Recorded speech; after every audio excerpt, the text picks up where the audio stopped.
1,000 years ago, monsters started pouring into the world through spatial rifts. Humanity survived thanks to beastmasters, warriors who fight using monster companions. Now imagine being reborn in that world, as a weak high schooler with an E-rank beast. Basically, the lowest tier possible. But what nobody knows is that inside that body lives a former top assassin. And while everyone laughs at his tiny lizard, he's already planning how to turn it into a monster big enough to terrify the entire world. 1,000 years ago, spatial rifts began to open on Earth, unleashing swarms of evil spirits. It was then, under the light of a blood-red moon, that the age of monsters began. These monsters began to mercilessly devastate the planet. No human weapon could withstand these giants, and within 10 years, only 100 million people remained on Earth. Just when humanity was on the brink of extinction, a ray of hope emerged: the Spirit Beast Master. Acquiring their own Spirit Beast gave people the belief that they could prevail. With each new generation of masters developing and improving their abilities, humanity gradually revived civilization and gained a chance to defeat the monsters. Hope was born. The protagonist, Lin Yuan, the best of the resistance assassins, was killed,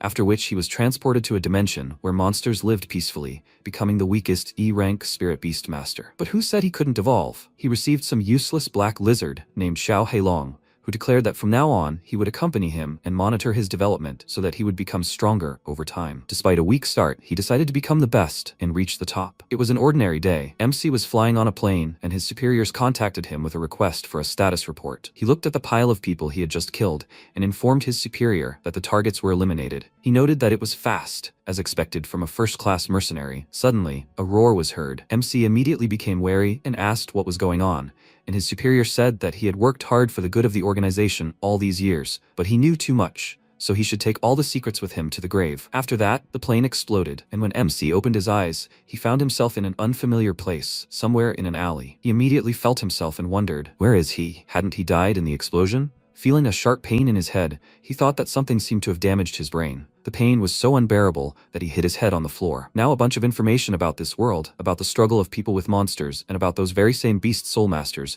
was pouring into his head. Gradually, many people received their spirits. With each subsequent generation, beast soul masters inherited and developed their skills, and thus humanity successfully created a new civilization that can resist monsters. People had hope again, but each awakened beast has its own rank, from the lowest, E rank, to the highest, SSS rank. And he transferred to the body of Lin Yuan, who was of the lowest rank. He has no family and friends. He must rely on the beast soul to establish himself, but he is mercilessly ridiculed. They humiliate him whenever they want, because he is just a piece of trash, mercilessly thrown away by the world. He thought, so he moved to another body? God took pity on him because he was brutally killed in his past life? And then the image of the former owner of this body, Lin Yuan, appeared before his eyes. He asked, was he betrayed too? At that moment, MC realized that he couldn't move, and Yuan said that if that was the case, then let him leave this cruel world to him. He noted that simply leaving would be somehow depressing. Doesn't he want to take revenge on them? He responded by telling him that he had already died. He is just a pathetic guy who took over his body. He discontentedly answered him that pathetic doesn't mean weak. Why should they just accept defeat and let the world decide their fate? Why can't they change it and choose their own path? Yuan asked, is it necessary to continue living only to die after another betrayal? Doesn't it hurt? The MC said it hurt him not to have a choice, but now he wanted to live by his own rules. Lin Yuan poked him in the forehead and said it all sounded nice,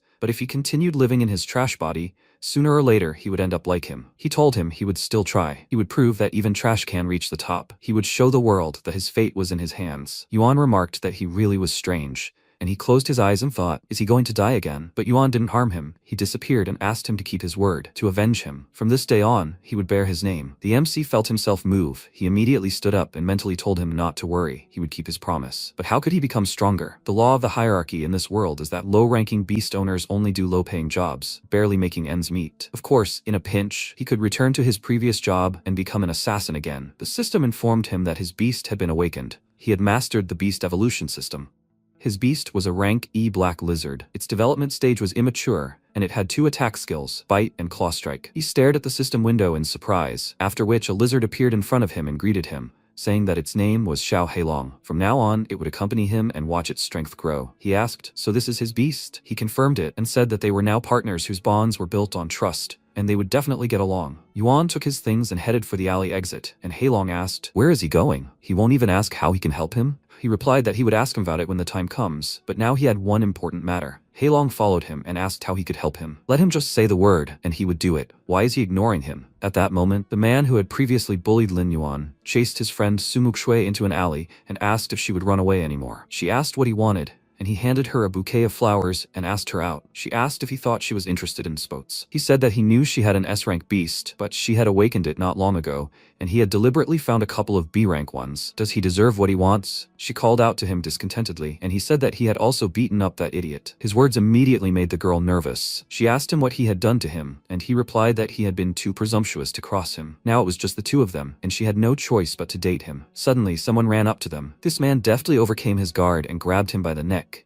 and Mukshui covered her mouth in shock. It was her friend, Lin Yuan. He grinned, telling his attacker that he had finally found him, and at that moment, all four of his guards pounced on him from behind, but he deftly dodged them, pushing off the idiot's back and jumping to the side. They turned to face him, and the guy fell face first into the floor, after which he ordered his guards to kill him. These huge men threateningly walked towards Lin Yuan. They turned into beasts.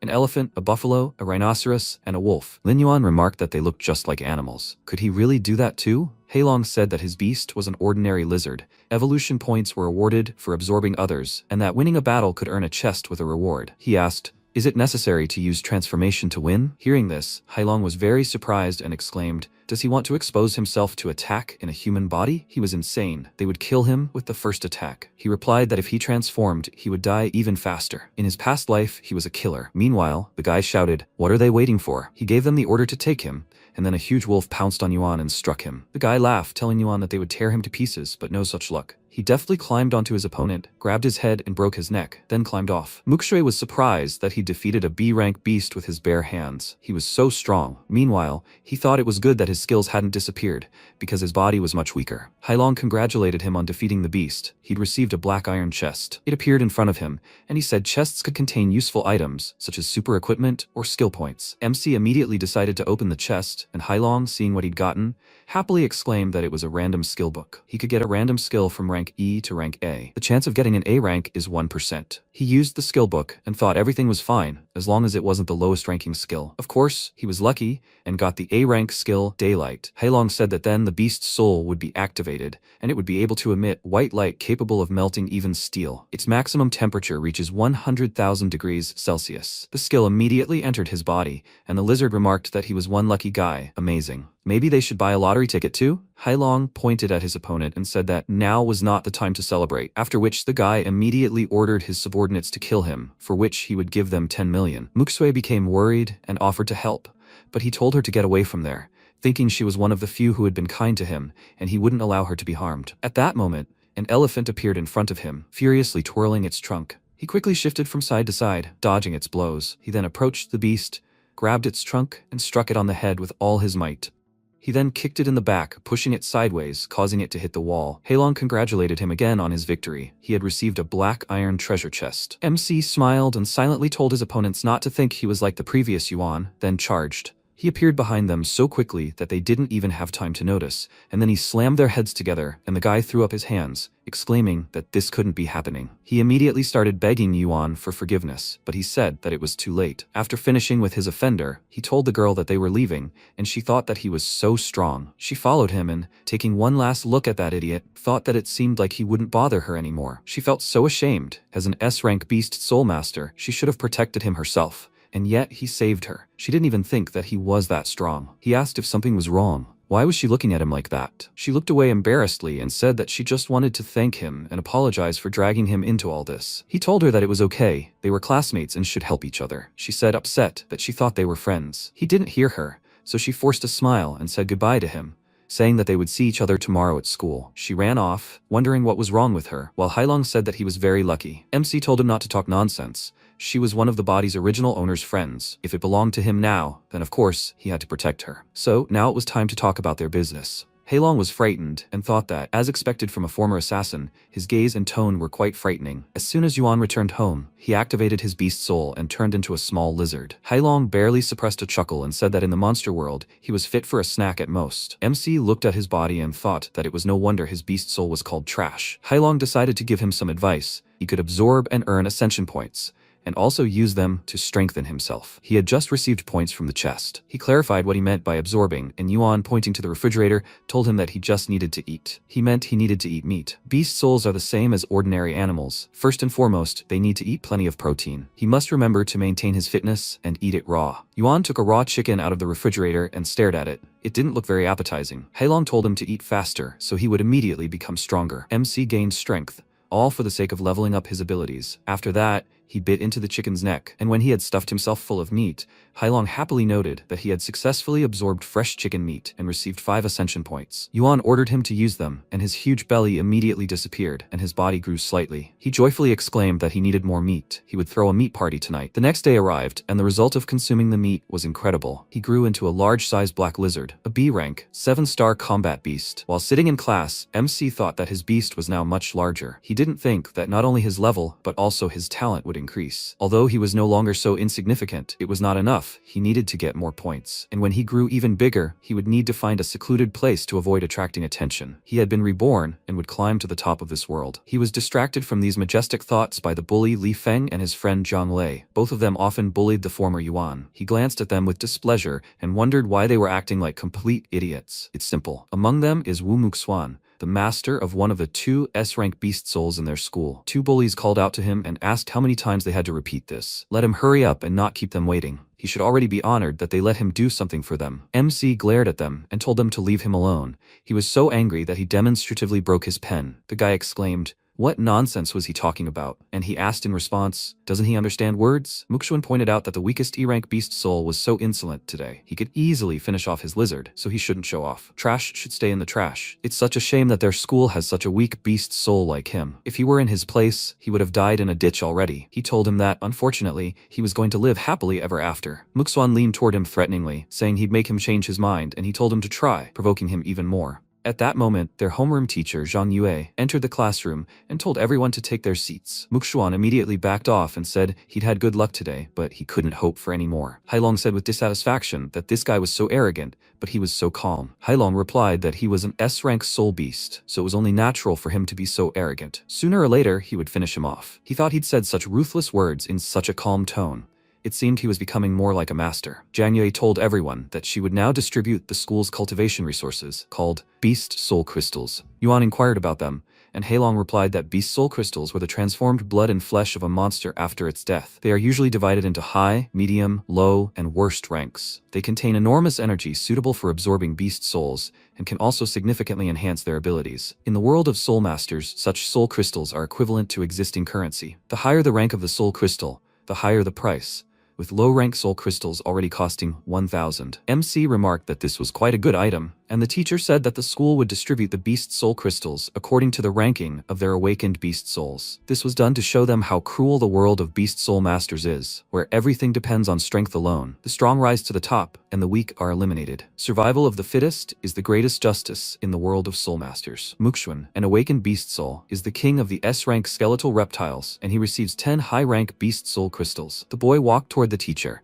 and one of his classmates admiringly said that Muxuan was the master of one of the 2 S-rank soul beasts in their school, the other being Muxue. Before them, there was a senior who awakened the S-rank soul beast Golden Sun Crow, and now he's the strongest 9-star sovereign. Muxuan would definitely become just as strong. Zhang Yue told Muxuan never to relax, even though he'd climbed so high. With his talent, if he gradually cultivated, he could become a soul beast master. He thanked her, after which she summoned Zhang Lei, an A-rank awakened soul beast, giant stone beetle. He would receive 5 mid-rank soul crystals. Li Feng, an A-rank awakened soul beast hurricane demon wolf, would receive 5 low-rank soul crystals. Finally, it was Yuan's turn. He received 5 soul crystals of the lowest rank. Everyone immediately started laughing at him. Muxuan asked, "With an E-rank talent, is MC going to break the school record? With such a useless beast soul, he doesn't think he'll become a master. It's better for him to become a wall builder. Let him spare himself the shame." Yuan took his stones, and the teacher told him to just try his best, but Muxuan still didn't let up. The lowest rank soul crystals? 1,000 coins could buy him a bag with radiation inside. It's not at all suitable for cultivating a beast soul. He doesn't even want such trash to be given away for free,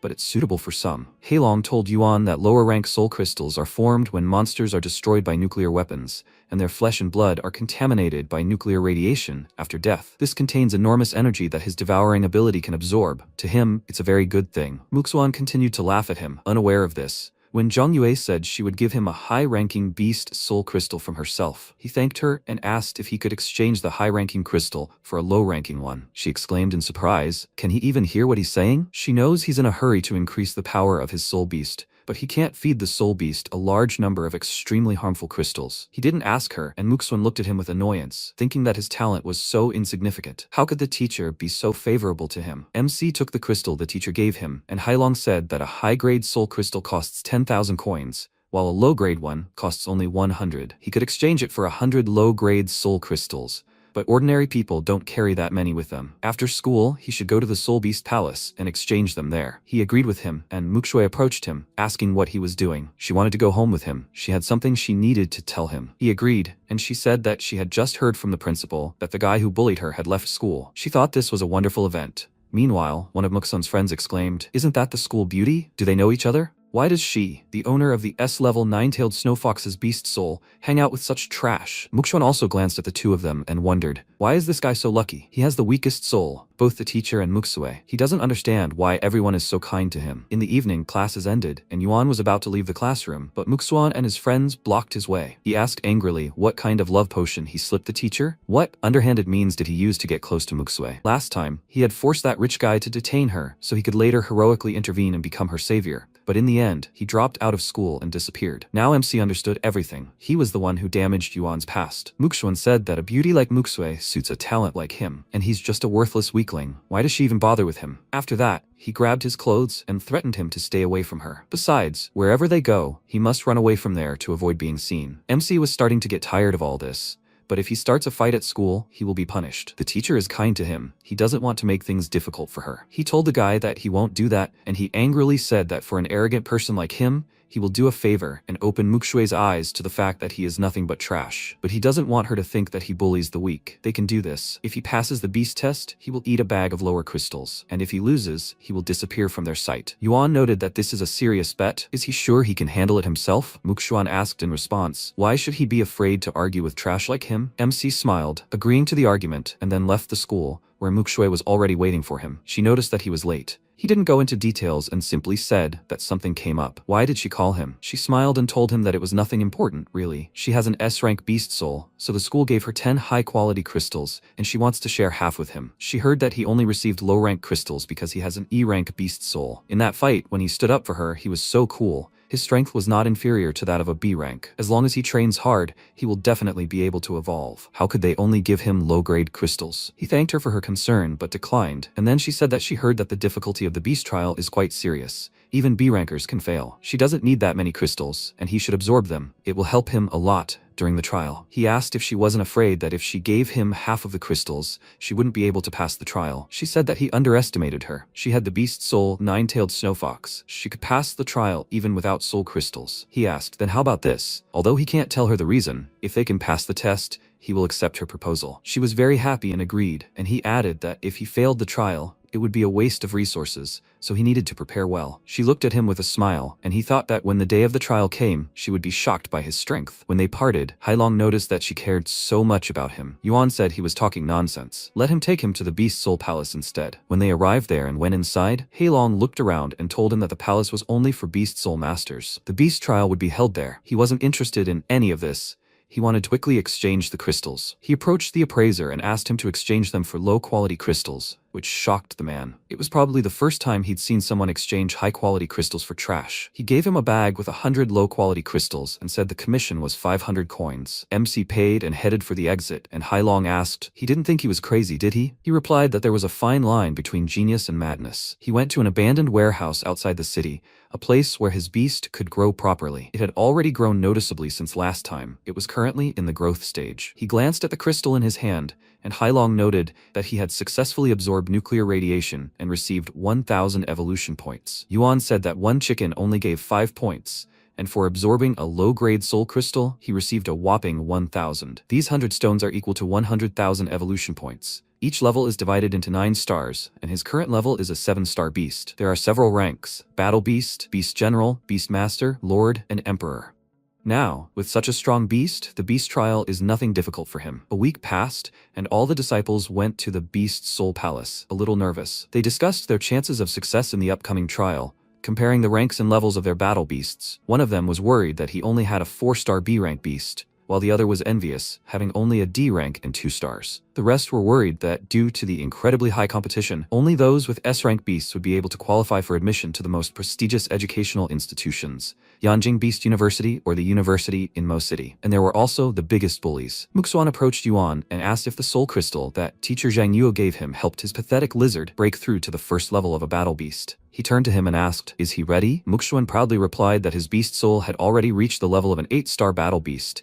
He would easily pass the test. MC said that wasn't what he asked. He asked if he was willing to eat a bag of low-grade crystals. The students were shocked by his words. He must have gone crazy. After all, Muxuan had 8 stars. Muxuan was about to answer him, but teacher Zhang Yuo, as always, appeared on time and warned the students that the exam would begin soon. They should take their ID cards and entrance tickets, and then enter the palace one by one. Yuan left, and Muxuan furiously told him to wait until the end of the test. Then he would feel its power. Time passed, and it was Yuan's turn. He went up to the 3rd floor, where a special chair was located, and the teacher asked him to prepare for the exam. Had he awakened an E-rank soul? He confirmed this, and the teacher, already certain that he would fail the exam, patted him on the shoulder and wished him good luck. MC sat down on the chair, and a helmet was placed on his head. The device's system announced that the combat simulation would soon begin, and the countdown began. When MC opened his eyes, he found himself in a barren desert. He looked around and thought that it seemed like he had no terrain advantage to take advantage of. A loud howl came from the side. He turned toward the sound and saw a 3-star battle beast,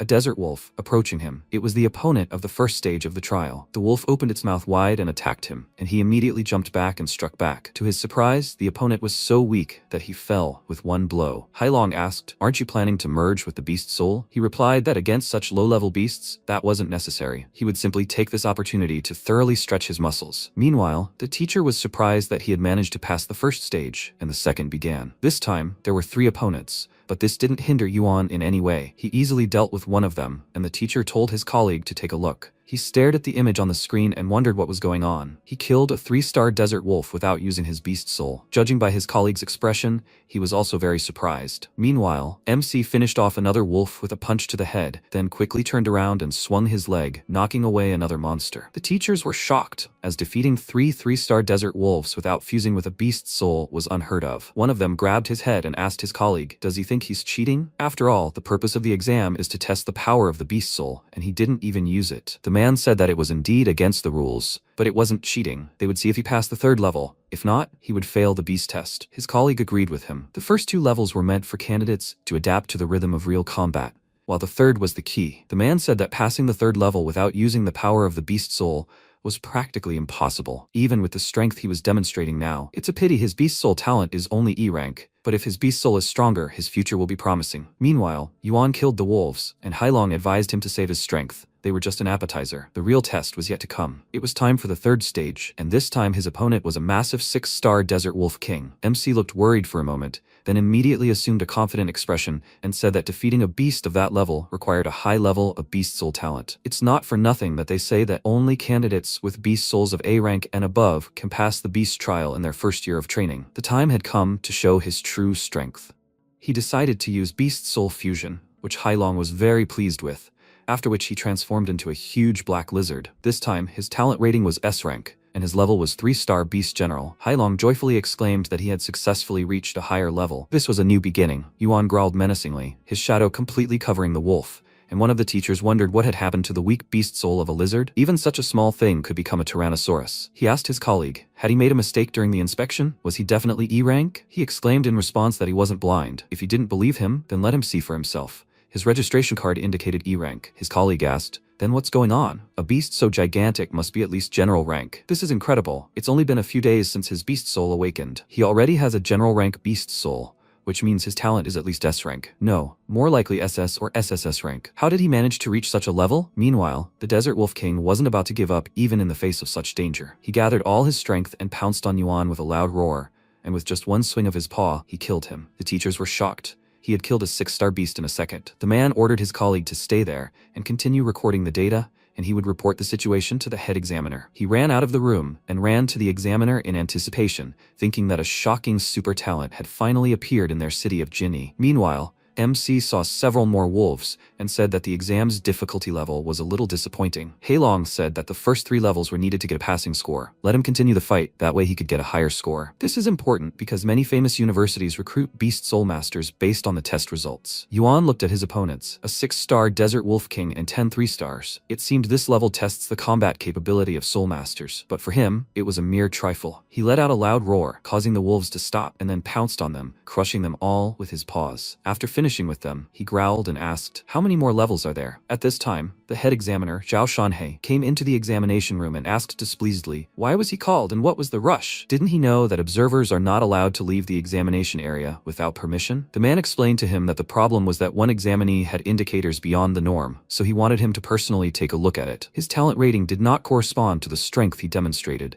Shanhei said that there was nothing unusual about this. Many people exceed their capabilities during a real fight. A B rank can surpass the indicators of an A rank, he was exaggerating. But when the teacher said that his talent was E rank, he asked in surprise, he dared to participate in the test with such a talent? This guy is a daredevil, and he only summoned him because of a student who awakened an E-rank beast soul. Another examiner asked him to watch his fight first and then draw conclusions. Not expecting anything surprising, Shanhei approached him and peered at the image on the screen, but when he saw the huge lizard, he was very surprised. He exclaimed, "Are they sure he's E-rank?" The man confirmed it and asked, "Now does he understand why he called him here? He thinks he has the power of at least a beast general, and he's currently at the 10th level of the trial." Shanhei thought that the 10th level was the final and very difficult, since each of the 10 wolves possesses the power of a 7-star battle beast. The examiner asked, if he can pass the 10th level, will that prove he has the power of a beast general? Shanhei confirmed this and added that the best universities will begin to compete for him. Without exception, everyone who has managed to pass the 10 levels of the trial are geniuses. At the very least, this child's future achievement is becoming a Lord-rank Beast Soul Master. He might even become an Emperor-rank Beast Soul, but it's too early to draw conclusions, as it's unknown whether he'll be able to pass this level. Meanwhile, MC faced more opponents. He thought there would be a monster boss at the final stage of the ability evaluation, but there are only 10 Desert Wolf Kings here. He glanced at the wolves and clicked his tongue in displeasure before attacking them,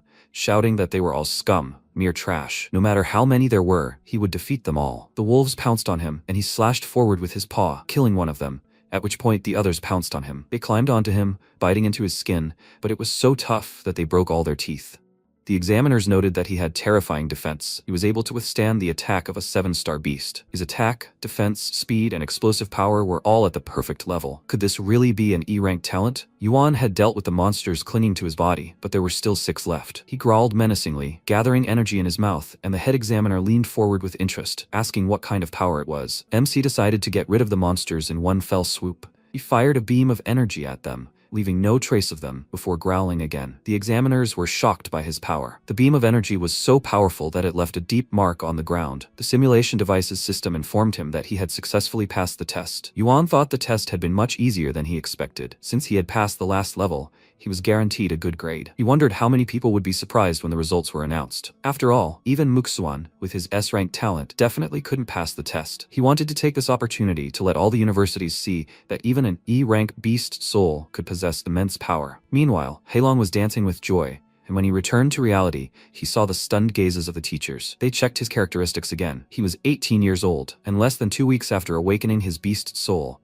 he had reached the rank of 3-star Beast General. Such strength was simply terrifying. Shanhei congratulated him on passing all levels of the test. He knew what that meant, right? He smiled and asked, "Does that mean he got a good grade?" The examiner exclaimed with delight that he had demonstrated incredible talent and strength, and was sure that Yanjing and Mo City universities would compete for him. He inquired when the results would be published, and the man replied that if nothing happened, the lists would be announced this afternoon. He silently noted that the other examinees usually felt excited or happy, while he was too calm. MC thanked them and was about to leave, but Shanhei stopped him and asked why his talent was only E-rank. Was there something wrong with the awakening of his beast soul? If he had any problems, he could come to him for help. He replied that his beast soul had indeed been weak upon awakening, which was why he had been assigned an E-rank. He was worried for nothing. He headed for the exit, and the man asked the chief examiner for his opinion on the matter. Did he think he was telling the truth? He replied that it didn't seem like he was lying. His temper surprised him. After achieving impressive results, he didn't act arrogant, which was very commendable. In the future, another beast soul master with immense power will emerge. Yuan walked out of the palace,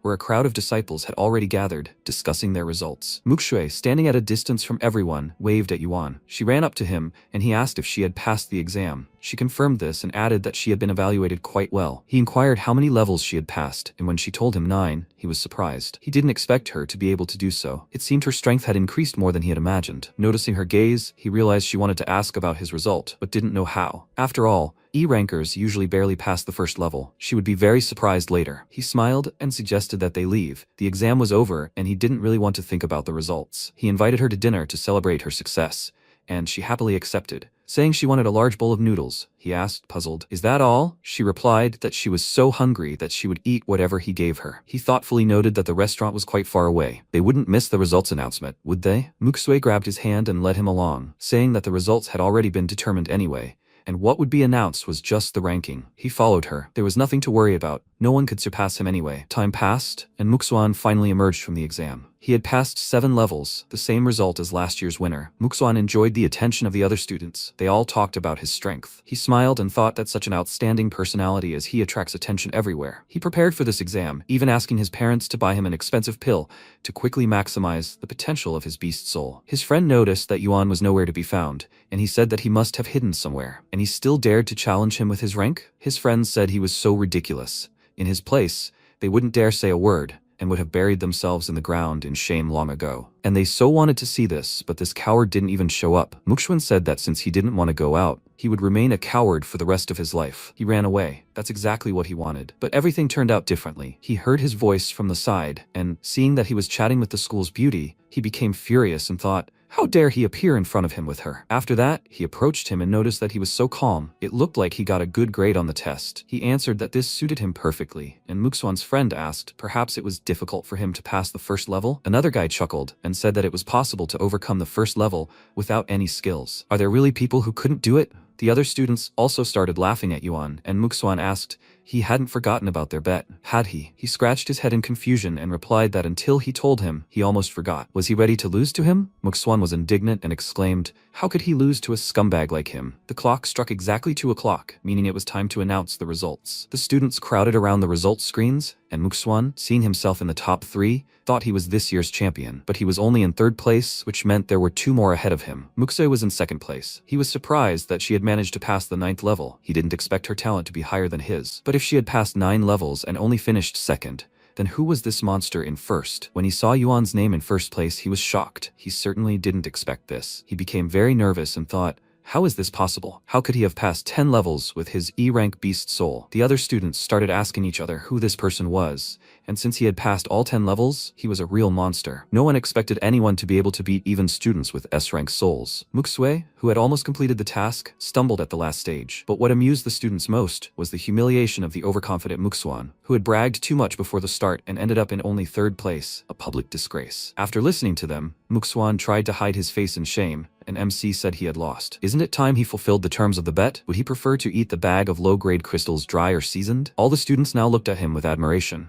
No one dared to bully him anymore. Muksue was also delighted. Now she understood why he wasn't surprised when she told him her results. But the question was, how did he do it? Unable to accept his defeat, Muksuan furiously shouted that it was impossible. How could an E-rank scum get such a result? He clearly cheated. When he announced this, a wave of bewilderment and indignation instantly erupted among the students. They didn't understand if this was true, or how it was even possible to cheat on such an exam. Could it be that the #1 ranked person had deceived everyone? Yuan was clearly dissatisfied with this false statement and asked Muksuan if he really thought he would cheat to win. He responded by exclaiming that he was an E-ranker. How else could he have passed the test? The students were confused. How could the owner of the weakest beast soul have passed 10 levels? Could he really have cheated? But some found this doubtful, since the simulation of a real battle completely excludes the use of external items, meaning cheating is impossible. Hailong noticed that doubts were flaring up, and MC asked his offender, who said that an E-ranker beast soul can't pass the exam? The reference books don't say anything like that, right? He advised him not to be so smug. He would file a complaint with the Beast Soul Palace Court and expose the vile methods he had used. He didn't understand which court he was talking about, and Hailong explained that if candidates had doubts about the evaluation of their test results, they could appeal to the Beast Soul Palace Court, but hearings were rarely held due to other people's assessments. Yuan replied that he could do whatever he wanted, but if it turns out that he is right, then he will have to fulfill the terms of the dispute. Hailong pointed out that he truly had an S-rank soul and was incapable of losing. The chief examiner arrived at the scene, silencing everyone by revealing the majesty of his beast soul. Hailong said that this was to be expected. He was a lord-ranked master, and his suppression power was very powerful. Meanwhile, the students began whispering that his great fierce bear had already reached the level of a 7-star lord, making him an incredibly powerful master. Such a talented master from Genhai agreed to personally come to them as an examiner. Shanhei loudly said that he heard someone wanting to sue. Who was this person? Muxuan immediately approached him and said he wanted to file a lawsuit, as he believed the evaluation of student Lin Yuan's result was groundless. He pointed a finger at him and exclaimed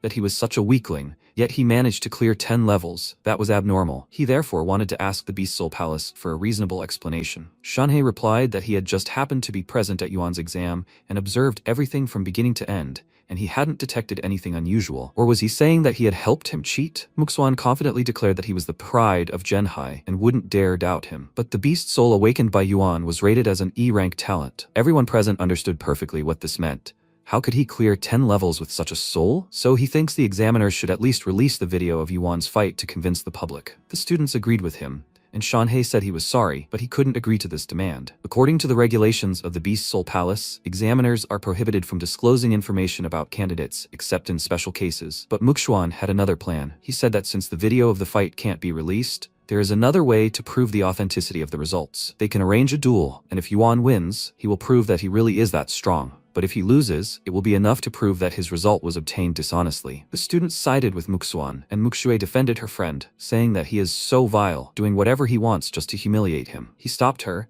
and said that everything is fine. Hailong noted that his thoughts were obvious. He wanted to seize the chance to fight him, then prove to everyone he was a loser. He smiled and said that this was very opportune. They would settle the score now. Muxuan turned to examiner Zhao and asked if challenging someone within the Beast Soul Palace was forbidden, right? He confirmed this, but they also needed to know the opponent's opinion. Now, all the students were wondering if Yuan would accept the challenge. The situation was so tense that he had no other choice. If he refused, everyone would think he was a cheater. Muxuan, with a satisfied grin, asked if he would accept the challenge, and Muxue told her friend that if he wasn't sure, he could refuse. He replied that if someone provokes you, there's no point in enduring it. The only way to make your opponent afraid is to break their bones. He raised his hand and agreed to the fight, causing the students to be excited. An S-rank soul beast would clash with an E-rank soul beast, something that had never happened before. However, the difference in levels was so great that everyone was convinced Yuan would be defeated. But since he was the first person in the city to pass 10 levels of the soul beast test, the outcome of the battle was difficult to predict. Shanhei said that he believed this fight was unnecessary. They were both the pride of Genhai City, having taken first and third place, and there was no need to fight to the death over such a trifle. As he had already said, he had personally verified that he had not cheated during the exam. Muxuan looked at him with displeasure and wondered, why were they both helping Yuan? Was he somehow special to be covered up like this? He still insisted on his own and asked the examiner to witness their battle. He would show him how he would tear him to shreds. Shanhei sighed heavily and said that in that case, their duel would take place in the Beast Soul Arena. Anyone who wanted to watch could come. There were a great many people willing to watch this duel, and all the seats were occupied. The two entered the arena, and the examiner said that if both sides were ready, the fight would begin. But first he would explain the rules. This battle was just sparring. They could give it their all, but no killing was allowed. The fight would end as soon as one side admitted defeat. The use of any foreign objects was prohibited during the duel. If one of the rules is violated, it will be considered a defeat. Is everything clear to them? They both confirmed this. After which, Muxuan told his opponent that he must understand that everything that was happening was his fault. MC responded by saying that he hadn't expected him to make such a fuss to avoid the terms of the bet. If he simply begged for mercy, he would consider sparing him the opportunity to dine on inferior crystals. After all, giving them to him would be a waste. Immediately after, Muxuan wished him death and merged with his beast, transforming into a huge reptile skeletal king. The audience was amazed by his size. He really was an S-rank, a talent and a genius, ranking third. Muxuan immediately went on the attack, flicking his tail, and Yuan jumped, dodging his blow. Muxuan asked with displeasure, was he so afraid of merging with a beast soul? The audience also found it strange, and if he could crush an S-rank soul, it would mean he hadn't cheated. Muxue, meanwhile, thought that Yuan's beast soul was just a small E-rank lizard, although it was unclear how he had passed 10 levels of the trial. But if Muxuan dared to harm him and Zhao Shanhei didn't stop him, she would. Noticing her expression, Hailong flew closer to her and said that even though she couldn't hear him, she shouldn't worry, Yuan wouldn't lose to this guy. Meanwhile, he said with a smirk that since he was so looking forward to fusing with the beast soul, he would satisfy his desire. Immediately after that, he used the fusion. His body rose into the air and streams of energy swirled around him. He transformed into a huge lizard, and everyone was surprised by the sight of him. Even Muxuan. He didn't believe it was possible. He had an E-rank soul. How could he grow so quickly? MC gave him a menacing glare and swung his paw, shouting, "Who said an E-rank soul should be weaker than an S-rank?" Muxuan looked forward, and at that moment, the protagonist sent a wave of shockwaves at him. Muxuan, jumping back, thought, damn, if he had hit him with his claw, he would have been crippled. Yuan has the strength of a beast soul general, no less. But that's impossible. To rise to such a level in just a few days? The next second, the protagonist's paw came at him, and he thought, damn, he won't have time to dodge. Then he shouted, that's it. How could he, the king of reptile skeletons, lose to such an E-rank scum? The next second, he swung his claw, but the protagonist grabbed his paw and said that he didn't expect him to dare fight back. Muxuan shouted, what the hell is he trying to do? The protagonist threw him over himself and, slamming him to the ground, shouted, what do you think? Muxuan was set flying backwards, and then MC continued swinging him back and forth, slamming him into the ground with increasing force. At that moment, everyone present shouted, Yuan has defeated Muxuan. Is this his true strength? It turns out that examiner Shanhei wasn't shielding Yuan at all. He was trying to protect Muxuan. At that moment, Muxue thought in surprise. Even though she knew Yuan wasn't weak, such a strong E-rank beast soul was astonishing. Then Muxuan shouted indignantly. It was impossible for his S-rank beast soul to be weaker than an E-rank. The next second, the protagonist tore off his tail and declared that he had lost. He indignantly asked, who said that? Then a capsule appeared on his tongue, which he swallowed. Shanhe, watching, thought, a bloody capsule. At that moment, Heilong flew up to the protagonist and said that he had just consumed a pill that allowed him to level up in a short time. His strength will grow from an 8-star battle beast to a 3-star beast general. However, after taking this medicine, it will take a month to recover. What a psycho, he wants to defeat him at all costs. The protagonist said he was just a clown, and then Shanhei took the microphone and, pointing a finger forward, shouted, Muxuan, he is the loser for violating the rules of the fight. He is even more useless than he imagined. Then he looked at the protagonist and thought, is he going to continue the fight with Muxuan even after he took doping? The next second, Muxuan's eyes lit up with a bright flame, and he shouted that he will kill him. But looking at his opponent, he wondered in surprise, why is he so calm? Obviously, he is stronger than him now. What kind of power is this? The next second, MC began to concentrate energy in his mouth, and Muxuan thought, there is no turning back. Yuan, he must die. The next second, the protagonist released a sphere of powerful energy, pushing Muxuan back with a powerful stream of energy. The force of the impact sent him crashing into the wall, cracking it,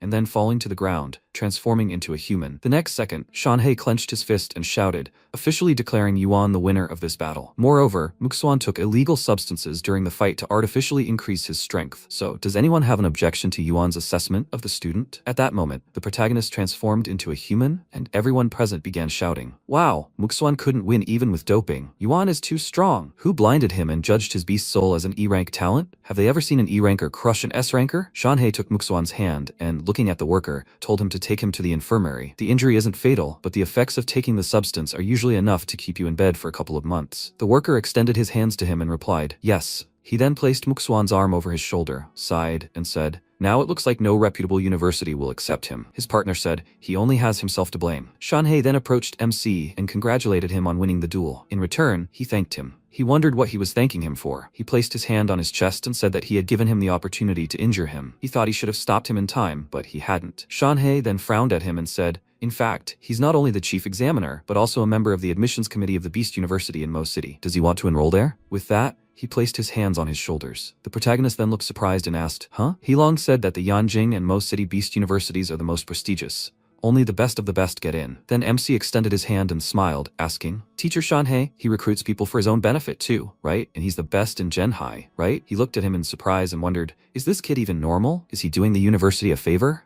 The first thing he thought was, what advantages would the university give him? The protagonist then added, such a top-notch institution must have some special conditions. He shouted back, well, of course they do. If he wants to enroll, he can apply for a full scholarship, including 500,000 coins, 20 high-grade beast soul crystals, 5 beast soul capsules, and a general rank beast sword. The protagonist thought 20 high-grade crystals are worth 200,000 coins, and beast soul capsules are worth 250. At this moment, Heilong told him to think carefully, and then Shanhei spread his arms and said that this is the best the university has to offer. He and the university administration are sincere in their intentions. The next second, they heard a voice. Shanhei, shameless. Cheng Yu approached them and shouted, the admissions campaign hasn't even started yet. He already tricked this kid. MC thought, Who is this? Talking to Shanhei in such a tone. A representative of Yanjing Beast University, Yuhu, approached them. Shanhei closed his eyes and said, Yuhu, he shouldn't talk nonsense. Can't young talents go to any university other than his? He shouted. Enough. He looked at the protagonist and shouted at him not to be fooled. Their university is superior to the University of Mo in many ways. If he were to enroll, he would be given 500,000 coins, 40 high-quality beast soul crystals,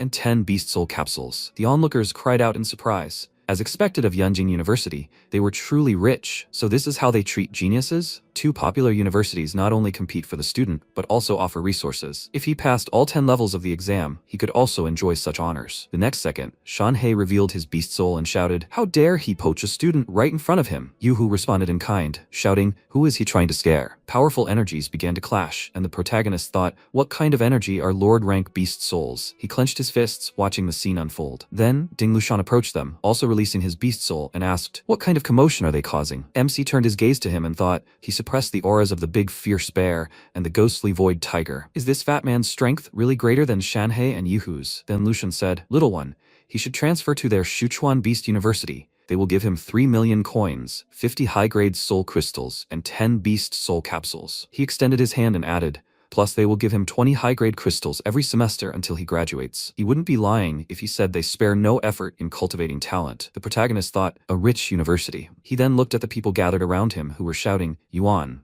why doesn't he take a look at their university? They can offer the same conditions. Yuan, they are Tianan Beast University. He should choose them. He should come to their Qingbei University.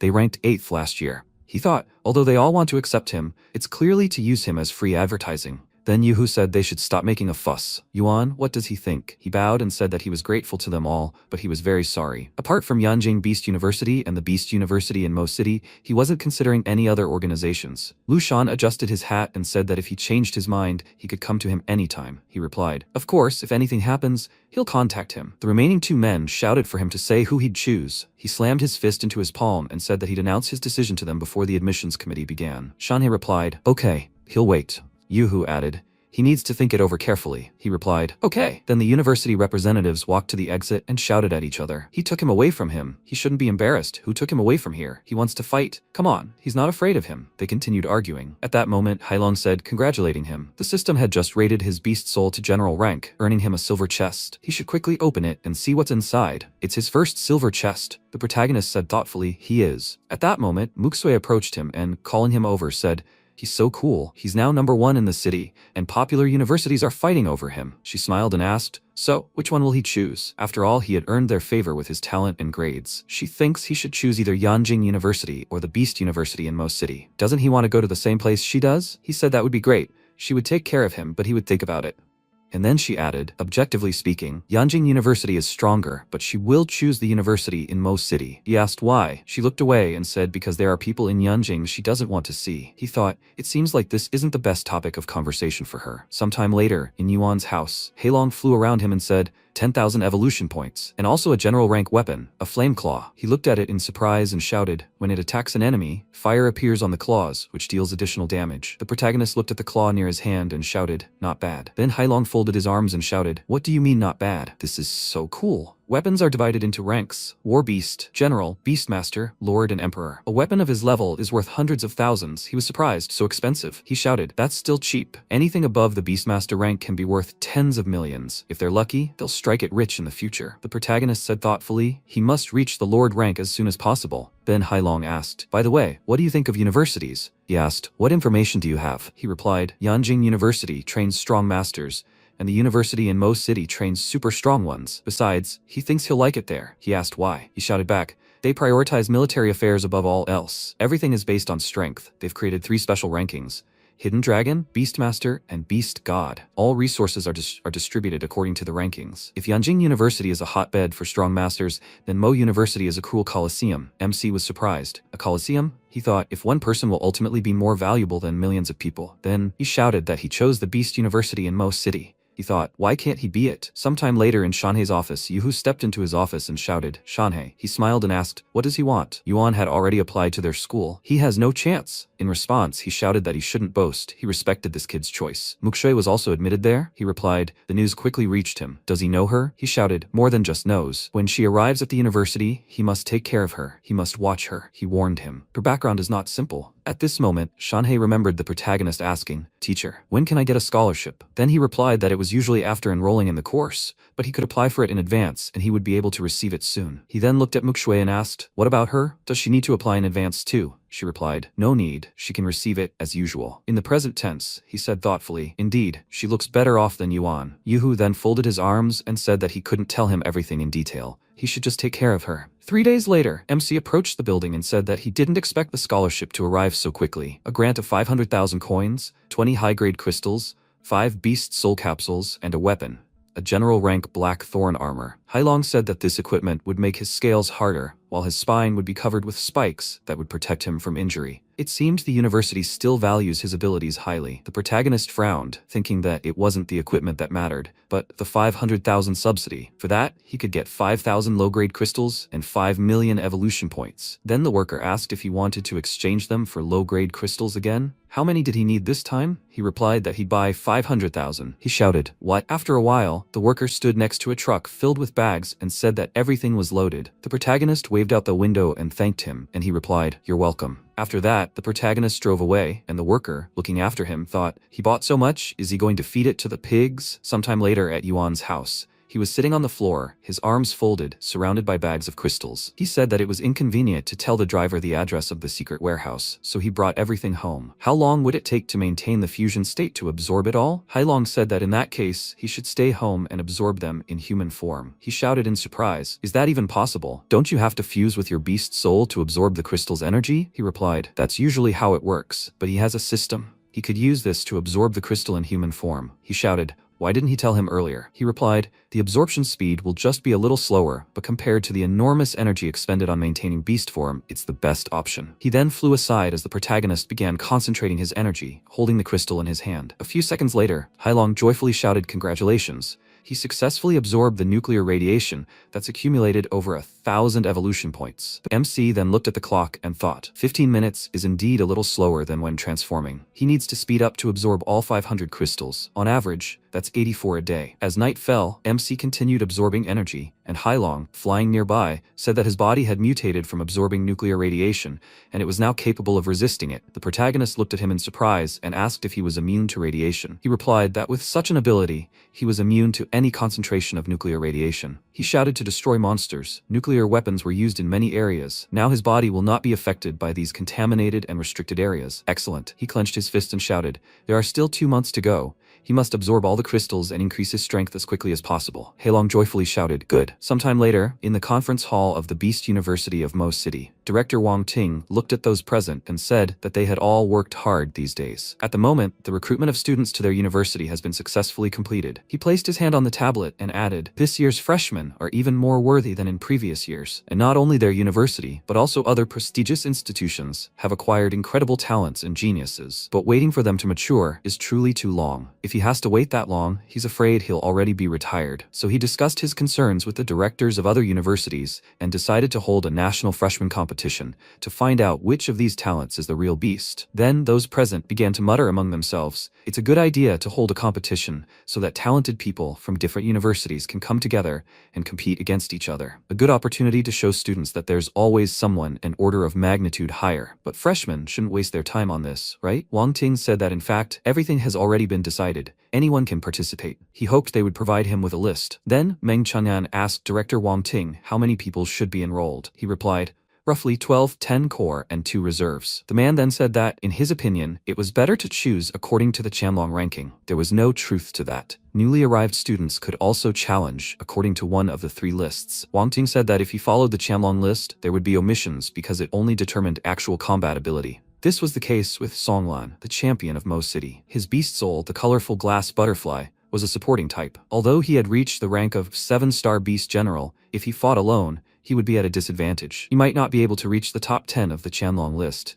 But does that mean Songlan is weak? If he teams up with a fellow 10-star beast soul and a general, his abilities could rival those of the Beast King rank. Then Chanjin rose from his seat and raised his hand, shouting, Director. He understands what he means. He uses the Chanlong ranking as a guide, but he doesn't adhere to it completely. After all, there can be paired battles in competitions, right? He answered, yes. He pointed forward and shouted that this was the first national competition and it would be broadcast nationwide, so he hoped everyone would put in their best efforts and strive to surpass them. The others shouted, yes. After a while, Changan approached Shanhei and asked, Mr. Shanhei, is he very pleased with the new students this time? Will he let him take a look? Then he picked up the tablet and, looking at the screen, said, wow, this young lady named Mukshui is good. Wait, why is he recruiting even E-rank talents? Shanhei told him to look below. He shouted in surprise, Student Yuan, Beast Soul, Black Lizard, Talent, E-rank, 10-level exam results? How is this possible? He said that if he were not an examiner, he would not have believed it. After all, this was his first time participating in the test. Changan asked, what's so special about him? He replied, maybe it's that he is a genius? He is looking forward to seeing his strength after training. After a while, MC continued to absorb energy,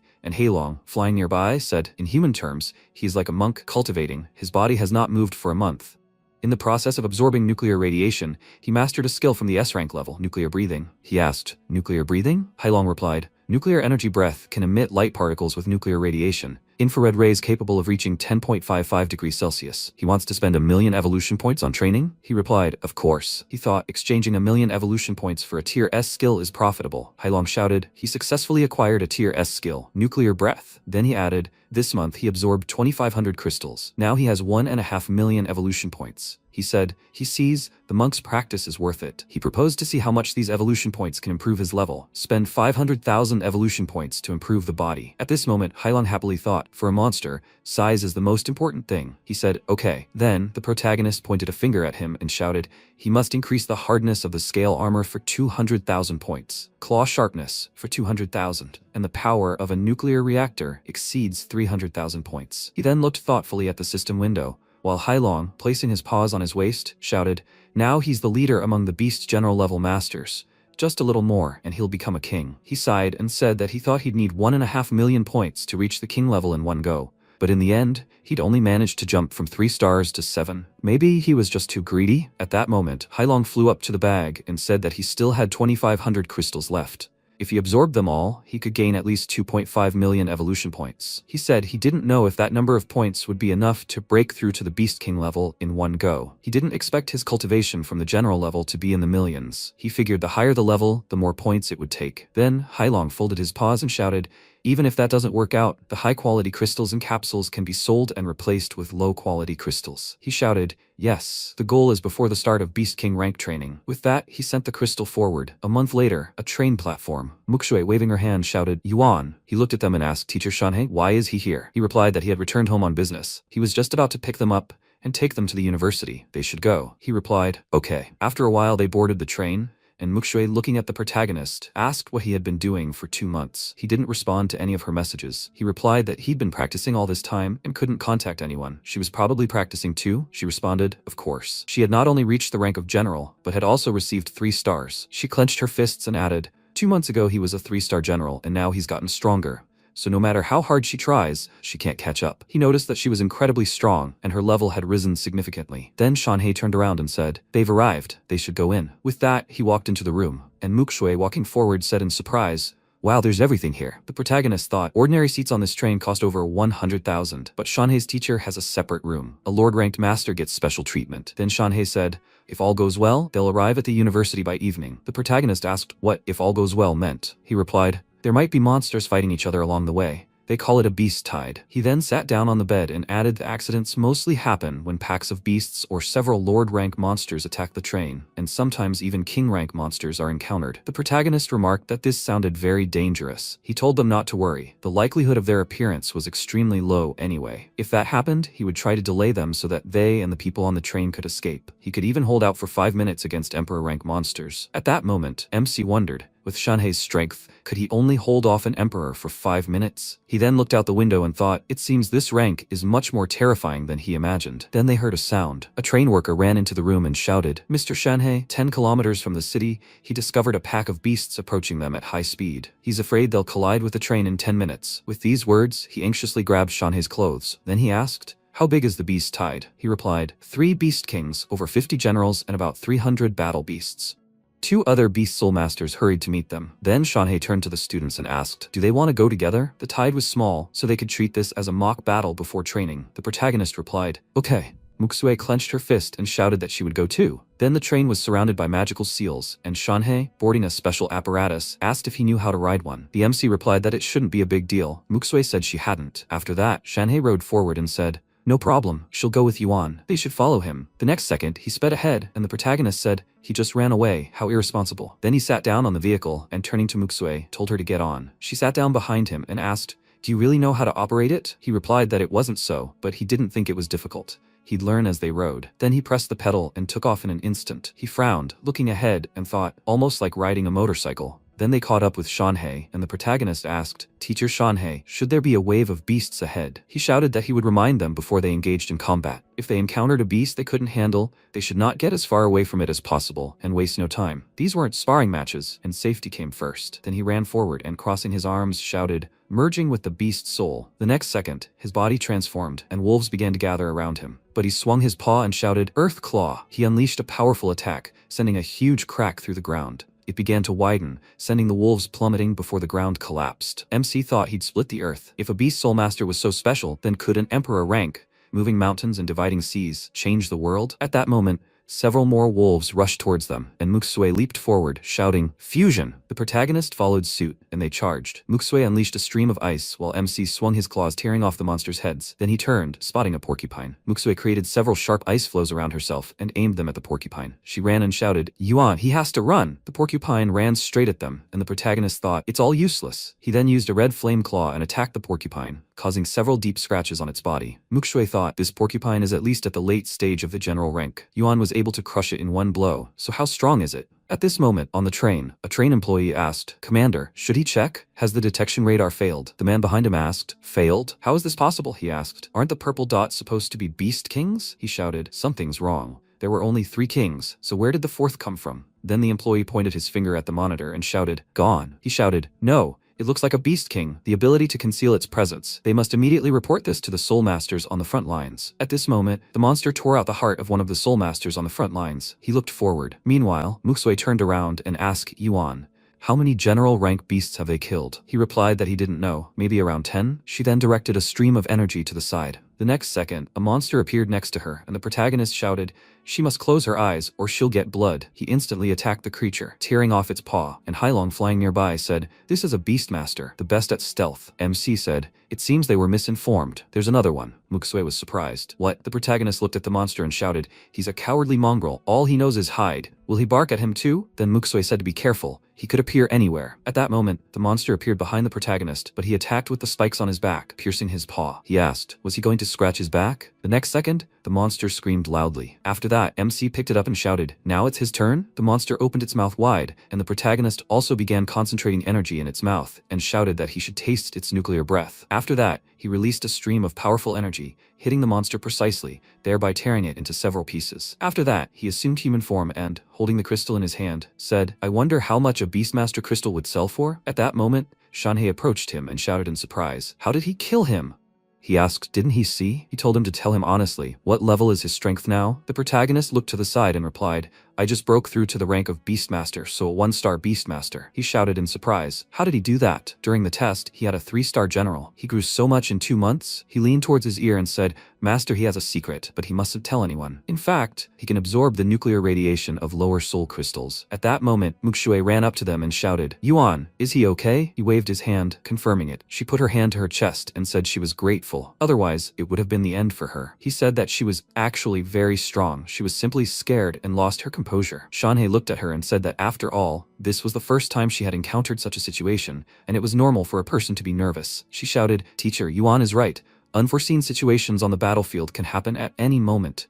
She must try harder to avoid putting her comrades at risk." They looked at each other. Shanhei, looking at them, thought they really are extraordinary. Evening, sunset. Shanhei, looking at the protagonist, thought that he didn't expect this boy to be able to absorb nuclear radiation as energy. A genius among all the Soul Beast Masters, just as the director said, an exceptional talent. Then he held out an item and said that he had collected all the loot in this storage badge. When he got to the Soul Beast Palace, he would sell everything and give him the money. The protagonist asked, "A storage badge?" He answered, "Exactly. He'd never used one before. He could apply for one, but he'd have to pay 1 million for 10 cubic meters of space. It would be better to buy lower grade crystals with that money. He could borrow the badge if needed." MC took it and thanked him for telling him it could come in handy, so he'd consider buying it in the future. After that, Shanhei placed his hands on his waist and told him not to worry. Their university doesn't skimp on resources for true talent. If he can break into the top 10 of the Qianlong rankings, he'll be able to get a separate dorm room and also have the opportunity to represent Beast University in the city at national competitions. He asked, Qianlong rankings? He understood. At that moment, Muxue, waking up, rubbed her eyes and said,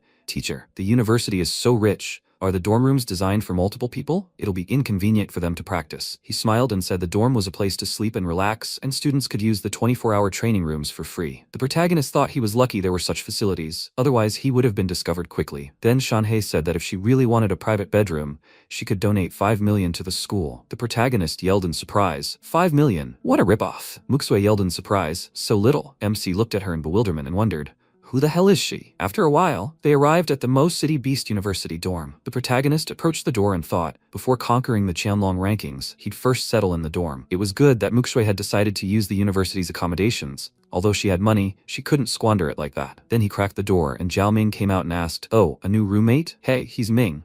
His beast soul is an 8-winged serpent. He's a freshman. He smiled and pointed at himself. Then MC walked into the room and said he was Yuan from Zhenhai City. At that moment, Wang Jinze, who was on the top bunk, looked at him and asked, so he's that talented guy? He even has an E-rank beast soul? He was surprised. He knows him? He replied, no I didn't, but I read his file. He's awesome. The protagonist was surprised. He's seen his file? Where? Anyone can view freshman's personal information? Jinze smiled, looking at him, and said he had his own methods. There was nothing in the university that Jin didn't know. Then Ming sat down on the table in front of the computer and smiling, looked at the protagonist. He said that this fat guy was very good at absorbing information. Then Jinzi, holding a bag of snacks in his hand, said he could tell him anything he wanted. Of course, information has a price. It's not customary to say something so obvious. He gestured with his hands. The protagonist asked, then what rank did he rank in the Qianlong rankings? He thought he was an informant. Then Jinzi extended his hand and asked, bro, today is only the first day of university. How can you get the list so quickly? But if he's so interested, he can give you another one. This one includes all the first-year students who are likely to make it into the top 10. He asked how much he'd sell it for. He replied that since he's his roommate, he'll give him a 20% discount. So that's 4,000 coins and his card number. At that moment, MC thought, good informant, but where did he get such a thing? After that, he sat at the computer, and in front of him was a list that said, Shen Kong, Awakened Beast Soul, White Fang, Strength, 1-star Beast Master. Chen Mu, Awakened Beast Soul, Qingbi Demon Tree, Strength, 9-star Beast General. Wu Shuanggu, Awakened Beast Soul, King of Golden Winged Centipedes. Strength, 3-star Beastmaster. Ming, Awakened Soul, 8-winged Serpent. Strength, 8-star Beast General. Songlan, Awakened Soul, Colorful Glass Butterfly. Strength, 2-star Beastmaster. Then the protagonist thought, there are so many hidden geniuses in Mo City University. Half of the freshmen are already Beastmasters. Even Ming, who seemed cheerful to him, is an 8-star Beast General. I wonder what strength Jinze has. At this moment, a student shouted, the last of the roommates has arrived. MC turned his gaze to the entrance. Songlan entered the room and, after greeting him, said it was nice to meet you. The others thought, how evil. After that, Ming walked up to him and shouted, Songlan, he is this year's champion in Mo City. Jinze added, how lucky he is to be in the same room with the winner. The protagonist thought, is he Songlan? If he remembers correctly, his beast soul is a multicolored glass butterfly. His talent rating is SSS rank. Then Jinze shouted, bro, if he is interested in any information, he will give him a 20% discount. If he himself knows something useful, he will buy it at a reasonable price. Ming said, okay, enough bargaining. They should go have lunch. What does he think, Yuan? He stood up from his seat and said that he is in favor. He thought, yeah, his neighbors are not ordinary. One is an 8-star general, another is a 2-star overlord, and the third is an informant. Then Ming spread his arms out to the sides and said that he had always dreamed of entering this university, and now he had succeeded. It seemed as if he were dreaming. And then Jinze put his hands behind his head and said that the main thing is not to dream when the time comes to pay the bills. After that, they noticed the girls, and Jinze said, the girl on the left is called Yu Qingqiu. Her beast soul is an S-rank snow silkworm. The girl on the right is called Muxue. Her beast soul is an S-rank 9-tailed snow fox. Ming looked at him and shouted in surprise, how did he know everything in such detail? He replied, the power of information. He couldn't understand. Then the girls turned their attention to them, and Muxue, waving her hand, shouted, Yuan, they haven't seen each other for a long time. He approached her, shaking Qingqiu's hand. He asked, what is she talking about? They saw each other during the day. She laughed lightly and said, that's true. It was Qingqiu, her roommate. The protagonist greeted her, and at that moment, Jinze exclaimed in surprise, do they know each other? Ming asked, isn't he their informant? Why didn't he know about this? He shouted, damn it, he's gathering information, not matchmaking. How could he know what's going on between them? At that moment, the protagonist smiled, pointing at the guys and said that they were his neighbors, Jinze, Ming, and Songlan. Then Jinze spread his arms out to the sides and said that they were going to eat. Are they with them? Muxue smiled and said, Not today. She arranged to have lunch with her neighbor some other time. The MC smiled and said, okay, bye, and Jinsei shouted in surprise, how did he meet Muksue? Looks like they are close. He turned around, looking at him and asked, oh, so there's something he doesn't know? If he wants, he will sell it to him at a 20% discount. As a neighbor? He looked at him in surprise, and the protagonist thought that life on campus would be fun. 2 hours later, the protagonist was training and thought, even though he wants to return to the dorm to rest, he can't relax. The university is full of cool students. At that moment, Hailong flew in front of him and shouted, there's a high energy concentration here, good for training. MC closed his eyes and said that this was a free entry-level training room, while there were paid rooms for mid and high-level training, and the energy concentration in those rooms should be higher. But he thought, the rooms are too expensive. The mid-level ones are currently 1,000. And the high-level ones are 5,000. At that moment, Hailong, arms folded, looked at the list and said, what a coincidence. He had absorbed all the low-grade crystals, leaving only high-quality ones and beast soul capsules. Then the protagonist raised his index finger and suggested checking how many evolution points he would get by absorbing a high-quality crystal. Hailong then shouted, congratulations, he had received 1,000 evolution points. The protagonist looked at him and said, but the result is exactly the same as absorbing low-quality crystals. He wasted 10,000 coins. He shouted, it's okay, he still has the capsule. Then an energy core ignited in the protagonist's body and Hailong raised his paw and shouted joyfully, congratulating him. He'd successfully absorbed the beast soul capsule and gained a new talent. MC looked at him and wondered, so, he has a talent section in his stats? Could it really be a hidden parameter? Hailong then shouted, the talent can increase absorption speed by about 5%. The protagonist looked at his hand and said, yes, indeed, he feels like he's absorbing energy faster. Hailong then added, plus, since he has this, he doesn't have to limit himself to just one capsule a month. He can absorb as much as he wants. He frowned at him and said, beast soul capsules are good, but too expensive, 50,000 each. The next day, the protagonist sat up in bed and asked, it's only morning, where are those two? Jinsei lay on the bed and looked at his phone screen, saying, they must be in the training room. MC then thought, it looks like he's not the only one training hard. He should go to the Beast Soul Palace and buy a batch of lower soul crystals. He then answered the call and said hello. Shanhei asked, hello Yuan, are you awake? He should come get the money. After a while, he held out the phone and said, all the core crystals have been collected. The portion given to him is 2.2 million. He thought, how much? That would solve his problem. Shanhei then smiled and added, furthermore, he exchanged 1 million for 10,000 lower soul crystals. The crystals and the rest of the money are in this badge. He'll lend it to him for now. The protagonist thanked him and thought, Shanhei really is someone he can trust. Then he asked, Master, can I help him with something? He wanted to exchange the remaining 1.2 million for beast soul capsules. He said this money was enough to buy 24 of them, enough for 2 years, so why did he need so many at once? He replied that he shouldn't worry. He knew when to stop. Shanhei said, okay, when he has time, he'll go to the Beast Soul Palace. He must train hard. The Chunlong rankings would be announced soon. Then he put his hand on his shoulder and added that, if he made it into the top 10, he would try to get him a place as their university representative in the competition. He replied that he understood. He thought that his goal was not to be in the top 10, but to be at the top of the list. A little later, MC was training again, and Hailong flew by, shouting that he congratulated him on successfully absorbing nuclear radiation, obtaining 1,000 evolution points. This time it was only 10 minutes. The protagonist asked, was it because of the 5 reward capsules he'd absorbed? So, it wasn't just the speed of absorbing air energy that was increasing, but also the speed of absorbing crystals. He answered, honestly, he wasn't sure himself. When the teacher sent a batch of capsules, he'd be able to check. Then MC took the crystal in his hand and shouted, yes, and for now, they'll continue absorbing crystals to boost their strength. Time passed, days followed one another, and more time passed. A few days later, the protagonist, holding a bag of groceries, entered the room and asked, is today a special day? Why were they all here? He thought that usually, the 3 of them left early and returned very late. Well, except for Jinza, who spent all day gathering information. Then Jinzi said that today was the freshmen's meeting. Had he been so engrossed in training that he'd even forgotten?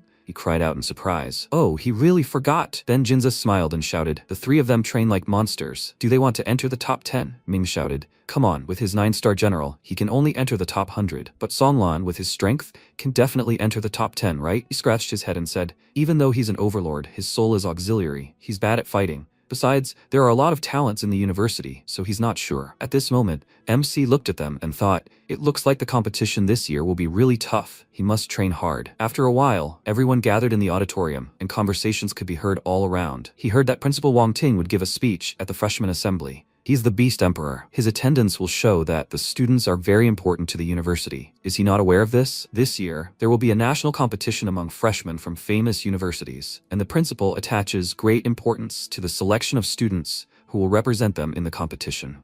At this moment, Shanhei put his hand on the protagonist's shoulder. He shouted in surprise, "Teacher Shanhei, why is he here?" He said that the teachers must also participate in the freshman meeting. Then he noticed the other guys and asked, "Are they probably his neighbors?" Jinza smiled and said, "Teacher Shanhei, he has long admired him." The protagonist, pointing a finger at him, said, "This is his neighbor. This is Jinze. He specializes in gathering information." He asked, "Gathering information?"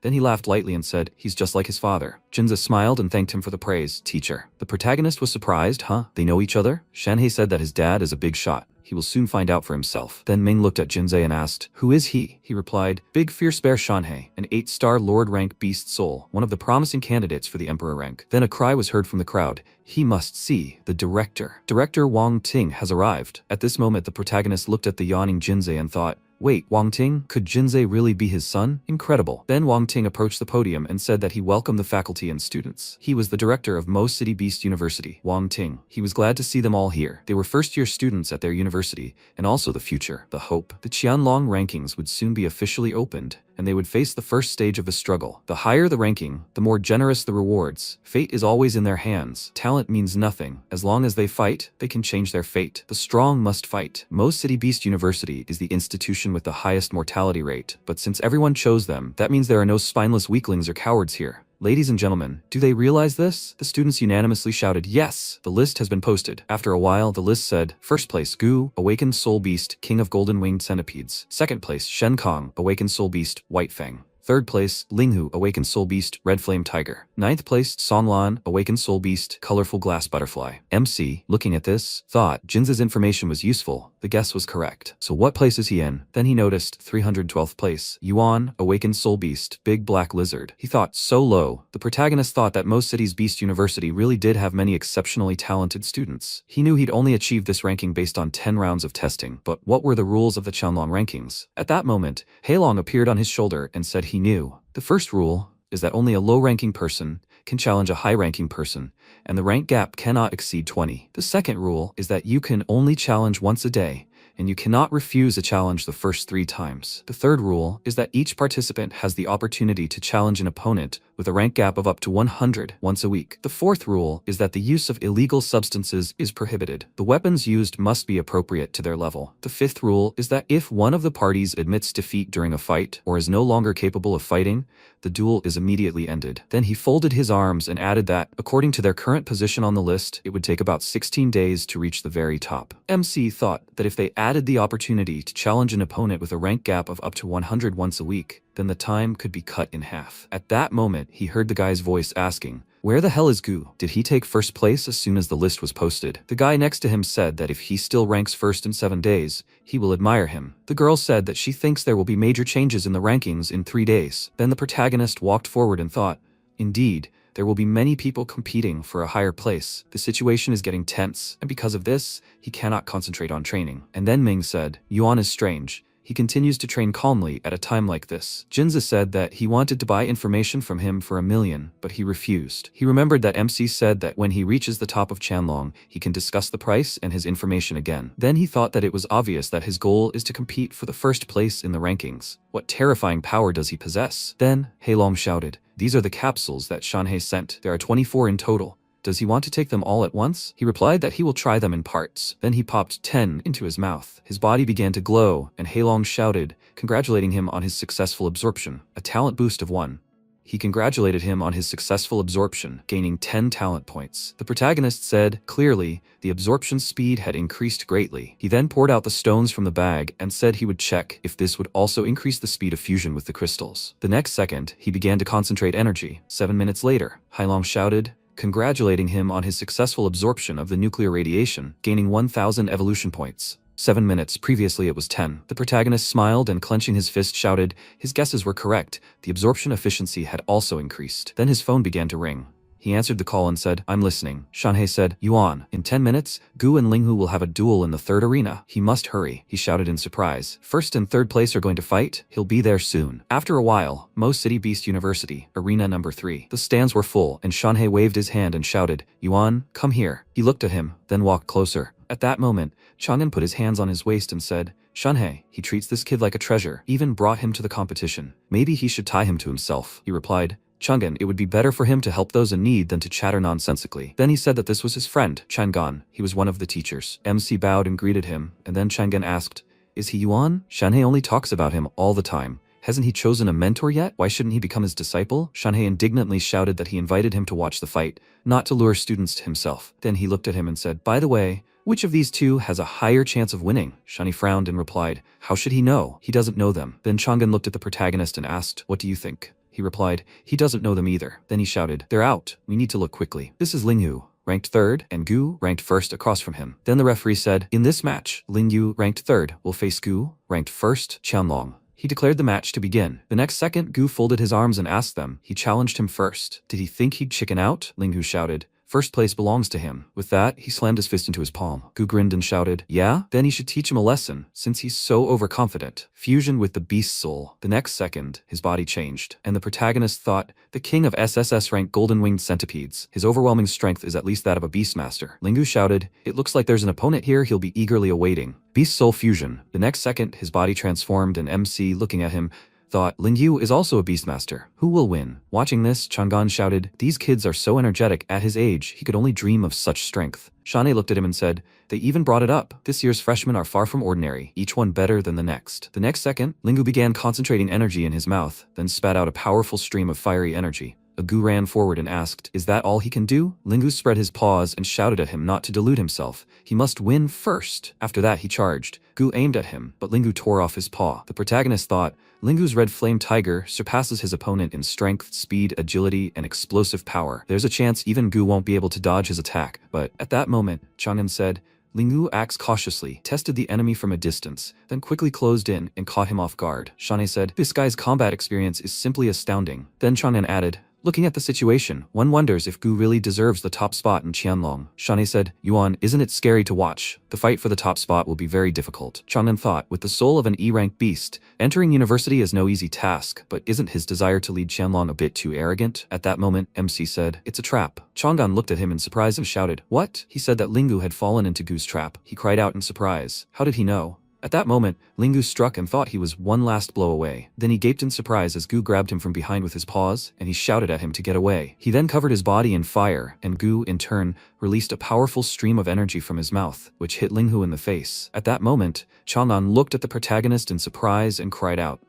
He really had trapped him, but how did he know? He replied that the best way to lull an enemy into a false sense of security was to show weakness. Gu could maintain his position at the top of the rankings, let alone be worthy of it. His combat skills were in no way inferior to Linghu's. At that moment, Chang'an thought he never imagined Yuan would be so perceptive. They usually ignore details, but he was completely immersed in the process, not relaxing. But Shanhei hit Chang'an on the back with the same gesture and said, "Well, old man, the younger ones are smarter than him." He replied that he should watch his tongue. He himself was standing there doing nothing. He placed his hands on his waist and shouted, "Even if he didn't notice, he has an attentive disciple." Chang'an looked at him and said, "Yeah, you shouldn't have underestimated him." At that moment, Linghu shouted, "He has to stop." He released a powerful energy, and Gu jumped back. Then he rushed forward, surrounding his body with energy. He delivered a powerful blow, and everyone present shouted in surprise, "Damn, is Gu really going to lose?" In a situation like this, Linghu could turn everything to his advantage. No, he couldn't win with just an SS-ranked beast soul. He was still inferior to Gu in skill. Then Chang'an thoughtfully asked Yuan, "Do you think Gu will lose?" He replied, "No, Linghu will lose." Chang'an looked at him and asked why Linghu would lose. No matter how you look at it, he had every chance of winning. The main character, smiling, looked at him and said that he certainly noticed, probably testing him. Shanhei said, "You really can't hide anything from him, man." He replied that Linghu's attacks were fierce, but hasty. The poison was about to take effect. At that moment, Linghu was breathing heavily, and Gu said he should give up. He didn't stand a chance. Perhaps it wasn't too late to go to the infirmary and have the poison removed, but he couldn't guarantee the consequences. Then, Linghu shouted loudly, "No way." With that, he kicked off the ground and leaped to attack, surrounding his body with fire, and Gu shouted, "What a fool!" He thrust his tail forward, knocking Linghu far back. MC thought, trapped in the centipede, Linghu had already lost. Although Gu currently ranks first, he faces more challenging opponents in the future. At that moment, the referee raised his hand and shouted, "Gu wins." Shanhei said, "What a shame. If Linghu hadn't been poisoned, the fight could have been more exciting." Chang'an added, "If he'd thought like him, the outcome would certainly have been different." He thought the guy was obviously a newbie, but his insight, like that of a seasoned hunter, frightened him. Shanhei then asked Yuan, "Do you know why he invited him to watch the fight?" He replied that he wanted him to admire the young talents. He shouted, "That's right. You need to clearly understand your own position, your opponent's strength, and understand the need to improve. If he wants to be at the top of the rankings, he can't relax. He smiled and thanked him. He said he understood everything. An hour later in the meditation room, Hailong flew up to the main character and asked what his impressions of the fight were. He sat down on the floor and said that Gu had definitely reached the 4-star level of a Beastmaster, while Linghu was, if not 4-star, then 3-star at most. The former simply released poisonous clouds, while the latter masterfully controlled flames. Given these characteristics, their strength in actual combat was far greater than that of others of the same level. Hailong said that they were truly worthy of their place on the Qianlong list. The protagonist added that, moreover, having taken first place, Gu undoubtedly had an ace up his sleeve. The question was whether Jinza would be able to obtain detailed information. He asked what his chances were against them. The protagonist replied, about 3 to 7. 3 for him, 7 for Linghu. He had good intuition and developed combat skills, but in a duel to the death, his chances were slim, let alone against Gu. He said that their souls were above S rank, not geniuses, but he must compensate for their shortcomings to ensure victory. He replied, yes, he would definitely try. The national competition is less than a month away. He should be on the list. Hailong added, what's more, he has 1 million unused evolution points left. He can rise to 2-star master. Then MC handed over the crystal and said, okay, they'll continue meditating. Hailong happily agreed. A week later, the protagonist was training and suddenly sighed loudly. At that moment, Hailong, pointing to the system window, smiled and said, wow, he's leveled up so much. The system window said the beast soul is a huge black lizard. Status, growth stage, talent rating, SS rank, class, 1-star beast master, height 20.7 meters, weight 7,840 kilograms, attack methods, bite, claw attack. Skill, Daylight rank A, Nuclear Breath rank S, Beast Artifact, Scarlet Flame Claw, same as Beast level, Black Scale Armor, same as Beast level, remaining evolution points, 3,250,000. The protagonist looked at this and said that he had been accumulating evolution points since reaching the Beast Master rank, and currently had more than 3 million. Then he looked at Hailong and shouted, if not for the experience boost, he would not have been able to accumulate so many. He asked how he would distribute the points. He raised 2 fingers and said, 200,000 for scale hardness, 200 for claw sharpness, another 200 for the sharpness of his teeth, and the same for increasing the power of his nuclear breath and capacity. Half an hour later, Hailong shouted that he congratulated him on receiving the 2nd star. Master, there were still 1.75 million points left. The protagonist, smiling, looked at his hand and said, yeah, it's a shame he didn't reach the 3rd star, but still not bad. Then he walked to the exit and said it was time to test his abilities. Hailong said, yeah, he hadn't shown up in the dorm for a week and slept for 2 or 3 hours. He thought, judging by the description, he sounded like a real monster. Sometime later, in the bedroom, Jinza asked in surprise, why did he come? MC asked, what's wrong? This is the dorm. His roommate packed his things and said, dude, he's already gone crazy from leveling up. It's been so long since they've seen each other. Then the protagonist went into the room and asked, where are Songlan and Ming? He replied that Ming and the others were seriously injured. He came to get a change of clothes. Songlan had arranged a meeting with Ming's attacker this evening, and was probably training for now. He was surprised. What? Why would he even need this? He replied that a kind person like Ming would never get into a fight with anyone. There were simply too many ranking hunters, so Songlan had to stick his neck out. He asked, ranking hunters? He frowned and said, right, he didn't know. They were a recently formed group of freshmen.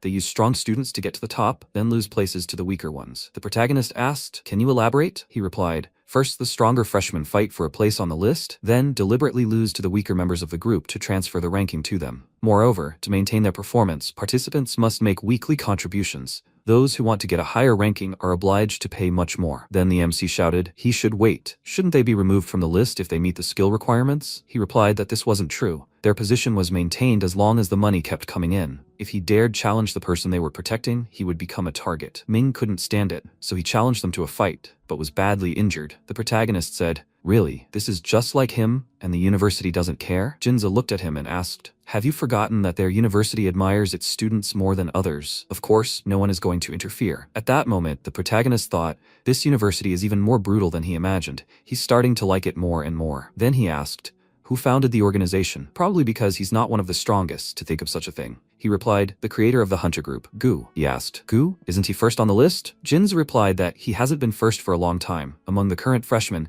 he is considered a hidden talent. He should take a look at the ranking table. With these words, he showed the screen of his phone, which said the leaderboard. Today, 1503. First place, Chu Tianyi, Beast Soul, Black-Headed Golden Eagle. Second place, Shen Kang, Beast Soul, White-Fanged Squirrel. Third place, Gu, Beast Soul, King of Golden Winged Centipedes. Fourth place, Li Qingnan, Beast Soul, Dark Purple Monstrous Vine. Fifth place, Linghu, Beast Beast Soul, Red Flame Tiger. 18th place, Songlan, Beast Soul, Multicolored Glass Butterfly. He said that on the second day after the list was published, Gu created an organization of ranking hunters. He recruited Qingnan, Shen Kang, and a bunch of other strong guys. Gu promised a ton of privileges, now a third of all students in his organization. But guys like Linggu and Tianyi did not join. MC said thoughtfully, Linggu and Gu don't get along, so it's surprising about Tianyi. He had no idea about his strength. Jinze smiled and said it only took him 4 days to reach the top. What's funny is that many hunters challenged him, but they were just another obstacle, which really angered Gu. The protagonist laughed and asked, Wushuan lost to him too, didn't he? He said, frankly, their souls are different. Tianyi, for example, can fly. It's impossible to catch him with a poison spit, which is why he won. A little later, he'll send him a video of their battle to watch, but now he needs to run to Ming. MC said he's with him. Sometime later, Ming was lying in a hospital bed, his body bandaged. He looked away and asked, Yuan, what brought you here? The protagonist came closer,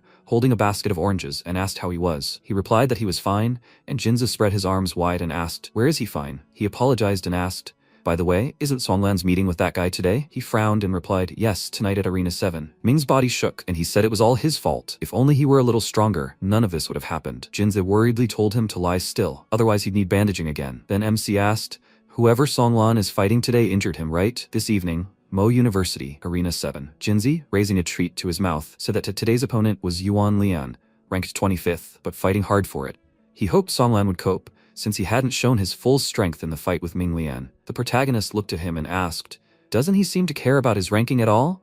He replied, right, it's too hard for him to fight for a spot on the list, so all he can do is improve his intelligence. He doesn't think his father helps him with everything, does he? He relies solely on himself to gather information and then sell it. He wants to become China's largest intelligence service provider. He said it seems like they, the rich, have it tough too. Then Jinza looked up at the sky and said, to tell the truth, he has a brother. He's incredibly talented, but he enrolled in Yanjing University for cover. He really wants to be his assistant, which is one of the reasons he collects information. At that moment, MC introduced his older brother, then shook his head and thought, it's hard to imagine what kind of person his older brother is. Then Jinzi said, well, it's already begun. At that moment, Leon entered the arena and, smirking, asked, is he going to stand up for that trash? Songlan folded his arms across his chest and, looking at him seriously, shouted, they're the ones who've gone too far. Then Leon took a stance and, pointing a finger at him, shouted, are you talking about fighting that weakling? He laughed loudly, and then shouted, that's hilarious. He's so weak that he's asking others to stand up for him? Songlan clenched his fist in anger and shouted, do those hunters really have no conscience? Leon continued laughing and shouted, what difference does it make when the university itself doesn't care about him? He heard that he's one of the strongest in this city.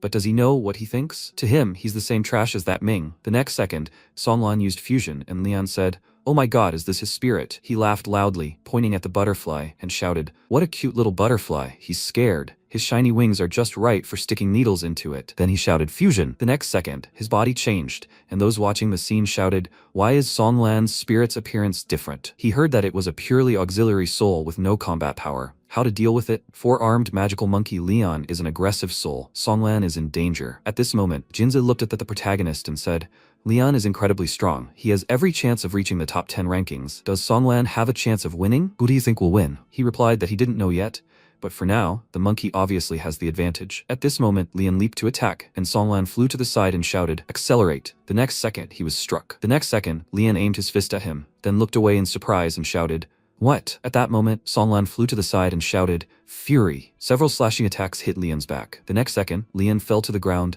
and the protagonist shouted, so this is the power of the glass butterfly. Jinza smiled and said, despite the mediocrity of his soul, this still needs to be taken into account. If Leon relaxes, he will suffer. The next second, Leon loudly shouted, Songlan, he must die. With these words, he kicked off the ground and swung his fist, after which Songlan delivered several slashing attacks, hitting his opponent accurately. After that, Jinza said he was crazy. The MC said that this is not true. These are attempts to push Songlan to the edge of the ring, to limit his space for movement, and create an opportunity for attack. Fighting in a confined space obviously limits the combat zone, which is how it differs from fighting in the field. So Leon tries to close the distance and minimize the effectiveness of the butterfly attacks. He asked, does this mean Songlan's situation is dire? At this moment, Leon swung his fist and shouted, he is sure he can't do it anymore. he should stop running and accept defeat. With these words, he thrust his fist forward, but Song Lan, in turn, exploited the weakness, directing it at his opponent. He shouted, "What? He can't move." Song Lan shouted that he won't be able to close the distance. The outcome of the fight has already been decided. At this moment, he flew to the side, and Leon, having transformed his arm, shouted that although he will be more powerful than that trash, he will still be trash. He swung his arm to strike, and Song Lan shouted, "Damn, air attack." The next second, Leon unleashed a flurry of punches. Numerous attacks hit Song Lan precisely, and he fell to the ground. Then his opponent smiled and said that it was time to torment him a little. Idiot. He then jumped down from above, delivering several more attacks. After that, he rose to his feet and shouted that he knew he could fly, so he prepared an airstrike. Song Lan rose up. Then he noticed Song Lan rise into the air and shouted, "Idiot, are you still trying to fight?" He launched another strike, and Jinze, starting to get nervous, shouted, "Oh shit, where's the referee? Why isn't anyone announcing the results of the fight? This idiot is going to kill him." At that moment, Leon launched another strike and shouted, "What bad luck. The auxiliary soul couldn't protect anyone? Weak, but he likes to stand up for others. He hopes he remembers today's lesson for a long time. Idiot." At that moment, the referee approached the arena and shouted, "Leon, he has to stop. Victory is already his. Based on the results of the duel, he will take Song Lan's place in the rankings and become 18th. He thought, damn. After that, he assumed human form and, waving his arms, shouted that if he wanted to continue, he would be waiting for the call at any time. But right now, his place was next to his scumbag friend in the infirmary. Then Linghu came out onto the field and shouted, "Leon, has he lost his conscience?" He turned around and shouted, "What difference does it make to him, Linghu? This is between him and Song Lan. If he wants to fight, he should go to Gu." He frowned and shouted, "What did he just say? He was going to twist him into a ram's horn. Did he believe it? No?" He turned to him and, spreading his arms out to the sides, asked, "Is he threatening? What a pity that a person higher on the list can't challenge a person lower down." He shouted indignantly. At that moment, Jinza frowned and shouted, "Damn it." Then he asked in surprise, "Yuan?" At that moment, he entered the arena and said, "If it comes down to it, he should fight him." Leon looked at him and asked, "Who the hell is this weirdo?" He replied that he was Song Lan's friend, Yuan, ranked 312th. Then he pointed his finger at him and shouted that he should accept the challenge. Lion then put his hand to his head and, laughing loudly, shouted, 312th in the rankings? He wants to fight? According to the rules, he has no right to challenge him. Is he tired of living? The protagonist smiled and said that he really couldn't do it now, but in 12 days he would get there. He asked, 12 days? He thought, to challenge him in such a short time, he would have to undergo extreme tests one after another every day. Then he walked forward and said that, since he was so confident, he would wait. If he failed, he would personally come and break his bones. The protagonist replied that he shouldn't worry. He would wait. At that moment, Jinze ran up to them and shouted, "Song Lan." He leaned over and, taking the protagonist's hand, apologized and said he'd lost. He told him to rest and recover, and he'd leave the rest to him. Then he looked at Linghu and thanked him for standing up for Song Lan. He folded his arms and said they'd been unhappy with the hunter's behavior before. But he saw, wasn't one to shy away and had decided to challenge Leon. The protagonist asked, "If you're afraid of everything, what was the point of coming here?" He apologized, saying they needed to go to the infirmary. They then lifted Song Lan and placed his hands on their shoulders. Linghu replied, "Okay." He watched them go and thought, "I think being friends with Yuan wouldn't hurt." A while later, a room in the infirmary. Jinza asked, "He wasn't joking in the ring." MC asked, "So it looks like that?" He thought he couldn't handle Leon. He looked at him in surprise and said he didn't know what his true strength was. He replied that they would find out in 12 days. The next day, Arena 57. Jinze watched the proceedings. Chenhai entered the arena, took a stance, and shouted, he, a kid, really thought highly of himself to challenge Leon and skip 50 places in the rankings to fight him. In front of him stood Chen Hai, an 8-star S-rank soul, a mutant sea snake ranked 262. The next second, the protagonist shouted, "Stop talking. Fusion with the beast soul." Chen Hai waved his hand and shouted, how patient he is, but how he wants a fusion. The next second, he transformed into a snake and shouted that he should be more careful. After that, he wrapped himself around the protagonist's body and began to squeeze him. After that, he shouted at him to stop struggling and die in his arms. At that moment, the protagonist said, "Not bad moves, but unfortunately not good enough for him." The next second, he spread his arms out to the sides, pushing the snake back, and he thought, this is Beastmaster level power. Then MC said, "Okay, it's time to finish." He grabbed Chen Hai by the head, and he shouted that he admits defeat. The referee shouted, "Victory for Yuan." The spectators shouted, "What, so fast?" Apparently, this guy was at Overlord level, so it shouldn't have been too hard for him to win. After a while, the protagonist entered the room. Jinza smiled and shouted, "Oh, the bastard, he's been hiding such power all this time." MC asked if he'd really come to his senses, and decided to help him with reconnaissance. He folded his arms and replied that it wasn't so, he'd just had a great idea for a way to make money. He told him to go ahead and lay it out. He figured the money wouldn't hurt. Then Jinza said that the story of him and yesterday's battle had quickly spread throughout the university, so now he's incredibly popular. He's planning to open a betting office. Will Yuan be able to remain undefeated for 12 days or not? To prepare well, he needs to know his true strength. At that moment, the protagonist leaned towards his ear and said, "About a 2-star Beastmaster." Jinza jumped back sharply, pointed his finger at him and shouted, "Oh my god, he's stronger than Song Lan." He thought he was faking it on purpose. Then he came closer and asked how confident he was that he could go undefeated for the full 12 days. He answered, "About 95% or more." Opponents below the top 20 posed no threat to him. He said, Okay, he'll bet 10 million. They'll split the winnings 60-40. He shouted in surprise, "Isn't that too much?" He replied, "Of course not. He's the key to their success." He asked, Sometime later, Mo University, buffet number 2. Lian was sitting at the table enjoying lunch when Gu approached him and said, "Good job." He looked at him and wondered what had brought him here. He said he heard someone challenged him after yesterday's Songlan duel. He replied that it was some clown from 312th place. "What's so interesting about that?" Gu leaned over and said, "It seems the news hasn't reached him yet. This kid has already risen to 262, and they say he's a Beastmaster." Lian, perplexed, shouted, "Beastmaster?" He said he'd heard something and decided to inform him. He replied, "Don't worry, he won't let him poke his nose into his organization." Then Gu walked toward the exit and, waving his hand, said that in that case, he'll expect good news from him. At that moment, Lian thought irritably, "Beastmaster? I can't wait to see him in action." On the third day, midday, arena number 53. The protagonist thought about it. As far as he knew, this time the opponent would be a guy with the soul of a moon shadow leopard, ranked 242nd. Known for his speed. Then he looked at the stands and, noticing Jinze, thought he completely trusted him and was even more inspired than yesterday. He remembered how he had asked if he should continue pretending. Then Jinze had replied, "Naturally, after the betting opens, the odds change in real time. How could they make money if he won quickly?" He asked if he meant a rigged duel. He replied, "Of course not." What made him think it would be rigged? It was just a business strategy. He would still have to win in the end. The idea was to take full advantage. First, they would convince the audience that he was highly likely to lose. Then they would win, and that way they could make much more money. With these words, he threw his arm over the protagonist's shoulder. He replied, "Okay, whatever he says." He said their earnings depended solely on him. In the present, the protagonist thought that yesterday he had demonstrated the power of the Beastmaster,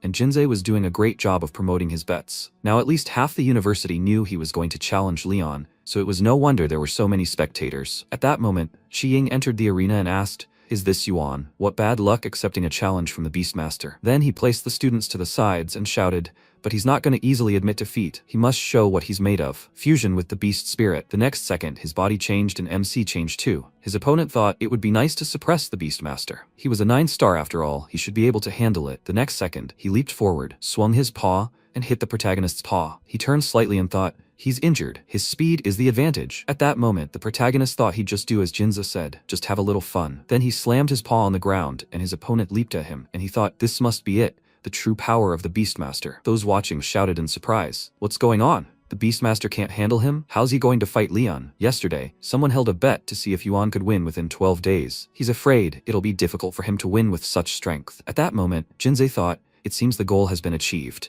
The number of people doubting Yuan is growing. The better he shows off his acting skills, the more money they can make. The next second, Qi Ying landed a few more blows on the protagonist's body and thought, if he keeps this up, maybe he can even defeat the Beastmaster. Then, he raised his paw to strike, but at that moment the protagonist's punch landed on his face, sending him flying into the wall, causing cracks to form, and then falling to the ground, returning to his human form.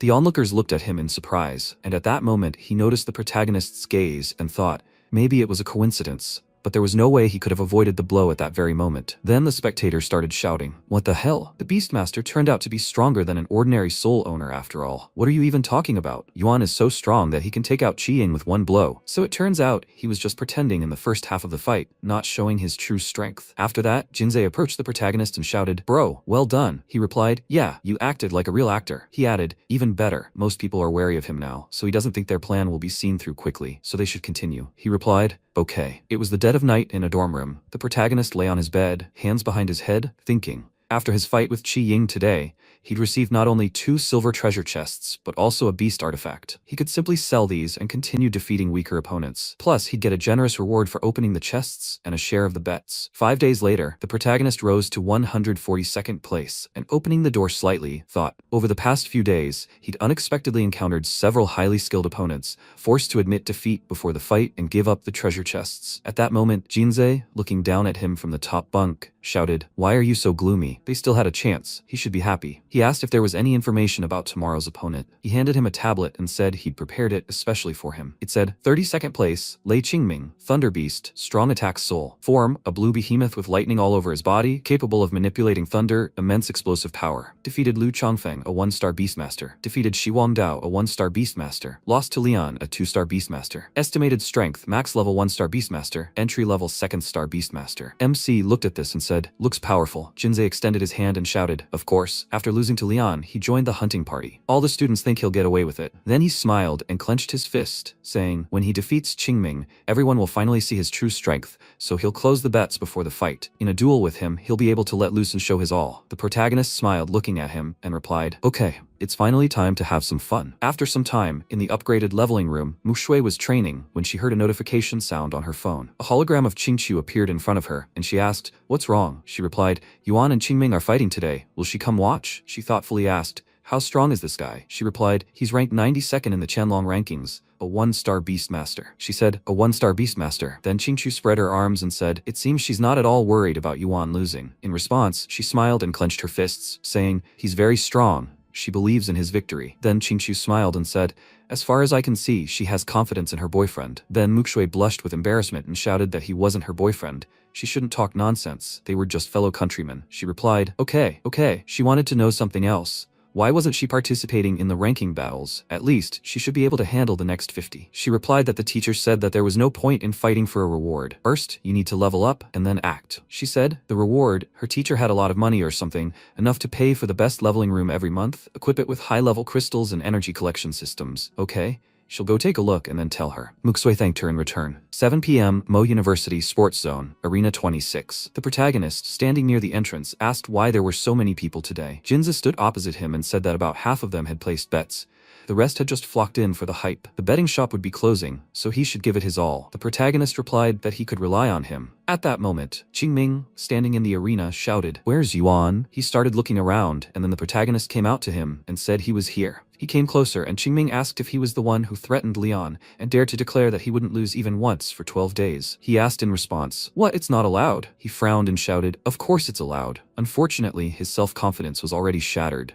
He would bring him back down to earth. The protagonist told him to try, and then they simultaneously used Beast Soul Fusion. At that moment, everyone watching the fight shouted, this Qingming is so strong, one of the strongest freshmen. Even though Yuan is a Beast Master, he didn't particularly impress in the last competition. Now everyone calls him a windbag. Be that as it may, she bet on Yuan to lose. She can't even imagine what's going on in the minds of those counting on him to win. At that moment, Qingming said, by the way, he forgot to mention, he deliberately bet 5 million on his defeat. The protagonist asked, did you bet 5 million on him losing? He asked, so should you have bet on him winning? MC smiled and replied, it doesn't matter, he just wanted to thank him. He was surprised. Thank him? For what? The next second, the protagonist swung his paw and shouted that he would find out soon. Qingming shouted, how fast? The intelligence guy told him that his soul belongs to the power category. He then released a pulse of energy, striking the protagonist's paw, and thought, even though he only has 1 overlord star, he can match the speed of 2 stars. If he doesn't die, he'll suffer quite a bit. Then he looked at his opponent in surprise and thought, that's it? How is this possible? After that, he concentrated energy in his mouth and thought,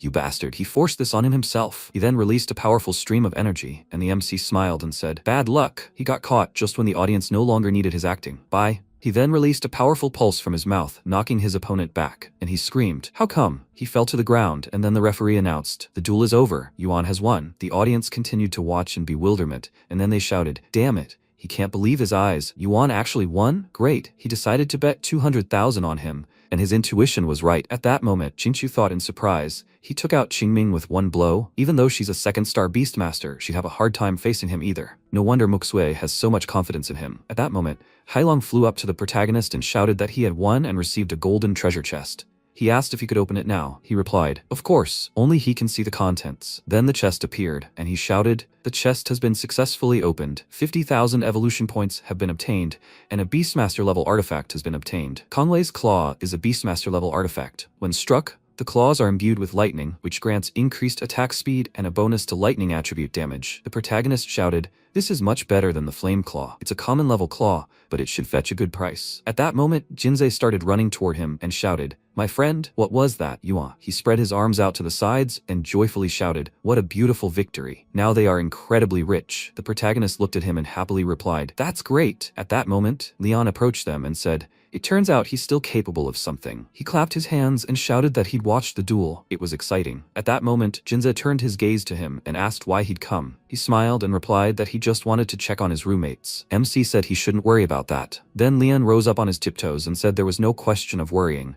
He only had a few days left. He should go and check on them. He then walked forward, brushing shoulders with Jinza, and added that when he fought Qingming, he didn't waste so much time. Jinza frowned and shouted, "How come he's not tired of making fun of everyone yet?" And the protagonist said, "Let him rage. They'll look at him when it's time to say goodbye to life." 3 days later, MC had risen to 32nd place. He was training, then opened his eyes and sighed, saying he'd finally reached 3 Beastmaster stars. Heilong looked at him and shouted, "Tomorrow he can challenge Lian." He replied, yes. His opponents hadn't brought him any valuable rewards in the past few days, and he could already imagine what the chest would be like after defeating Lian. It was the next morning. Jinza smiled and said, by the way, he'd opened a new bet a couple of days ago. The protagonist looked at him and asked something like, "Can Yuan defeat Lian? And how much did he bet?" He replied, 1-1 and 2-1. People wouldn't dare bet large sums anymore, having seen his true strength, so his chances of winning were slim. The protagonist said that in that case, he'd bet 6 million on himself. He shouted in surprise. That's all the winnings he'd given him. It seemed he was really serious this time. He replied, "They'll see." Sometime later, at the medical station, Ming sat on his cot and looking ahead, asked in surprise, what brought them here? Jinze handed him a bag and said, "Here are some buns from the 3rd canteen, still hot." He took the bag and thanked him. Then the MC asked how Songlan was doing. Ming replied, "Not very well. The wounds are deep. Fortunately, he was at overlord level. Otherwise, he would have been expelled by now." Songlan asked, "Why did they suddenly come?" Jinzi approached him, bag in hand, and said, "They brought breakfast. He should eat." At that moment, the protagonist thought, in the battle with Lian, not only Songlan's body had been defeated, but also his spirit. His bruised pride would not allow him to live in peace, and he would begin to struggle with his abilities. No one would help him here. Only by entering into a struggle with himself could he realize the value of life. Then Jinza took a bite of the bun and shouted that today, Yuan would definitely avenge them. They looked at him in surprise, and he shouted that he hadn't lost a single time in 12 days, all for today's fight. The wounded boys simultaneously shouted, "Beast, when did he get so strong?" Songlan frowned, looked at him and said, "Even though Lian used some moves last time, he doesn't think that's all he's capable of. He has to be careful." The protagonist thanked him for the advice and declared that he wouldn't lose. Noon, arena number 3. Jinza pointed forward and asked, "Wow, who's that standing there?" At that moment, Lian entered the arena and waved his hand. MC also constantly said in the arena, "Even Gu is here. It seems this fight is very important to the hunters." He replied, "He just wants to see how quickly he goes down." The protagonist looked at him seriously, and then Lian turned to the audience and, placing his hands on his waist, shouted, "Everyone has gathered today to watch the duel between him and Yuan. Do they want to know who is stronger?" He pointed his finger at himself and shouted that he could say right now, he will be the winner. Then he pointed his finger at the protagonist and added, "And he will be the last one who dares to cross the hunter." Then Gu clapped his hands and shouted, "Not bad." And Ming frowned and shouted, why on earth did he think he could defeat Yuan? This is too much. Then Jinzi smiled and, placing his hand on his shoulder, told him to calm down and cool down. After that,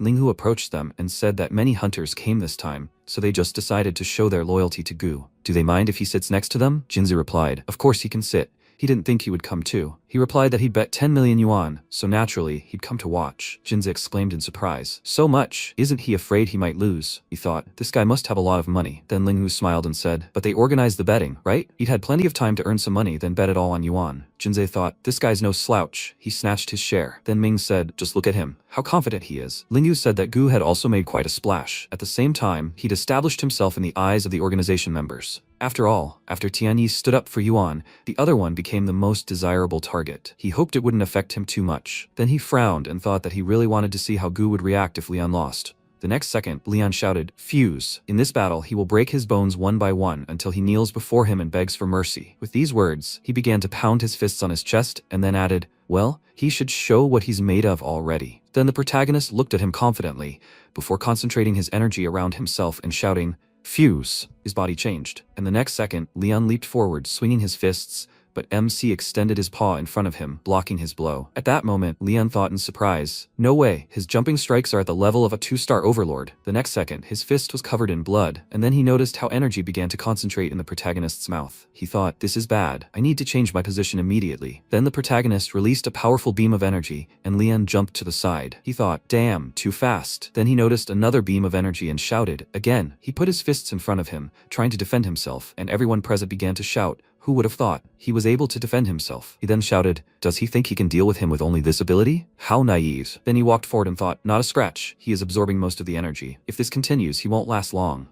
The protagonist did not stop releasing a beam of powerful energy, and Leon, covering himself with his hands, continued to move forward. At this moment, Ming shouted. Leon withstood Yuan's attack. At that moment, the protagonist released another beam of energy, and Leon, looking at it and continuing to defend himself with his fists, thought it was energy. Then a blow hit him in the chest, sending him flying back. The audience shouted in surprise. What? Ming pointed his finger at the arena and shouted, "Damn it. When did Yuan get so strong?" His neighbor hit him on the shoulder and said that he didn't know, but he'd always been like this. He shouted, "Leon is no match for him. Too bad someone lost their bet." Then, Linghu told him not to rejoice too soon. He didn't think it was that easy. Then, from the resulting smoke, Leon stepped forward and said that he must say that he had exceeded all his expectations. Then, he wiped the blood from his mouth and said, "Then the time for games is over." He charged, swinging his fist, and MC concentrated his energy in his mouth again, then released a powerful beam and thought, at least an overlord with at least 3 stars could reach such a speed. At that moment, Leon was approaching him, and then he struck, shouting that he must die. But the protagonist stopped him with his paws and threw him back. His opponent shouted at him not to forget he has 4 arms. Then he said, "The taste of blood is not bad, right?" The next second, a cross-shaped attack flew into the protagonist's chest. Leon shouted that this is only the beginning. He charged again and swung his fist, leaving a wound on the protagonist's tail. And he thought, did he still have the strength to laugh? Then claws appeared on his paw, and the monkey shouted that he shouldn't say he had an artifact. He thought with fear. Damn, he deliberately let him get closer to lure him into a trap. The next second, several powerful blows flew at him. And after that, the protagonist unleashed a final, powerful beam of energy from his mouth and shouted, "It's over." It then dissipated, and Leon, lying on the ground, said with his last strength, "He hasn't lost yet, him." MC stood over him and said that since he hasn't lost, then he should let him continue. Leon tried to get up and shouted, "What does he want?" He replied that he wanted to do the same to him as he did to Ming and Songlan. He then unleashed another powerful beam from his mouth, and Leon began to scream. Those watching the scene shouted, "Yuan is so cool. This is what Leon deserves. Let him get what he deserves." Honestly, it was high time to teach him a lesson. Hunters are the Academy's sore spot. He's done well, Yuan. Then the protagonist asked, "Do you want to give up? This is the only way. Otherwise, he can forget about the national competition." His opponent shouted, "Yuan, does he think you can bully him forever?" He shouted, "Bully? He's acting exactly like himself." At that moment, Gu said, "Yuan, there's no need to overdo it." And Linghu, folding his arms, shouted, "Where did he go too far? Isn't it too much of an honor for them hunters to occupy places on the ranking list and do whatever they please?" In response, Gu smirked and asked, "Who gave the floor to a loser?" Linghu shouted indignantly, "Oh, him." Then Gu added, "Yuan, he should think carefully. Does he really need hunters as enemies?" He concentrated his energy around himself, and the protagonist said that he thought there was a misunderstanding between them. He was surprised. A misunderstanding? He replied, "Right, he declared war on their stinking organization a long time ago." The spectators watched in amazement, and then Gu shouted, "Does he even understand what he's saying?" At that moment, the referee shouted, "What's all that noise? He hasn't declared the end of the match yet. They shouldn't complain later about being kicked off the court. The fight is over." At that moment, MC thought, cool, the referee was a master-level beastmaster. At that moment, Leon rose to his feet and asked, "Does he want him to surrender?" He laughed loudly, then clenched his fist and shouted, "He must listen. There are no limits anymore. He must just come and kill him." He, Leon, wasn't afraid of death. The next second, a powerful blow landed on his chest, and he acquired human form, falling to the ground. One of the spectators shouted, "It can't be, Yuan won. He really won." After that, the referee said, "The winner of today's duel is Yuan." At that moment, Gu thought, Yuan. He said he must remember, the time will come to pay the price. After a while, Heilong raised his paw and shouted, he defeated the king-level beastmaster and knocked out a gold chest. The protagonist thought, another gold chest. Cool. Then his comrades ran up to him and called out to him.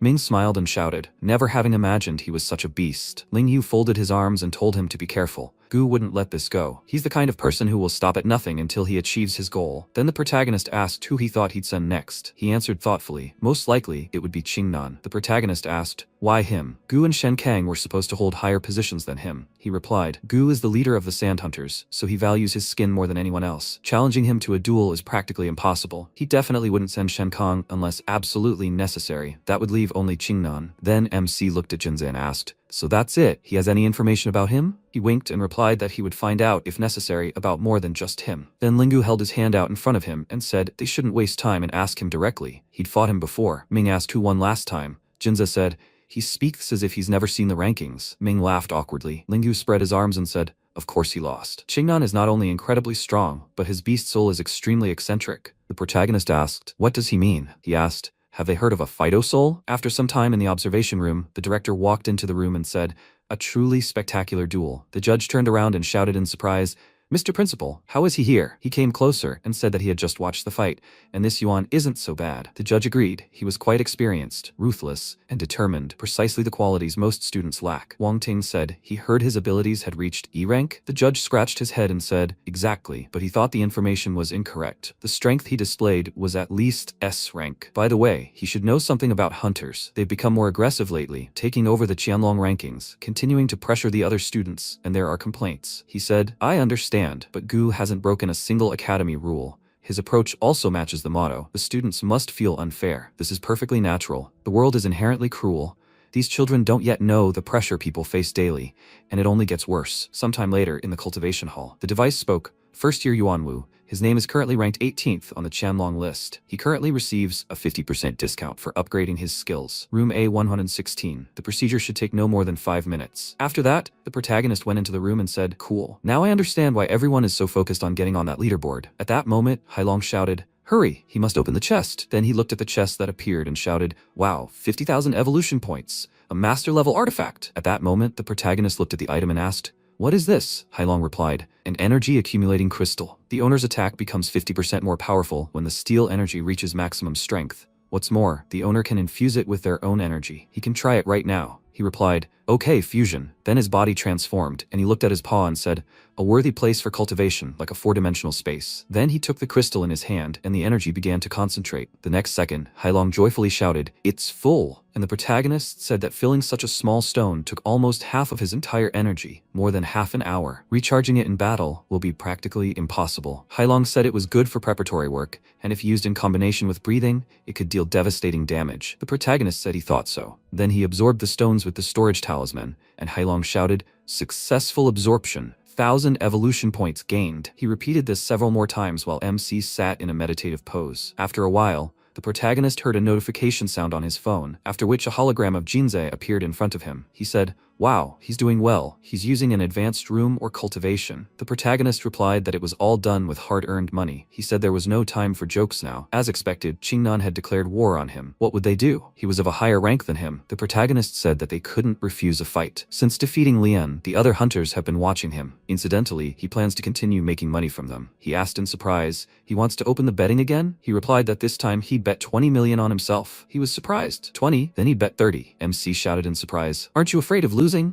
That's too much. He clenched his fists and shouted, he has nothing to lose. He believes he'll win. Damn it. Then he started running away and added, the duel is scheduled for tomorrow at 7 p.m. He'll go and announce the opening of the betting. They'll meet before the fight. At that moment, Hailong waved his hand and said he must have imagined it or he hadn't taken a breath while speaking. The protagonist said they'd leave it to him. He didn't think there would be the same excitement tomorrow as last time. On the evening of the second day, Jinzei ran forward. The guys in front of him were saying, does he know? He didn't believe Yuan would win this time either. In any case, Qingnan is ranked 4th, plus he has an unusual Phyto soul. His friend added, finally, someone capable of defending the honor of the freshman has appeared. Win or lose, he's betting 100 yuan on Yuan. He even has the nerve to say such a thing. At that moment, Jinzei thought, the current odds are 1.5, which shows that the majority is still against Yuan, my friend. Now their fortune depends only on him.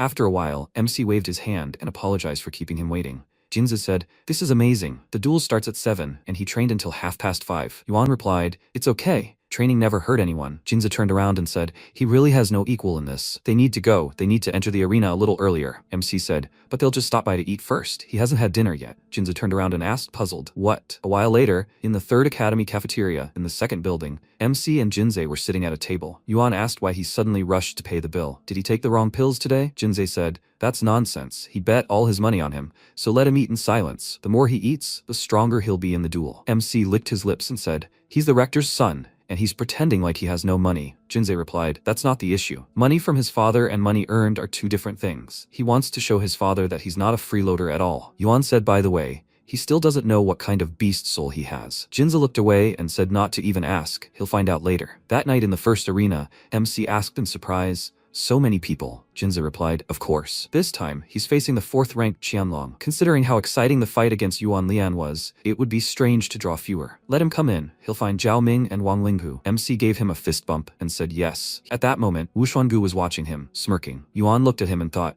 He's going to destroy him. It's a pity he chose the wrong person. At that moment, a guy came out to meet him and asked, was he the one who defeated Yuan Lian? Honestly, he's not quite suitable as his opponent. Li Qingnan, the demonic vine, said, he will give him advice. No need to provoke people who are not his equal in strength. MC smiled and said, thank you, but he does not need advice. At this moment, the host said, ladies and gentlemen, since everyone is gathered, he declares the duel open. The people in the stands joyfully began to shout, raising their fists in the air. MC said, unity. Qingnan adjusted his glasses and said, unity. His vines headed towards Yuan. He said, it's nothing. He swung his paw and cut the vine. Ming shouted joyfully. He was barely holding on. Lin Yuan, keep it up. Lingu said, it's too early to rejoice. He's just testing the waters. Li Qingnan's true strength lies elsewhere. MC asked, is that all he can do? The vines fell to the floor, and Qingnan said, he thinks he understands everything. Now it's time to finish him off. Vines began to grow around MC, and the audience screamed. The vines are starting to grow again. MC thought. Wang Lingu said that one of Li Qingnan's abilities is regeneration. As long as he has enough energy, the vines will grow endlessly. Huge vines combined and headed upward, right above Yuan. He ordered Lin Yuan to die. MC thought, how to kill him? He released a stream of energy from his mouth and cut the vines. Someone screamed, unbelievable, so many vines and they're all destroyed. What kind of plant soul is this? Qingnan thought. He made a laughing stock of him in front of the crowd of spectators. He screamed. He completely angered him. MC asked,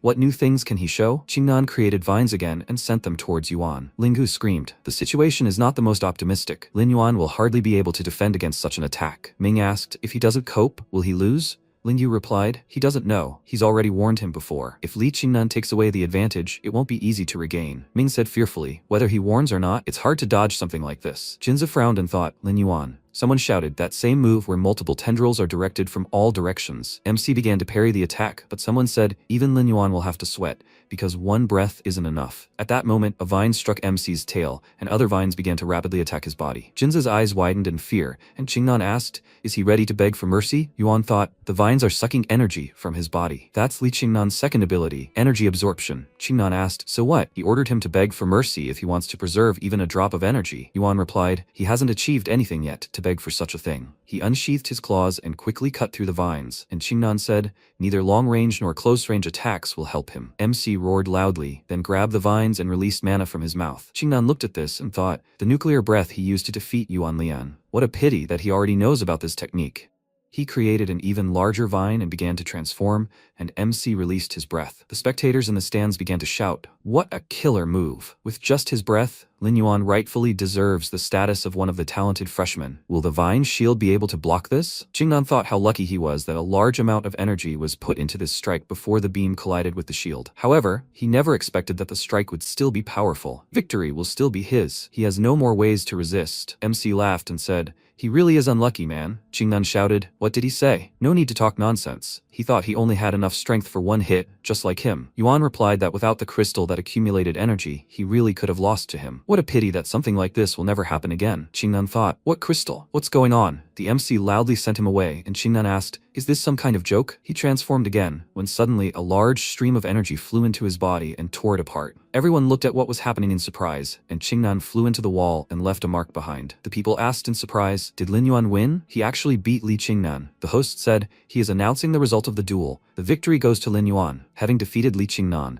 he rises from 18th place to 4th. Linghu thought, he never thought that this could happen. The host said, the fight is over. The MC returned to his usual form, and the guys joyfully shouted, Lin Yuan won, 45 million. Wu Xuangu continued to stand above and look at the MC with irritation. Yuan turned around and said, Wu Xuangu, this is his first gift to him. What will he say? Wu Xuangu replied, Lin Yuan, let him think about the consequences. Isn't he afraid of regret? The MC asked again, did he think about it when he started his activities? Zhao Ming was injured by a member of his group. He simply refused to put up with the established rules, so he decided to challenge them. And Song Lan, he decided to stand up for him and was also injured. It remains to be seen when he will be discharged from the infirmary. Doesn't he think he should have thought about the consequences first? Wu Xuangu laughed and said, it's just a misunderstanding. The MC asked again, a misunderstanding? Wu Xuangu waved his hand and said, of course, he feels very sorry for his roommates. Perhaps if he had been a little stricter with his guys, this would not have happened. However, aggression from one side or the other is inevitable. If he wants, he can apologize to his friend on behalf of the entire organization. He extended his hand and said, moreover, with sincere intentions, he invites Songlan to join them as well. In fact, he values them very much. Maybe they can become friends someday. Wu Xuangu spread his arms wide and shouted. He didn't have to do anything. He just had to agree. He would receive the same salary as Shen Kong. People started talking. It turns out he wanted to win Lin Yuan's favor. This is called one more friend, one less enemy. Wu Xuangu also doesn't know how Yuan Lian will respond to his proposal. MC chuckled and asked, did he put forward similar conditions to Tianyi? Wu Xuangu asked what he meant. Yuan said, Wu Xuangu, he takes money from ordinary freshmen to use it to lure others to his side. That's the difference between them. He knows why Tianyi turned him down, because tigers and jackals don't mix, especially such huge ones. They're just a group of bloodsuckers parasitizing on society. They dare call themselves a serious organization? In his opinion, this is even more immature than playing with children's toys. Jinza said fearfully, oh my, he will now answer for his words. Ling Wu folded his arms and said, and they thought he was crazy. The audience started screaming, Lin Yuan is right. This group is just feeding off the students. Are they worthy of occupying high positions in the ranking table? The Qianlong list doesn't exist for them to seize the top of this. Jinzi frowned in irritation and thought, he, Wu Xuangu, had never experienced such humiliation. How dare this Lin Yuan tell him what to do? MC waved his hand at him and said, he doesn't seem very pleased. It's okay. Even if he sends Shen Kong or goes out himself, he doesn't care who he fights. The game has already begun. Wu Xuangu, let him think carefully before making a choice. Wu Xuangu frowned, and the MC began to leave. After a while, Team Yuan was sitting in a restaurant. Songlan said it was his first time at such an event. Ling Hu asked them not to worry. Boss Wang would treat them. Ming opened the menu and said, Echinoderm wyvern meat stir-fried in soy sauce, black dragon back steak, moon panther paws, raging flame lion legs. All the dishes were made with such expensive ingredients, he felt a bit awkward. Jinza waved his hand and said to order whatever he wanted. When else would he have the chance to eat food of this caliber? Ming said in surprise. Amazing. He's so generous today. Jinza said to thank Lin Yuan. 45 million. For them, such a dinner is a mere trifle. He handed MC a glass and offered to share it with him. Yuan held his hand out in front of him and said, he can't. He was planning to go to the training hall today. Ming shouted, come on, he's still going to train today? Jinza said, he doesn't drink, so he doesn't respect them. MC drank a glass of wine and said, okay. Ming hugged him and said, now that's different. Lingyu said, he congratulates him on defeating Li Qingnan and reaching 4th place in the rankings. Yuan said, it's all thanks to the information he gave him. Lingyu told him not to be modest. Everyone has long known how strong he is. Songlan said, the wounds haven't healed yet, so he had to replace alcohol with tea. Thanks to him. MC said, oh well, they're neighbors. Besides, he's not gonna stop there. Songlan said, today he humiliated Wu Xuangu in front of hundreds of students. He won't let him go so easily. Jinza said, a beast master of such a level isn't that easy to attack from behind either. MC laughed and said he can rely on him. After a while, an order was heard in the restaurant to get him some. Here, another glass. After a while, in the infirmary, Yuan Lian screamed, did he lose? How is this possible? What should we do now? He said to try to recruit him. Wu Xuangu replied that he and Tianji were birds of a feather, but Lin Yuan was even more infuriating. Fine, he'll deal with him. Here, let him take this. It's a healing elixir that restores limbs. He needs to anoint the wound with it, and it will be fine. Yuan Lian replied that he couldn't. It was too expensive for him. Wu Xuangu asked what he should do when the national competition began. He was planning to fight side by side with him. He waved his hand and said, okay, it's time for him to go. Let him rest. Yuan Lian thanked him, and Wu Xuangu left the room, irritated, thinking that both of them were just trash. He approached the vice principal's office and knocked on the door. A command to enter came from the other side, and Wu Xuangu walked inside. He frowned and said, Uncle. Li Shangui, the senior vice principal of the academy, said irritably. He never thought he had such a worthless nephew. Does he know what his mistake is? He shouted, overly arrogant. He thinks he's brave, able to adapt to circumstances, but in reality, he's just a brainless fool. After all, the reason people bully him is his own weakness. Shangui said, he gave him everything, the means, the opportunities, but he never advanced beyond 3rd place. Shame. He frowned and thought, as a disciple of this academy, he'd never made it out of the top tier. Why is he so worthless then? He asked. So what does he want? Wu Xuangu shouted in displeasure. It's okay now, uncle. He'll personally fight Lin Yuan and restore his reputation. Shangui told him not to even try to challenge Yuan unless he's confident of victory. The national freshman tournament will officially begin in 10 days. Prestigious educational institutions from all over the country attach considerable importance to this event. Beijing will gather all the talents. Does he understand what he means? Only by performing well at the tournament will he be able to demonstrate to everyone that he is truly worthy of leading people. Wu Xuangu frowned and said, I understand, uncle. Shangui sat down on a chair and said, okay, he'll take care of the rest. Let him return to training. Wu Xuangu bowed and thanked him for the guidance. In the training room, Qingchu said, straight to the point. Lin Yuan defeated Li Qingnan. Mukshe replied, after all, he never did anything he wasn't confident in. Qingchu asked, by the way, has she already reached a sufficient level to compete for a place on the ranking list? What did she think? Mukshe replied, the tournament is starting soon, and there are only 12 spots left. He needs to be in the top 10 to have a chance of qualifying. Qingchu said that with her current abilities, there shouldn't be any problems. Who is she going to fight? Mukshe replied, of course, Wu Xuangu. Qingchu asked because he insulted Lin Yuan? Mukshe replied, yes, she has no reason to let him go. Qingchu thought, well, she really is going to intercede. After a while, in the capital, MC's cry rang out in the Beast Soul Hall. This place truly deserves to be called a hall. Such a scale, such a scope. Heilong happily said, there's everything here. A practice area, a business area, a place for quests, entertainment, consultation, and talent discovery. To buy something, they need to go to the shopping area. The girl greeted them and asked what they were interested in. She frowned and thought, he's so young, she doesn't think he's capable of buying things worth that much. MC ruffled his hair and asked, are storage artifacts sold here? The girl happily replied, of course. She told him to follow her. She thought the check will come to several million. They went up to the 12th floor and approached the artifact counter. Yuan looked around and said, when he was promoted, the bronze storage he wanted was only 10 cubic meters in volume. Hailong said that this was too small. He suggested that he buy more. MC asked, do they have artifacts with a capacity of more than 10 cubic meters? The girl answered, of course. If he allows, she can recommend a few. Here, a storage ring that has a reserve of 20 cubic meters. It is convenient to use, easy to carry. It is suitable for young people who are often away from home. She thought, but the price of this is 5 million. Yuan said to give it. He asked, by the way, he also needs lower-level beast soul crystals. Are there any? The girl asked again, how much does he need? She thought, he is rich, and on top of that with fantastic curiosity. MC said 100,000. The girl apologized, puzzled, and asked, why did he need so many? She'd have to contact the manager for that amount. Yuan laughed and said he was from the Beast Academy. His mentor was conducting an experiment, studying how creatures changed after prolonged use of lower beast soul crystals, and he was just helping him with his shopping. He wondered if he'd be lying if he concealed the fact that it was him. Right? The girl enthusiastically answered, I see. She asked him to wait a minute. They'd prepare everything for him. MC asked for another 100 miracle beast pills. She thought, he's an excellent student and he's well off too generous. That's just wonderful. Hailong asked, this time it cost 20 million. He said, does anything else matter? Yuan replied, no,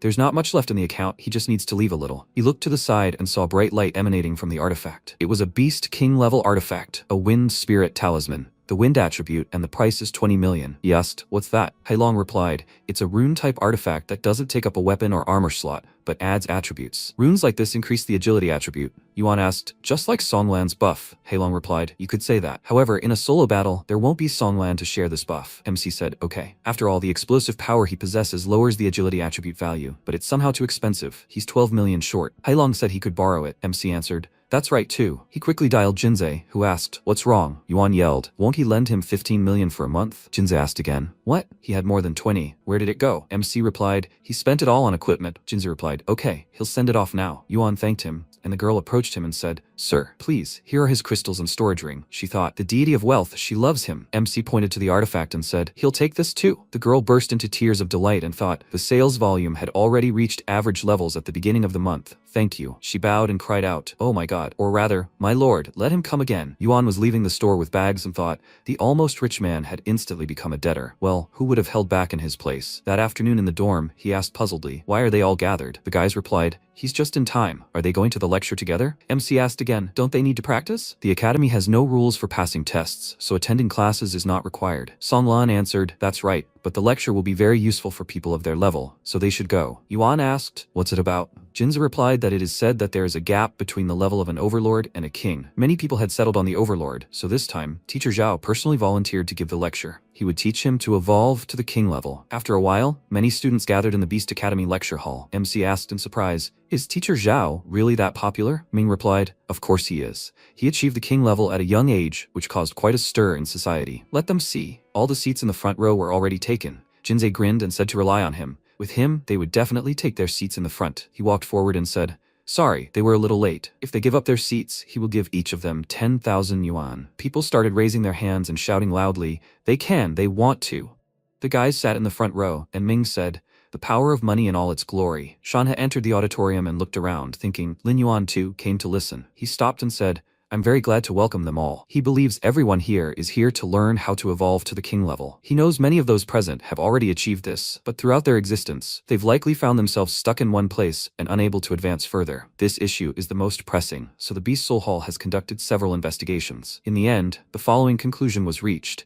Many of them still don't understand their own path. MC thought in surprise. Paths? The disciples began to mutter among themselves. Don't they understand what he's talking about? Shanhe said, the so-called path is the perfect match between you and your beast soul. In other words, complete unity. Ming asked, does Songlan understand what he means? He replied, he understands some of it, but he's not sure if it's correct. Shanhe said not to worry. Slight misunderstandings are normal. He asked to give a more specific example. He once spent half a year hiking through places with majestic scenery during his cultivation. His beast soul was an earthen, furious bear, so he considered it necessary to feel the power of the earth, its might, and also to understand every movement of the wild bear. Until one day, he finally felt a change. The power of the earth and the strength of the bear became his own. His eyes flashed, and the image of a bear appeared behind him. Everyone cried out in surprise, and MC thought every exclamation of his was admirable. Shanhei waved his hand and said, "Naturally, each soul is unique, and everyone has their own path. They need to understand what is best for them. There is no need to rush this." The best king-level mentor today, Jiang Yang. It also took him 3 years to find his path. MC asked again. 3 years? Jinzei answered, "That's right. After finding his own path, he raised his owl soul level from S rank to SSS in a day, and the 9 overlord stars turned into 6 king stars." Shanhei smirked and said, "Before evolving, Jiang Yang was a mediocre soul master. Perseverance and tenacity are precisely the qualities they lack. Therefore, the process of evolution is not as complicated as it might seem at first glance, but at the same time, it is not entirely simple." Yuan thought, "The path is truly an abstract concept. You need to merge with your soul. In other words, you need to find a response in your consciousness." After the lecture, only guys remained in the audience. Ming asked what soul teacher Zhao was talking about. He didn't understand a word. Did he really need to catch several snakes to have an epiphany? Jinzei put his hand on his shoulder and said, he didn't understand anything either. Songlan said a certain realization had come to him. Previously, he resisted his own beast soul, so he tried to develop physical skills. But in the fight with Yuan Lian, he created a feeling that this was not his advantage at all. So maybe he should embrace the characteristics of his beast after all? MC looked closely and thought, it's amazing how Songlan thinks. He's a real genius. He got his bearings so quickly. At that moment, someone called out to him from the side. He turned and saw Shanhei, who asked, "Well, did he learn anything?" Yuan replied, "Yes, but he still can't figure out which path to take." Shanhei told him not to worry. He had recently evolved to the overlord level. It was already unique that it happened so quickly. That plus he took 4th place on the ranking list. MC replied. In front of him, he couldn't lose face. "By the way, Professor, he should return something to him." Shanhei grinned and said, "Not bad. They must have earned a lot from the bets."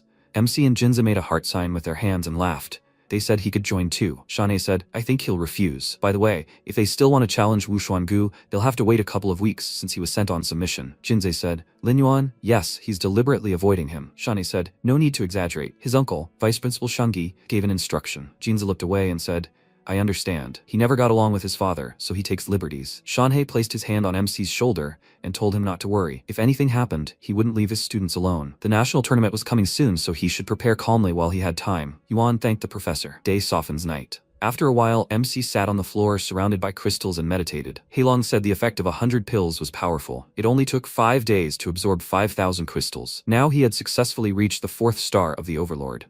MC closed his eyes and said he regretted having to waste 5 million evolution points on this. Maybe Professor Zhao was right, and it was all because of his lack of self-awareness? Heilong asked if he should try a real combat training regimen. He remembered there was one like that in the training hall. MC looked at him in surprise, then pressed his phone and said, "Let's see." The system window reported an article about the swamp squid. It's good at fighting in a swamp environment and has extraordinary vitality. The terrifying golden wolf is an extremely bloodthirsty monster. The terrifying golden monkey is an incredibly ferocious and bloodthirsty monster. The armored ape with a golden pupil is covered in steel armor. Very powerful defense, causing hallucinations upon direct eye contact with the golden pupil. Heilong said, the actual battle simulation function allows you to select an opponent according to their strength and completely simulate the battle process. You don't have to worry about injuries. MC said, here, he chooses a 5-star armored ape. He pressed the system window, after which a voice announced, the battle simulation with the armored ape has been successfully simulated. He can begin the battle. MC looked around and wondered where. Suddenly, a huge creature appeared in front of him and struck Yuan's paw. He thought, wow, what strength? Is this 5 stars? The monkey swung its fist, and Yuan released energy and grabbed the creature by the neck. He thought in surprise, what? It turns out the neck is not a weak link. It's all covered in armored fur. What's going on? The monkey smirked, and MC thought, his claws are stuck. The monkey quickly struck him, and Yuan's eyes widened and thought, how so? In the training hall of the Beast Academy,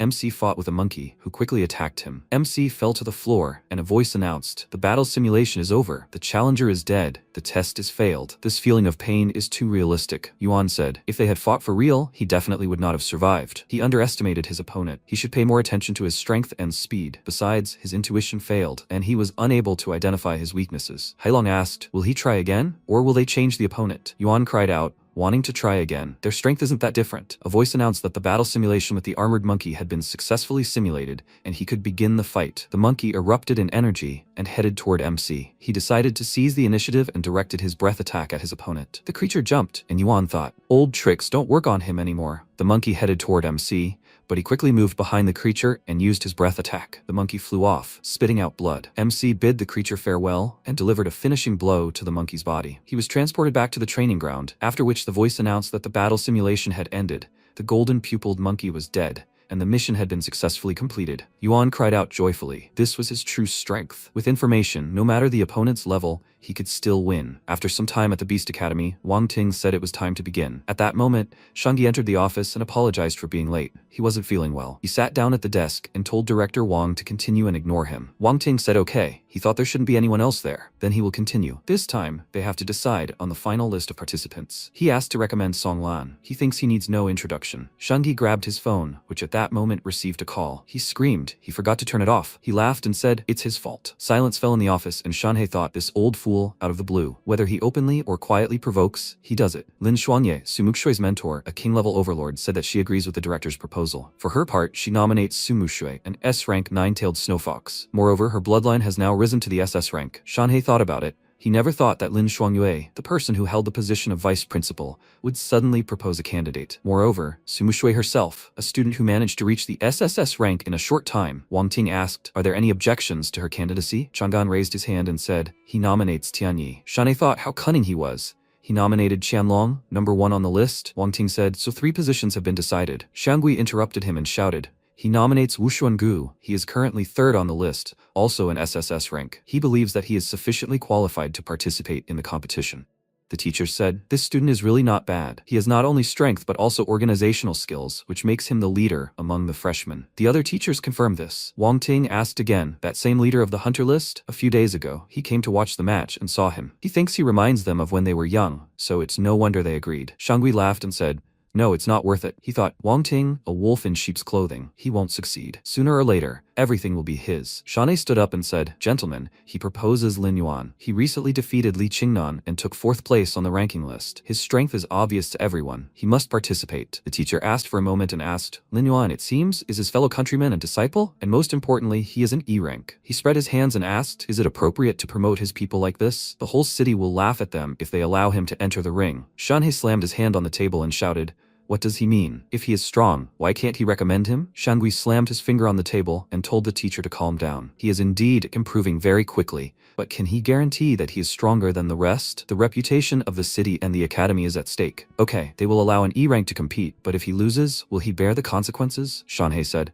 Professor Li, is it important to select participants based solely on innate talent? Doesn't Lin Yuan's ranking 4th on the ranking list speak volumes about his abilities? The teachers chimed in. Yes, that's right. Shangui said he never downplayed Lin Yuan's strength, only voiced his concerns. After all, his beast soul is an E rank. Shanhei thought, compared to Li Mu, Li Xiangui is a real trickster. He's definitely targeting Lin Yuan. Wang Ting said he thought vice principal was right. Xiangui frowned and wondered what had happened to Wang Ting that he agreed with his point of view. Wang Ting said, the academy must definitely consider all the risks, no matter what institution it concerns. Such a chance doesn't come often, and they shouldn't waste it. Everyone looked at him carefully, and Wang Ting said, however, it would be too selfish and cruel to deprive a student of the opportunity to perform. So why don't they add him, do they? Shanhei smiled and thanked the principal for giving his student the opportunity to participate. Wang Ting smiled and said, you're welcome.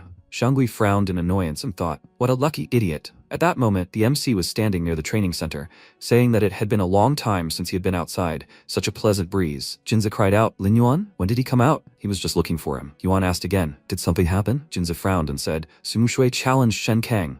If he hurried to the first arena, he might make it in time. The MC asked again, does Sumuxue's ranking allow her to directly challenge Shen Kang? Jinza muttered. He probably hadn't noticed, but there is one rule. The top 10 students each month are required to accept 3 challenges unconditionally. MC looked around and asked, then why did he try so hard for 12 days straight? He started running and screamed, why is he standing there? They need to go faster. Jinze asked him to wait and thought. Although Lin Yuan said that there was nothing special between him and Sumuxue, he thought completely differently. If something unpleasant happened to Muxue, he could imagine what Lin Yuan would do. After a while, at the first arena of the Beast Academy, the guys sat on the stands and Jinze said he caught up. Another student said, this is powerful. He thinks he's starting to understand Tianyu's feelings. Besides, she's a girl. He feels inferior. Jinze and MC wondered, are they talking about Sumuxue? This is Shen Kang's beast soul, the Snow Fang. The SSS-ranked Snow Nine-Tailed Fox asked, who gave him permission to look down on her? She frowned and ordered him not to even think about blocking her path. She quickly tried to attack, and Shen Kang dodged and said he was glad to fight her. He swung his paw and said, "They will see each other. Challenger." He quickly rushed to attack, and Muxue screamed. When she decided to attack him again, releasing energy and throwing Shen Kang aside. Muxue stepped on the head of her opponent, who said, "Nightmare." She said, "If he does not want to die, let him lie still." He said he admits defeat. MC closely watched the fight and thought, when did this girl manage to become so strong? One blow is enough to understand that she is higher than a 5-star overlord. The audience began to scream. They did not think that such a beauty would be a serious high-level opponent.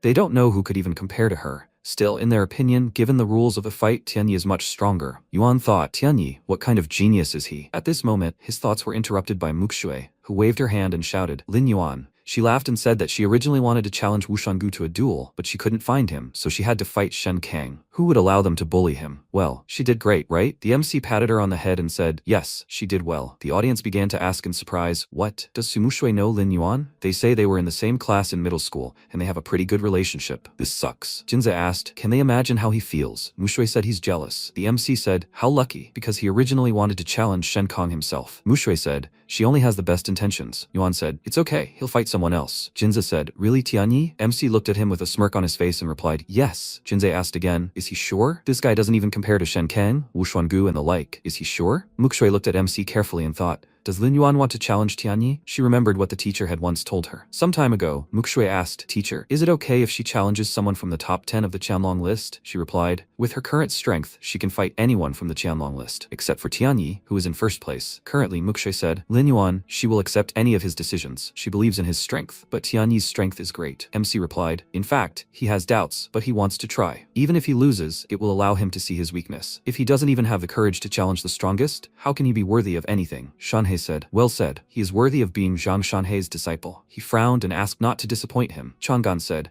Lao Guozhao, he has accepted a good disciple. The students bowed and greeted teachers Zhao and Meng. Shanhei asked them to stop. They are all on their own, no need to be so polite. He looked at MC and asked, does he really intend to challenge Tianyi? But he has no such opportunity. Yuan asked in surprise, why? Shanhei handed him a piece of paper and said, it's very simple. The list of participants has already been published. The school doesn't want them to get involved in any senseless squabbles during the preparatory period. It's all to avoid injuries. MC replied, he understood. He looked at the list and looked questioningly at the teacher. Shanhei said he'd put him on the list, but Li Shangui wanted to reject him because he possessed an E-rank spirit beast. In the end, he and Director Wang Ting reached a compromise and included him as a substitute. Chang'an said, Lin Yuan, yes, it's a substitute spot, but his teacher did everything he could to add him. There's no need to blame him. Muxue asked, why? It's unfair. Li Qingnan and Yuan Lian will be defeated by Lin Yuan. Why can they be included in the official list of participants, while Lin Yuan is forced to hang around as a substitute? She jumped up and said, no, she'll go to her teacher. This can't be done. She will give up her place to Lin Yuan. Suddenly, the MC grabbed her hand and stopped her. Chang'an said, this list was unanimously approved by the upper management of the school. Even if he doesn't participate, Lin Yuan will be given her place. The MC asked, if he remembered correctly, Li Shangui, he's Wu Xuangu's uncle, right? Shanhei said yes, that's one of the reasons he's targeting her, mainly because of the quarrel with Principal Wang Ting. Yuan said, in other words, he can only be seen as a victim in the process of struggle. He understood. Teacher Zhao, thank him very much for everything he's done for him. No need to blame himself. As long as he can participate in the competition, even as a substitute, he still has a chance. Everything that's rightfully his, he will take with his own hands. Shanhei looked at him in surprise and thought, Lin Yuan, he gave in too quickly, and he's kept his cool all this time. Jinze asked, Lin Yuan, wait. He'll try talking to his father and see if they can put him on the official list of participants. After all, with his strength, participating as a substitute is kind of pitiful. MC smiled and said, no need. The director suggested putting him on as a substitute. At least it showed he wasn't planning on punching Li Shangui. He thought he'd be much more interested in a list like that. Jinza picked up the list and said, he's an intelligence agent. After all, he can guess whose name is on the list. Come on, let him see. Tianyi, Shen Kang, Wu Xuangu, Sumushui, and Songlan. He widened his eyes in confusion and buried his face in the list. Muxue looked at him questioningly, and Jinza shouted, he doesn't see Wang Jinze. Even if he hadn't been chosen, wouldn't his father have found a loophole? Who? His father really wants to get him a job through connections. But what about the replacement then? Muxue turned around and asked, he didn't nominate him, right? Shanhei replied, where is the malicious intent? Said Li Shangui. He meant that Wang Jinze has great potential. That's why he decided to nominate him. MC asked, great potential. Really? He deliberately nominated Wang Jinzi to embarrass director Wang Ting. After all, if he doesn't agree, he'll admit that his son is no good. And if he does, they'll wait a bit and see. He told him not to be nervous. Since the director agreed, he'll definitely believe him. Jinzi said so, but his spirit beast isn't exactly a fighting type. MC asked, "What kind is it?" Jinzi replied, "It's a secret." Mukshui asked displeasedly, why would he keep the secret to himself? Shane told him not to frown. It's good that he was chosen. The resource payments for participants and replacements are the same. They amount to a whole 50 million. MC cried out happily. 50 million, but is it possible to withdraw it from the account? He thought. It turns out that now he has no shortage of resources, but he owes Wang Zhenzi 1.5 million. Shane said, Yanjing Beast University provides resources worth 50 million, including crystallized pills as well as the beast's secret magical weapons, and things that can't be bought anywhere. This is an amazing chance for him to get into the university's treasury, so he suggests that he remember this and make a good choice when the time comes. MC said happily, he got it. Thank you, teacher. At this time, Wang Ting was standing in the main building of Beast University, looking out the window. He said, Mr. Ying, before he comes next time, could he please knock first? He told him to get used to it. Wang Ting asked, Mr. Ying saw everything, right? How did the guys react? The man in the robe responded. Wang Jin's reaction was simply incredible, nervous and awkward. He said to let him participate in the National Freshman Friendship Competition. Perhaps this was Li Xianggui's trap and an unwise choice. Wang Ting turned around and said, Mr. Ying, he knows his son too well. Frankly speaking, Wang Jin's strength has reached the 4-star Beast Master level, so there is no problem with participating in the competition. As for Li Xianggui, he paid no attention to him. Ying asked, isn't his strength similar to Shen Kong's? Why is he so unsure of himself? Wang Ting exhaled and replied, it's all because his brother is too good. His beast soul is strange and not suitable for showing it off. And as for Shi, he worked hard and the knife didn't slow him down. The competition is the last chance he can give him. Wang Ting said he speaks highly of his son. How is Lin Yuan? The boy replied calmly. He didn't see him as a freshman. Even when he looked at him, a deceptive feeling arose inside that they were similar. Wang Ting looked at him in surprise and exclaimed, he rarely spoke of people like that. Maybe he could take him as a student after the competition was over? The boy replied, no need. He wasn't interested in taking anyone as a student. Wang Ting said, that's a pity. He frowned and turned to the window, thinking, Lin Yuan. A few days later, a question rang out in the treasury of Sichuan Beast University. Are these 3 offspring candidates for the competition? The boys looked closely at the old man, and Shanhei nodded and said, yes, this document is signed by the school principal. Let him take a look at it. The old man looked at the piece of paper and told them to come in. As soon as the time comes, they should leave immediately. Shani took out a bottle and told old man Cheng not to worry. He understood everything. He would look after them. Senior, he bought this fine wine especially for him. Let him try it. The old man pointed at him and cried out, this is not bad. Young Zhao, he is still as tactful as ever. Shani said, of course, he hasn't forgotten about him. Let him drink leisurely. The guys went inside and asked, how is that old man? Shani turned around and said, have they heard of a beast soul master who single-handedly blocked the beast tide 20 years ago, hunted emperor-level beasts, and saved an entire city? The guys cried out loudly. Shanhei interrupted them and said, yes, it is that same old man Cheng Tongji, so let them be more polite to him. He was once one of the strongest beast soul wielders in China. MC asked again, once upon a time? Shanhei replied, well, after blocking the beast tide, he suffered a serious injury that is difficult to heal, and his soul is damaged. If he had calmly healed his wounds, he might have lived for 3 to 5 decades, but now he simply guards this treasury. Jinza said, Teacher Zhao, he had heard that the old man had a bad temper and was not easy to befriend, but it seemed to him that he was very friendly with them now. Shanhei turned and said, of course he has a good relationship with Cheng, maybe because he saw talent in him at first sight. Jinza replied, yes, it certainly has nothing to do with him bringing him good meat and wine. Shanhei hit him on the head and told him not to play the poor guy. Let them quickly choose from the treasury. He ordered them to choose. The boys walked through the treasury and began to look around. Jinza said that the first floor contained ordinary items, so he suggested starting with the second. Songlan thanked him for reminding him. They went up to the second floor, and MC thought, there are all sorts of medicines, secret techniques, beast magic weapons, and special materials here, but it's a pity that the item quota is only 50 million. How can he satisfy his needs? According to Master Zhao, in order to understand the Tao, one must find special treasures that can improve soul power. He looked ahead questioningly and saw an artifact. The system window reported it's a mini nuclear reactor priced at 30 million. This is a nuclear reactor, also known as an atomic energy reactor or waste disposal reactor. It is a device that can maintain a controlled and self-sustaining nuclear fission chain reaction.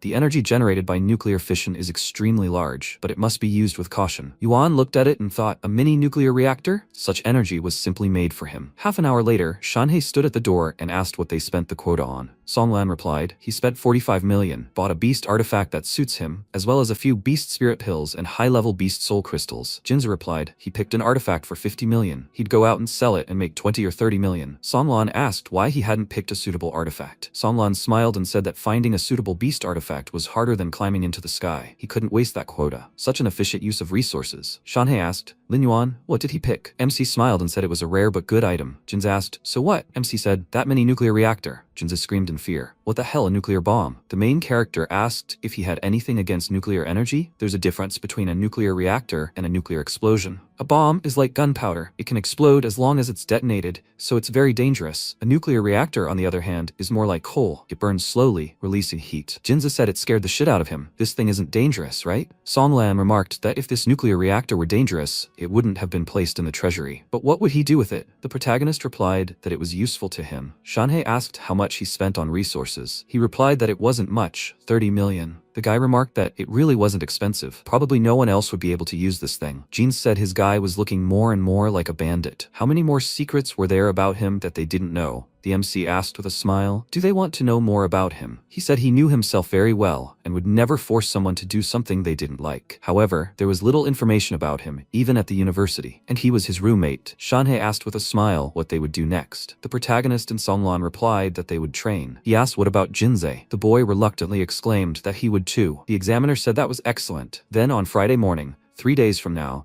they would meet at 9 o'clock at the school gates. They would drive to the Beast University, where they would prepare for the competition. They shouldn't be late. Everyone answered in unison that they understood. After some time outside, the protagonist picked up a nuclear reactor. Heilong, seeing it, exclaimed delightedly that it was a nuclear reactor. He agreed and added that he didn't know how to use it. Maybe it was something like absorbing soul crystals? The beast said that, like the soul crystal, it was a disposable consumable, but the method of using it was different. If he wanted to absorb nuclear energy, he needed to do so while the beast and soul were fused. Imagine his stomach was a nuclear reactor. No matter how much nuclear energy was released, he could absorb it all with the nuclear reactor. MC asked if he could try it now. Heilong replied that he shouldn't. His strength would immediately increase after he absorbed it, but the energy might only last for a certain period of time, and the rest would be converted into evolution points. He exclaimed that he understood everything. It would initially give him a short-term buff and then evolution points. Then he needed to use it carefully. The beast remarked that this was an ace in the hole. 3 days later, the protagonist arrived at the school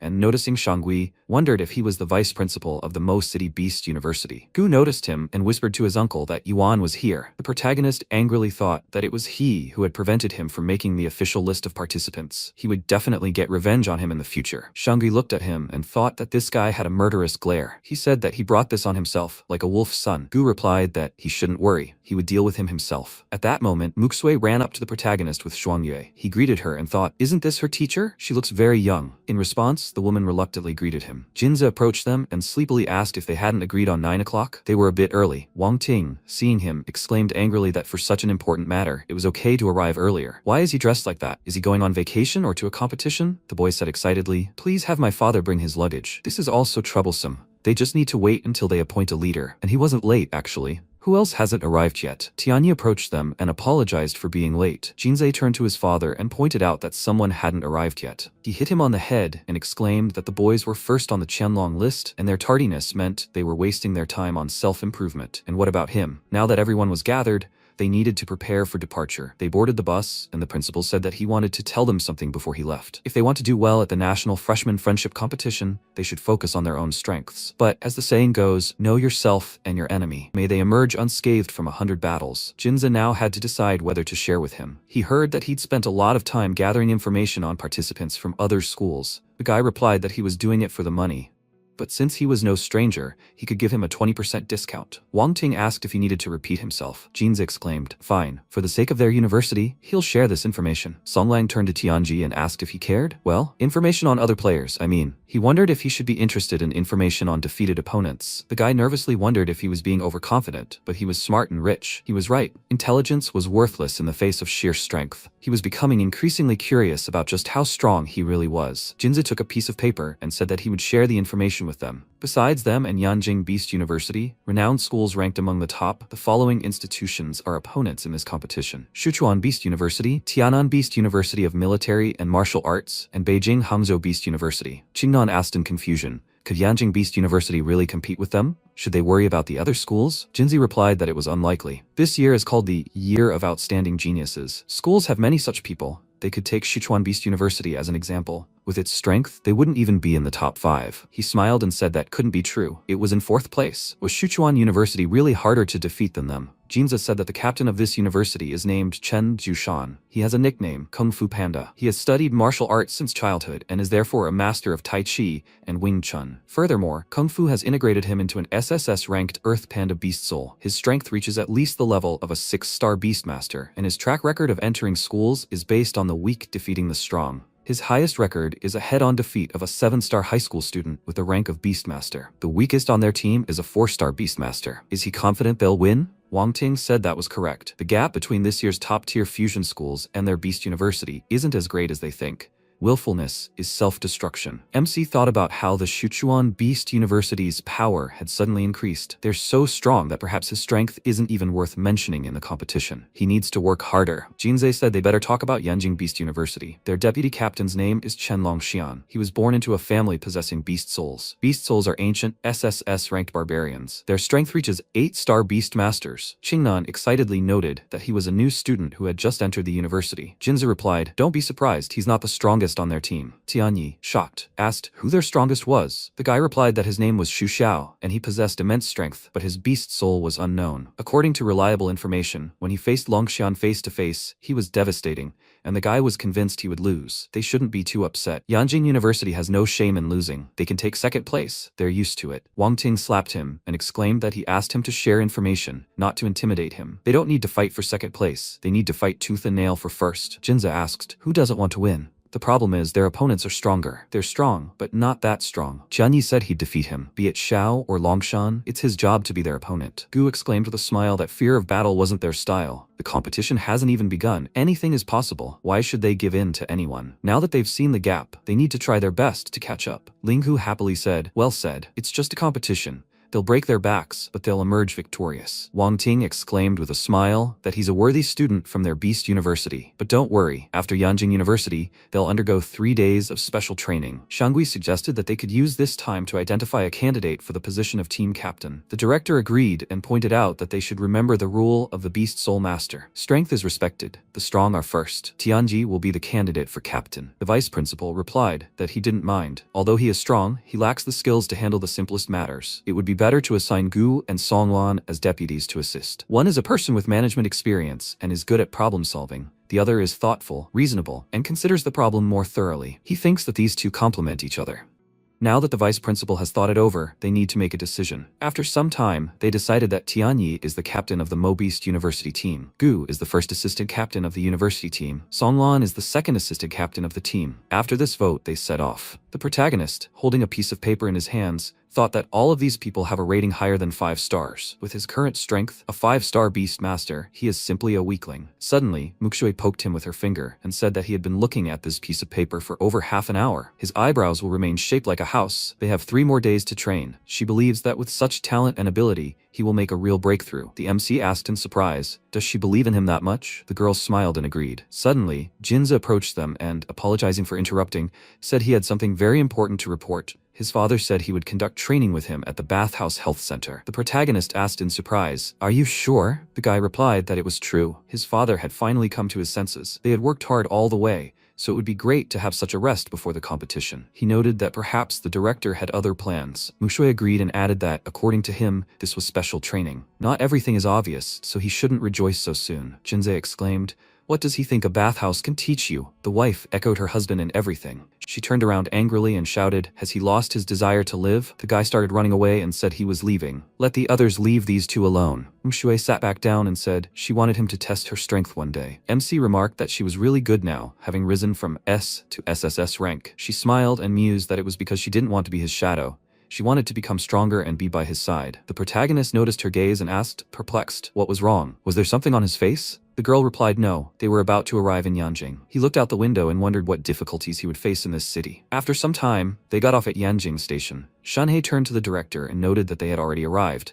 Were they ready to go to the hotel to check in? He replied, no, They were going to the Tianqi Spa and Wellness Center. Jinza smiled, saying he'd told them so. 30 minutes later, they arrived at the center itself. Ling Yu, shocked, asked, "Is this really a bathhouse?" "What did he mean by that?" Jinza smiled, saying it must be very relaxing. If they didn't believe him, they should just look at those young ladies over there. The bathhouse staff, made up of young and beautiful women, lined up in front of them. Mu Shui covered the protagonist's eyes and exclaimed, "Don't let him look." He replied that he hadn't seen anything. At that moment, Huang Ping came out to greet them and remarked that they had finally arrived. Wang Ting smiled, saying they hadn't seen each other in a while. "How was he?" He replied that he was honored that the director could bring his students here and allow him to see all the geniuses of their Beast University. The director replied, "Don't flatter me." Had he prepared what he asked for? Huang Ping agreed and asked how he could have forgotten. He led them to the elevator and explained that there was a secret bathhouse on the second floor underground, closed to the public on weekdays. Their director had found it and gathered a batch of materials. Before the National Freshman Friendship Competition began, he wanted to offer them his place to take a therapeutic bath to maximize their potential. Mukshui pointed out that Jinzei was mistaken. He replied that, in any case, it was a bathhouse, so he wasn't mistaken. After that, they descended to the second underground floor, where they were met by staff pouring a reddish liquid into the water. MC, seeing this, was surprised to think that it contained a ghost flower, powdered bone from a giant barbarian. One bucket of this stuff is worth at least 50 million. A larger bucket could be worth hundreds of millions. Although he was very grateful to the principal for his generosity, no matter how precious the medicinal materials, they were merely aids to boost his strength. Wang Ting exclaimed that the preparations for the medicinal baths were complete, and they should hurry. After this, all the students changed their clothes and climbed into the water. The principal said that first, they should allow him to make a statement. The medicinal bath cost about 2 billion and he had paid the price. If they dared to flush all his efforts down the drain, then they shouldn't be surprised if he defeated them. All the students exclaimed in shock. Where did he get such money? The protagonist sat in the water and reflected that in just a few minutes, his fatigue had disappeared. No wonder children from wealthy families grew so quickly. This precious medicinal bath could significantly improve their abilities. Wang Ting jumped in and declared it was nice here. Ling Yu asked if he was there too. He asked, perplexed, if he couldn't just enjoy the bath he paid for? Why couldn't all the teachers have fun together? Shanhei replied with a smile. No, let him have his fun. Xuan Yue said she wasn't in the habit of bathing in the hot spring in public. Wang Ting replied, don't show off and come to him. The materials he prepared were more than enough for 30 people. He'd need her help later. This medicinal bath was merely a supplement. Even if he stayed here for 3 days and 3 nights, he wouldn't be able to significantly improve his abilities and strength. The protagonist wondered, so, the director had prepared something else? Wang Ting took out a monster crystal core and said it was taken from a Beast King level, Light and Shadow Dragon. They knew how immense and pure the Beast King's power was. If they absorbed it with any other power, they would simply explode and die. He was surprised to realize that he'd actually seen a Beast King level crystal core. The director pointed out that this healing bath was actually prepared for them to absorb a Beast King level crystal core. He then placed an item in the water, and an energy field enveloped the surrounding area. The protagonist received a notification stating that he'd gained 10,000 evolution points. He smiled as he reflected that just one absorption, and already 10,000 evolution points. If they absorbed the core's energy for 3 days, they could gain tens of millions of evolution points. Xuanyue then smiled, took out a magic item, and exclaimed that this was the crystal core of the Bear King with the dark and icy ghostly face. It was also Beast King level, but they used it with some caution. She begged for the item to be placed in the water, and a second energy field appeared. Wang Ting called out to Shangui and asked if he, too, must want their students to get good grades. The deputy reflected, as if he definitely discussed this with Xuanyue. Perhaps they wanted him to obtain a Beast King rank crystal core? He agreed, adding that he, too, hoped they would achieve good results. Shangui produced a magic item and, throwing it into the water, said it was a Shadow Crocodile crystal core. He gives it to everyone he meets. Lian, shocked, exclaimed,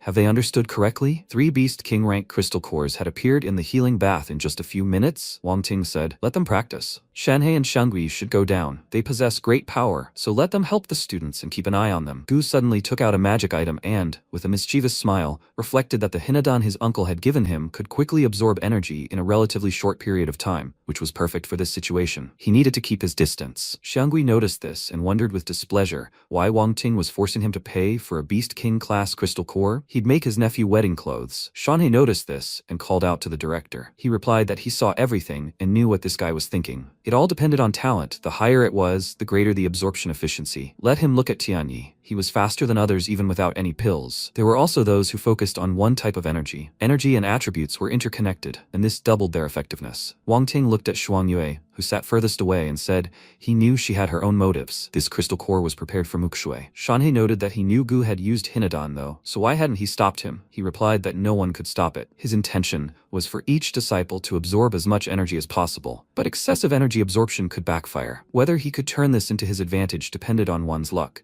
This guy usually prided himself on his intelligence, but now he wanted to take advantage of it. He trusted Gu. He only paid attention to others, failing to notice that his disciples' results were even more astonishing. Shanhei looked at the protagonist, who had just formed a ring of energy around himself. He exclaimed in disbelief. Could a rank E talent really be so weak that he couldn't absorb Beast King level energy? Wang Ting replied, "Let him take a closer look." The man took a closer look and exclaimed in horror that his energy absorption rate was too high. So he's creating a vacuum around himself? How does he do it? The director wondered why he, the mentor, was asking him. Who should he ask? He shouldn't be overthinking things. This guy has his secrets. Who can become strong without skeletons in the closet? Shauna smiled and said that everything was correct. As long as he could cultivate, that was enough. Wang Ting was greatly surprised and wondered, why is the energy flowing faster and faster? Could it be Yuan himself? Shangui noticed this and wondered how he did it. At that moment, Gu was so oversaturated with energy that he even managed to level up and exclaimed that he had finally risen from a 5-star to a 6-star beast rank. He looked at Tianyi and thought that even if such a genius and his speed at which he absorbed beast emperor level energy lagged behind him, he was truly the chosen one of heaven. The guy looked at the protagonist and, perplexed,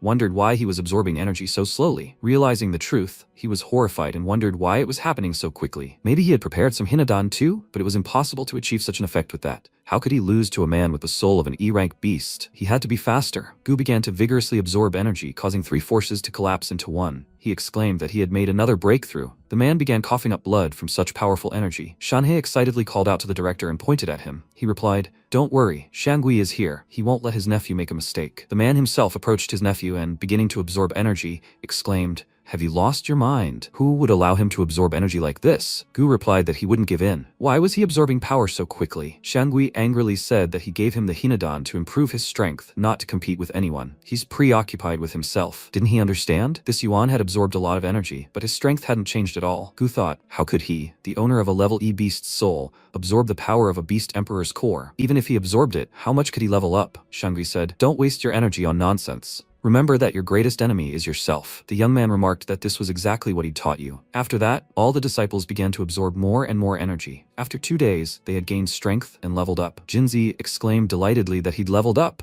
He thanks the director for the healing bath and the crystal core. Wang Ting grabbed his ear and replied that it was good that he was satisfied. He hopes he can change for the better. At that moment, Shanhei approached the protagonist and asked why he hadn't leveled up yet. He replied that he'd forgotten. MC considered letting Hailong consume his evolution points and level him up. Immediately after, a powerful energy began to fill the air, and his level increased. The mentor exclaimed in disbelief. How is this possible? Can he really control this? He agreed and reflected that he actually still had 20 million completely useless evolution points, which should be enough to level up to an 8-star Beastmaster. Gu looked at him, chuckled, and thought that he could level up very quickly, but his base was unstable. He was currently a 7-star Beastmaster. How on earth did he even reach that level? Wang Ting, watching, thought, that's pretty good. This guy is amazing. He's absorbed almost a third of his power. He exclaimed that it was time for them to head to the hotel. After some time, they arrived at the Yunjing Hotel. Entering, Jinze happily said that, according to rumors, the Beast University had rented this hotel, and all the guests here were students and teachers from other universities. He wished he could eat something now. Mukshui said with a smile that a little later,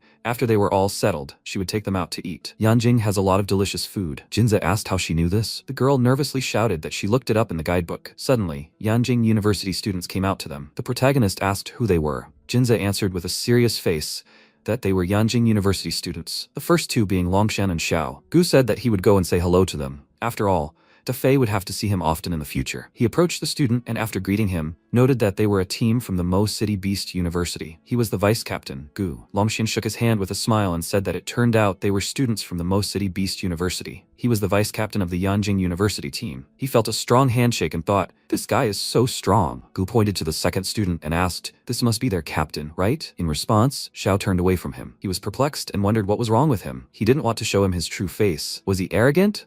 Longshan apologized and explained that their captain was a bit shy and withdrawn. Even the people from Yanjing couldn't get him to talk. Please let them be patient. Songlan approached him and asked if he could inquire where they were going. The student replied with a smile that they were going to the nearest arena in the Beast Soul Palace. A whole host of students participating in the competition gather there to learn from each other. Shanhei remarked that in that case, they should come. Then let them check into the hotel. The main thing is for them not to cause trouble. Everyone exclaimed that they understood. After some time, they arrived at the Beast Soul Palace. At that moment, a fierce battle was taking place in the arena. Longshan noted that they had arrived just in time. The protagonist said that the beast resembling a giant panda was probably the one mentioned earlier. It was Zhushan, the captain of the Beast team from Sichuan University. And who is that next to him? Jinzi replied that it was Fang Qi, the deputy team member at Jinghangzhou Beast University. Ling Yu exclaimed admiringly that the captains were chatting. That was something to behold. Fang Qi attempted to attack him with a powerful blow, but Zhushan easily dodged it and counterattacked. The protagonist exclaimed that he had excellent fighting techniques, with no wasted movements. Zhushan continued to press the enemy, unleashing a massive number of punches. Lingu asked in surprise,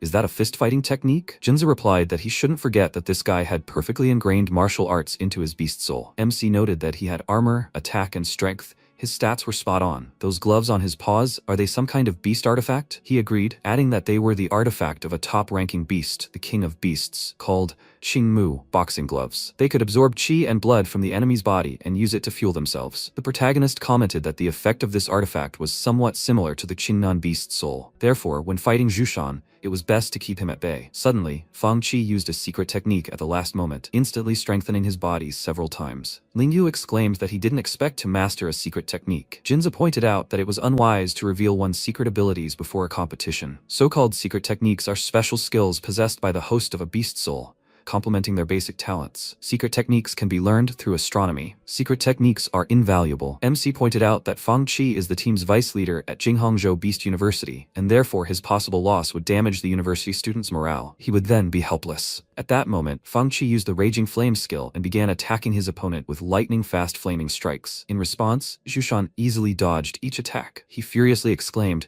"Why is this panda reacting so strongly?" Waiting for the right moment, the guy delivered a powerful blow to the jaw and then finished him off with a final attack. Lingu shouted that it was truly a shame. If he'd used his secret technique earlier, he could have defeated Zhushan. Jinzi remarked that it was a shame, as this guy's secret techniques hadn't been demonstrated yet. The protagonist thought that this guy deserved to be special. His way of thinking was different from normal people. At that moment, Zhushan assumed human form and asked if he knew who else from Tianzhou would dare to take the stage to fight him. Jinza exclaimed that he was acting strangely. If the battle continued like this, sooner or later all his secrets would be revealed. MC replied that he didn't care. He was first and foremost the owner of a beast soul, a warrior, and a warrior must hone his skills in battle. Confused, the guy asked, "Does he mean to say that Zhushan wants to hone his skills in this fight and eliminate his weaknesses before the competition?" Mukshui called out to him and asked with a smile, "Maybe he wants to give it a try?" The protagonist replied that his path of cultivation was different from his. If he followed his path, he'd be wasting his time. Gu said to just leave it to Yuan. Even Fang Qi, the 7-star Beast King, wasn't Zhushan's match. He was afraid he might not last in a fight with him. Mukshui asked if she was even talking to him. It would be better if he kept quiet. Gu replied that he was simply telling the truth. Let him hear it. Wasn't that a waste of time? Once the competition began, everyone would see the real him. The girl furiously wanted to confront him, but the protagonist calmly took her hand and ignored him. Gu wondered irritably why he was looking at him like that. Jinze wondered if, knowing Yuan's character, he could claim that if he truly didn't have the strength to fight Zhushan, he would have said so.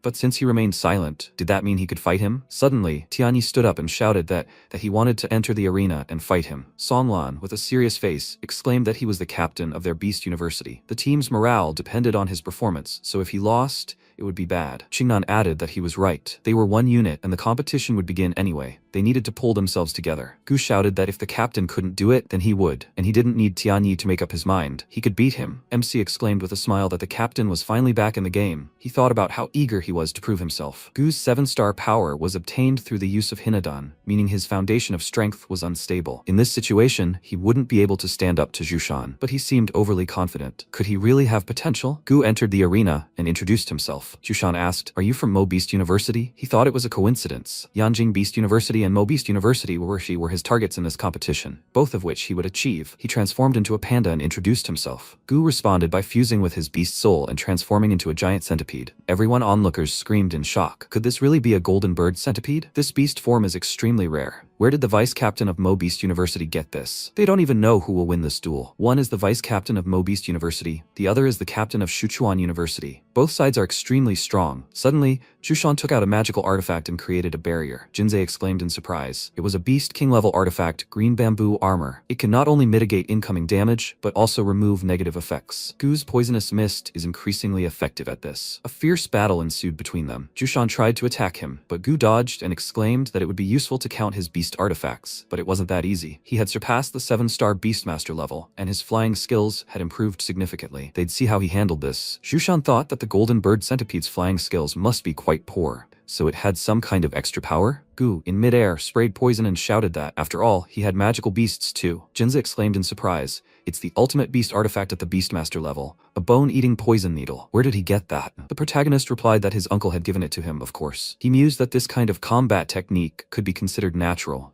As the poison needles pierced the panda's body, Jushan noticeably weakened. Gu thought the poison needle had taken effect, and now it was his turn to reap the benefits. Suddenly he began to resist, creating a protective barrier. He noted that the toxins contained in the needle weren't so easy to deal with. The toxins had entered his system. Gu suddenly lunged forward and enveloped the panda with his body. Songlan asked in surprise, did he win? It seemed he really did have some powers. The protagonist smiled and noted that Gu had the advantage for now, but he needed to defeat Jushan. He thought it was too early. Qingnan smiled and said that people who hadn't even dared to enter the arena were sitting and commenting on the fight. It was interesting. He wondered if he was so eager to compete with him. Why don't they come up with something interesting? The guy asked excitedly. How? The MC replied that it was very simple. Let him place a bet, and whoever wins will receive a Beastmaster level artifact. He's betting that Jushan will win. Qingnan wondered if he was poisoned. Did Yuan still think that guy could win? He said, okay, they'll bet. He'll get the beast artifact without much effort. At this point, Gu, grabbing the panda, exclaimed that his toxins were penetrating his nerves, telling him to give up. In response, Jushan continued to resist. He wondered in disbelief. Wasn't he poisoned by the toxins of the bone-eating needle? How could he even move? Suddenly, the panda created a powerful magical impulse that pushed him back. Jushan then counterattacked, unleashing a multitude of lightning-fast strikes. The spectators began screaming in shock. Could he really be that strong? The toxins had already entered his system.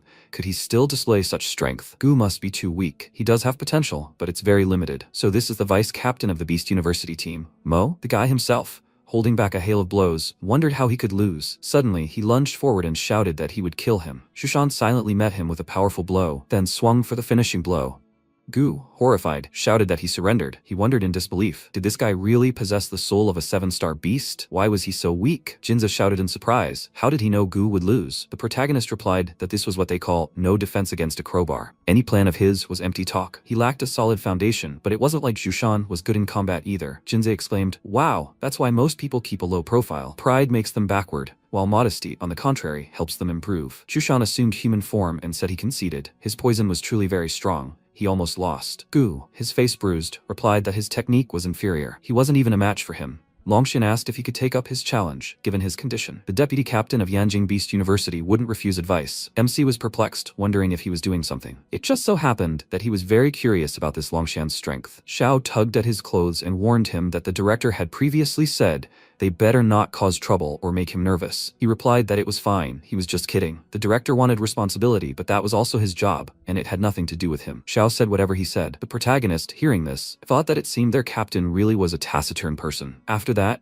Longshin entered the arena and handed the package to Jushan. He asked in surprise, what is it? The boy replied that it was a blue pill. It would help him flush out toxins from his body and quickly regain his strength. Even if he decided to fight and won, he would be invincible from now on. He was giving it to him, but he should wait until the pill took effect and flushed out all the toxins from his body, and then they would fight. Jinsei exclaimed that this was a worthy act for a man born into a family of beasts and possessing a beast soul. This was very generous. The blue pill consisted of 211 pieces. The protagonist pointed out that he wasn't a child of a family of beasts. He replied with a smile that he was different from them. They were losers, but he started from scratch and never wasted money. Mukshui inquired who it was that invited Yuan and the others to dinner last time and spent hundreds of thousands. At this point, Jushan folded his arms and said that he wouldn't refuse then. He thanked him for this gift. Once he recovers, they will fight. Half an hour later, the boy returned to the arena and, thanking him, noted that he had fully recovered. He was asking him for a fight. Longshan agreed and, using the fusion skill, transformed into an ancient barbarian elephant, then emitted a ferocious sound. Everyone in the audience, shocked, began to comment on his terrifying strength. Was he a beast soul master? Jinsei said that if his memory served him correctly,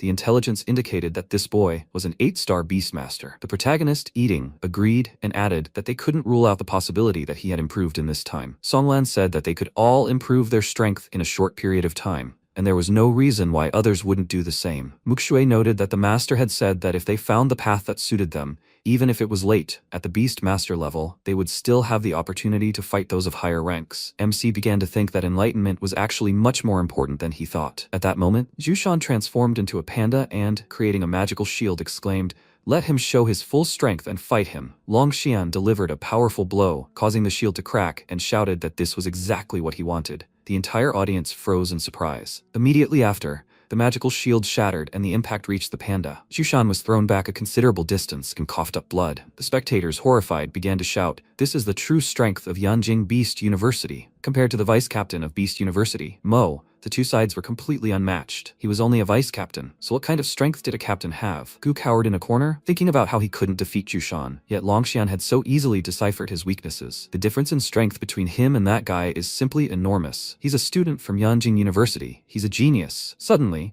Tianyi stood up and shouted for him to challenge him. He's from Mo Beast University and is the captain. Linghu told him not to get worked up. Longxian said with a smile that he was just his type. Xiao noted with displeasure that, as he had said, if he won one game, that would be enough. The spectators began to look at him and mutter among themselves, "What? He's the captain of Yanjing University."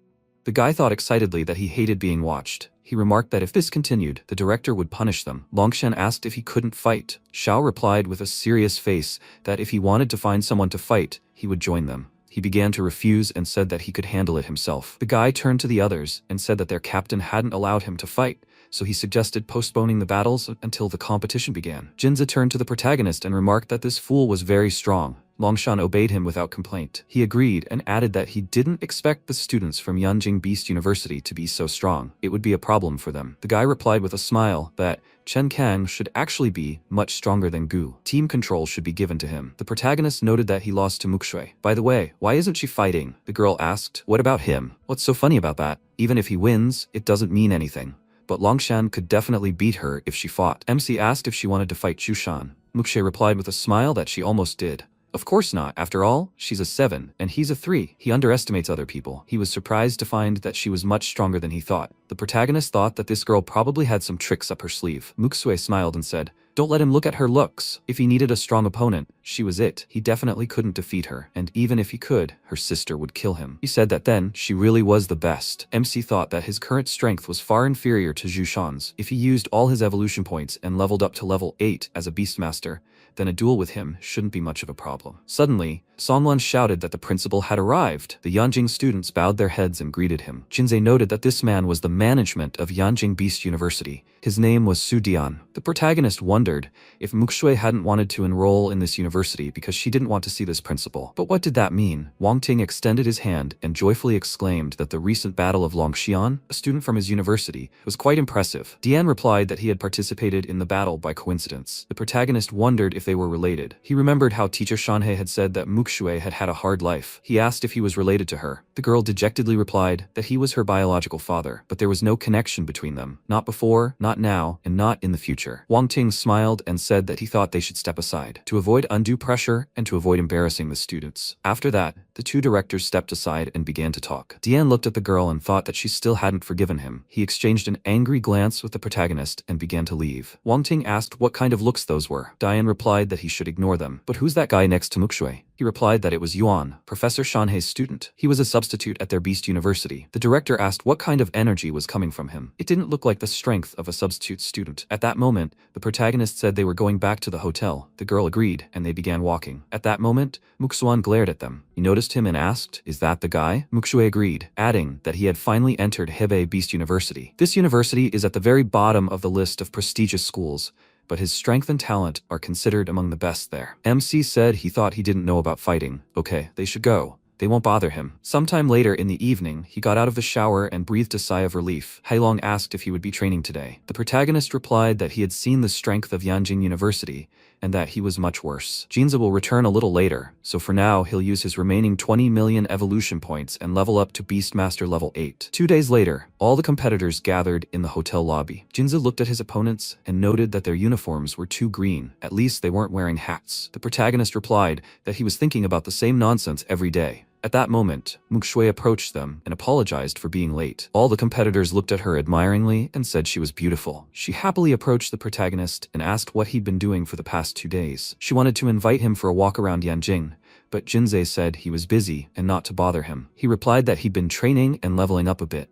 Gu, watching them, wondered how he'd managed to level up with his E-rank beast soul. Was he a beast master level 7? MC agreed with a smile and added that over the past few days he'd gained as much beast emperor power as possible. He was now level 8. Gu thought with a sneer that he'd risen from level 6 to level 8. What kind of leveling up was this? Was he kidding? This was a waste of time. Muxue, noticing their ridicule, thought these guys were too naive. Yuan was joking, of course. He couldn't possibly be level 6. At that moment, Wang Ting came out to them and asked if they were ready. Let them seize this wonderful opportunity presented to them. Perhaps even the best one. He hoped they could show their best in battle and let everyone know they were from Mo Beast University. The students were energized and agreed. Sometime later, they arrived at the Yanjing University arena. Dian announced that freshmen from all higher education institutions were invited to participate in the competition. The Yanjing University team, the Mo Beast University team, the Sichuan University team, and the Jinghong Beast University team. The protagonist looked at the captain of the latter team and asked in confusion, "He's the team captain? He looks like a high school student." Jinzi replied that his name was Han Yantong. He was turning 14 this year, and he was a genius. The protagonist, perplexed, replied that the beast soul only manifests in 18-year-olds. He replied that yes, but had he ever heard of an innate beast soul? This means that a child's beast soul awakens at birth, and such children are extremely talented. They have 18 years to cultivate their beast soul, unlike ordinary people. Such children are ahead of 90% of people in the world. Combined with excellent conditions for growth, they are undisputed leaders and geniuses among the beast souls. They can look to him as an example. He is only 14 years old, but already an 8th level beast master. Yantong's soul is special. His beast is Yan. He has the ability to speak and obey. You could say his beast soul is perfect. He can attack, defend, and assist. MC was surprised, thinking that this was an amazing ability. Jinza said he didn't expect to be invited to the Jinghong Beast University team, let alone appointed captain. It seemed their team was determined to achieve something this time. He asked how come a genius like Yantong didn't end up at Yanjing University or Mo University. The guy replied that Jinghong University was closer to home. He was born with a beast soul, and his parents are beast soul masters, so he spent all his free time training. Therefore, he can't take care of himself, and his parents help him with this. The thing is, he has a high degree of alignment with his beast soul, and he can't speak of his own free will, fearing that it would lead to disaster. Of course, his parents wanted him to attend a more prestigious university, but Yantong refused. The protagonist reflected on how he was that young master who was incredibly talented and couldn't live without his parents. But the Beast Soul Masters respected him for his strength, and as long as he was strong enough, other personal matters wouldn't matter. Dian announced that regardless of their university, he invited them to participate in this first national freshman friendship competition. They,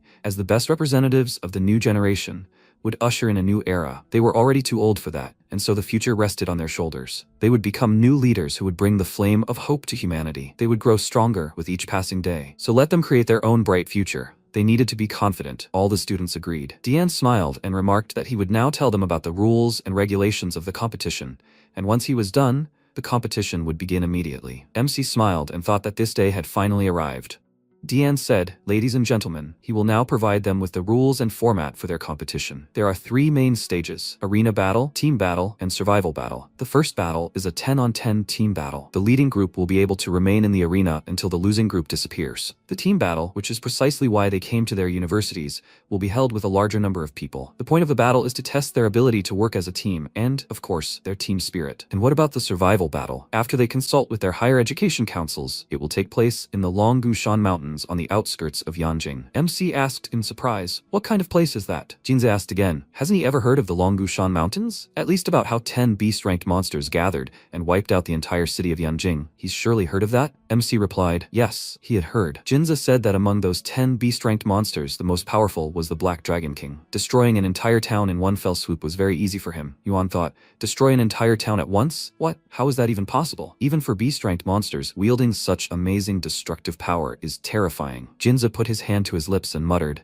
and this Black Dragon King was called Nidhogg. They say that people of black magic brought him from the Western world to China. MC asked again, how is that even possible? Jinze frowned and said, it's because they see how quickly they are growing and developing in China. They want to weaken them with the power of dragons, but it turns out they simply sent dozens of nuclear bombs there. And so, after a long period of time, the remains of the dragon Nidhogg were formed in a particular mountain, Longgushan. This whole incident led to terrifying mutations. They say there are still monsters of the beast rank inside. Yuan thought. That's why it's no wonder why this particular place was chosen. He asked, by the way, is there still nuclear radiation in the Longgushan Mountains? Jinze grabbed his head and said, oh, no, of course not. Hundreds of years have already passed. The nuclear radiation has almost dissipated, but they will stop just below the radiation zone. It definitely won't affect them at all. No need to worry, Yuan thought. Nuclear radiation from several nuclear bombs remains for hundreds or even several thousand years. For his leveling up, this is just the perfect find. Diane said, the rules of the survival battle. 10 days spent in the Longgushan Mountains are equal to 10 points. All team members can earn this. All participants will be able to earn 120 points after surviving 10 days. Moreover, each monster killed also adds points to them. You can get 10 for one monster. However, after killing a beast-ranked monster,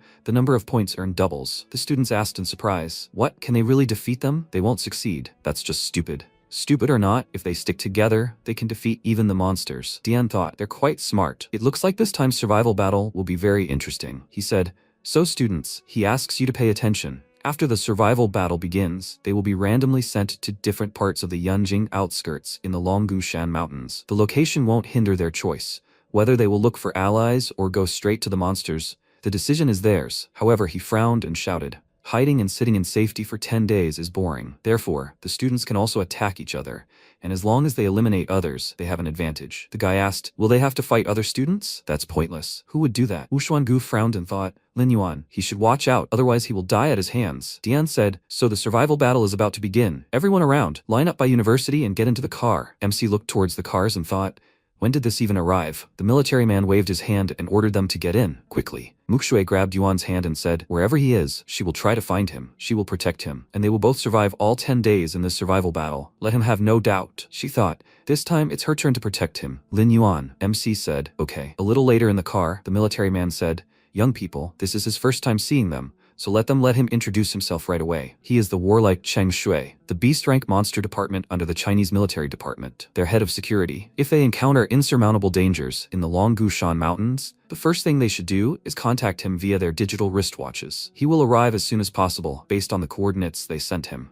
However, once he decides to ask for help, it will be considered that they refuse to further participate in the survival battle. MC thought, the first function of the watch is to record the number of monsters they've killed. The second is to request assistance. Each of the cars has a security officer to rush to their aid at any time. This is their first competition of such difficulty, so the standards are, as expected, high. Shui looked at the blindfold and said, excellent. Now let them blindfold themselves until the car enters the mountainous area. Jinze asked, what are they wearing blindfolds for? Shui frowned and said, to be fair, they should be blindfolded so they don't know each other's location. If they had any questions, they had one last chance to ask them before they arrived at their destination. Yuan raised his hand and said, excuse me, I have a question. Shui told him to speak. MC asked, will the deaths of the monsters they hunt in the mountains be credited only to them or to their entire university? Everyone looked at him in surprise, and Shui said not to worry. Only they get the benefits for killing monsters. He thought, what's the matter? What's wrong with this student? MC happily said, okay. The students blindfolded themselves, and Shui looked closely at Yuan, who was tapping out a rhythm with his finger on his knee. He frowned and thought, this guy is no ordinary guy. Okay, let's move on.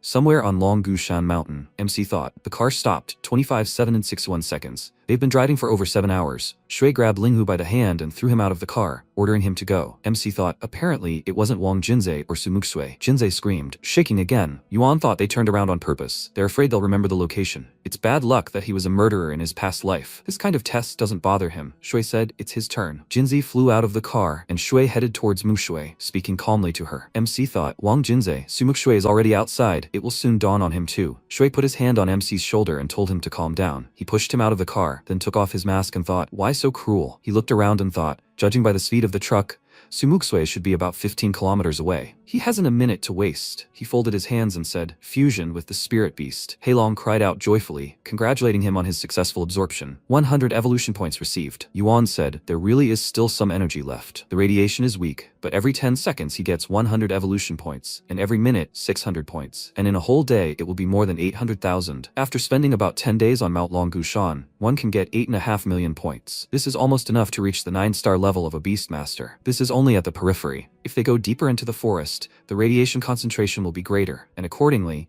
the number of points will also increase. Hailong asked, so will they go? MC answered no. First they need to find Sumuxue, Songlan, and Wang Jinze. An extra hand wouldn't hurt. Hailong asked, How can you find them? Yuan shook his head and answered. He remembered the landing location. First, they will go for Sumukshui, since she is closest. He hoped she hadn't managed to go too far. 10 minutes later, he looked around and thought, if he remembered everything correctly, Sumukshui should be somewhere here. He saw footprints on the ground and thought, it's Sumukshui, so he must be going there. Fortunately, the nine-tailed fox leaves noticeable footprints. Suddenly, he heard a scream and shouted. It was her voice. At that moment, Mukshui was surrounded by monsters, a poisonous demon frog, a hellish civet, and a Cerberus. She thought she was very unlucky. At the very beginning, she encountered 3 overlords. Even with 7 stars, she wouldn't have been able to deal with them. The guys were watching what was happening. Tianchuan, a member of the Haiyusho squadron, said, Boss, fortune favors them today. They have already managed to encounter 3. Xiao Han, the senior assistant of the Haiyusho squadron leader, frowned, and Fan Lian, a member of the squadron, asked, he thinks this Snow Fox is a first-year student at the Beast Academy.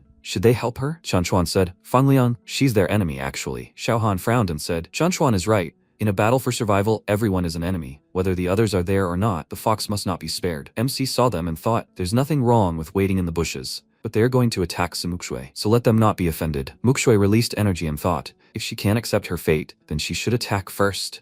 Cerberus also released fiery energy in her direction, and their energies collided and dissolved, and the frog looked around and decided to release its dark power. It headed towards Mukshui, causing her to quickly jump back and think, this frog's poison is very caustic. She can't escape, and calling for help is also useless. She frowned and thought she can't lose. She still needs to find Lin Yuan. Yuan watched what was happening and thought, she hasn't given up yet. Then she will intervene a little later. He just needs to ensure her safety. At that moment, the 3rd monster decided to attack, but Mukshui hit it with her tail. The creature injured her, causing her to frown deeply and rush to attack. She directed frost energy at the creature's paws and quickly struck. MC thought, she really has become much stronger, because even being surrounded, she fights with dignity. The frog released its poison towards Mukshui, but she blocked it with an ice shield. She smashed it with her tail, and Xiao Han asked why she broke the ice wall that she herself erected. Shards flew in different directions and pierced the frog's body. Mukshui thought, she did it. Cerberus will be the hardest to deal with. 2 monsters were disposed of, leaving only the Cerberus, which activated fire energy. Mukshui began to attack the creature with ice shards, but the Cerberus quickly dodged. It released fire from its mouth,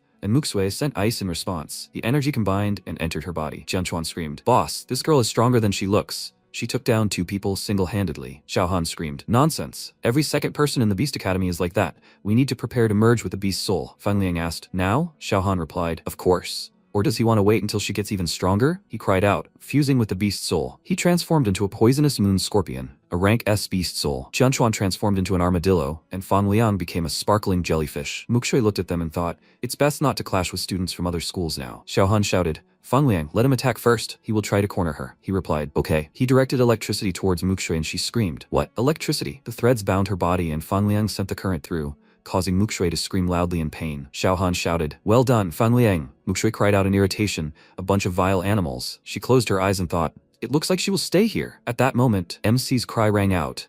Gentlemen should not take advantage of others' misfortune. Mukshui said, Lin Yuan, be careful they. He grabbed Xiao Han's tail and pulled sharply. He thought, while his poison was in effect, his entire body would be paralyzed and he would lose his fighting ability. Mukshui cried out, Lin Yuan. Xiao Han thought, how is this possible? He didn't even bite through his defense. Perhaps his beast soul is the same type as Tianchuan's. Yuan said, this is a predictable attack. Because he is initially weak, he cried out, since they decided to attack from behind, they should already be prepared for defeat. He looked at Xiao Han and slammed his paw on the ground, throwing him into the air. He hit his back in a tree and returned to human form. Tianchuan screamed in fear. Boss, MC pulled Mukshui towards himself and asked, is she okay? She replied, yes, she should be more careful. At this moment, the Cerberus opened its mouth to attack, and Yuan asked, is he so eager to die? He spread his arms out to the sides and took the attack, and then swung and scratched the monster's body. Hailong happily congratulated him on his successful victory against opponents at the level of the Beast King. His reward, 2 golden treasure chests. MC said he was lucky to get 2 chests at once. He turned around and asked, are they giving up, or should they continue?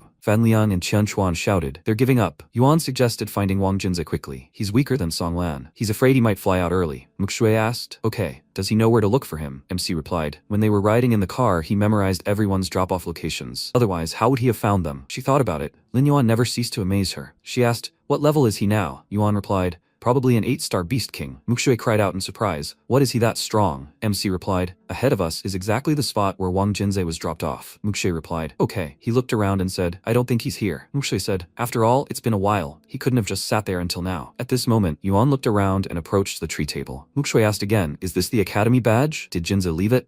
MC said, he is a smart guy. Following the marks left, they will easily find him. Muksue said that this method is also very risky. If other students notice them and guess, they will definitely start chasing to kill. Then they need to get there first. Muksue said, Lin Yuan, let him look, there are traces of a beast's soul here. MC said, it seems to him that more than one monster is chasing Jinsei. No wonder the mark is damaged. Fortunately, these beasts should be small in size. He quickly looked around and asked, what is that sound? Muksue replied, she can't make it out, but it is coming from the same direction where the tracks lead. It's probably Wang Jinsei. They ran out into a forest clearing and saw dinosaurs trying to attack a large egg. Muksue asked, puzzled, Lin Yuan, where did the egg come from? MC replied, he didn't know. A voice came from the egg. Lin Yuan, Su Muksue? How fortunate. It really was them. They cried out in surprise. It was Wang Jinsei's voice. It couldn't be. Was it his spirit beast? Jinsei asked. Why are they frozen? Hurry, let them help him get rid of this bunch of velociraptors. Yuan released energy from his mouth and attacked the monsters, who quickly began to run away. Jinsei said, finally. They were pestering him. Really annoying. Muksue asked, is he hurt? Jinsei asked again, what do you think? A couple of dinosaurs won't do anything to him. MC said, he was just chased and tried to be killed by 3 Beast King-level velociraptors. He meant to say he could have handled it on his own? Jinsei cried out in displeasure. What are you even talking about? He was just an egg. What abilities do they think he has? A somersault? MC imagined it and thought, and it was true. His E-rank soul always seemed strange to him. He never even thought that a beast spirit in the form of an egg existed. He wondered if it could be eaten. That would be really cool. Jinsei told him not to look at him like that. He's not edible. Although his attack power is weak, his defense is top-notch.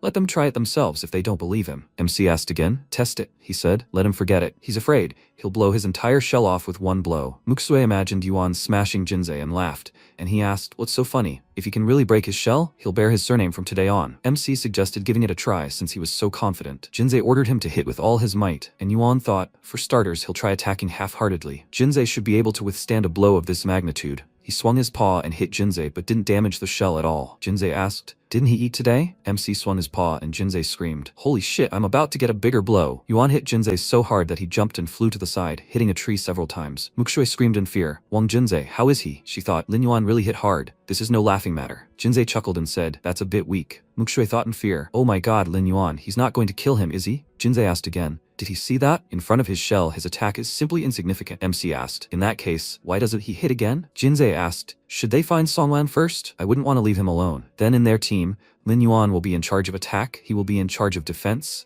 Su Muksue will manage everything, and Songlan will help them. Yuan replied, that's a good plan, but it seems he forgot its location while running through the forest. Muksue asked, so what should they do now? MC said, it's better for them to continue moving further into the forest. Muksue asked, do you want to lead them to fight the monsters? Is he sure the 3 of them can handle it? Yuan said, he thinks most of the students gain points on the outskirts. There should be far fewer people deep in the forest. It will be safer for them, because they won't need to be distracted by anyone. Muksue said, it's true, she herself was just attacked. MC said, there are quite a few Lord-level monsters on Longgushan Mountain, and they should keep their distance from their habitats. Otherwise, if other students find them, they will have nowhere to run. Jinsei said, okay, he agrees. MC thought, perhaps the deeper he goes into the forest, the stronger he becomes, just by breathing the air. 6 hours later, Jinsei asked, are they getting close? MC replied, it seems not. They didn't encounter a single monster along the way. The direction is correct. There's only a little left. He thought, every 10 seconds he gets 200 evolution points. At that moment, a drone flew over them and Yuan thought, he almost forgot.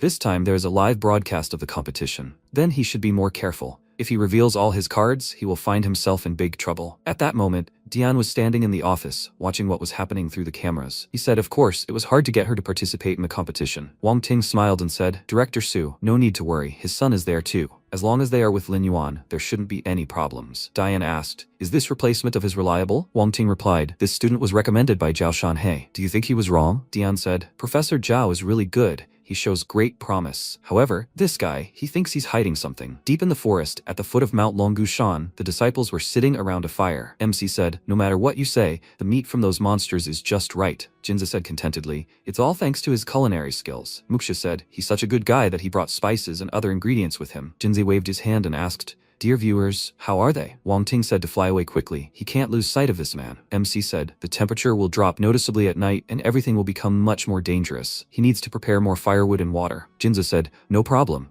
But why does he feel his body's strength suddenly jump? Muksue said, that's right, she feels it too. Maybe it starts when he reaches halfway through the 8 stars? MC replied, yeah, he doesn't know either. He just sat down and suddenly became stronger. Jinsei grabbed his leg and with tears in his eyes, asked him to teach him. Be his teacher, he begs. Yuan tried to push him away and asked how he would teach him. He himself didn't know what was going on. Jinsei said, okay, he'll go get firewood. MC looked at Muksue and said she can go with him. He'll stay and look after the meat. MC looked around and said, everyone's gone. Dragon, let him open all the chests he previously obtained. Hailong cried out, he's opening it. He congratulates him. He's received 50,000 evolution points. He's received the soul-crushing claw artifact. When equipped, it attacks the enemy along with their soul. He congratulates him. He's received 50,000 evolution points. He's received the Beastmaster cheat code. There are 9 such books in total. This is the first. Does he want to study? MC answered, yes. He sat in the lotus position and began studying. And after a while, he cried out, he'd mastered everything. Hailong said he can't wait to try it.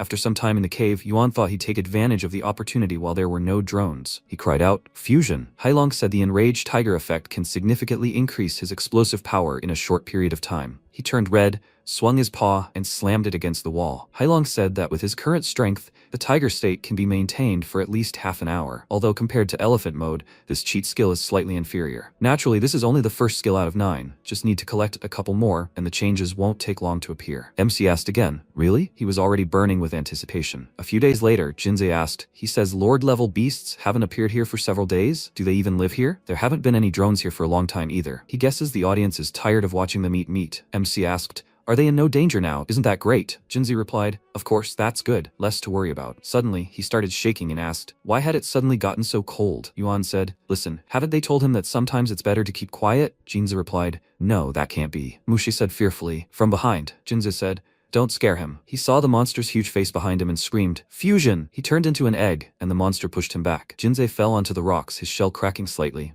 Muxue turned around and screamed, Wang Jinsei. The huge monster was approaching them, after which they used fusion. Muxue blew towards the monster, releasing a frosty breath. Yuan swung his paw and attacked the creature, knocking it aside. MC screamed, it's an earth lizard. Let them be careful. Rocks flew in all directions and Muxue quickly dodged them. She blocked the rocks with her frost breath and rushed in the other direction. She ran up to Jinsei and hid behind him. He screamed, nightmare, how much pain he's in. MC said, he urgently needs to think of a way to lure it out of here. He thought, it looks like a lord-level beast. Then no wonder he didn't catch the creature's breath. Yuan screamed, we need to run. Muxue asked in fear, what? MC replied, he doesn't have time to explain. Everyone's after him. They started to run, when suddenly there was an explosion behind them. Jinsei screamed, no, Lin Yuan, it's too fast. They can't escape so easily. Yuan asked, who told him they were going to run away? He jumped, covering the others with his body as a bright stream of energy headed their way. He opened his mouth and released his breath, reflecting the rocks. The monsters burst out from under the rocks, and MC shouted, faster! Muxue! She waved her tail and released a frost breath, freezing the creature. MC jumped up and hit the creature with his tail. He grabbed the monster's head and said,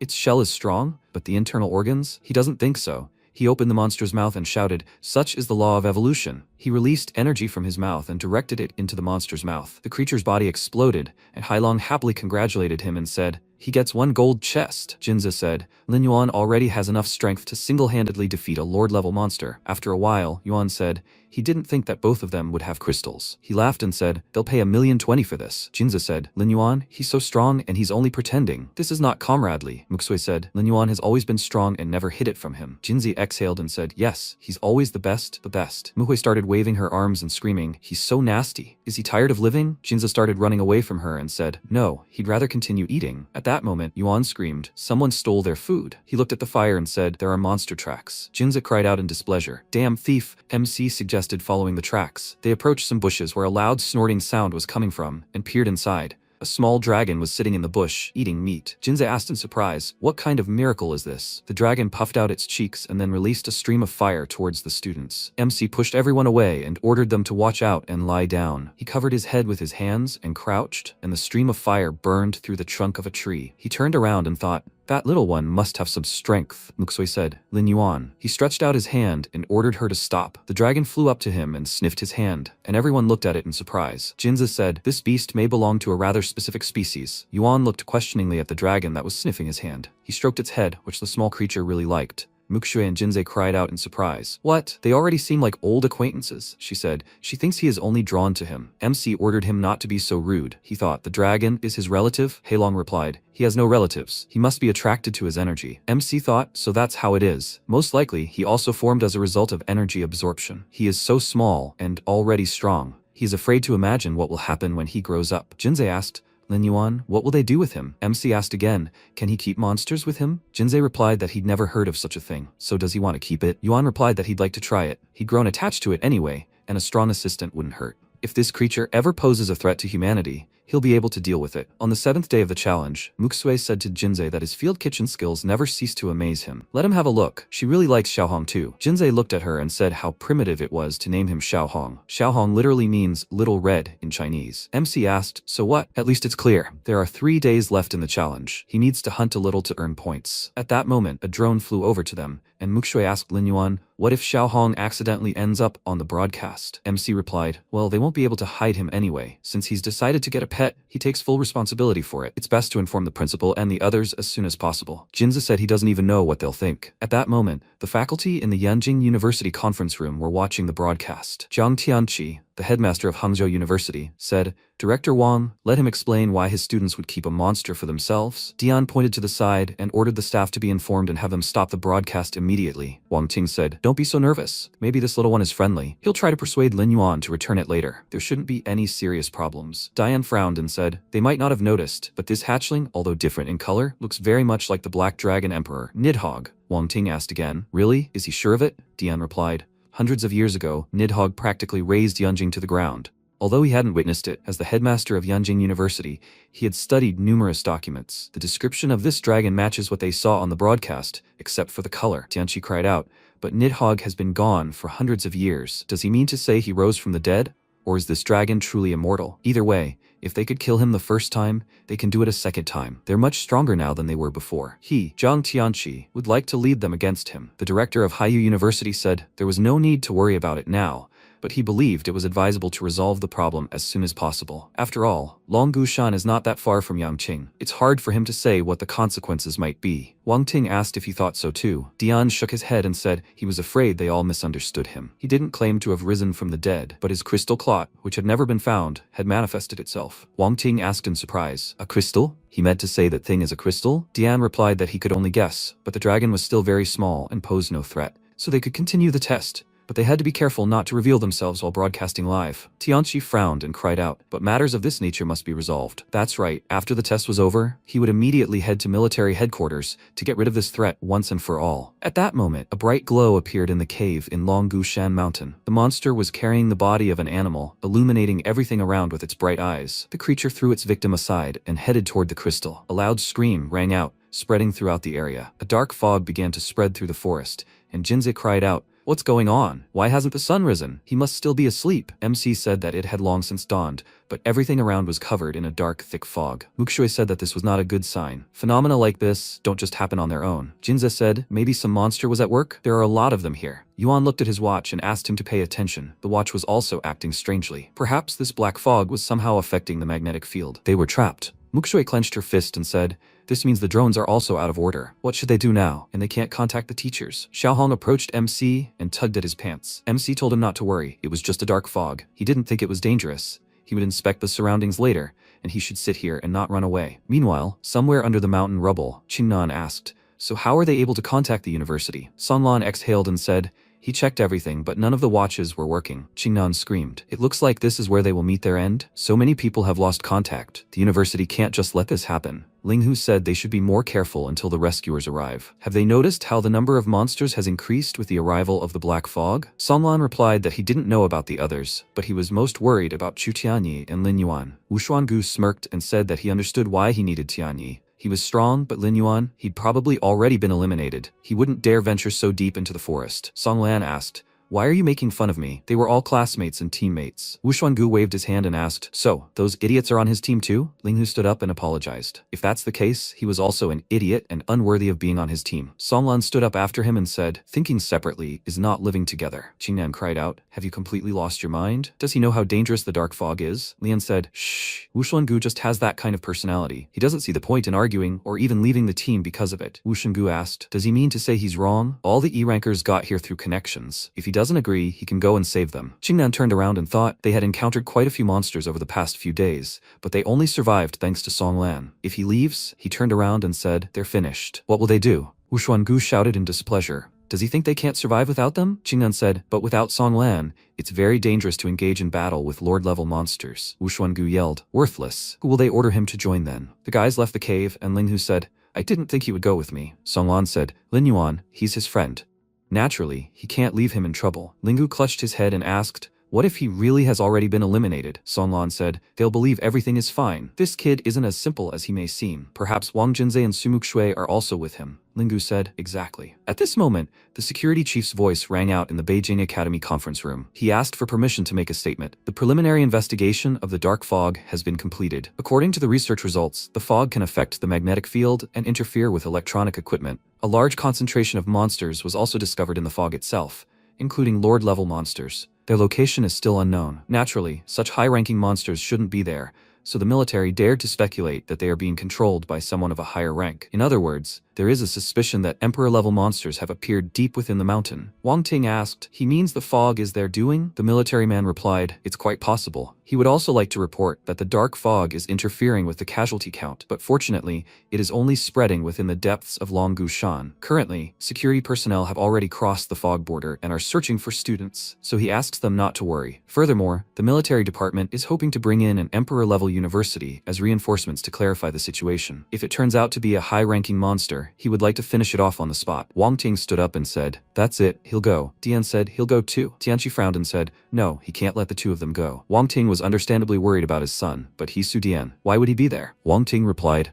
"His daughter is there too." Dian frowned and thought, he won't allow anyone or anything to threaten Muxui's life, even if the enemy is the emperor. At this moment, MC said in Longgushan's heart, "This is already the third monster today. It must be a lord-level monster." Jinzi said, "And their new recruit doesn't care at all. He just runs from bush to bush." Muxui laughed and said, "At least he was more useful in the last battle." A crystal appeared in front of Xiao Hong, which he tried to eat, and Yuan's eyes widened in fear and thought, "What a nightmare. This core is worth tens of millions." He pulled the crystal out of the dragon's mouth and said, "You can't put just anything in your mouth, do you understand?" Jinzi approached him and asked, "Is there really another wave? They've already expended a lot of energy." MC looked around and thought, "Dragon, let him pour all his points into leveling up." Hailong replied, "It will be done." Yuan grew in size and the system window reported, Beast Soul Giant Black Lizard. Status, Growth Period, and Rank SS. Jinzi looked at him in surprise and asked, "Did he level up again?" MC laughed and Muxue shouted, "Lin Yuan, be careful." A voice rang out. If it was them, he identified the voice correctly. Muxue looked to the side and cried out joyfully, "Wang Linghu." Songlan said, "And so did he." Jinzi said, "Cool." It turns out Songlan was with him. Linghu cried out, "This is not the time to talk." A lord-level monster is chasing him and Songlan. The huge monster quickly flew towards them and MC shouted, "Be careful." Songlan began to create magnetic waves and mana covered MC's body. He released a breath from his mouth and attacked the creature. Linghu thought they hadn't seen each other for only a few days and his strength had increased so much. No wonder Songlan spoke of him like that.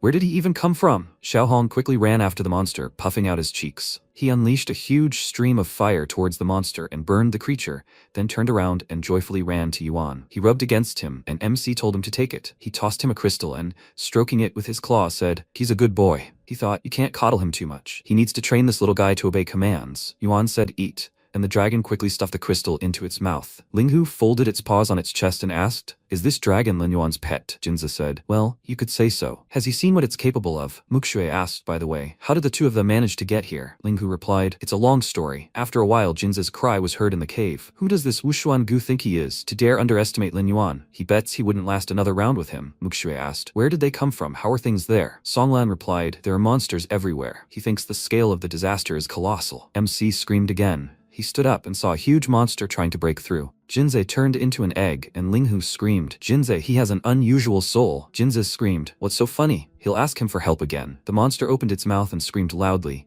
and many other monsters started approaching them. Everyone quickly rushed to attack, swinging their clawed paws and other parts. The monsters slipped on Jinzi and MC quickly attacked them with his paws. Other monsters started approaching him from behind, and Yuan screamed in irritation. There were so many of them. He struck and thought, it turns out that tearing their flesh to pieces even feels good. Muxue looked at him and thought, how cool. The monster roared loudly, and MC released a stream of energy from his mouth and thought, let them die. Die! This feeling. That's right. He's a killer. This is probably exactly what he needed. After a while, MC stood on the monsters' bodies and looked around. He thought, what was that sound? Why did everyone run away? Muxue said to look. There, deep in the fog, something is glowing. MC said in fear, it can't be. Those are the monster's eyes. Linghu asked, what size is it then? The huge creature leaned over them, and Linghu cried out, Lin Yuan, we have to run, he replied. He's afraid. There's no escaping the emperor, Songlan said. Lin Yuan, it looks like that monster is staring at him. Yuan looked at the dragon and said, it's probably because of him. No matter what, a battle is inevitable. The huge creature opened its mouth and began to absorb the mist, and Linghu cried out in surprise. What? It sucked in all the dark mist. MC opened its mouth and released a nuclear breath. He thought,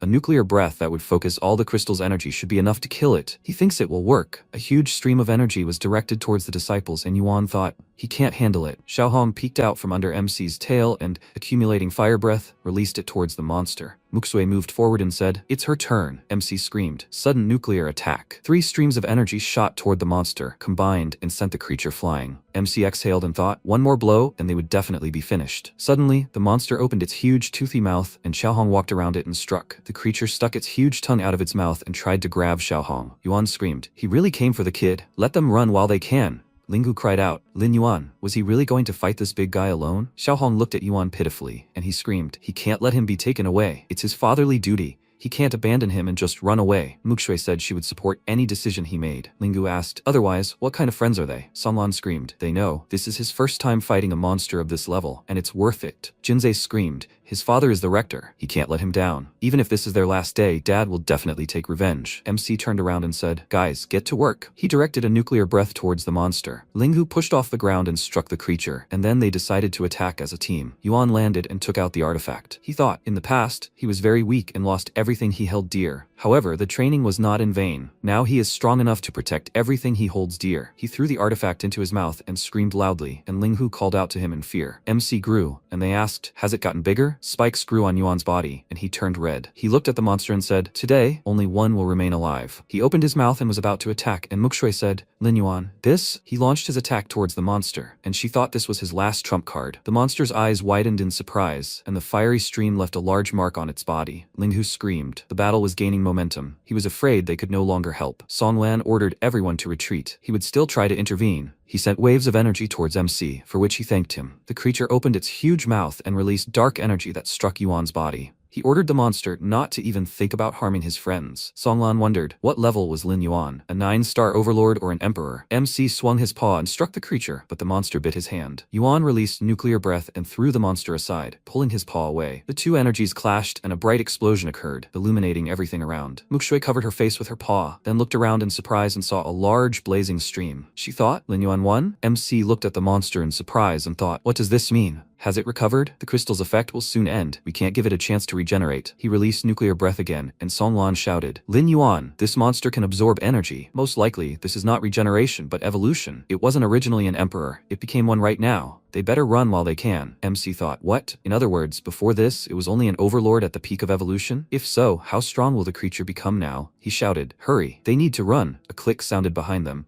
Yuan turned around and thought, how is this possible? Evolution shouldn't happen so fast. A huge energy ball appeared behind them and began to crack. MC cried out in fear. They won't make it. They should be more careful. A large creature burst out of the sphere and flapped its wings. Yuan thought the creature's breathing was erratic. Perhaps it was due to its rapid evolution, and its old injuries seemed to have not fully healed. But it was, one way or another, the Emperor, and its strength was much greater. It released several streams of energy from its mouth and attacked MC. This hit him in the back, causing him to spit blood. Yuan thought, horrible, so this is what it feels like. Songlan cried out in fear. Lin Yuan, he replied, everything is fine, he's alive. He only thought it was a pity that he wouldn't have time to enjoy the beautiful view before he died. Xiaohong ran forward and frowned with displeasure. Yuan thought, little one, it seems he hadn't raised him in vain. Let him run away faster. There's no need for him to die here with him. Even if he can't destroy this monster, he'll put all his remaining energy into the blow. It's enough that the others have time to escape. He began to release jet breath, and Muxue screamed in fear, Lin Yuan, no. Linghu stretched his paw forward and shouted, Lin Yuan, what is he thinking? MC thought he was very glad that he became their friend. He closed his eyes and mentally said goodbye, when suddenly he heard a voice. Is this the same emperor who was mentioned in the intelligence? It turns out that such weaklings can be called that. MC opened his eyes in surprise and began to look around. Everyone froze, and Wang Ting and Dian appeared above them. Jinze screamed joyfully, Dad! Muxue looked at the men and thought, he came. The rector is here. MC thought, it seems they have started a new life. He lost consciousness, and Xiaohong ran to him in fear. Muxue rushed to him and screamed, Lin Yuan! Lin Yuan! Jinze waved his hands and shouted, Dad, he's here, Dad! Wang Ting said with displeasure. He couldn't even handle the little crocodile. He still dares to call himself his son? Jinze asked, puzzled. With the little crocodile? Can he even hear himself? He began to descend and thought, in any case, it's amazing that he was able to reach such a level. He looked at Diane and asked who would attack first. Diane suggested that he start. It dared to endanger his daughter, then let it feel his wrath. Diane spread his arms out to the sides and created a huge stream of fire. The disciples cried out in surprise. Diane transformed into a fire dragon, causing the monster to begin shaking. It opened its huge mouth and tried to create a stream of energy. The monster released it, but Diane ordered it to burn. The fire destroyed it, and the wind almost blew away the disciples. Diane said, "Now the monster's turn." He looked at the creature and asked, "Is it trying to escape?" Diane quickly placed a block around the creature and continued releasing fiery energy toward the monster. The bright energy continued to spread in different directions, brightly illuminating everything. Muksui thought, "The monster emperor, the dragon crocodile, is so weak. It's the red dragon emperor, Sudian." Jinza spread his arms and said, "Really, it would be better if Sudian were his father." Wang Ting asked, "What? So being his son is an insult to him?" Jinze cried out in fear. "Daddy, when did he even show up here?" Wang Ting replied, "The very moment he found himself another father." Mukshui was sitting next to Yuan at that moment supporting him. Wang Ting asked, "At times like these, he never knows what to say, right?" Dian said, "He was already glad she was okay." Wang Ting said, "By the way, they should thank Lin Yuan for his stubborn resistance." Dian looked at him and said, "He really is an extraordinary disciple. To confront a beast while being an E-rank master, he can't even believe it." Wang Ting frowned and said, "Exactly, but he's sure his future is promising." Well, first they'll wait for him to wake up. The helicopter flew up to them, and after landing on the ground, soldiers emerged. The man put his hand to his head and said, they were ordered to bring the students back. Diane said they would stay here for now to ensure the safety of the others. The men replied, they understood him.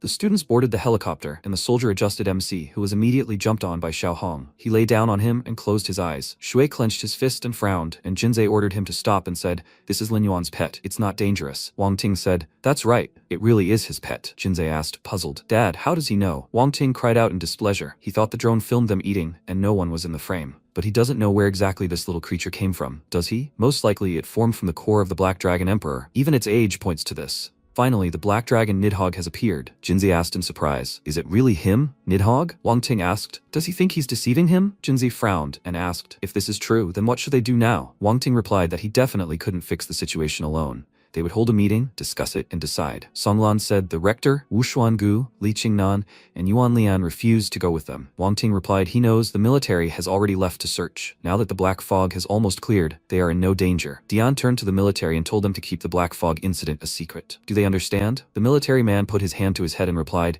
"Yes, sir." On the Longgushan mountain range, the guys were fighting monsters. Wu Xuangu shouted, "Li Qingnan, why doesn't he use his vines to catch him?" Qingnan asked, "How can he catch him? The lords are immune to poison. If he hadn't forced Songlan and the others to leave." Wu Xuangu interrupted him and shouted, "Is he trying to say that it's his fault they left?" Qingnan replied, "It's just a fact. He wants him to fight that spider alone?" Wu Xuangu cried out, "He's the team leader. As he says, so it will be." Qingnan cried out, "Their commander. It's Chu Tianyi. If he were there, he definitely wouldn't have run away like them, with his tail between his legs." Leon ordered them to stop quarreling, at least for the duration of the battle. Wu Xuangu asked, "And he's going there too?" The spider released poison and spat towards the guys. It hit Qingnan, and Wu Xuangu laughed and asked, "Did he see? No, Tianyi could have saved him. Those who oppose him will not end well." Qingnan fell to the ground, and the spider quickly approached him. He thought, is he really going to die like this? Suddenly, the spider became frightened and started to run away. Qingnan turned around and saw Leon, who was running towards him and waving his arms. He screamed, "They're already here." He thought, the fog cleared just when he was about to abandon Li Qingnan. Wu Xuangu thought, he will inevitably break their friendship.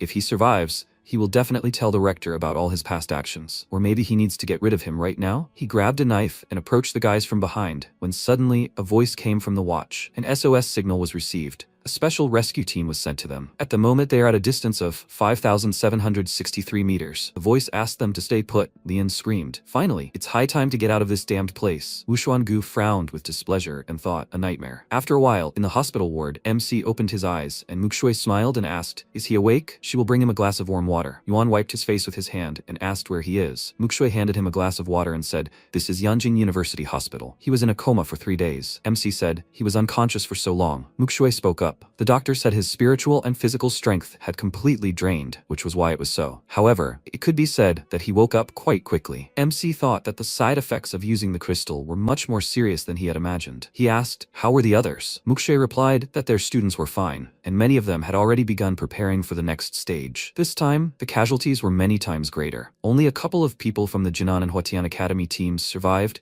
and even they withdrew from further participation. Due to the colossal damage, it was decided to postpone the competition for 14 days. Yuan thought about how lucky those who survived the encounter with the Emperor-level monster were. However, every soul master has to face this harsh truth. Mukshui asked, by the way, did he know why that monster was staring at them so intently? MC replied, it was because of Xiao Hong, right? Mukshui said in surprise. It seemed he understood right away. Principal Wang said that Xiao Hong could have been formed from the core of the Black Dragon Emperor Nidhogg. MC said, she must be joking. Didn't Nidhogg die 100 years ago?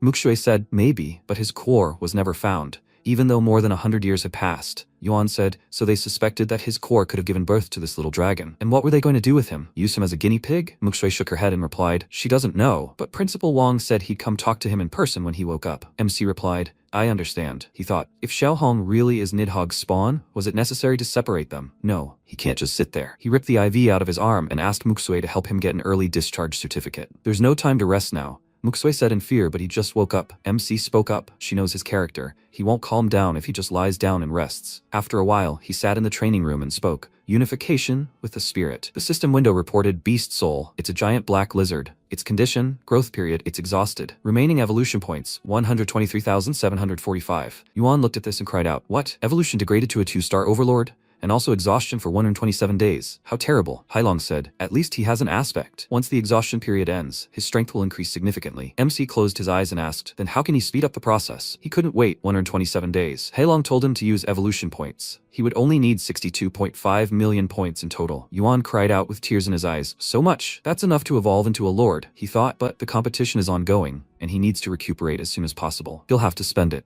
Yuan said, the Red Lotus form, that's it. Hailong said by absorbing a large amount of nuclear energy in a short period of time, it helps the owner forcibly enter the Red Lotus form, which greatly increases strength. MC asked, does that mean he'll have to knock out a second crystal to use this form? Hailong answered, absolutely right. Besides, there are 2 more powerful skills. Red Lotus Pulse and Red Lotus Nuclear Breath, which are also exclusive to this form. Yuan asked, maybe they could come to an agreement? He's broke right now. Hailong turned away and said, everything is determined by the system and bargaining is inappropriate here. But fortunately, there are a few entry-level crystals that can be used. MC said, that's fine. Then they'll start again from the beginning. Late in the evening, a voice rang out from the hotel. The rector, Wang Ting, said to come in. His place is unlocked. He looked at Yuan and said he finally woke up. He'd been waiting for him for a long time. MC greeted him, and Wang Ting smiled and told him not to be modest. He practically defeated an emperor-level monster. MC looked down and said, it was just a hopeless situation. Besides, they intervened in time. Wang Ting cried out, how did he even do that? Yuan replied, he was just lucky. Wang Ting said, he understands. Everyone has their secrets. If he doesn't want to tell, then don't worry. But it looks like his evolution has degraded significantly, right? How about taking a medicinal bath as a reward? MC asked in surprise. Just for him? Wang Ting showed him the badge and said,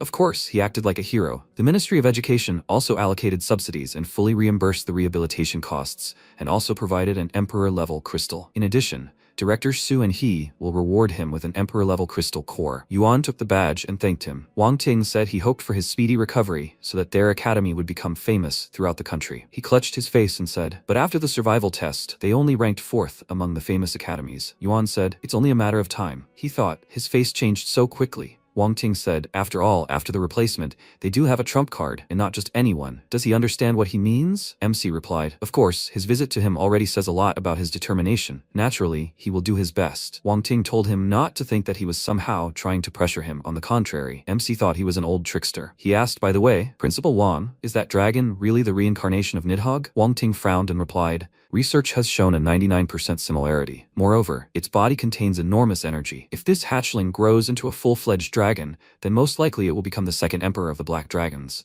However, many doubts remain. Just a couple of days ago, a military detachment came to take matters into their own hands, but he is his student, and he does not let anyone harm his own, so he refused. Moreover, he requested the right to keep the little dragon on behalf of the academy. Now he no longer has to worry about its safety. Yuan happily thanked him, but Wang Ting stopped him and said, there's no need to rush to thank him.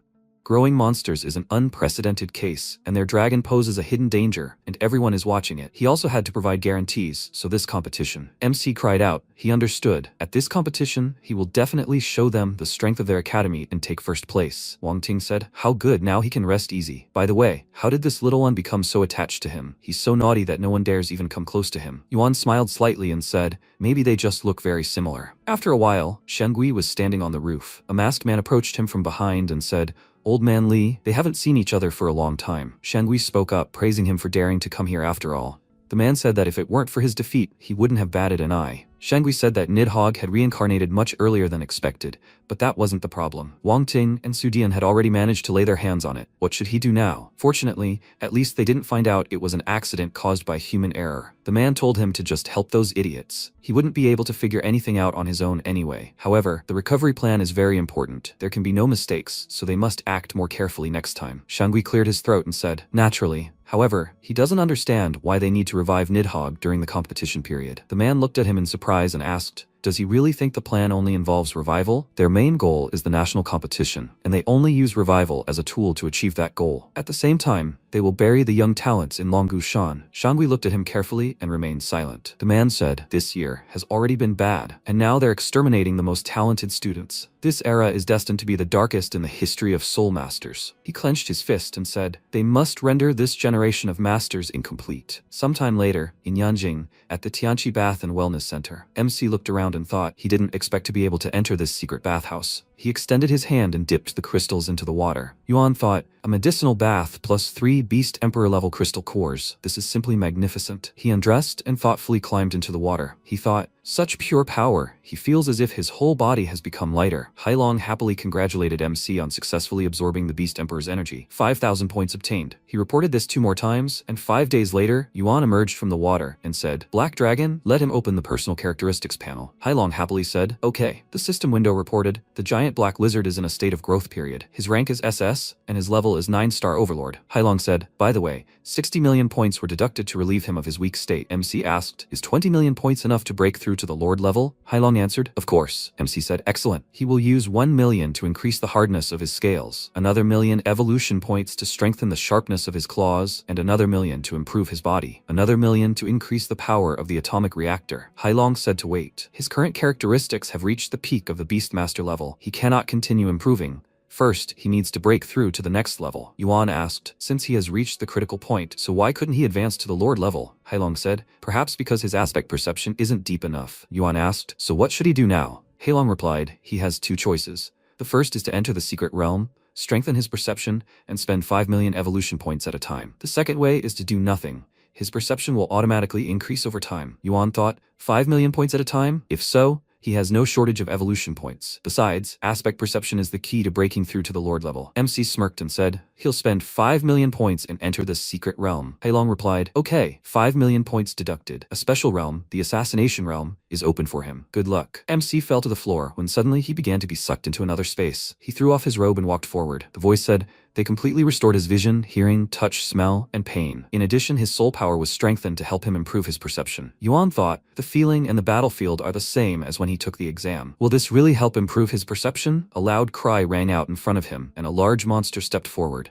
The creature rushed towards MC, and he cried out, merging with the beast's soul. He thought, since this is a secret realm of killing, it will allow him to commit a large and special kill. He swung his paw and struck the monster, tearing off apart. Many more monsters appeared, trying to attack him. MC thought since they were so eager to die, he would do it. He released a nuclear breath towards the monsters, scattering them in different directions. He quickly attacked the creatures and thought, kill, smash, and destroy everything in sight. Only killing is the most sensible. This is the path of killing. Could he be like a demonic crocodile dragon and use his own aspect to suppress the enemy's power? He looked at the monster, which was enveloped in energy and shaking violently. Yuan thought, it seems they are afraid of his killing intent. Although he can't use it as a power suppression, it is effective in restraining the enemy on a spiritual level. He will temporarily call it murderous intimidation, but intimidation alone is not enough. He will use the aspect. Will it turn out as he expected? MC covered himself in energy and swung his paw. He thought, as he expected. The creature opened its mouth and MC struck the monster and extended its claws. He thought, the aspect of killing. As long as the battlefield is filled with killing, this has more applications. After half an hour, Yuan dealt with the monsters and roared loudly. He thought, this is already the 4th wave of abnormal red-scaled beasts. Their strength has increased to the 1st level of Lord. Although he has the aspect of killing, the problem is that there are too many of them, and their strength has also increased to the level of Lord. With his current strength,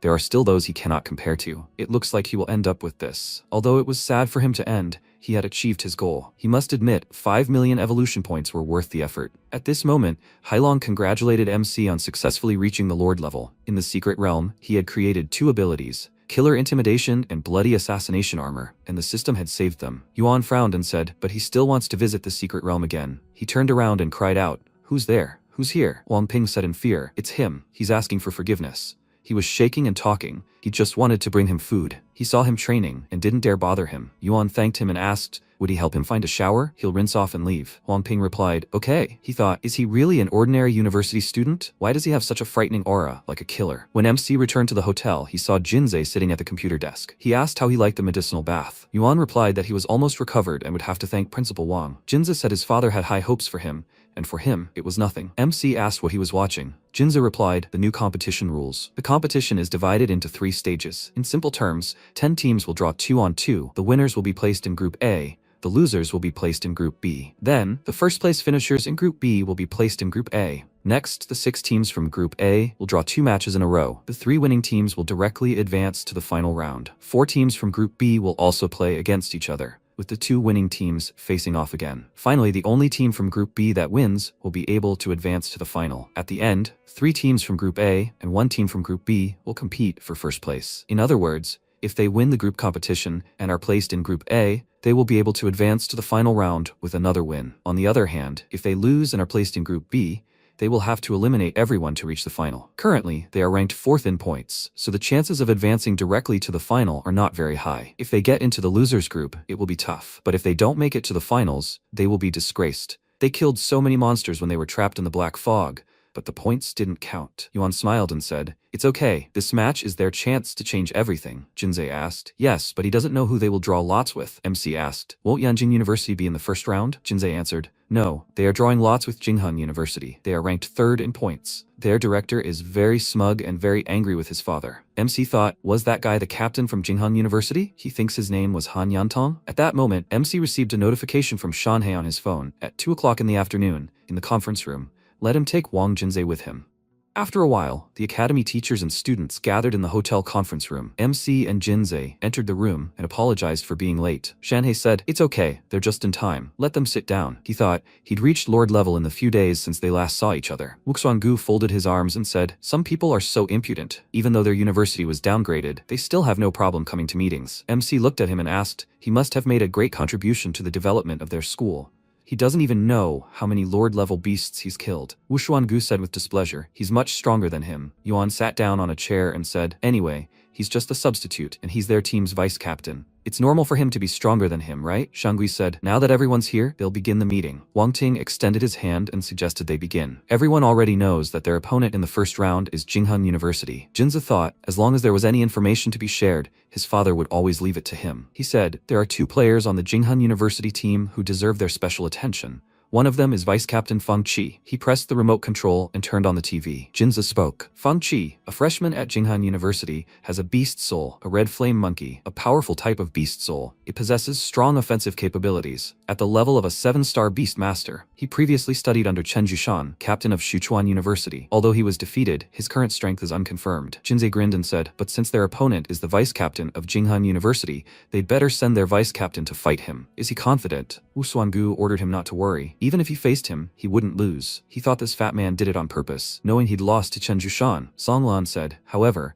judging by the competition system, engaging the defenders in battle is no easy task. Jinze waved his hand and said, that's why they need to think through battle tactics and make the order of battle as advantageous as possible. Yuan asked, isn't the battle order for the 2 teams determined on the spot? Jinze replied, no, 10 players can participate in the competition. The list of the top 5 must be submitted before the competition begins. Only the last 5 players will have to adapt to the situation. MC frowned and said, if that's the case, then tactics must be used here. Jinze pressed the button on the remote and said, next. The captain of Jinghan University, Han Yantong, is Beast Soul, a beast of words, belongs to a special type of beast soul. His ability is lawfulness, an unconditional creator. His strength is rated at the level of a lord. Wu Xuangu asked dissatisfiedly, is this all the information he's gathered? It felt like he hadn't dug up anything useful. Jinze frowned and asked, well, what useful information does he need? Their birthdays or maybe their zodiac signs? Wu Xuangu shouted. He said he's supposedly a lord level, but how could a 14-year-old do that? Jinze turned away and whispered, just because he can't do something doesn't mean others can't either. But to convince them, he'll show them the battle footage. He played the footage of Yantong walking through the forest and causing an explosion. MC was surprised, thinking,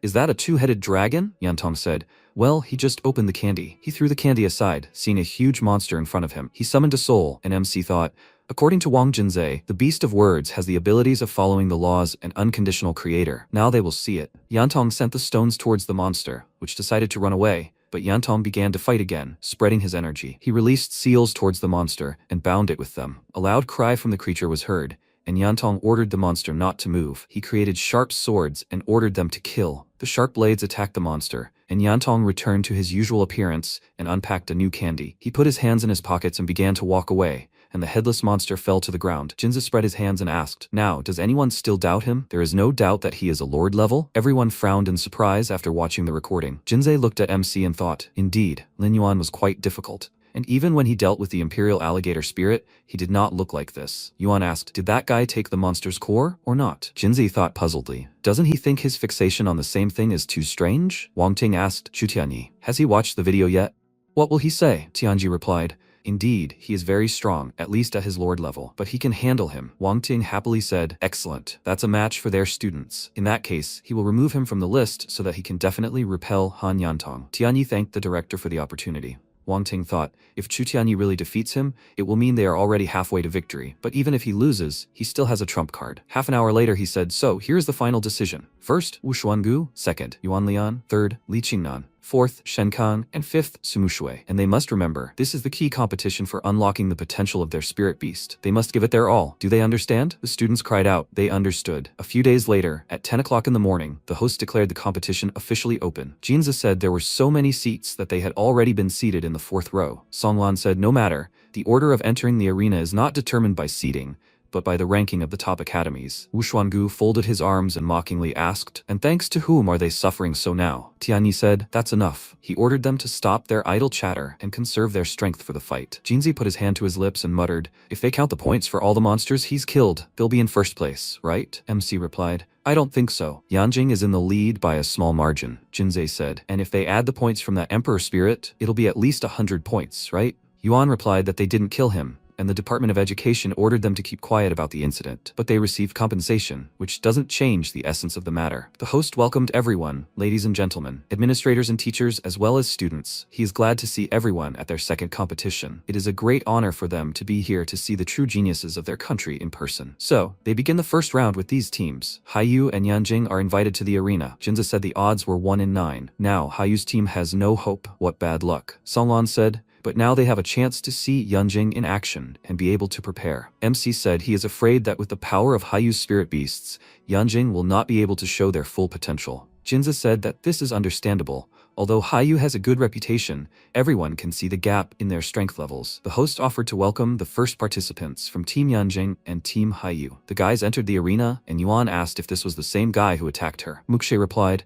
"Not just him, but those behind him too." Luojie stepped forward and said, "Oh my god, he's waited so long and finally his time has come." The guy told him not to forget what they agreed on. "No need to hit too hard," Luojie replied. He knows, he's acting like a girl. They're just a bunch of idiots. He would have dealt with them without him." The host said in the first round, Luojie from Team Yanjing will be fighting Xiaohan from Team Haiyu. They're starting. Xiaohan smirked and said, "Well then, let them show him if they're really as strong as Yanjing says." Luojie said, "He has no time for games. He came here for one thing, to get rid of the idiots." Xiaohan summoned a rank S beast spirit, the Silver Moon Poison Cauldron. MC looked at him carefully and thought, it seemed to him that after the last fight, this guy's strength level had increased from 6-star to 7-star. Luojie transformed into an animal and rushed forward. The spectators cried out in surprise. What kind of spirit is this? He had never seen anything like it. This ferocity, it's scary to even look at. He has wings on his back, and he's the size of an ox, and his face is like a tiger's. Could this really be the ancient beast Qiangxi? That's the name of the mythical ox. There's a whole myth about it. Xiaohan looked at his opponent rushing towards him in surprise and shouted,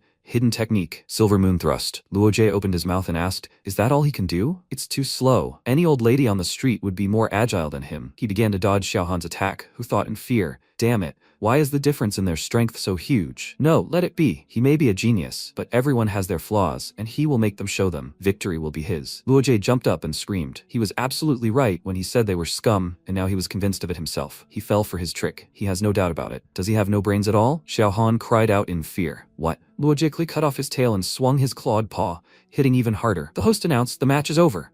The audience started talking. Is this the strength of Yanjing University students? This Luojie is too cruel and arrogant. He doesn't give anyone a chance to win. His opponent didn't even have time to accept his defeat. What is strength in the eyes of a genius? The MC said in surprise, "This Luojie is really very strong." Jinze said he definitely shouldn't be underestimated. They say he can even compete with Chen Longxian himself, but he is too willful and proud. so they speak about him rather harshly. The host said, the second member of the Haiyu team is invited to the arena. Fang Liang stepped forward and said, his name is Fang Liang. He would like to ask Luoji to give him some advice. Luoji said to stop talking nonsense. If he wants Luoji to remember his name, then he must show him his strength. Fang Liang loudly asked to teach him the real art of fighting, spirit fusion. He turned into a jellyfish and directed his tentacles forward. Luoji screamed. This is interesting. Fang Liang attacked him with an electric current and screamed. Right on target, Luoji asked. So he wants to lure him into a trap with his stupid tricks. He flapped his wing and attacked Fang Liang, who screamed. Hidden technique, rumbling vault. Luoji said, pure childishness. He swung his clawed paw and disappeared. Fang Liang looked around and wondered if he had disappeared. The opponent appeared behind him and said, it's time to finish. Fang Liang screamed. He gives up. Luoji hit him at that moment and the guy fell to the ground, returning to his human form. The host screamed.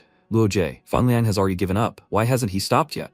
Luoji asked again. He gave up. There must be something wrong with his hearing. Let them excuse him. The host said, he won this round, but with a stern warning. One more rule violation and he will be disqualified. Luoji cleared his ear with his claw and said, okay, he understands. Longshan said, this guy still can't calm down. It's only the second round and he's already been reprimanded. Xiao folded his arms and said, he's a crazy dog. Let him go and teach him a lesson. If he doesn't succeed, he'll put him in his place himself. Jinzei cried out, he thinks the outcome is already clear. The losers must accept defeat. Yuan said, after all, Yanjing is a prestigious university. They couldn't do otherwise. After 9 fights, the host said, and Luoji wins again. A student from Haiyu is invited to the 10th round. The captain of the Haiyu team, Xia Yu, asked the director, is it his turn? The director said, his turn. It doesn't matter whether they lose or win. They are still the pride of Haiyu. Xia Yu looked at him and ordered him not to worry. This round will be his. He came here to defeat him. Fusion of souls. He transformed into a large creature, and Jinzei said, Xia Yu, he is the strongest among the freshmen in Haiyu. Does he think he can defeat Luoji? MC replied, he's not a seer. How would he know? Luoji asked, a level 8 beast king? That's not bad. It's a pity. He assumed human form and said, he surrenders. The audience members asked in surprise, what's wrong with him? Why was he retreating? What was going on in his head? Was he afraid of getting what Xia Yu would give him for his past brutal battles? No, that couldn't be right. Luoji is so strong. Xia Yu asked in surprise, what does that mean? Luoji waved his hand and said,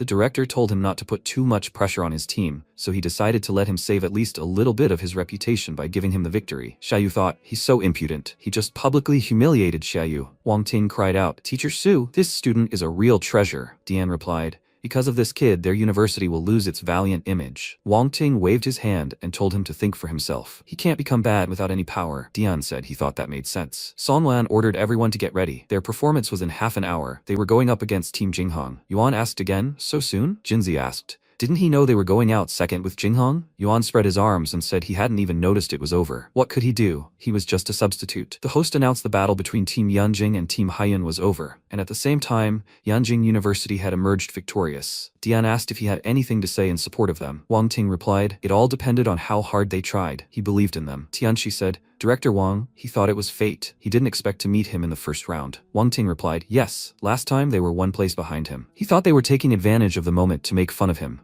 Right? Tianxi said. Compared to a survival battle, a competition of this format demonstrates strength levels much more accurately, don't they? Wang Ting replied, well, they'd better wait and see what happens next. He wondered if something was fishy. Director Li seemed a bit too confident. Could he really have a hidden trump card? The host asked the senior assistant captains, Jinghong and Mo Du, Fang Qi and Wu Xuangu, to come into the arena. Jinzei said, no matter what he said, watching the battle up close was much more enjoyable. Muxue screamed. If he was so excited, how could he eat in this situation? He wasn't afraid the director would give him a hard time again. Jinzei asked, so what, should he stop eating altogether now? The MC took the package from him and said, well, since he doesn't want any, then they'll take the leftovers. Jinzei screamed. And they, husband and wife, they love to mock him. Muxue screamed, hey Fatty Wang. He said, to be honest, he thinks Wu Xuangu has no chance of winning this round. MC asked why he said that. Jinzei replied, first, Fang Qi's beast spirit power is much higher than his. Second, he's at a disadvantage due to the limited territory. Yuan said, although Wu Xuangu has a bad temper, he's far from stupid. He won't fight unless he's prepared. The guys entered the arena, and Fang Qi said, he'll prove to everyone that the beast spirit masters from Jinghong are no worse than anyone else. Wu Xuangu asked, is he sure? Well, they need to test it. They rushed into battle, unleashing all their attacks. Wu Xuangu spat out poison and thought, he knew it. He jumped up and released poison again towards Fang Qi, who clenched his fist and swung it. Wu Xuangu screamed, you idiot. He dodged Fang Qi's first attack, but he still managed to attack him. The team cheered. Great, keep it up. Jinzi screamed, this is bad. Yuan said,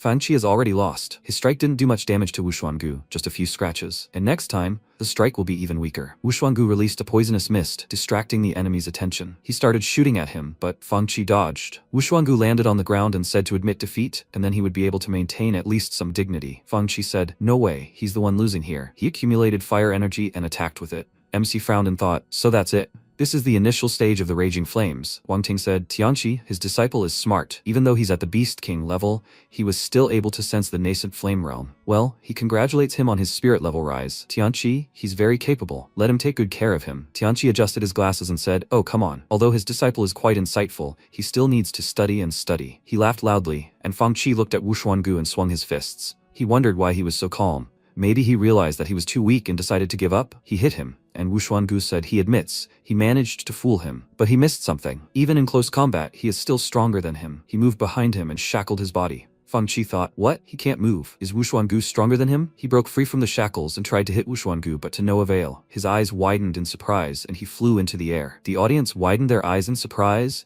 and Jinzei asked, "When did he become so strong?" Yuan replied, "Wuxuangu's spirit just struck with such force, comparable only to the spirit of a level 8 Beast King." Jinzei cried out, "Level 8? He's joking. It's been a couple of days, he couldn't have become so strong in that time." The MC said, "Who knows?" Fang Qi said, "He gives up." The audience looked at Wuxuangu and cried out, "How strong is he?" Nothing less than expected from a spirit master. What a thrilling fight. In the next round, Wuxuangu crushed his opponents one after another, but ultimately he couldn't withstand the strain and gave up.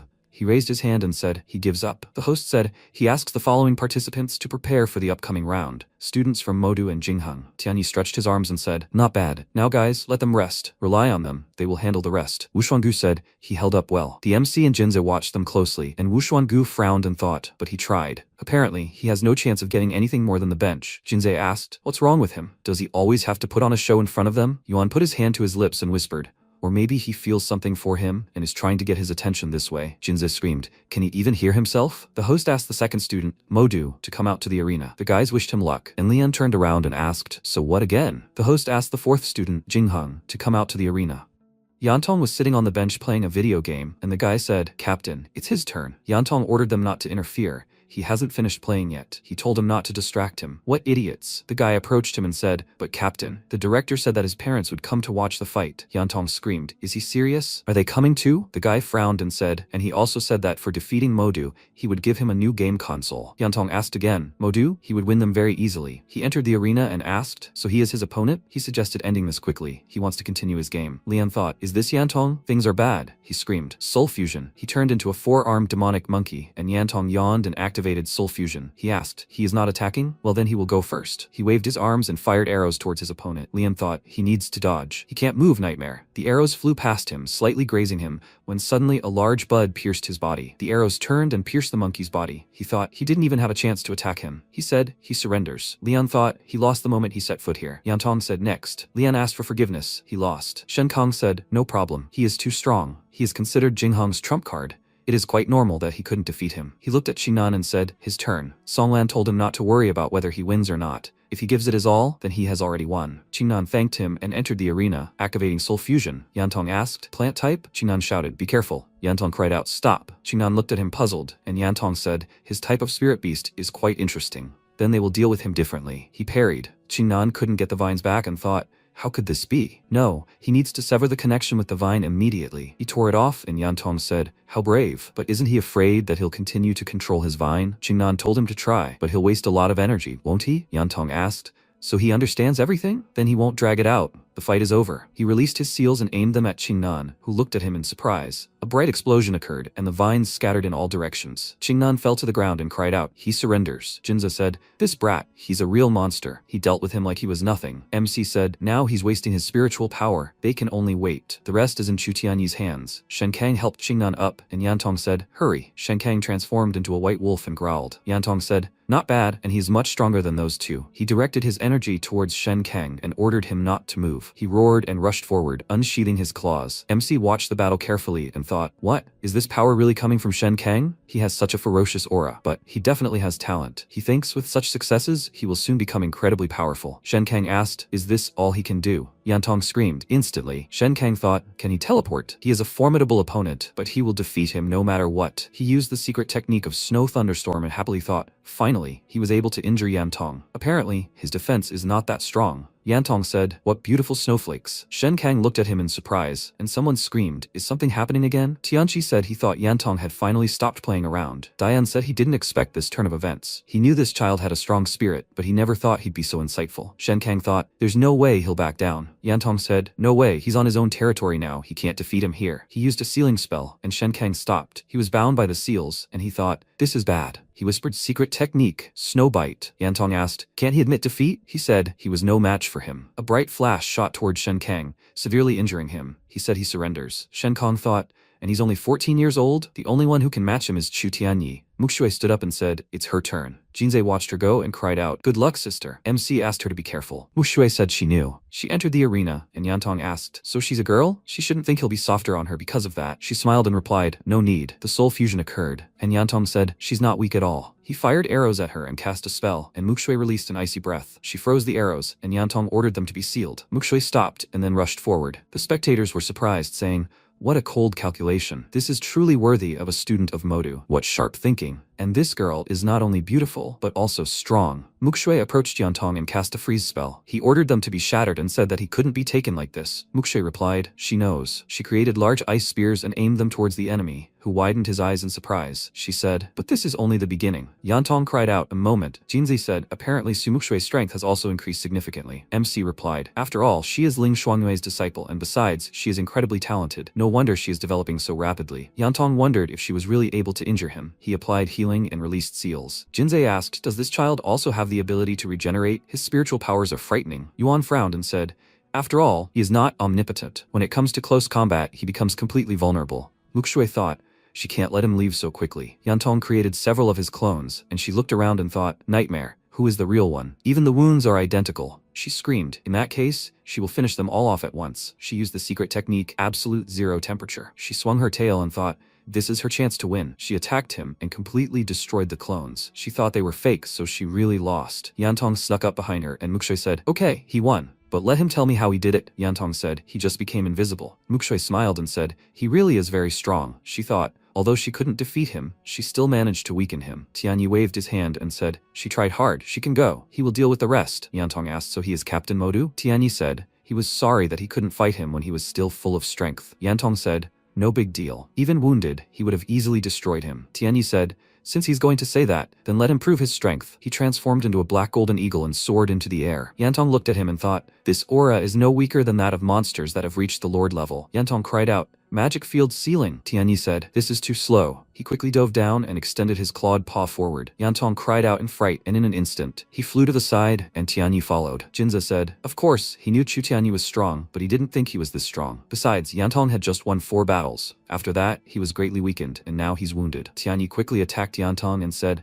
he remains unyielding even at this moment. He has plenty of pride, but let him admit his defeat. He's not alive, he's no match for him. Yantong stopped, and Tianyi thought, his eyes, what's going on? Yantong screamed. He hasn't lost yet. He commanded death and released dark energy towards his opponent. Tianyi plummeted, and Jinzei asked, what's wrong with him? MC replied, this is the greatest danger of the word-type spirit. By saying this, he will make Chu Tianyi die. Jinzei asked, is there really no way to resist this? MC replied, finding himself in a hopeless situation where he can't defend himself and can only resist, he decided to use this killing technique. The only way to defeat Yantong before Chu Tianyi himself is defeated. Yantong loudly commanded death. Death. He attacked Tianyi, and he quickly fell. He thought, he must have despaired and decided to use the word technique to kill him, but he's not going to sit back and wait for his death. Yantong continued to loudly command death. He was covered in bright energy, and Tianyi thought he was completely exhausted. A little more, and he would weaken completely. Then he would defeat him. But he had also been dealt a hard blow, so he would have to give it his all to win. He swung his wings and sent black flames towards his opponent.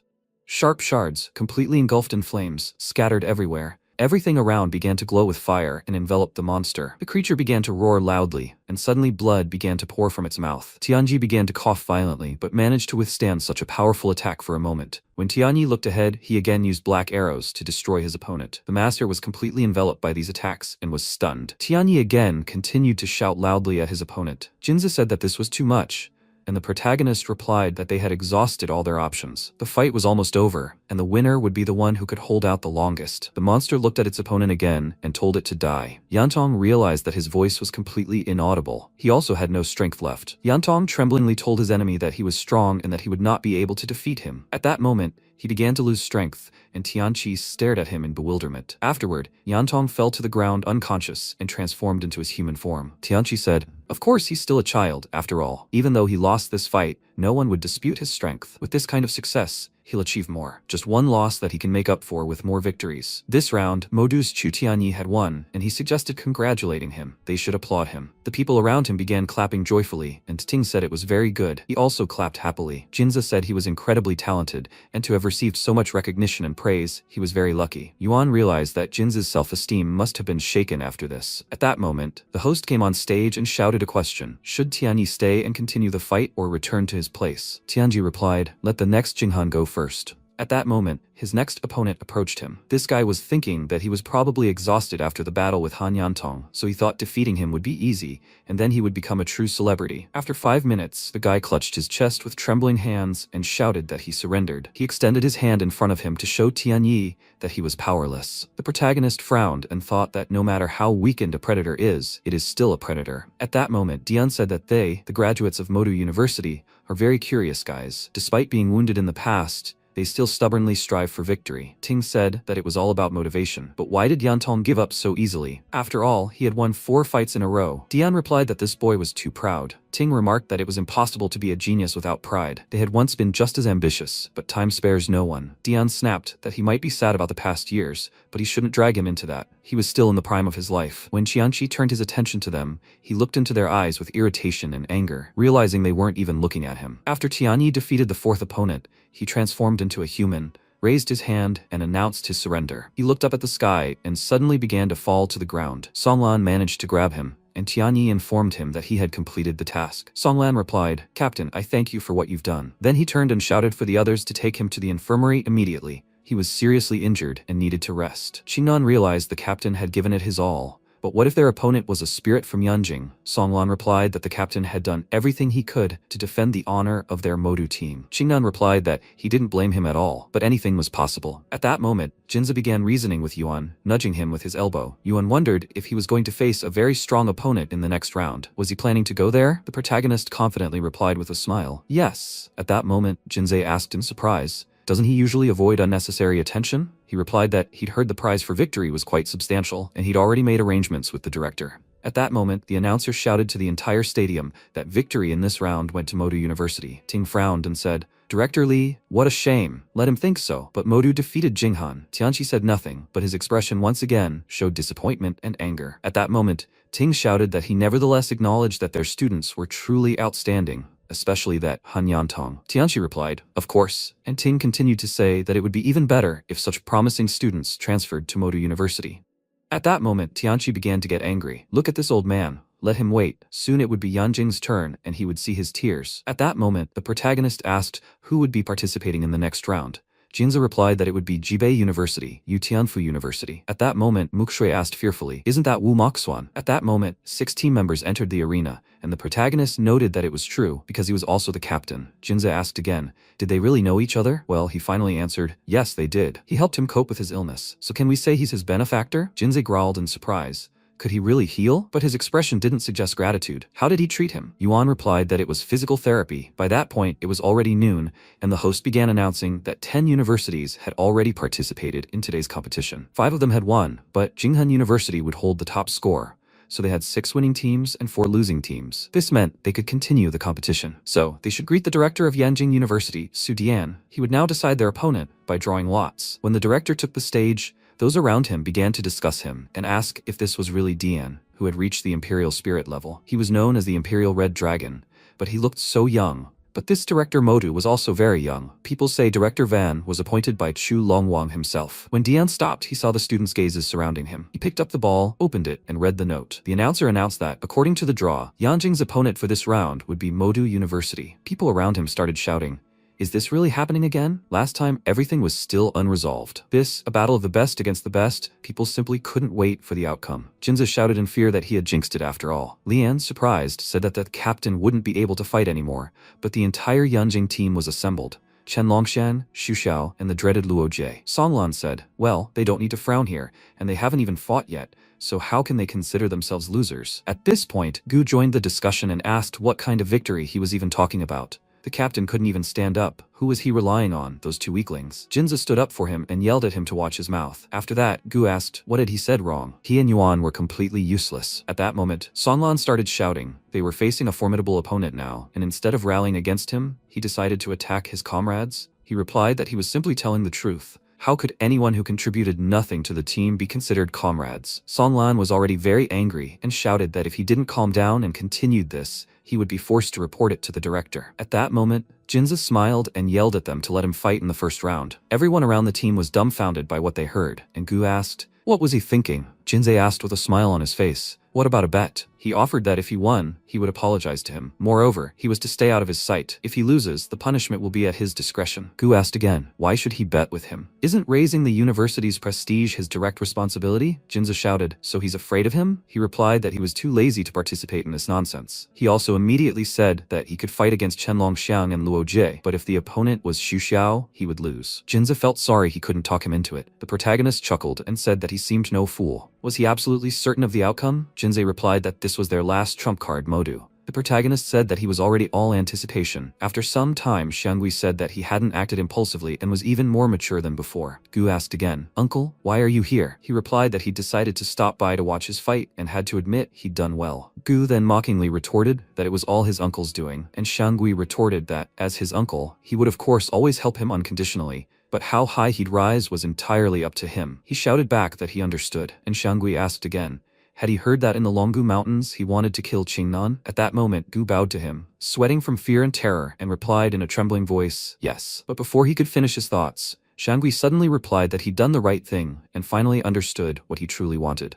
If he could wish for his comrade's death, it meant he wasn't wavering in his thoughts, but he wasn't yet ruthlessly decisive enough, otherwise this story wouldn't have reached him. In 5 days, there would be a match between their academy and the Yanjing Beast Academy. And even if they couldn't win, he still had to prove himself. Gu apprehensively thanked his uncle for his instructions and replied that he understood everything. He shouldn't worry, he wouldn't let him down. After that, Xiangui calmed down and, waving his hand, told him to move on. Muzha approached him and asked if this was his nephew. He really did have a similar personality. Xiangui asked what he meant by that. Muzha replied that betraying comrades wasn't the best thing to do, and he'd brought him into the beast god cult. Wasn't he afraid that this guy, driven by false virtue, would betray them? Xiangui replied that if he was going to bring up the subject, he shouldn't be shy and speak more confidently. Muzha asked why he was angry. He was just joking, after all. Xiangui continued that, frankly, he trusted his nephew less than him, and if he wasn't mistaken, he was only 30 years old. Muzha replied that he was actually 29, and was grateful for that. Xiangui continued that before he even turned 30, he had already become the headmaster of the Zibei Beast Academy. He had a bright future ahead of him, and yet he joined the Beast God cult. If the contact hadn't told him, he never would have believed it. Muzha asked again. He joined the cult himself, so why couldn't he? He should actually call him senior, since he joined before him. Xiangui turned and left, saying he was bored here. After this exchange, Muzha began to think how callous he was, and it was no wonder he'd been suppressed by Wang Ting for so many years. At this point, Tianqi turned to Principal Wang and told him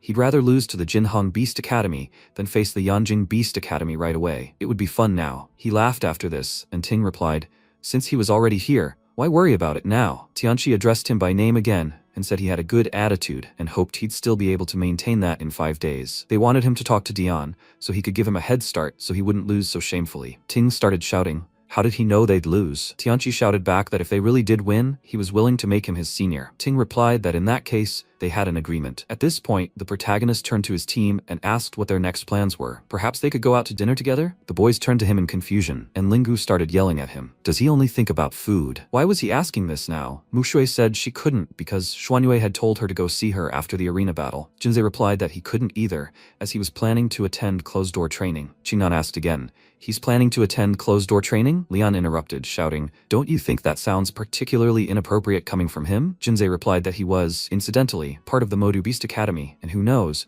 maybe he'll be the first to enter the arena in the next battle. Songlan replied that he wouldn't go either, as he needed to analyze the Yanjin Beast Academy's data and compile a reasonable list of participants. By the way, could he include him in the top 5 fighters? When Shen Kang heard this, he was dumbfounded and asked again.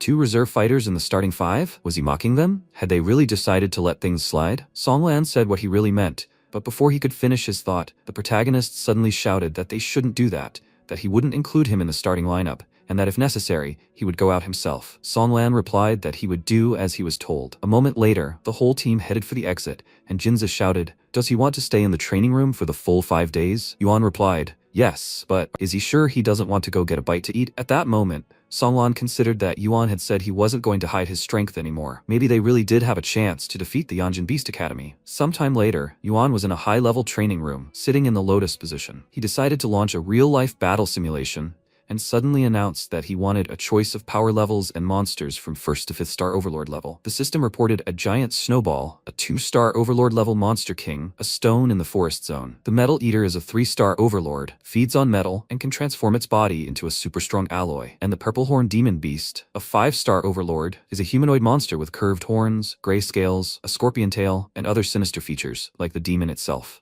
At this point, the protagonist pressed the Select Complete button, and the system reported confirmation of his choice. The simulation with the Metal Eater was successful, and he could begin training. After some time, the beast appeared next to him and began roaring loudly. Yuan looked at it carefully and began shouting, "Let it attack!" Meanwhile, in the restaurant of their hotel on the 2nd floor, Longxing was chatting with Xiao and said he couldn't figure out why he liked bitter melon. Xiao didn't answer, and Longxing started waving his hand in front of his face, asking if he'd gone deaf. Xiao replied that he didn't know the saying about not talking while eating or chatting in your sleep. He replied that his ears were already hurting from Xiao's lectures, and he was simply using them as a cover to ignore him. He certainly wasn't an arrogant genius, but his social anxiety led to misunderstandings, and as a result, no one wanted to talk to him. Xiao replied, "Well, whatever." He felt better when no one interfered with his business, and he worked hard for 10 people and didn't want to be bothered again. Well, since he'd come, he must have some business with him. Longxing replied that nothing serious had happened, and that he simply wanted to fight. At that moment, Xiao was dumbfounded and asked again, "He wants to fight him? Had he heard correctly?" And before, when he'd challenged him to a duel, he'd always refused. Longxing responded, "So he can't challenge him?" Xiao tried to understand the situation and asked,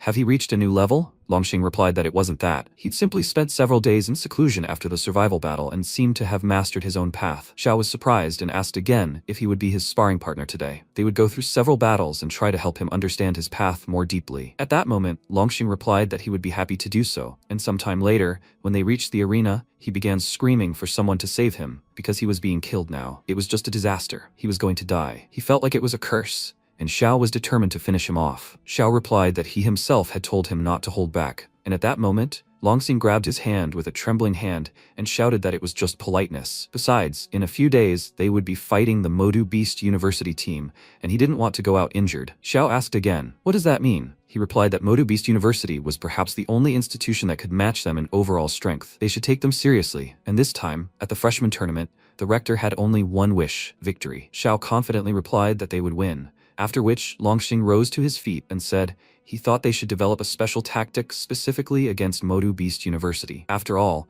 he had personally seen the fight between Tianyi and Yantong. Xiao became angry and shouted that he was weaker, after which Longxing responded well, saying he was confident and exhaled with relief. He then suddenly said that, frankly speaking, this freshman tournament was too boring. Xiao asked, "Then perhaps they should continue their duel?" Longxing replied that he refused. 5 days later, the protagonist found himself in the Yanjing Beast University training hall. When he entered, Songlan greeted him and asked, "Yuan?" Yuan was also surprised by his appearance and asked, "What is he doing here?" Songlan replied that he was going to visit Tianyi and see how he was recovering from his injury. Yuan asked again, "But isn't the second round of matches about to begin?" He replied that he had received a notification this morning that the teams that lost in the first round would be fighting in the morning, and that they would be competing in the afternoon. Yuan replied that he understood and would then go with him and see how Tianyi was feeling. Sometime later, they arrived at the Yanjing Animal University Infirmary, where all the members of their team had already gathered. They stood by Tianyi's bedside and greeted the rector, vice rector, and Professor Ling. He turned to Songlan and asked if he had finished drawing up the fighters' entry order. He replied that he had.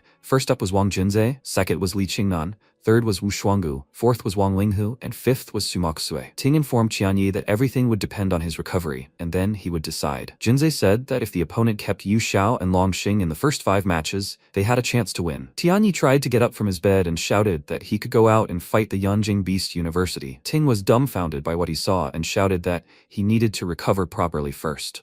Qianyi regretfully stated that he was the only one to blame for this situation, that he wanted to prove he was equal to Yantong and had overestimated his strength. Ting explained that victory or defeat was not so important. After all, it was just a friendly tournament. This wasn't a battlefield, and they didn't have the responsibility or burden of honor on their shoulders. Therefore, in his opinion, they had already performed well and should remember that this tournament wasn't the end of their lives. Moreover, the tournament wasn't over yet, and who was to say they would lose? Yuan noticed this look. It was definitely a hidden hint, verbally saying that victory was unimportant, but in reality, all hope was pinned on him. At that moment, Shangui looked at him with a smirk, and Ting continued shouting that there was no point in them lingering here. They would go watch the match, and Tianyi could rest in peace. The people around him agreed with his proposal, and Yuan asked who was playing today. Jinzei replied that Tianfu Xuan and Beijian would completely destroy Tianfu. Then there would be a match between Haiyu and Yulan. Songlan commented that Yulan was said to be in last place. Jinzei agreed but declared that they simply had to watch this match. At that moment, Yuan, surprised, asked again, what was so interesting about being in last place? Jinzei replied that Yulan Xuan was a women's university. After a while, there was a knock on Yu Xiaoyan's door, and someone shouted for the door to be opened. Xiaoyan opened the door and told her mother that she had just woken up, then asked what had happened.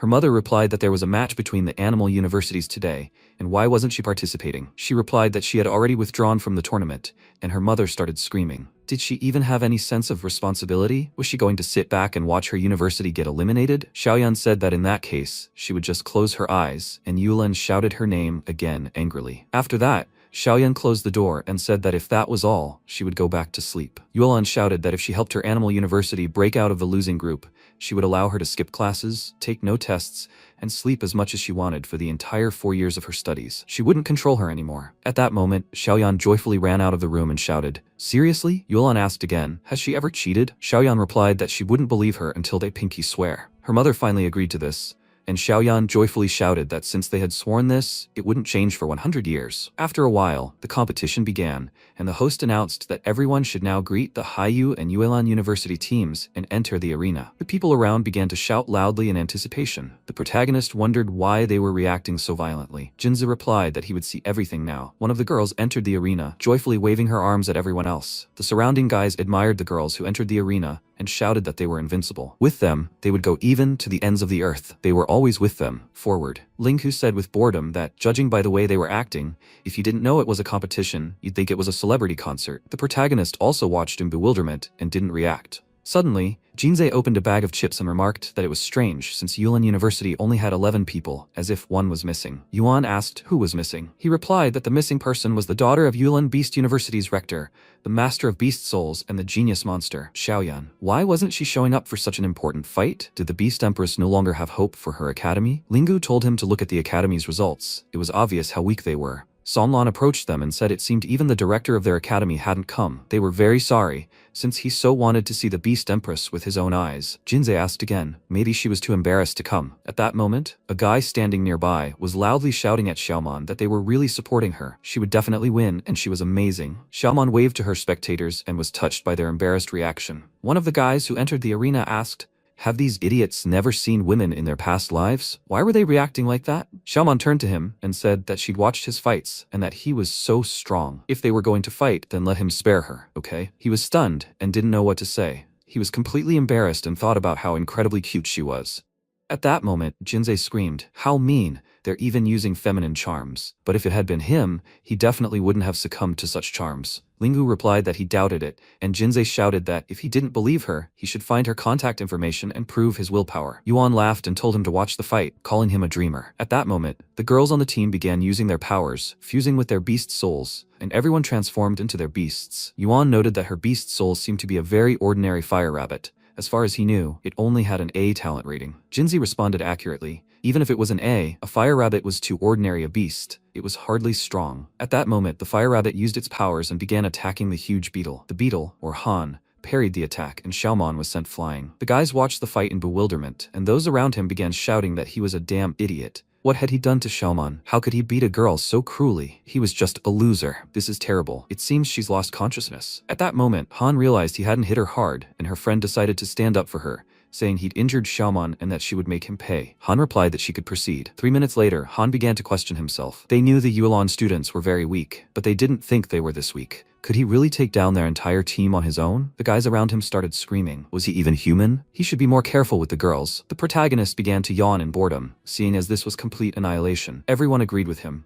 as Han had already won 5 times in a row without breaking a sweat. Soon, he himself would start to get confused, because when he won, he was judged, and when he lost, he was judged again, and he felt very sorry for that guy. Suddenly, Han raised his hand and shouted that he had no more strength and was giving up. He was thinking about how he didn't want to be seen as a villain. At that moment, the host shouted, "Okay, he's asking the next participant to come here from Haiyu Academy." One of the guys asked her not to worry and to just pretend it was just training. He wouldn't use his full strength either. The girl replied that she knew she was weak and not his match, but she wouldn't give up and would give everything she had to fight him. He shouted that this was just great, when suddenly Xiaoyan arrived. Her mother yelled at them to stop. Lingu started shouting, "Is that the principal of Yuelon Academy? She's an incredibly beautiful girl." If the protagonist was dumbfounded and asked, "Is that her daughter, Xiaoyan?" Jinza replied, "That's definitely true." Lingu wondered why the principal's daughter had the same last name as her. Could her father have that last name too? Jinza said he was right, because her husband also had the surname Yu and was her cousin. The protagonist asked again, "So they married while being related?" Jinza replied that it was true. When they fell in love, it brought true shame to the noble Yu clan, which possessed the 100-year-old souls of beasts. They were both exiled and stripped of their surnames. Yuan asked again, but their daughter still bears the surname Yu. Jinze replied that it was true. Yu Yulan's husband died protecting people during a massive beast invasion. He became a hero, and the Yu clan restored their surname, but she never returned to the family. She single-handedly founded the Yuelan Academy and raised their daughter. Yuan realized that she truly was an outstanding woman. When Yuelan approached the host, she announced they were changing participants. He replied that everything was fine, after which Xiaoyan approached her partner, who asked if she would join the battle as well. Xiaoyan told her not to worry, because she'd quickly deal with them and go back home to sleep, as she was simply dying of fatigue. Her rival wondered in bewilderment. Did she really say she'd deal with them quickly? The surrounding guys began to wonder.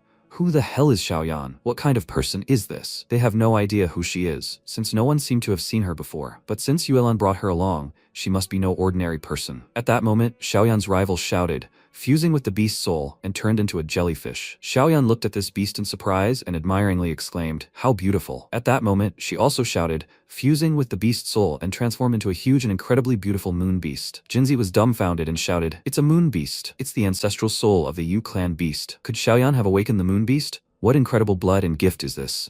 Yuan commented that it seemed the outcome of the fight was already decided. At that moment, the jellyfish unleashed a thunderous shock whip and aimed it at her opponent, but Xiaoyan easily blocked the blow with her secret technique, Moon Splitter. As her spell spread throughout the arena, the jellyfish seemed bewitched, and everyone around began screaming, "What's going on?" The jellyfish realized it had been too fast. He hadn't even had time to react to the blow. Xiaoyan announced that she had already defeated him and was now awaiting her next opponent. The fans began shouting, "Wow, what power. Is there really such a strong girl at Yuelan Academy? She's so beautiful. It's impossible not to fall in love with her." At that moment, Xiaoyan blurted out that she apologized, as it had been too long since she had fought and misjudged her strength. The jellyfish fell to the ground and said in a trembling voice that he had lost. The difference in their strength was too great, and if she hadn't held back, he would have surely died here. At that moment, another guy from the team entered the fray, trembling as he considered the fact that in the first battle he'd been dealt a monster, Yi Yanjing, from the Luoji Academy, and now a genius girl had suddenly appeared. What an unfortunate fate! A moment later, he too was struck by a bright bolt of lightning, and Xiaoyan had won again. The host announced this, and the guys from that team muttered that they shouldn't have given up so quickly. If he had stayed, he could have at least drained some of her energy. Another teammate told him it wasn't his fault. No one expected you to have such a gifted student. One of their guys finally decided to enter the fray, and those around him shouted at him to send out the other participants first, who would at least wear her down a little. He replied that there was no point, as the level gap was too great. The boy came out to fight her, and shouted to the announcer that Haiyu Academy was fielding its captain, Yu, for a clash of the strongest newcomers from 2 elite schools. Who would win? They would find out very soon. Xiaoyan asked if he was the captain of Haiyu Academy. Yu replied that he was, and Xiaoyan asked, "Does that mean he's the strongest among them?" He replied that he probably was, after which Xiaoyan suggested he make a deal with her. He asked what she meant. She replied that she would fight at 80% of her strength, and if he lost, the others could immediately surrender, saving them time. Yu was angry at her self-confidence, then proudly shouted that even though he was the captain of the academy, he couldn't make decisions for the others, and, in general, he wanted a fair fight at full strength. Moments later, he transformed into his beast, and Xiaoyan thought he was being very stubborn. Jinza said that finally this would be a slaughter that wasn't one-sided. Yuan, who does he think will win? Yuan asked again. How could he know? But judging by the characteristics of the beast soul,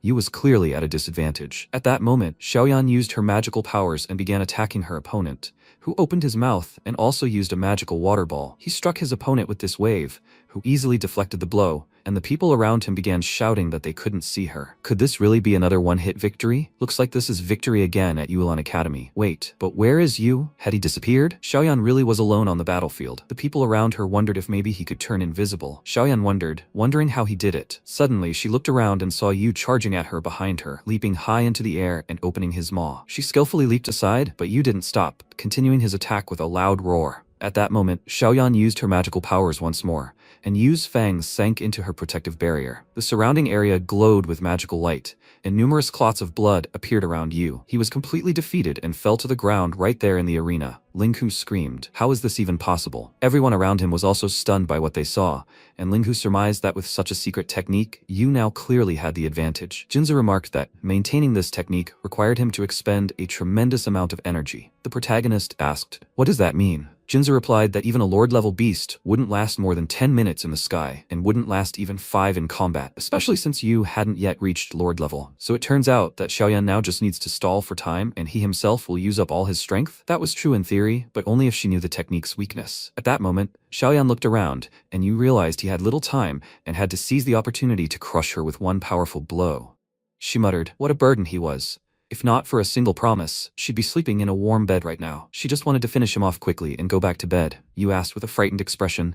What was she even talking about? Xiaoyan said she was very serious now and smiled. Looking into his eyes, he wondered, is she kidding? Had she really never given it her all before? At that moment, Xiaoyan soared high and began using her magical powers. The surrounding people began to scream, as if she were a bright moon. Only soul beast masters could soar in the air like that. So this is what a moon beast's soul is capable of? She's a true goddess. Yu realized how powerful the energy wave was. She had already released all her energy, and if he could withstand this blow, he still had a chance to win. Xiaoyan continued her attack, and suddenly, numerous magical beams were directed at her enemy. The surrounding area glowed with a bright light, and a huge pillar of dust appeared in the arena. She asked him what he was counting on when he hit underground. Yu was completely destroyed, blood flowing from his mouth. He couldn't respond and lay completely immobilized. Jinza spoke up, saying, even though she looks harmless, who would have thought she would be so cruel? The protagonist declared that she truly was a monster, standing at the pinnacle of all geniuses, just like Xiao, Longxiang, Chu Tianyi, and Han Yantong. Yu was placed on a stretcher, trembling, and declared that they couldn't defeat her, so he suggested his companions surrender. At that moment,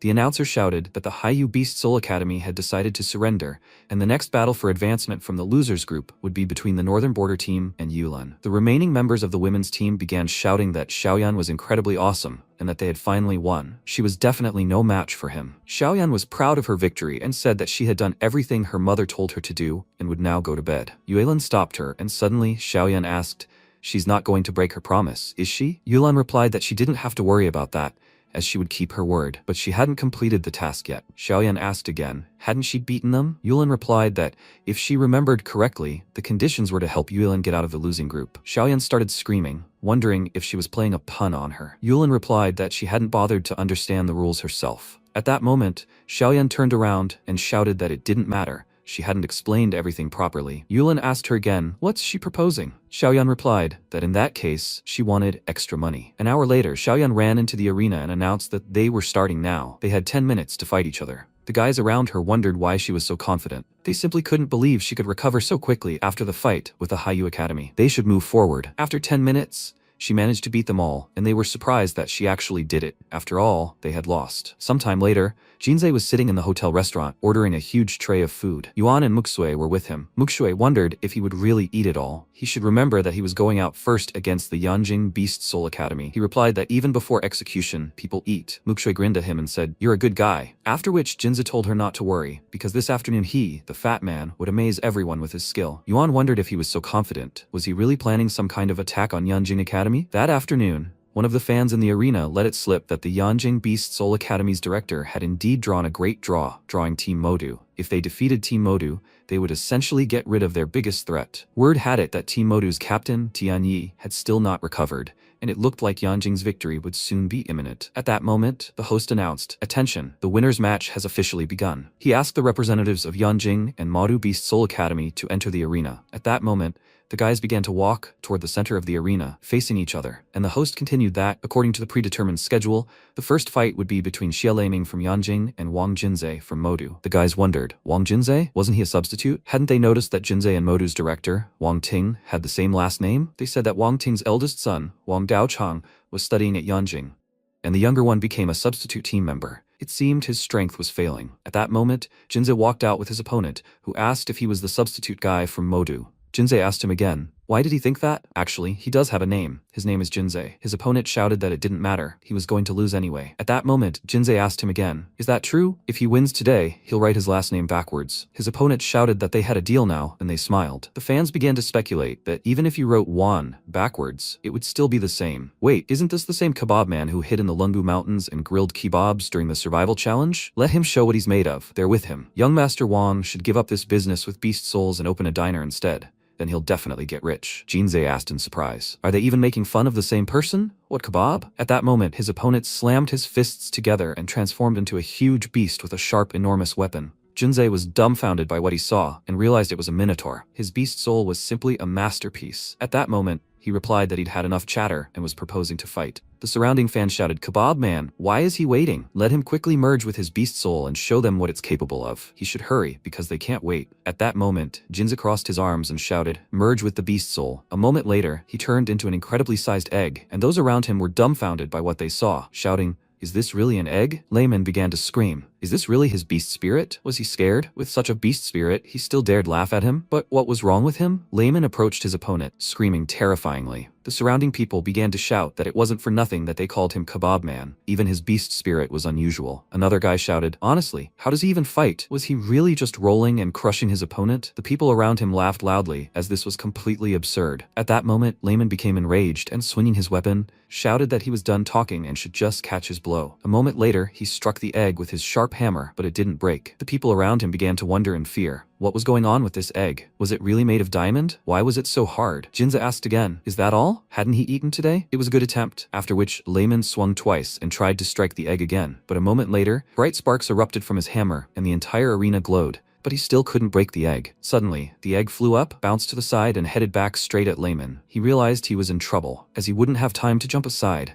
And suddenly, a heavy blow landed right in his face. He fell to the ground with a crushing crack. Yuan thought this must be a move Jinzei had specially prepared for today's fight, and he had to admit his head was working pretty well. Layman grew angry and shouted that he had already figured out his technique and was offering to fight again. A moment later, he rose to his feet again and prepared for the next attack.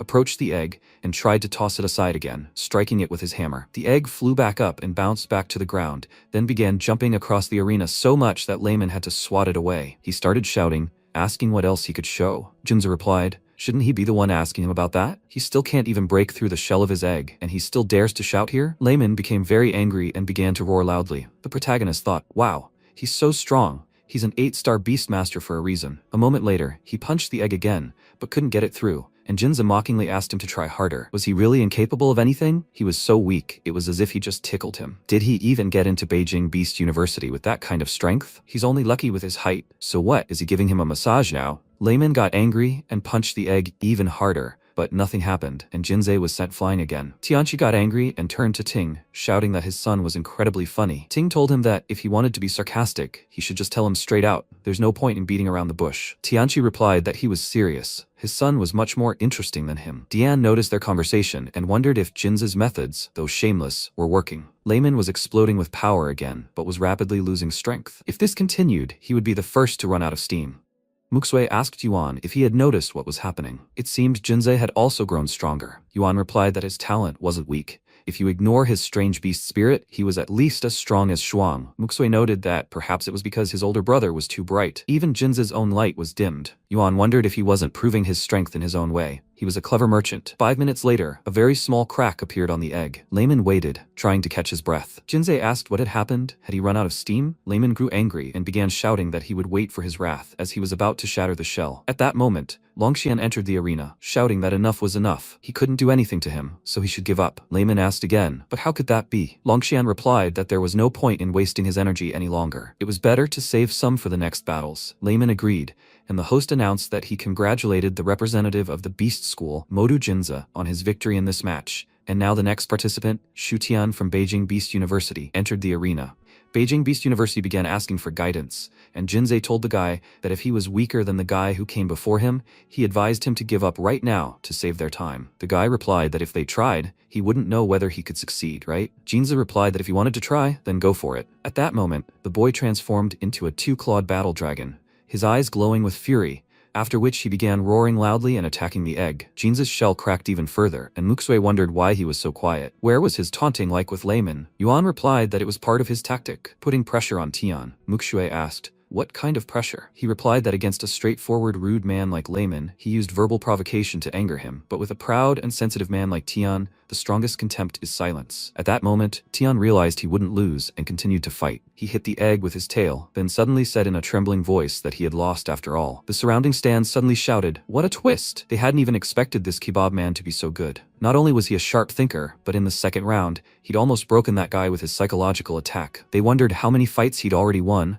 and whether he'd really fight 1 against 5 competitors. Meanwhile, on the bench of the Beast Schools, Modugu said that it was unexpected, because this useless guy actually had some power. Qingnan replied that he was still calling him useless at a time like this. Even if he had entered the arena, there was no guarantee he'd win against him. Gu asked again, why would he compare himself to someone who only knows how to take hits? Qingnan replied that he was always so overconfident and arrogant. Gu became angry and shouted that they were all fools, and that he'd get even with them. Uncle was right. After all, it's not ferocious beasts that inspire fear, but poisonous snakes that can kill from the shadows. A moment later, the announcer announced that Jinsei from the Modu Beast School had won his 4th victory in a row. Jinsei asked again, who would be next? Let him enter the arena and fight him. At that moment, a terrifying-looking man entered the arena and announced that it was finally his turn. The fights here had been so boring that he almost fell asleep. The people around wondered if it really was him. The man chuckled and offered Jinza the choice, surrender or wait for him to finish him off. At that moment, Jinsei suddenly shouted that he surrendered, and the people around him clutched their heads,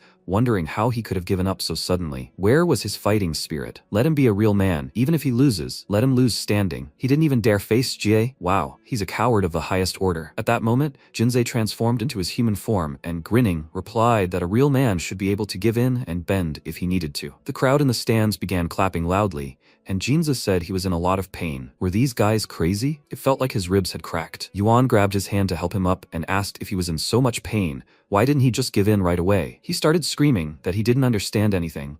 This wasn't a story about a bun, but about pride. Besides, his father was always watching him, and he couldn't embarrass him in front of other people. Yuan grinned and replied that, whatever the case, he had already done well. At that moment, Jinsei bent over, hugging himself, and said he was in a lot of pain. Yuan apologized and asked, who's next?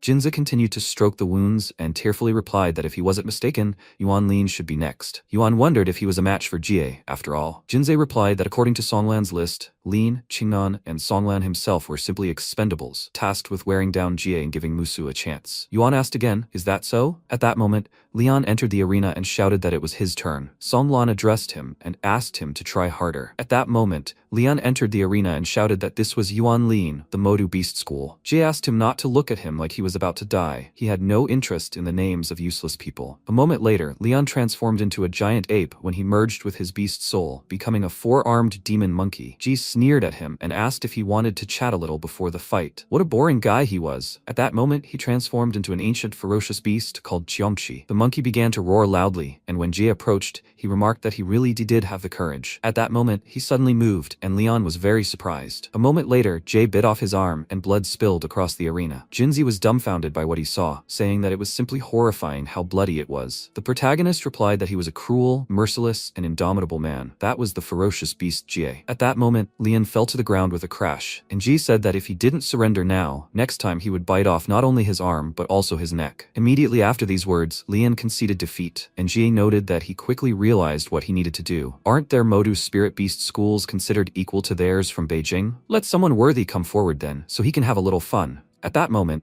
Songlan helped his friend and declared that it was a good job. Qingnan entered the arena, declaring that it was his turn. He was confident, and Jay noted that he remembered him. He was that spirit beast with the plant beast, right? The form was certainly interesting, but unfortunately, it was a bit weak. A moment later, Qingnan transformed into a demonic azure vine. Ji growled that rushing it was a bad idea. Yuan wondered, watching their battle, if he really had rushed in head-on. Well, then he shouldn't regret it later. Qingnan stabbed his sharp limbs into Ji's body, who cried out loudly in pain. It was a terrifying torrent of energy that Qingnan barely managed to contain. Ji screamed, "Does this really feel good to him? Sucking out his energy? He's just an idiot." After these words, Ji struck him in the center of his body and shredded him into tiny pieces.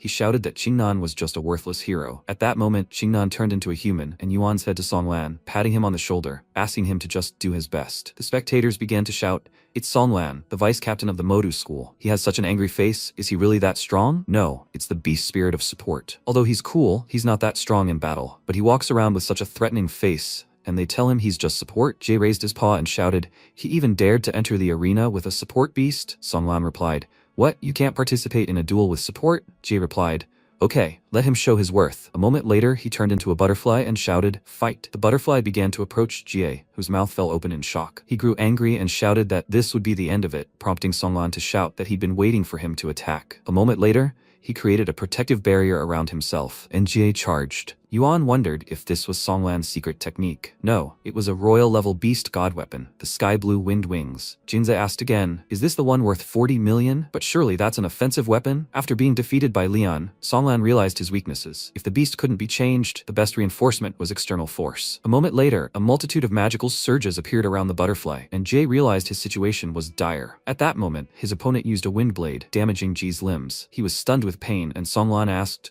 "What happens now?" He still thinks the beast spirit supporters are weak? Jie shouted that it was interesting, after which, the butterfly twisted around again and once again used its magical powers. At that moment, to protect himself, Jie opened his mouth and used the Furious Destruction command area. The entire area lit up with the images of bloody skeletons, and Songlan realized what it was. At the same time, he used the Blessing Sphere and began to repel this powerful attack.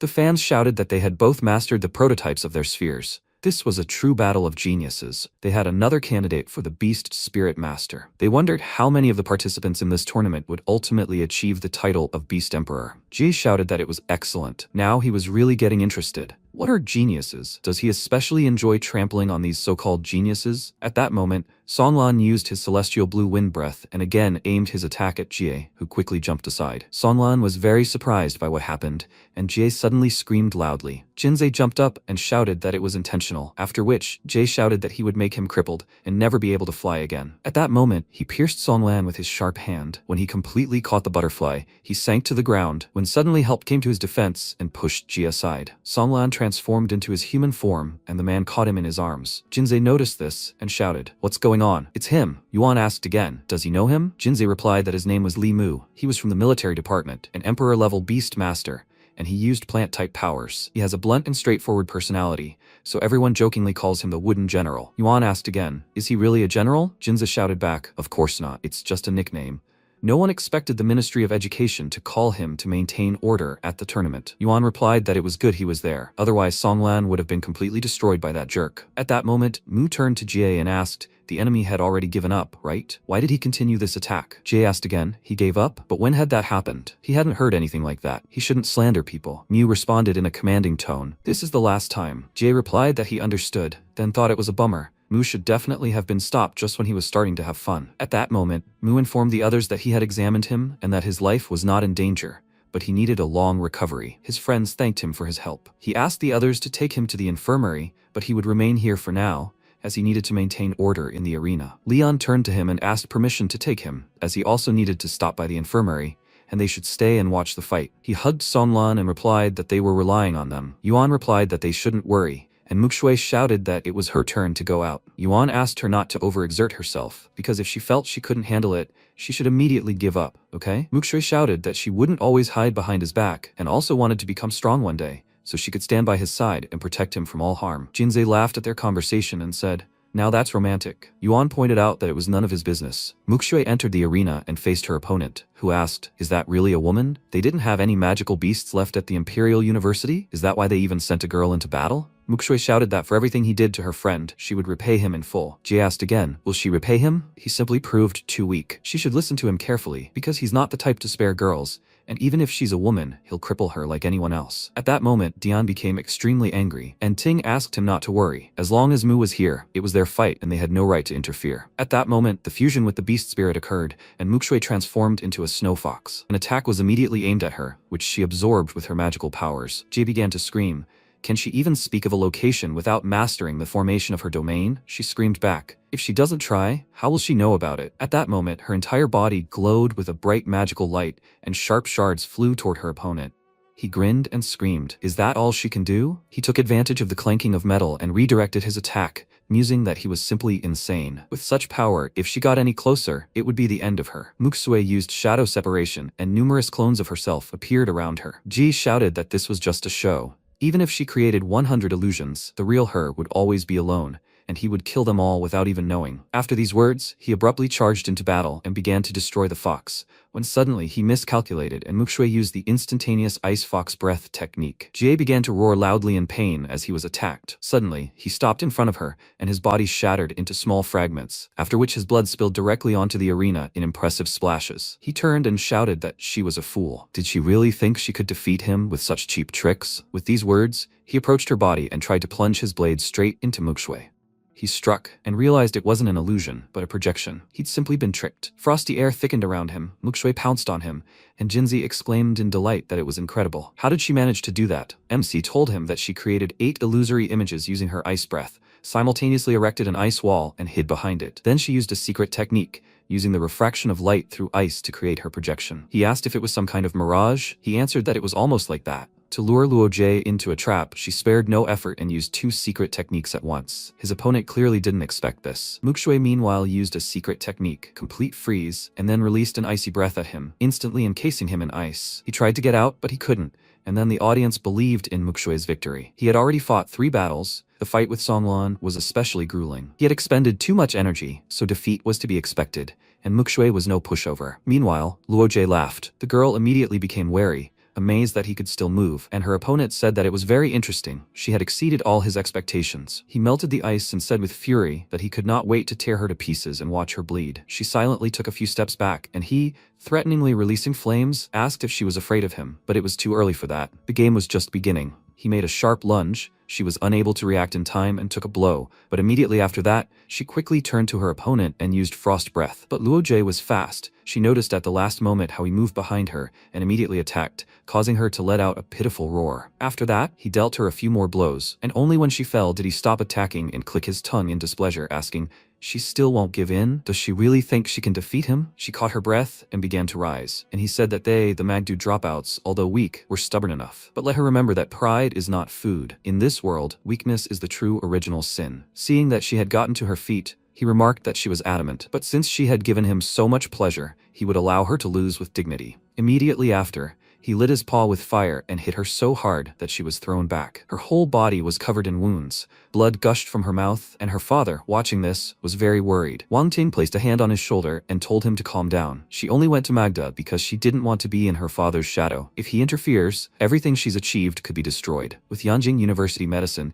even if she's seriously injured, she'll need a maximum of half a month to recover. Everything will be fine, and since she's going to rest, let him visit her. After all, they are father and daughter. You can't hold a grudge forever. He sighed heavily and said that he had not been a good father and felt guilty towards her. Wang Ting said that he was one of the strongest people in the world, but weak in front of his daughter. Let him think carefully about his words. Meanwhile, Mukshui was carried out of the arena on a stretcher. Her friends immediately ran to her, and she, holding out her hand to Yuan, apologized to him for losing. Apparently, she was still too weak. He answered her that this was not true at all, and she said with a smile that she didn't know why, but when he was around, she felt so calm. She was so tired, her whole body ached, and she wanted to sleep. He told her to sleep, and when she woke up, all the pain would go away. After that, he glanced at Luo Jie, and Jinzi immediately realized that he was angry. Ling Yu said that according to the list, Shen Kang was next. Is he ready to enter the arena? He nodded, and Tianyi's voice was heard, volunteering to fight. Ling Yu worriedly exclaimed that the doctor told him to get treatment, and he told him that he was fine. So will they let him go to the fight or not? Ling Yu asked if he should go instead. It would be bad if he lost to Luo Jie. He told him not to worry, he would not lose. Jinzei winked at them and told them not to quarrel,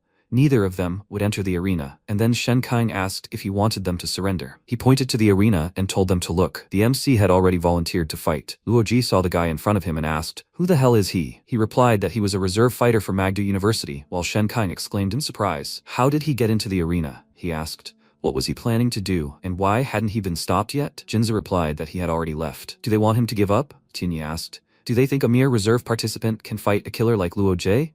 Jinza smiled confidently and reminded him that this guy had never let anyone down, while Luo Jie grumpily said that they didn't seem to care about winning at all since they let a reserve fighter into the arena. Yuan responded by asking, "Aren't reserves allowed into the arena?" The audience immediately recognized him. He was always sleeping or grilling meat during the battle for survival. Luo Jie asked, "How dare some reserve fighter enter the arena? Who gave him that right? If he can withstand 10 of his punches, he should consider himself the winner of this round." The MC told him he didn't need that. Defeating him alone wasn't enough. Luo Jie asked who he needed, and he named Chen Longxian and Xu Xiao, the strongest in Yanjing. All the spectators were shocked, and Luo Jie laughed at his overconfidence and reminded him that he was just a substitute. He would pay for his loud words. This time he wouldn't hold back. Yuan told him to give it his all, otherwise he would get bored. After that, he merged with his beast and roared loudly, which made Luo Jie nervous and thought he had amazing strength. The MC advised him not to get distracted. He likes to play, right? After that, he pounced on him, smashed his head into the ground, and how easily he did it surprised the guys. MC wanted to crush him with his foot, but he managed to jump back in time.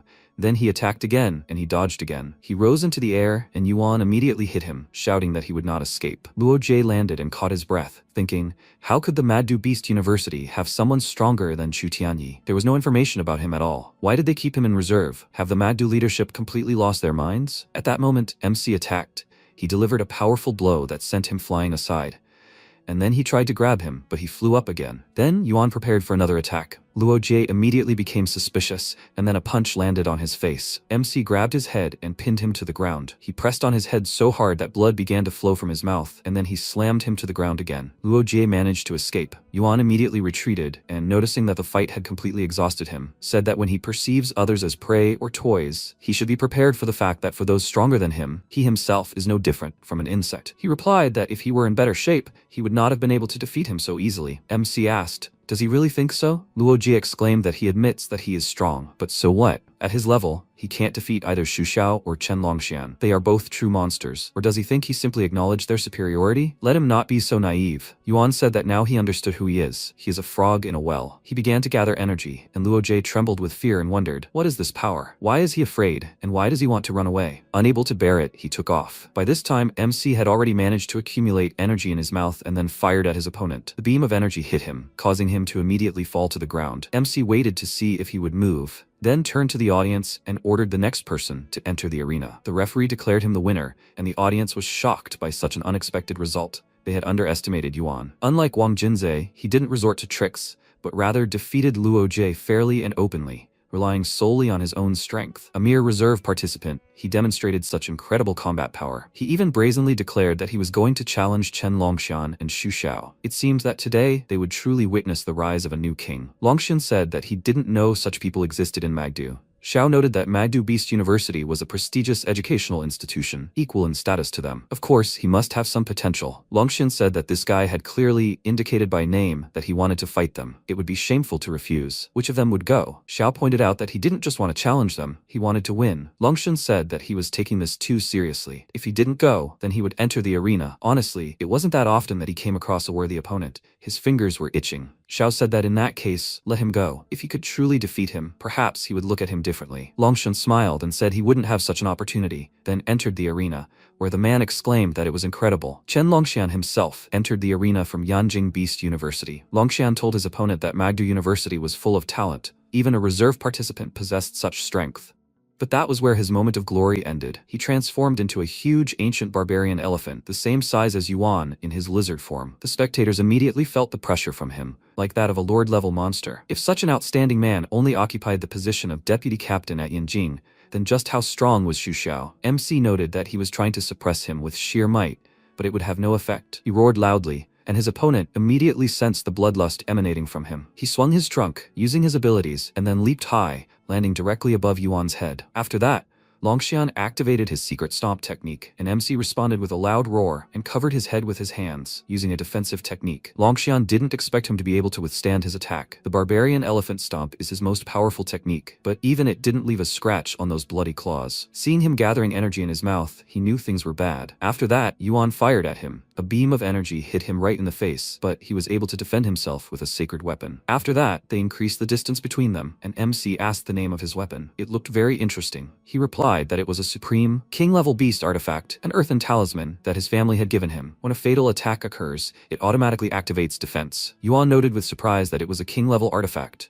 It must be insanely expensive. Longxian told him not to worry. From now on, he wouldn't use it anymore. They will fight equally. Yuan asked why. Isn't using sacred weapons allowed by the rules? Longxian pounced on him and told him that even without them, he could defeat him. MC called him stubborn, and then he used the earth-splitting technique, delivering a powerful attack that caused Yuan to stagger. And then Longxian pounced on him. MC immediately assumed a defensive stance. His opponent struck, and the protective plates on his arms shattered into small pieces. The spectators were shocked. Some thought Yuan had already lost, but others noticed that it was not over yet. Longxian looked at his opponent and, shocked, said that this simply could not be. MC asked, hasn't he understood yet? The difference between them was not only an area. The guy exclaimed that he did it on purpose. He knew from the beginning that he was preparing for the strike all along. Yuan confirmed this, and he deliberately did not dodge to give him hope of victory. Sometimes false hope is the worst thing. He admits that his tactics were indeed effective, but the one thing he didn't take into account was the difference in strength between them. Longxian was indignant and said that he would see how many more blows he could take, then use the stomp again, and MC asked, does he think he'll give him that chance? He used a hidden technique and assumed the form of a furious tiger,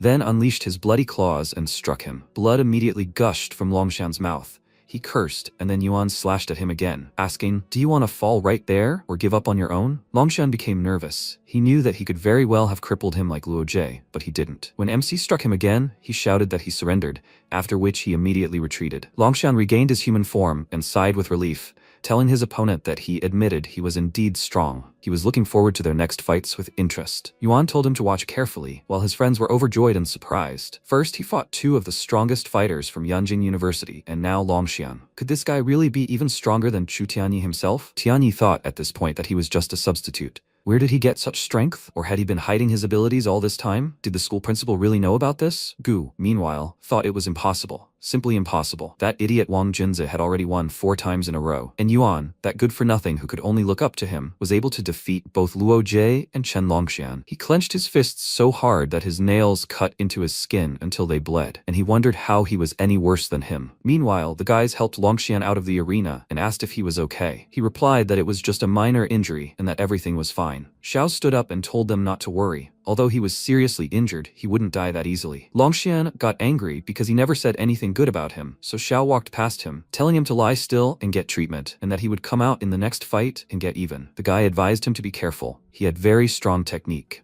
Xiao patted him on the shoulder and told him not to worry, he would definitely win. The man shouted into the microphone that after defeating Luo Jie, Yuan had won again, this time against Deputy Captain Chen Longxian. Who would represent Yinjing in the next match, and would Yuan be able to continue his incredible winning streak? The spectators were shocked. They couldn't believe that such a slacker could turn out to be a monster. Even Chen Longxian, whose level is at least Lord level, was completely suppressed. And such a monster was sitting in reserve all this time? The rector of Magdu University is definitely a strange person. Meanwhile, Xiao entered the arena and pointed out that he himself said he wanted to fight 1 against 3, so he came. He doesn't have many friends, and he injured one of them. He doesn't like this. MC remembered that Jinzei claimed that this Xu Xiao was a terrible sociophobe, but here he is going into battle for his friend. He said that since he wants to avenge him, he should show him his true strength, and at the same time, let him see what the #1 genius of Yanjing University is capable of. Xiao, without further ado, transformed into a wolf-like beast with a bunch of tails that could bite. Yuan thought Jinzei had said that Xiao's beast, the 9 Hells, was an extremely rare beast from the ancient era,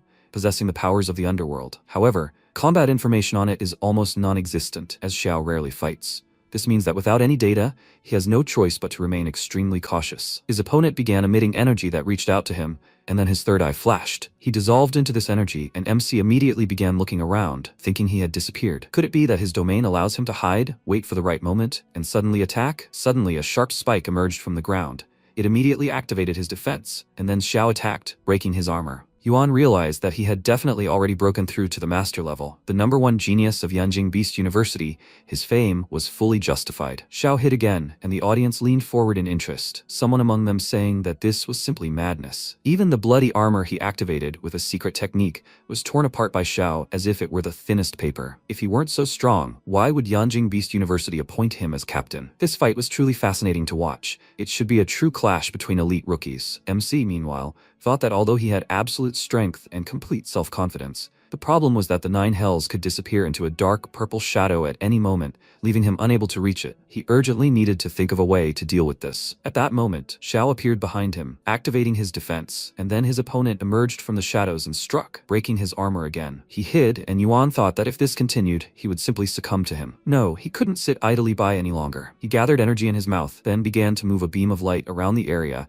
in the hopes of hitting his opponent. He already thought that everything had died down, but Xiao jumped out of the shadows behind him, and he immediately turned around, exclaiming that he knew it. Xiao used a secret technique, Shadow Flash, and dived back into the shadows, avoiding his shot. MC got nervous and thought that he had let him slip away again. This field is like stagnant water, absorbing any power and simultaneously serving as both protection and a weapon. This means that it is impossible to catch him with attacks alone. He closed his eyes, and the audience thought he had already given up. Xiao also found it strange, but it didn't matter. He already understood his strength and the essence of the technique. Now the real hunt begins. He jumped out of the shadows and pounced on him from behind, preparing to strike with his claws, and mentally told him that he would not be able to get up again. Suddenly, he felt a murderous urge that forced him to stop. Yuan used the Furious Tiger transformation technique. One of the judges said he didn't expect this guy, at such a young age, to already be able to use his field to such a high level. Indeed, the young people are frighteningly talented. The man said that it looked like this year's title of strongest would go to either Yanjing Beast University or Magdu. The old man turned to Wang Ting and asked if he was seriously putting such a genius on the bench. The man asked if he had nowhere to put him,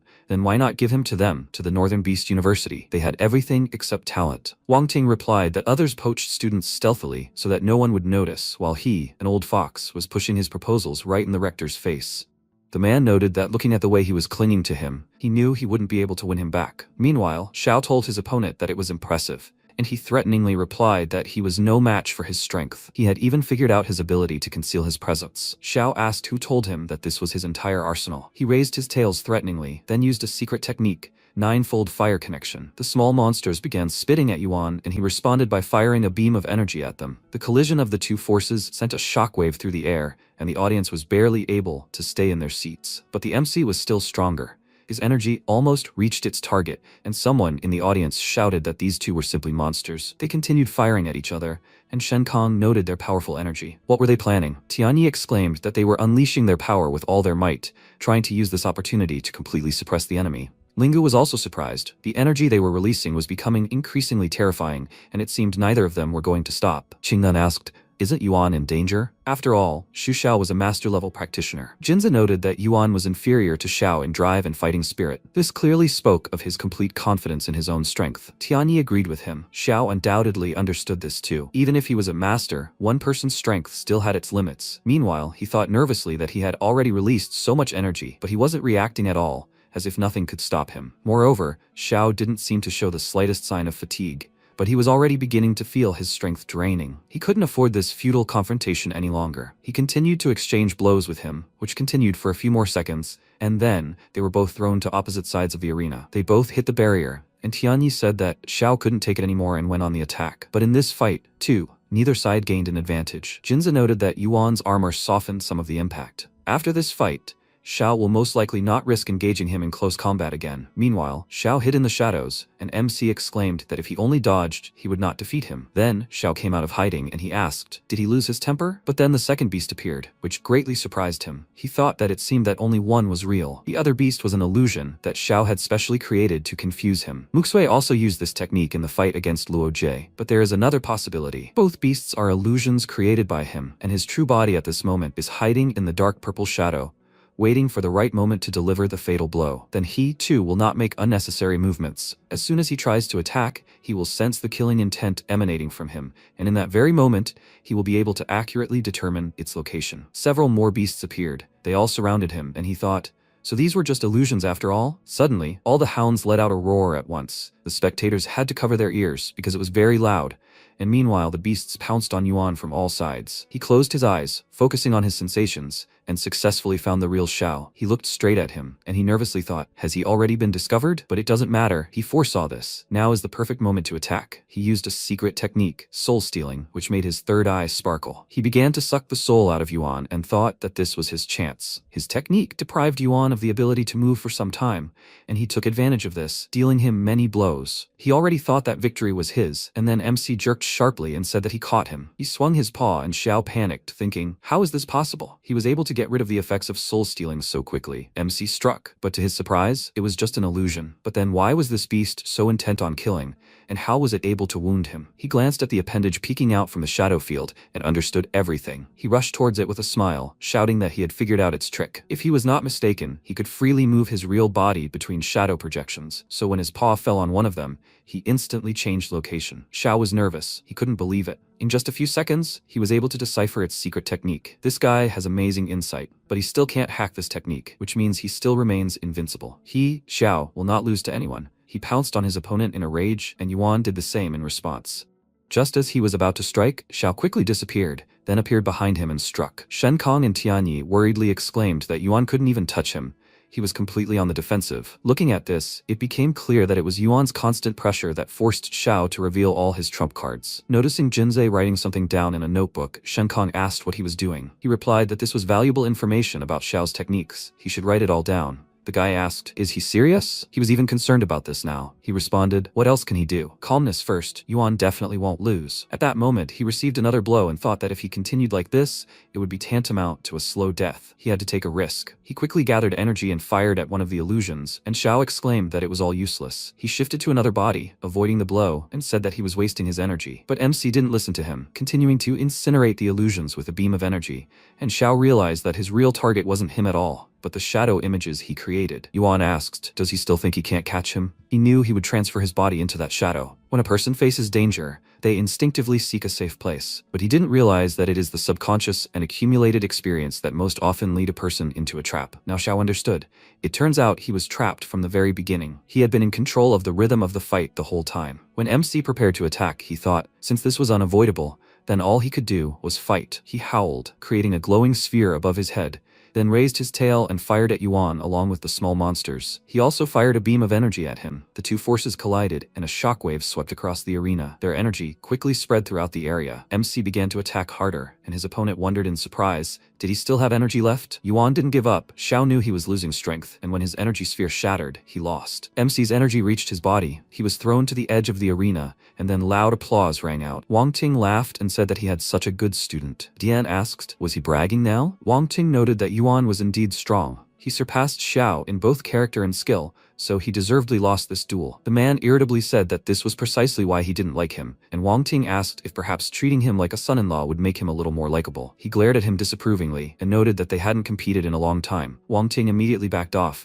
saying it was just a joke, and then thought he was so vindictive. After all, it was his daughter who fell in love with him, and he was just stating a fact. Why was he angry with him? Diane, meanwhile, thought that MC had single-handedly defeated 3 of the capital's top geniuses. He was a true young talent. Meanwhile, Xiangui sat calmly in his place, but suddenly Mujie sat down next to him, and he asked with displeasure, is he tired of living? The guy asked why he was saying that, and he noticed that he was approaching him so openly. Isn't he afraid that someone will suspect something? He asked in response, does it really look like he's a high-ranking member of the beast god cult, written all over his face? On the contrary, it's his behavior, like a hunted animal, that's what's raising suspicions. Xiangui asked why he came then, to which Mujie replied that he wanted to talk about that guy in the arena. He's a student at Magdu's Animal University, and as vice principal, he probably knows him well. He replied that he couldn't say he knew him well, but the guy knows how to leave an impression. He himself only recently learned that he had already reached the master level. The guy said that, according to rumors, he was put in the reserves, in part because of him. He asked how he knew about this. Only the top brass of Magdu Beast University knew about it. Mujie smiled and asked, what did he think? The man said that it seemed the beast god cult had already infiltrated the top leadership of Magdu. Do they not trust him? Or are they keeping an eye on him? He had an old feud with his nephew, so he removed him from the core group. Mujie asked, but he didn't expect him to have such talent? He irritably confirmed this. He underestimated him. If he had known in advance, he would have removed him back when he first entered Magdu. Mujie said with a smile that they would all die soon anyway. Xu Xiao, Chen Longshan, Lin Yuan, Yu Xiaoyan, Chu Qianyi, Han Yantong. They all have the potential to become beast emperors, and if they were allowed to grow up, it would become a huge threat to the cult, so they can't let them survive. The man asked what the cult was planning, and he replied that he would find out when the time came. Meanwhile, Xiao returned to his friend and he asked if he was okay. The guy immediately apologized to him for losing, but he didn't care. With such strength, defeat is no shame. Xiao said that he was really strong. He didn't expect that there were such people in Magdu. They were too careless. Meanwhile, the next participant was invited into the arena. This guy nervously stood up and looked at Yuan, thinking that the captain and vice-captain had already lost. If he came out, he would lose immediately. The man told the participants to get ready, but the MC decided not to continue. He returned to human form, saying that he gave up, which greatly surprised the others. Yuan said he'd already defeated 3, meaning he'd accomplished his goal. Besides, he believed that even if he never entered the arena again, Magdu wouldn't lose. His former opponent looked after him in surprise and thought he was very cool. An MC approached Shen Kang and said it was his turn now. With his abilities, he could definitely handle it. He agreed and entered the arena, and Tianyi asked Yuan why he was benched. He replied that he didn't know either. Jinzi glanced at Gu and asked, "Don't they understand? Some people were simply using their connections with Vice Director Li to hinder Yuan. But such petty tricks were laughable in the face of true strength." Tianyi smiled and told him that he was very strong. If it weren't for him, they definitely wouldn't have defeated Yanjing today. He responded by saying that they were all fighting for honor. There was no point in arguing over who was more important. He agreed with him, and then Jinza pulled his hand, telling him to sit down already. He was probably tired. He called him boss and offered to stretch his shoulders, and he asked in bewilderment, since when did he become his boss? He delightedly answered him that he became the boss from the very moment he beat up Luo Jie, crushed Longxian, and smashed Xiao. He knew for sure that the right thing he did in this life was to accept him as his boss. From that day on, if he told him to go east, he would not take a step west, and if he ordered him to chase dogs, he would not touch a chicken. MC felt uneasy from his words and said that when the fights were over, they would visit the infirmary together. He immediately agreed, and Tianyi told Gu that if Shen Kang lost, he would go. He replied that he understood everything, after which he thought discontentedly, what's the point? All attention is now on Yuan. Although he couldn't have suddenly become so strong, before the survival test he was completely different. He remembers a black mist suddenly appearing in the Dragonbone Ridge. Could Yuan's growth in strength be connected to that black darkness? The military is still keeping everything concerning that mist a closely guarded secret. He needs to talk to his uncle and find out what really happened there. Time passed. Magdu University defeated Yanjing, and thus the team reached the top 4. The guys were very happy. Although they won today's series of battles, Yanjing still ranks first in the overall standings. If they want to get past them, the team battle is their last chance. Evening fell, they left the arena, and Sonlan came out to greet them. They were surprised at him and asked why he didn't stay in the infirmary. There was still a team battle ahead. He told them not to worry. There were more than 10 days until the team battle. The director even invited a professional doctor. Everything is under control. Jinzi noticed that Gu had walked away from them, and with a satisfied grin told Yuan that he was being carried in their arms now, and he was probably going crazy with envy. He said that he didn't care about him. He would first go to Mukshui in the medical room, and then they could go. When he arrived there, he saw the rector and asked why he was there. He told him that someone finally plucked up the courage to come, and he, as a friend, should support him. MC guessed who he was talking about, and he said that the father and daughter needed to talk calmly. Meanwhile, Dian asked his daughter to talk to him. He knew that she was already awake. She sternly ordered him to leave. They had nothing to discuss. He said that he understood. He wasn't a good father to her. And then she exclaimed that she didn't have a father. From the very moment he left her with her mother, he stopped being her father. He replied that he hadn't abandoned her mother and never intended to give up on her. He just wanted to prove to the family behind her mother that he was worthy of being by her side. She said discontentedly that he had proven it, but what about her mother? Does he know that she has been waiting for his return all these years? Until her death, she spoke his name and even asked her not to blame him. The hero of the Celestial Empire, the so-called Red Dragon Emperor, the youngest beast emperor in history, but not her father. Dian said that he never wanted to let her mother down. He was young and hot-tempered then, but she didn't let him finish and exclaimed that he had no regrets. After all, at her funeral, he was so calm, like a stranger. He asked if she hated him. Unable to listen to him anymore, she asked him to leave, and as he headed for the exit, he heard her quietly crying, longing for her mother. He left the hospital room, and his friend asked how she was. He shook his head and patted him on the shoulder, noting that the main thing was that they finally talked. Dian turned to Yuan and asked him to take care of Mushui, and he told him with a smile not to worry. He would do everything. After that, he left, and Wang Ting, looking after him, said that he was stubborn to the point of madness. He could not say a nice word. MC wondered what happened between them, and the man said that it was an old matter. He better go and check on her. When he entered the hospital room, she immediately wiped her tears and called out to him happily. He asked how she was feeling, and she told him not to worry. Everything was fine. She wanted to sit up, but seeing how difficult it was for her, he worriedly told her to just lie down and rest. She asked if he thought she was weak since she lost to Luo Jie. He told her that this was not true at all. Besides, she had performed brilliantly today. Who would dare to call her weak now? She said that she had heard from the director that he had defeated Luo Jie and those two. He smiled and asked in response, what else could he have done? If he hadn't defeated them, they wouldn't have been able to win. After all, he had promised the director that he would do everything to ensure that their university became the first. She smiled and asked, and of course, for Xiaohong's sake? He confirmed this and said that there were team battles ahead, and this was their last chance. She stated that she would also participate, and he reminded her that with her injuries she needed at least a month to recover, but she still insisted on her own. She said that she wanted to be with him until the very end. She knew that he was strong, he could win without her, but she didn't want everything to fall on his shoulders alone. Noticing how he smiled, she became slightly embarrassed and asked what was wrong. He told her that he was just glad that she was near, after which he covered her hand with his, and she asked if he didn't like it. He smiled and asked, what did she think? It's time for him to go. Let her recover properly and try to get better before the team fights start. Leaving the hospital room, Yuan saw the director and asked if he wanted to talk to Muxue. He answered him that this was not the case. He was waiting for him, because there would be a banquet in honor of the victory in the evening. It was better to wait for the main character. They went outside and he asked if he was interested in what happened between Muxue and her father. At one time, Su Dian entered Yanjing University with the best results, where he met Su Qinzhou, Muxue's mother. They fell in love with each other. They were the perfect couple, a talented young man and a beautiful girl. Although they had the same surname, they were from different backgrounds. Su Qinzhou was the daughter of a noble family, the Su family from Beijing, and he was an ordinary commoner, so her family did not approve of him. Moreover, they had decided in advance to marry her off for the sake of family interests. She had no choice. Then Su Dian challenged her fiancé, Zhou Qianjui, to a duel. He was already a beast spirit master, but Su Dian still defeated him, being a true genius. Despite this, his beloved's family still didn't recognize him, insisting on marrying him into the Zhou clan. So they both ran away on their wedding day. Their friends witnessed their marriage. They settled in the village and went into hiding, but this cost Su Dian all prospects. To protect his wife from persecution by the Su and Zhou clans, he decided to join the army, and Qinzhou was already pregnant at the time. MC asked, so, when Muxue was born, her father wasn't around? Wang Ting confirmed this, but that's not the main reason she's upset with him, since it was Qinzhou herself who submitted the application to join the army. Although she appeared fragile on the outside, she was always decisive. Without her, there would be no current Su Dian. Yuan remarked that Muxue seemed to inherit her character from her mother. Wang Ting said that with Qinzhou's support, he had made a career in the military. Thanks to his talent and effort, he rose step by step through the ranks, although he faced constant obstacles from the Su family.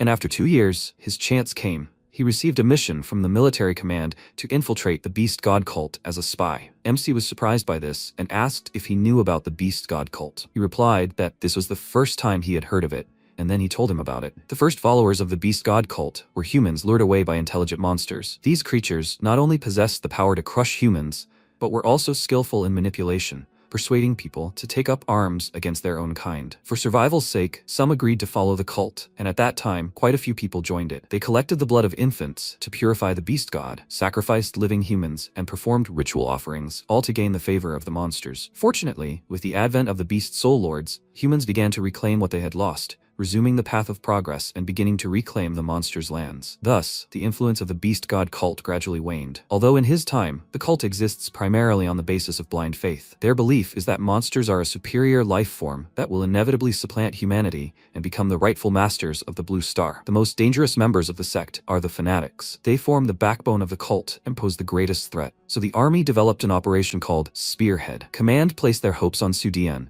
hoping he could become the blade that would pierce the cult's heart and destroy it from within. Su Dian lived up to expectations, quickly infiltrating the cult's ranks and rising to mid-level management in just a year. Yuan said that it seemed the cult truly valued talent like Director Su. Otherwise, he wouldn't have advanced so rapidly. Wang Ting continued, the military hoped he could rise to the highest echelons and gain access to the cult's deepest secrets. But suddenly, everything went wrong. He was exposed. It all happened suddenly, and no one had time to react. MC inquired how this happened, and the man said Su Dian hadn't gone into detail. He touched his chin in confusion and asked, is it really possible that the Beast God cult has infiltrated the highest echelons of China's military command? Wang Ting said there was no other explanation. However, no one bothered to investigate back then, and to this day, it's unknown how many cult agents had infiltrated the military. Yuan remarked that this was incredible. The cult had deep connections. Wang Ting said that despite its weakening, the cult still had resources and the support of the monsters. They operated in the shadows, not in plain sight. In such a situation, it was much easier for them to infiltrate. MC inquired how Director Su had escaped the disaster. He replied that he was curious himself, but stubborn and wouldn't reveal anything. After the mission's failure, he cut off contact with the army. Everyone assumed he had died, and the military gave compensation to Su Qinzhou, but she refused to accept it because she believed he was alive, and she was right. 5 years later, Su Dian returned, bringing with him 2 heads, one of the beast god cult's cardinal, the other of Li Shuilian's disciple. Yuan was surprised, and Wang Ting explained that the cult had a strict hierarchy: the priests in black, the bishops in purple, the cardinals in red, the grand cardinals, and above them were 12 disciples. Each of these 12 had made a contract with a beast, sacrificing their souls. As a result, they gained power equal to the level of a beast emperor. He asked, so even back then, Director Su could defeat a disciple? And even with such achievements, he remained only the rector of Yanjing University? Wang Ting answered that it was because the army didn't fully trust him. Only a few knew about the mission, and those who supported Su Dian were removed from their leadership positions. The operation failed, and he was simply forgotten. And during the 5 years he was in hiding, Su Qinzhou died of a hereditary disease, silver scales. This was a terrible blow to him. It is a very rare disease. The infected person's skin becomes covered in silvery scales that slowly drain their life force until they die. The chance of contracting the disease is about 20%, and Su Qinzhou was among them. MC asked in surprise, "Is there no cure?" He replied that there was, but it required the blood of a special emperor-level beast. The Su family spent countless resources searching, but Muxue's mother still died because the family demanded that she abandon her daughter, return home, obey the family decrees, and marry according to their choice. Yuan said in disgust that this was disgusting, and Wang Ting said that Su Qinzhou herself was an outstanding soul beast master, but fate decreed otherwise, and she died young. He asked, "So that's why Muxue treats her father like that?" She believed he abandoned her mother. He confirmed it. In the years when she and her mother needed him most, he failed to fulfill even the most basic duties of a husband and father. He asked, "But isn't all this because of the Su family?" The man said that Muxue, of course, hates them much more. Although her hatred for Dian is not complete, she's just having a hard time coming to terms with her mother's death. He put his hand on his shoulder and said that he is close to her. Maybe she will listen to him. He replied that if he has the opportunity, he will definitely talk to her. After that, he went to his friends in the pavilion of the drunken immortal. Jinzi cheerfully told his friend that he drank so much, but still does not get drunk. MC told him that this is called 1,000 and not a drop to the head. It's already late. Let him return to the hotel with Ling Yu and the others. The guy asked where he was going, and he answered him that he was going to the training hall. As soon as he got there, he called Hailong and he happily asked what happened. He said that as he saw, he had completely relaxed. He defeated Luo Jie, Chen Longshan, and Xu Xiao in a row and didn't even receive a single reward. Hailong laughed nervously and apologized to him, saying he was simply distracted. According to the system's assessment, all 3 possessed master-level strength, so he received 3 platinum chests. Does he want to open them? He agreed, and Hailong happily congratulated him on obtaining 1.5 million evolution points, 3 Beast King-level secret techniques, 3 Beast Emperor-level Divine Weapon fragments, and 1 Master-level Divine Weapon. Beast Emperor Divine Weapon fragments are special components needed to craft weapons of this level. By collecting 10 fragments, he can obtain a full-fledged weapon. He currently has 3. Yuan smiled and said that this was interesting, and let him show him a Master-level weapon. Hailong happily raised his hand and said that he had obtained the Sunset Wings, a divine weapon. With this, he gains the ability to fly. The left wing, the Wing of Creation, unleashes a power that accelerates regeneration. The right wing, the Wing of Destruction, unleashes lightning bolts that deal powerful damage to enemies. MC was intrigued by the ability to fly and immediately equipped the wings, after which Hailong said that the fusion with the beast soul was now beginning, and that he should prepare to experience the true feeling of flight. Yuan transformed into a beast and immediately flapped his wings, rising into the air. The sensation of flight delighted him. He felt 2 powerful forces pulsing within his wings. He decided to use a new ability, Thunder of Destruction, and sharply flapped his wings, releasing destructive energy almost as powerful as his white flame. Hailong said that Thunder of Destruction could be combined with any skill and released simultaneously. MC thought for a moment and decided to try the Wings of Creation, after which he intentionally injured himself and used the ability. Right before his eyes, all the wounds began to heal. He was surprised by this and exclaimed that it was simply incredible. After that, he landed and said it was a pity that the National Beginners Championship banned the use of Beastmaster-level weapons. Otherwise, he wouldn't have any opponents. Hailong asked, wouldn't he like to see the secret techniques? He was just ready to learn new skills. Secret Technique 1, 9 Transformations of the Beast God. Transformation into a Dark Tortoise. Secret Technique 2, Transformation into a Heavenly Eagle. Both techniques are at the Beast King level and significantly enhance his overall strength. He asked, is it something like Transformation into a Tiger? He explained that Transformation into a Tiger is an attack technique. Transformation into a dark tortoise increases defense and restores strength for a while, and transformation into an eagle improves flight speed and farsightedness. Yuan was very happy, because with these 2 secret techniques, he is completely ready for a team battle. Meanwhile, Shangui met with Muji on the roof of the building. He told the guy he was late, and he replied that he had too much to do lately. After all, the team battles were about to begin. The man asked if he could listen to his plan now. The man replied that he never said he was going to act during the team battles. He asked, so he wanted to wait until the battles were over? The guy smiled and asked, doesn't he understand? The Ministry of Education is now actively supporting these young people. They want to create a new force that people can trust. The more beautiful the hope, the more disappointing the ending will be. When it's all over, he will shatter this beautiful dream. But if he's not going to act during the battles, that doesn't mean he hasn't prepared anything. The man became interested and said that he had a little surprise for these young people. There's a guy named Woo Mukswan on the North University team. He has a long-standing score to settle with Yuan. He gave him a Beast Emperor-level soul crystal. Shangui noted that he had indeed invested a considerable amount of money into this, and he shrugged, saying that if you want to see a good show, you have to invest. The man asked why he thought he'd listen to him, to which he replied that he had no choice. He'd once used a forbidden potion during a sparring match with Yuan and lost disgracefully. He hated Yuan, but he'd broken the rules and accepted him into Northern University. Muxuan was grateful for that. He asked if he wasn't afraid that if everything was revealed, he'd turn him in. The man chuckled and asked if he seriously thought a Beast King level master's body could withstand the Emperor's soul crystal. He'd squeeze him dry, and then he'd have no use for him. Shangui stared at him in shock, noting that he was even crazier than he was, before calmly saying he'd watch. But if he has other plans, let him immediately inform him. He is here to help the divine cult, not to be a bystander. After that, he left the rooftop and looking at the sky, mentally told Shangui that his ambition was as blinding as the sun. He noticed someone's presence, and asked, since he had come, why not meet him in person? A stranger in a beast mask, one of the apostles, approached him and said that he knew he couldn't hide from him. Muje pointed out that if he really was hiding, he might not have found him, but he didn't do that, which meant he wanted to talk about something. The apostle said that was true. He had something to tell him. After all, he knew that the cult actually valued him very much. They gave him almost complete freedom, as he wanted. But that doesn't give him the right to do whatever he wants. He asked, does he mean that Beast Emperor crystal? The apostle exclaimed with displeasure. Does he even understand how valuable this thing is? And he used it on some worthless person. The man asked in response, doesn't he understand his intentions? The apostle asked, does that mean he still doesn't trust Shangui? He answered that he has no reason to trust him. In the cult, he doesn't trust anyone except the 12 apostles and himself. He wants to test his loyalty to the cult. Will he reveal his plan? The apostle said with displeasure that he hopes this is the last time. Everything must go according to the cult's plan. This mission cannot fail. Did he understand everything? The man smiled and answered that he understood everything perfectly well, after which the man said that one place among the 12 apostles is still vacant. If the plan succeeds, this place will be his. He hopes he will not let the cult down. After that, he left, and the man, looking after him, thought that he was just a puppet of the beast god. He thinks he'll be like them, fools, dreaming of a place among the apostles. Time passed. All the participants came to the large assembly hall,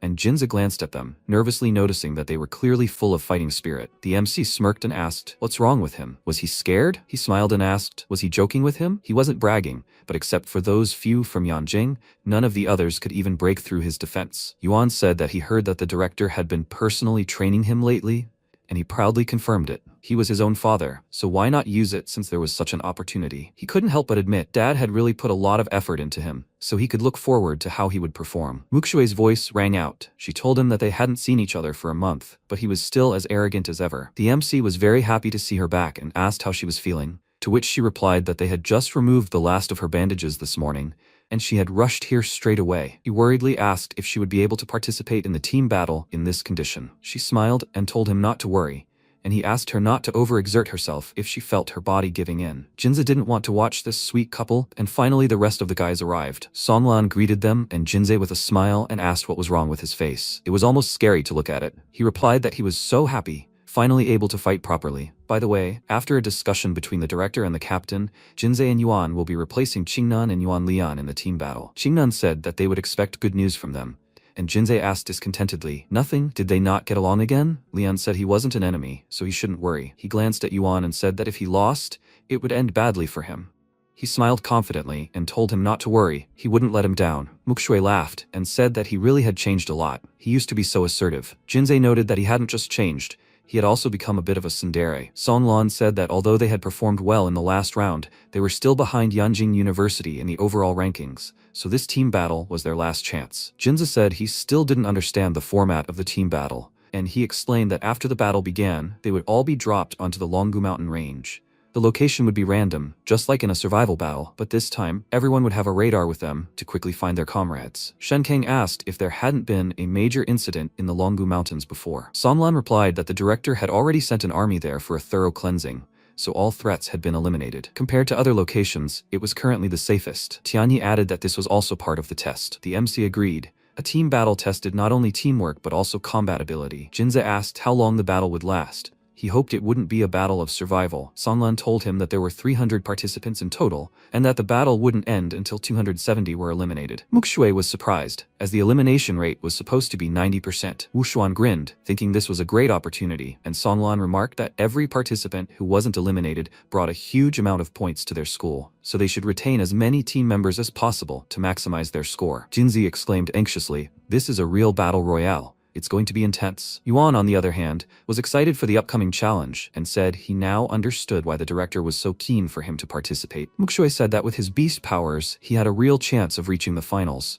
It looked like he'd be carrying everyone this time. Songlun said that as soon as the team battle began, they should gather together immediately to avoid unnecessary losses. Shen Kong noted that while it might sound easy, getting everyone together in one place was no easy task. The MC agreed. If anyone ended up alone, it would be very difficult, as danger lurked from all sides. Dian took the stage in the assembly hall, greeted all the students, and announced that today was the final stage of the all-newcomers tournament, the team battle. They had already passed the survival and arena trials. Honestly, they were the most talented generation he'd ever seen. So he hopes that in this final stage they can shine again, showing their brilliance. The students were inspired by his words and began to applaud him. Only Mukshui was uneasy. Dian said that he thought they already knew the rules. Like last time, the battle will be broadcast live to the entire country, so let them try their best. At that very moment, the roar of helicopters was heard outside the assembly hall. They landed on a special platform, and a man said that it was time for them to go. They went out onto the helipads, and while they were being assigned to their places, Wang Ting approached Yuan and told him not to forget their agreement. As he could see, he had become even stronger during this time. He answered him with a smile that he couldn't escape his eyes anyway. "How is Xiao home? Is everything okay?" He told him not to worry. The guy was eating and sleeping well,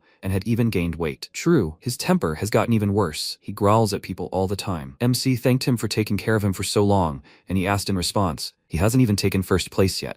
And he's already thanking him?" He confidently answered that he would keep his promise, and he said that then he would expect good news from him. After that, he went to his helicopter, and Dian, approaching his friend, noted that this guy is so self-confident. Wang Ting answered him that he is just like him in his time. Maybe he will even be better. Meanwhile, they have already taken to the sky. Jinze began to look around with interest, because it was his first time in the air, and the man asked, "Has everyone taken their places?" Now he will give them a parachute and explain the important details. Let them listen to him carefully, because if something goes wrong and they fall, then he will not be held responsible. Jinze asked fearfully, "Does he mean that they will have to jump with a parachute?" The man confirmed this and excitedly exclaimed that he had never jumped before, and he said with a smile that there is a first time for everything. Even if he makes a mistake, maybe he will be lucky, and at least his body will remain intact. This only scared him more, and exclaimed, "Is he really comforting him like this?" He put on the parachute with tears in his eyes, and Yuan asked if he was really afraid of heights.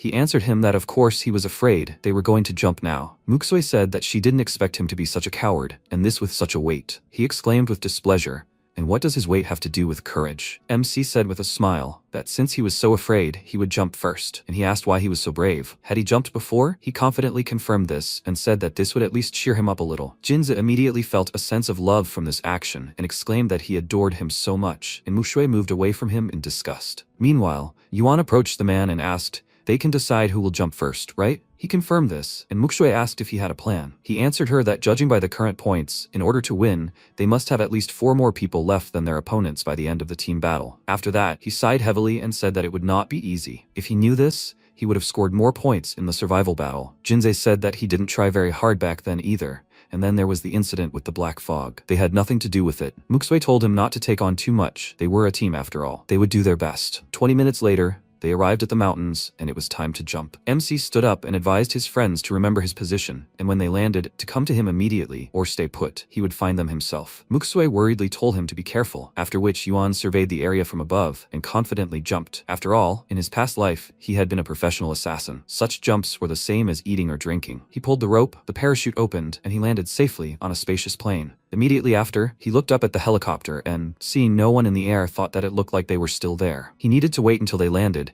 and then he would go to meet them. According to his plan, he, Muksui, Jinzi, and Songlan had to survive until the end. Only then would they be able to surpass the other universities in the points rankings. But all opponents had to be eliminated. At that moment, he felt killing intent. He quickly jumped to the side, dodging the opponent's attack, and merged with his beast. A guy from the Northern University, Li Yu, approached him. MC immediately recognized him and said that he didn't expect such a genius to remember a non-entity like him. He replied that he had seen his fights. His beast soul is a ghost eye, It is very unusual. When he looks with his shadow technique, the target cannot notice the ghost eye. Li Yue asked, but despite this, he still found him, right? He answered him that he found him not because he figured out his technique, but because he felt killing intent. Did he plan to kill him while he was still in human form? The guy apologized to him. He didn't want to do this to him, but he was too strong. Yuan noted that this means that they themselves understand how despicable what they are doing. He asked in response, didn't the director tell you? A team battle is like a real battlefield. Anything is possible here. If a participant is eliminated from the challenge simply because they let their guard down, it's their fault.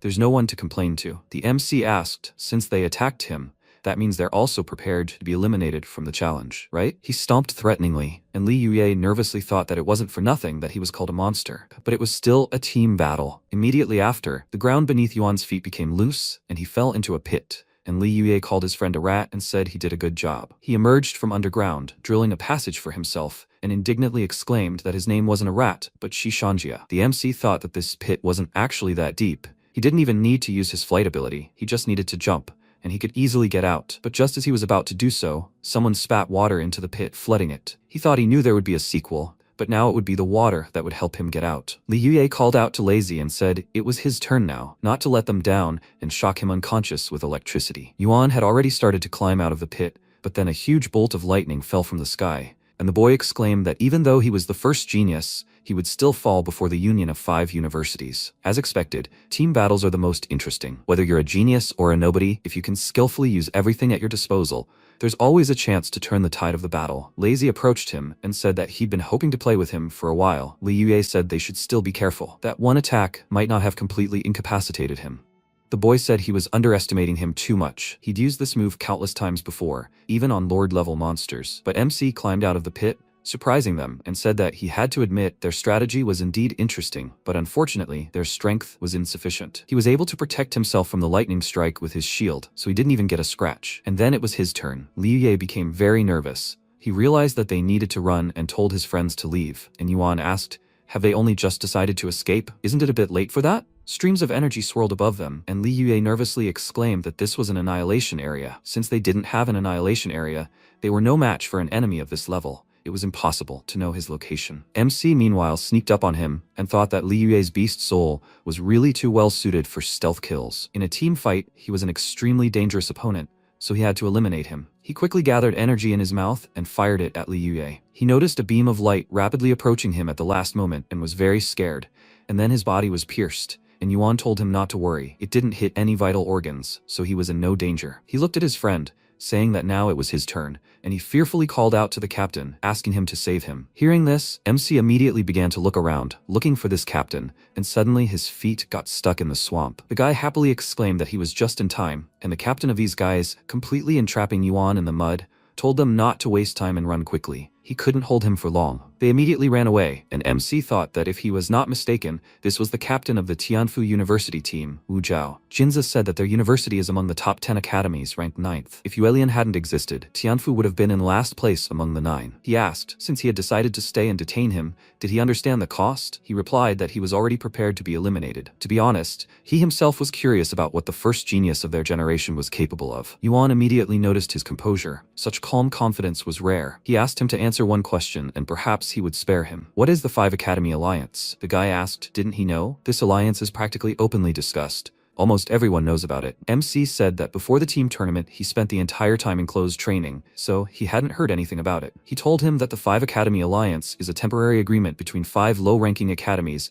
to counter geniuses from the top universities. Besides Yanjing Academy, Magdu, Chuanshu, Jinhan, and Yueliang, the rest joined this alliance. He inquired why Yueliang hadn't joined them. That girl, Yu Xiaoyan, was very strong, or did they think their combined strength was insufficient? Wu Zhao replied that they wouldn't have the nerve to consider them weak. Even though Yueliang was ranked low, Yu Xiaoyan alone was capable of taking on their team. In fact, they negotiated with them and even offered very favorable terms, but they were still rejected. He inquired about the reason, and Yueliang replied that it was because Xiaoyan said that all this was too tiring and prevented her from sleeping. He chuckled and noted that every genius has a unique character, and the guy said that he had answered the questions. Can he go? Yuan agreed to spare him, and when he let him go, he gave him one piece of advice. Next time, if he attacks someone from the Magdu University team, it won't end so easily. The guy told him that he understood everything and left. After that, MC went to search. He returned to his human form and started looking for someone using radar. At that moment, Xiaoyan appeared on the forest path, She sleepily stretched, and when she saw Yuan, she thought, what is he doing here? She excitedly pointed her finger at him and exclaimed that she remembered him. So he is that same reserve member from Magdu, only she doesn't remember his name. He told her his name, and she joyfully clapped her hands,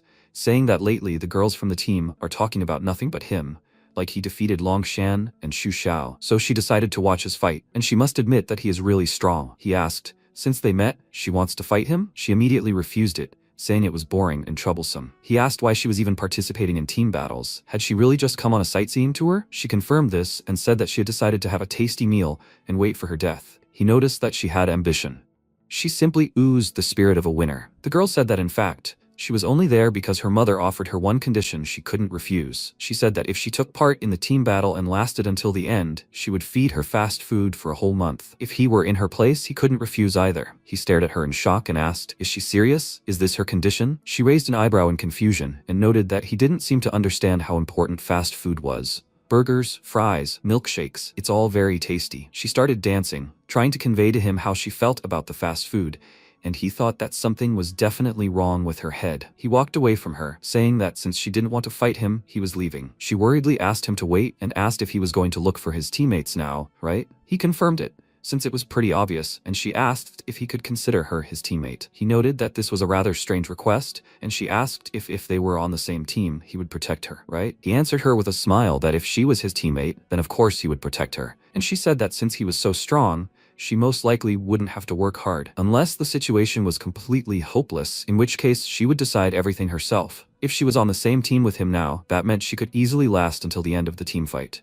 She started jumping up and down with joy, and he asked her to wait, since he hadn't agreed to be her partner yet. She immediately offered to be his partner, and he, warily touching his face, clarified, she just wants him to babysit her until the very end, right? She happily confirmed this, and he asked what he would get in return. They weren't even from the same university. Why should he just take responsibility for her? Besides, if she wants him to protect her, then let her show at least a little interest. She thought for a second, then exclaimed that if they were on the same team, and he suddenly came across a strong opponent, she would deal with him. In fact, she was very strong. He touched his chin in confusion and said that he didn't doubt her strength, but he decided to remain silent, and she indignantly asked him to tell her everything directly, and he said that they could team up. He would even guarantee that she would not be eliminated from the trial until the very end. But there was one condition. If someone from Magdu University was in danger, and he could not help them, she would have to step in and cover for them. She fell silent, thinking about this, and he thought that no matter how strong he was, he could not handle everything alone. If the enemies started acting alone, they could knock out the rest, so he needed support. The girl agreed to his conditions and declared that from now on, they were partners. He continued walking along the path, and she ran after him, asking if she could ask him for one more thing, since they were now allies. He would still be performing the fusion with the beast soul, right? Could she sit on his shoulder? Walking alone was quite tiring for her. He smiled nervously and agreed, thinking that she was incredibly lazy. After that, he transformed into a beast and told her to climb on, but to hold on tight, as he moved very quickly. She didn't take his words seriously and relaxed, but when he started moving, she immediately grabbed him tighter and screamed in fear that he was too fast. Meanwhile, Wu Zhao reached his allies and told them that he had let him go. His comrades looked at Li Yue, who was still recovering from such a wound, and said that he was now completely incapacitated, meaning they definitely couldn't win now. Their captain told them not to lose heart. It was not easy to fight an opponent of such a level. They had already barely made it this far. That was already worthy. Shanjia said that with someone else, they might have had a chance. Lazy said it was their fault. They'd rushed and overestimated themselves, thinking they could finish him off in one blow, but they'd ended up setting up Li Yue. Wu Zhao pointed out that without him, their future moves would be much more difficult. Shanjia agreed. His abilities were perfect for ambushes and surprise attacks. If he'd stayed in the game, they could have pulled off something serious. Other participants approached them. Wu Muxuan from Northern University, Xia Yu from Haiyu, and Jiang Wanbei. Muxuan remarked on how long they'd been running, and his friend Wanbei, noticing their battered appearance, asked who they'd been fighting. Lazy replied that they'd encountered Yuan and wanted to ambush him, but as soon as Muxuan heard his name, he immediately became agitated and asked if they'd seen him. They confirmed it, and he said with a smirk that he had finally found it. Xiaoyu said that, although he was not the captain, he still wanted to remind them of one thing. Even if they, the 5 academies, united, they would still remain the weaker side. Wanbei agreed with him. They should not lose their heads in overconfidence under any circumstances. Muxuan, meanwhile, was thinking only about Yuan, and how, if not for him, he would not have found himself in this situation. He remembered how much fun he had in the arena, and thought, how can he just ignore him like that? After all, he used to be nothing but a loser. Is it really just because he has become stronger, but now he has a chance to surpass him? he will definitely take revenge on him. He will return to him everything he himself went through, 10,000 times over or more. He declared that he would deal with Yuan, and the guys asked in surprise, does he think he can handle him? Even monsters like Xiao and Longshan couldn't stand a chance against him. Does he think he can do it? Mushuan replied that his team had someone capable of neutralizing his abilities. Xiaoyu dubiously asked what their chances of victory were. He confidently replied that it was 70% possible. He asked, is that so? He wanted to warn him. Yuan's strength isn't as simple as he thought. Muxuan replied with displeasure that if he'd said they had a 70% chance, it wasn't just empty words, but he'd still need their help. Xiaoyu agreed to help him, and he told them about his plan. Meanwhile, MC continued running. Xiaoyan checked the radar and said that she could see red dots ahead. It looked like 3 of his comrades had already gathered together. He told her to hold on tight and sped up, with the drone following behind him. People watching the live stream were surprised that the two had teamed up, and Yuelan said that she probably just didn't want to strain herself and decided to cooperate with Yuan. Wang Ting asked if she didn't know about this. He didn't expect Yuan to agree. She remarked that in any case, it was even good for them, and he agreed with a smile. Meanwhile, Xiaoyan told Yuan that there were only 2 red dots left, and he sped up, worried that something had happened to them. And then they suddenly came across an egg on their way. It rolled down the hill towards them, and MC deftly caught it. It was Jinzei. He was very happy to see his friend, almost in tears. MC immediately asked him to tell him the information, and he told him that Shen Kang had dropped out. After he jumped from the plane, he remained in place the whole time and waited for him to come. At this time, he ran into Songlan and Shen Kang. Yuan said that given Shen Kang's strength,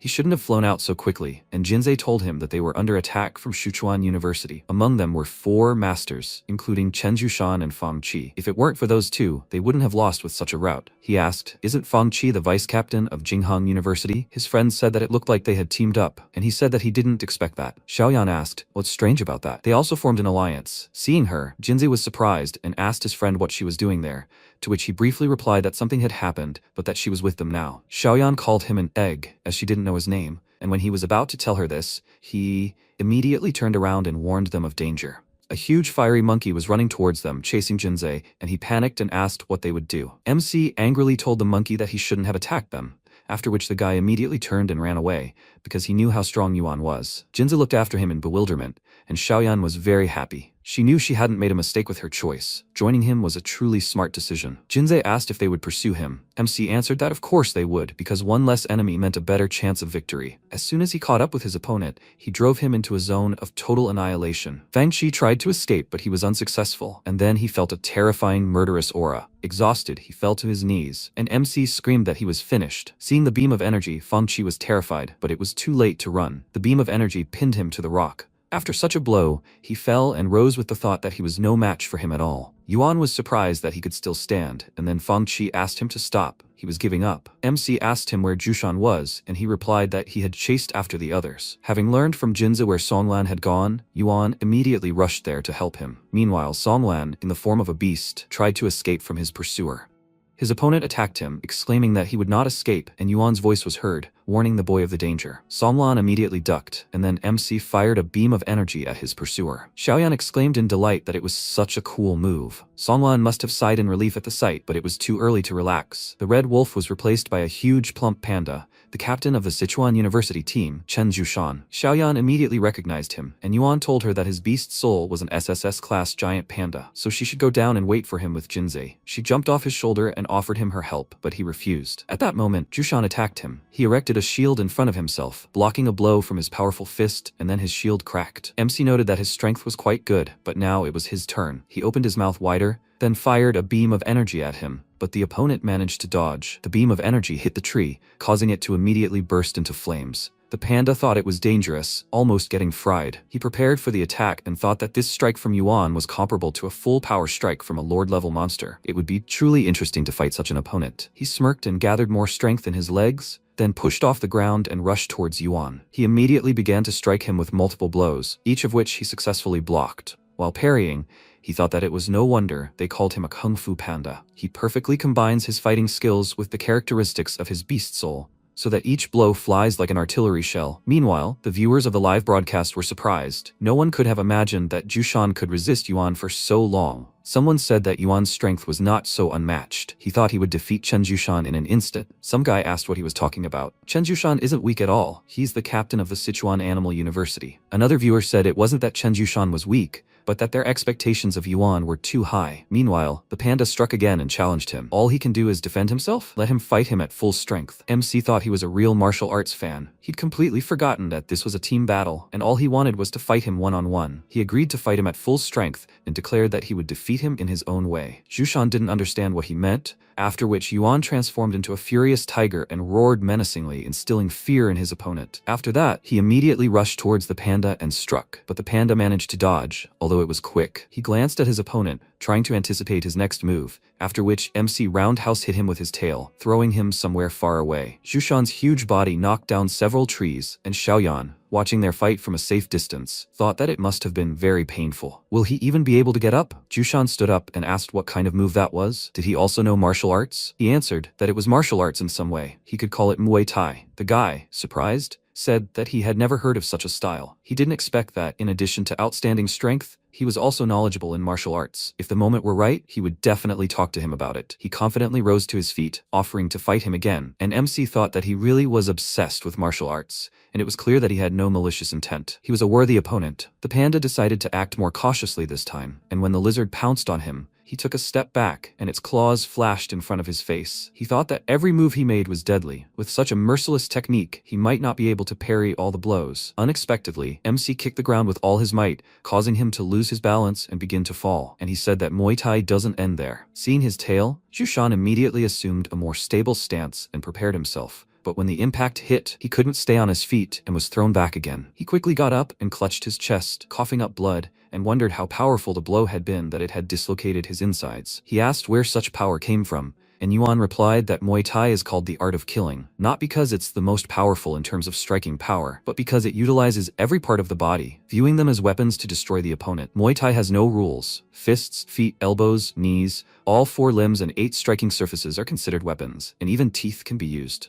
The panda was surprised, and he said that in Muay Thai, the whip kick is undoubtedly considered the most destructive move. The human body is built such that the strength of the thigh muscles is much greater than that of the arm. Jushan mentally noted that he had just hit him with his tail, not his foot. And MC, noticing his confusion, explained that the monster's body structure prevented him from using the whip kick. His legs were too short. Jushan thought this was fortunate. Otherwise, he would have died from such a blow. Yuan said that was why he used his tail. In his monster form, the force of his tail's strike was even stronger. Jushan remarked that he was indeed strong. But wasn't he afraid that he might now be able to decipher his techniques? He replied that true masters fight by seeing and parrying each other's moves. In the end, the one with the stronger will wins, and now he no longer stood a chance. He began to gather energy, and Jushan stared at him in shock, wondering if he would really stop there. At that moment, the voice of his comrade Daxiong was heard. He excitedly called out to the captain and stood up to protect him, and he called out to him in surprise. After that, MC fired, and the beam of energy hit Daxiong, thus becoming a shield for Jushan. He withstood the blast until the end of the shot, after which he fell unconscious, and the captain called out to him worriedly. After observing this, Xiaoyan asked Jinze if he thought Yuan now looked like a villain. He replied that there was nothing he could do about it. He was too strong, so anyone who fought him would be at a disadvantage. A strong side always looks intimidating. For Chen Jushan, with his thick skin and sturdy body,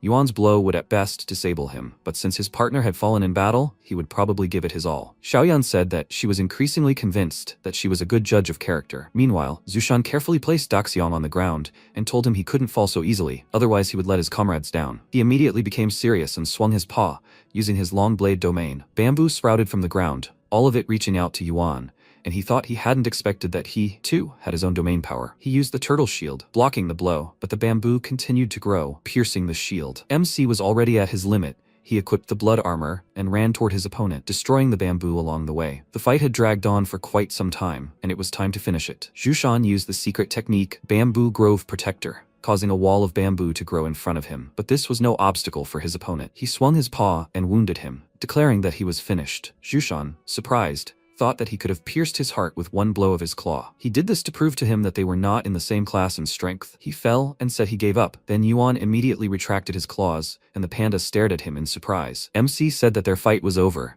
and he remarked that he really was a strange person, both in strength and in character. MC helped him up and said that the point of this fight wasn't to kill or maim, but to temper their fighting spirit as martial artists. The battlefield was brutal, and they must become stronger to protect their loved ones. Jushan thanked him and hoped that next time they could test their strength in human form. He was very interested in that. He agreed to this. Meanwhile, the spectators were surprised by the outcome of the fight. Dian said that he didn't expect this guy to have such awareness, and Wang Ting asked, so now he admits that he's a good judge of character? The man complained that he was always trying to take credit for everything, to which he replied that he wasn't like some older people, but still had childish tendencies. Dian ordered him not to leave after the test, and he said it was just childish. Xiangyi, meanwhile, glanced at the screen and thought Yuan was truly dazzling, but he wondered how long he could shine. Muji grinned and said that Muxuan shouldn't let him down. At that moment, Jushan transformed into a human and left with his friend, and Xiaoyan said that this was expected of Yuan. He won so easily. Jinza said that his admiration for him was like stormy waters that flow endlessly. For him, he was a beacon in the night. MC asked them both to stop flattering him, and the girl thought with a smile that with him on her team, she probably wouldn't even have to fight. She just needed to survive until the end of the round. She even enjoyed this kind of slacking. She stretched tiredly, dreaming of a soft bed, and Yuan remembered Songlan and began looking for him. The guy was in the air. He immediately flew up to them and said he was there. He thanked Yuan for saving them and said that they were comrades, so he didn't need to thank him. They also needed to quickly find Mukshe and Linghu. Suddenly, someone attacked Songlan, but thanks to his incomparable reflexes, he was able to dodge. The enemy turned out to be Luo Jie. He attacked him again, using his secret skill. Jinza warned everyone of the danger and turned into an egg, running to help his friend, and MC worried that he wouldn't make it in time. The enemy's claw was approaching Songlan, and then someone used a moonslash to protect him. Yuan immediately turned to the owner of this ability. It was Xiaoyan. She sternly ordered the enemy not to dare attack her ally from behind, and MC thought that the enemy wasn't walking straight at him. He hadn't sensed his killing intent. Fortunately, Xiaoyan was nearby, and it seemed her ability to sense danger was even stronger than his. She told him that everything was in his hands now, and he thanked her and turned to Luo Jie. He smirked and remarked that he was so surprised when he saw him. It was a pity that he couldn't kill his comrade with the first blow. Yuan became angry and attacked Luo Jie using tiger transformation. Luo Jie immediately began to block his blow, after which he was thrown back, and he thought that he was a strong opponent after all. He should stay away from him. Noticing that he was now being cautious, MC asked, "What's wrong with him? Wasn't he the one who was walking towards him? And now he wants to retreat?" But it was too late for that. He quickly got very close to him, then struck, and Luo Jie defended himself, thinking that he was even more crazy than him. Yuan exclaimed that he thought he was smarter, and then he hit him with his tail, throwing him away. Luo Jie rolled on the ground and quickly got up, telling him not to rush. The game was just beginning. MC asked, why does he feel like the game is already over for him? He himself came to meet his death. Does he want him to respect his bravery? The guy laughed and asked, isn't he interested in knowing how he found it? He showed him the radar and asked him to guess where he got it. Linghu really turned out to be a fighter. He knew that he was no match for him, but he still resisted to the end, and in the end, he just wasted a lot of his time. Do you think he can find his other comrades with this radar? Yuan grew nervous, and Songlan said that it looked like Linghu had already been eliminated, but he hadn't expected that students from other schools would be able to use their radars. Jinza pointed out that the team battle rules didn't specifically prohibit stealing an opponent's radar. Since there was no prohibition, it was considered permissible. Once a radar fell into enemy hands, its purpose completely changed, from a means of finding comrades to a means of hunting prey. Songlan exclaimed in rage that Luo Jie's days were numbered, while he told Yuan that he knew and really wanted to deal with him. He would give him this chance, but definitely not now. In 3 hours,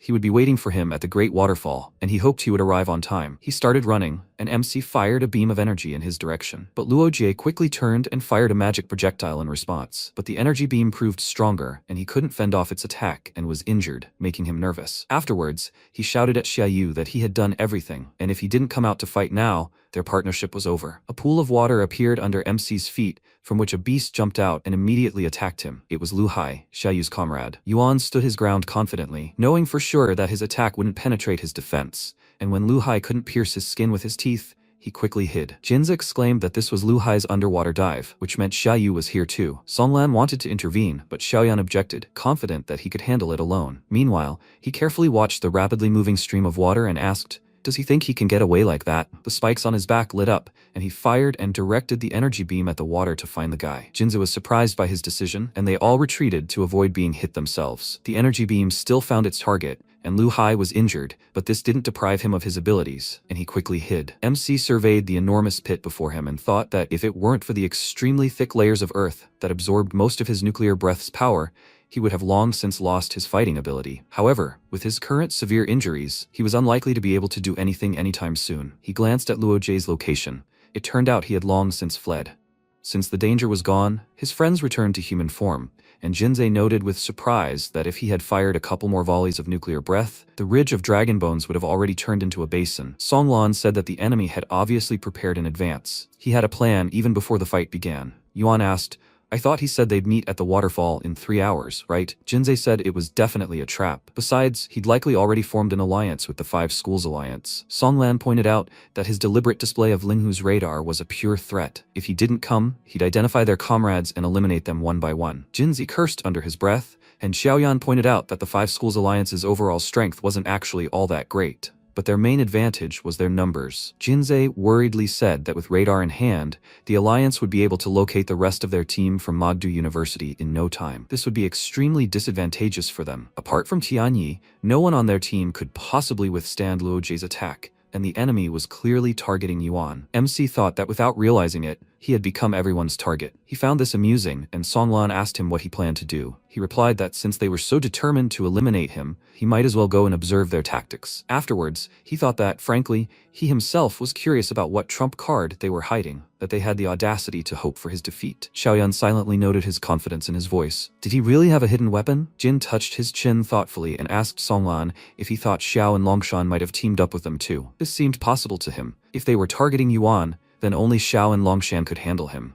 Xiaoyan said that judging by their characters, she didn't think they would stoop to such dirty methods. MC agreed with her. After all, they were two proud geniuses to resort to such tricks. Jinsei said that he believed this was all Luo Jie's machinations. He held a grudge after losing to Yuan and now thirsted for revenge, which is why he planned this trap. MC said that he was also curious about what tactics they planned to use against him. Banking on numbers, Songlan suggested they go ahead to reconnoiter, and Yuan told him not to bother, since they had already so kindly invited them. Let them better prepare properly. By the way, they still had some time. Maybe they could find the rest of their comrades. He offered them to climb on his shoulders, since they needed to speed up, and then they set off to look for the others. 2 hours had passed, they hadn't found either Muxue or Tianyi, and 3 hours were almost up. Songlan said that no news was the best news for now, and the MC decided to stop searching and go meet those guys. Jinsei said that when they arrived, they should immediately merge with the beast souls. They might be few in number, but they shouldn't be inferior in fighting spirit. Xiaoyan lazily said that she would just like to observe them, and Jinsei asked with displeasure, was she planning to betray their alliance? She answered him with a smile that she wasn't. She was simply confident that Yuan could handle it on his own, and if the enemies had set up a super trap, someone should stay outside and intervene at a critical moment. The guy noted that she was just lazy, and the MC reminded them that their target was him. Therefore, they shouldn't interfere unnecessarily. Their task was to survive. They could leave everything else to him. An hour later, they arrived at the meeting place. The guys immediately transformed into beasts, and Songlan said that a monstrously powerful beast ruler lives in a deep pool under the waterfall. Were these people really going to use it against Yuan? Jinza told him not to worry so much. It was just a legend. MC suggested they go further. That way, they would find out for sure what was there. They approached the waterfall, and Jinsei noted that everything looked even more majestic up close. Songlan began to worry, since no one had arrived yet, and Jinsei told him not to rush. The time had not yet come.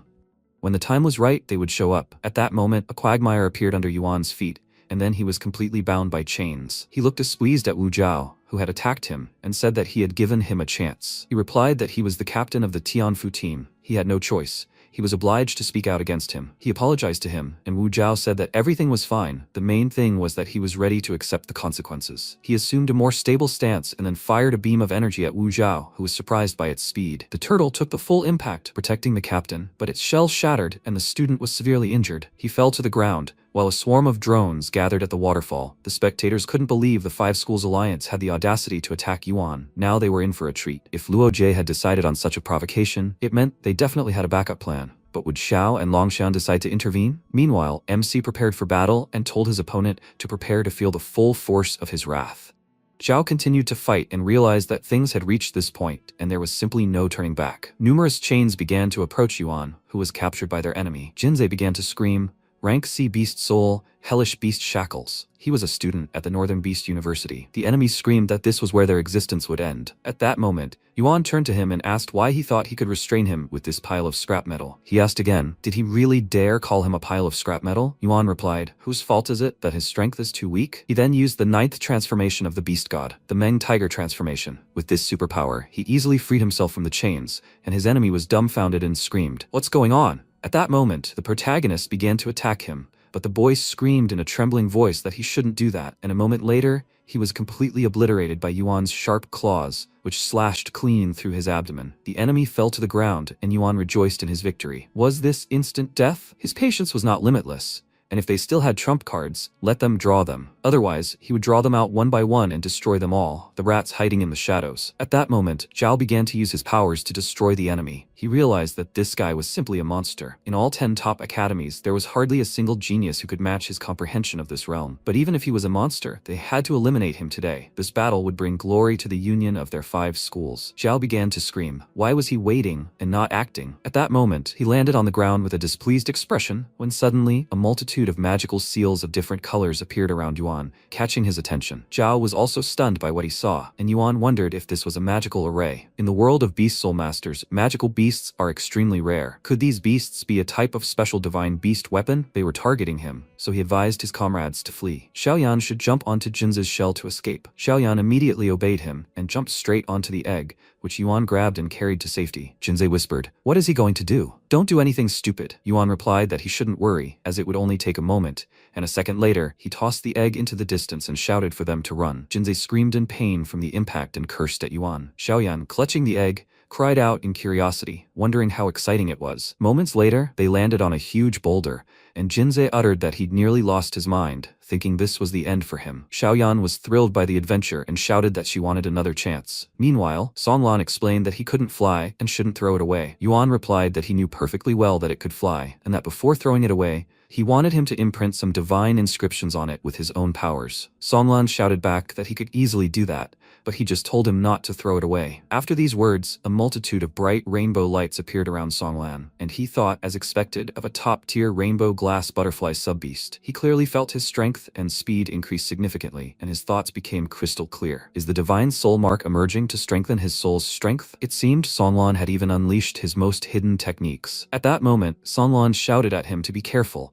and to call for help immediately if he needed anything. MC asked him not to worry, as everything would be fine. He and Jinze were to observe from the other side. After these words, Songlan headed for a remote location. Meanwhile, Zhao realized that once he defeated Yuan, the others would be no problem. Those colors around Yuan, could they be the 5 elements? Metal, wood, water, fire, and earth? Jinze suddenly shouted at Yuan to be careful, as that was the 5 Black Emperor destroying array, created from the 5 special divine beast weapons, designed specifically to suppress the Beastmaster. Songlan approached him and asked in confusion, how did he know about this? Jinze replied that he was of noble birth and had known things from childhood that others weren't told, especially when it came to Beastmasters. Even if his father hadn't told him, he'd found everything himself, something he'd spent his entire childhood doing. At that moment, their enemy, stepping onto the ground, declared that everything was true. It really was the 5 Black Emperor sealing array, just a simplified version. He announced that they'd met Yuan again and began screaming loudly.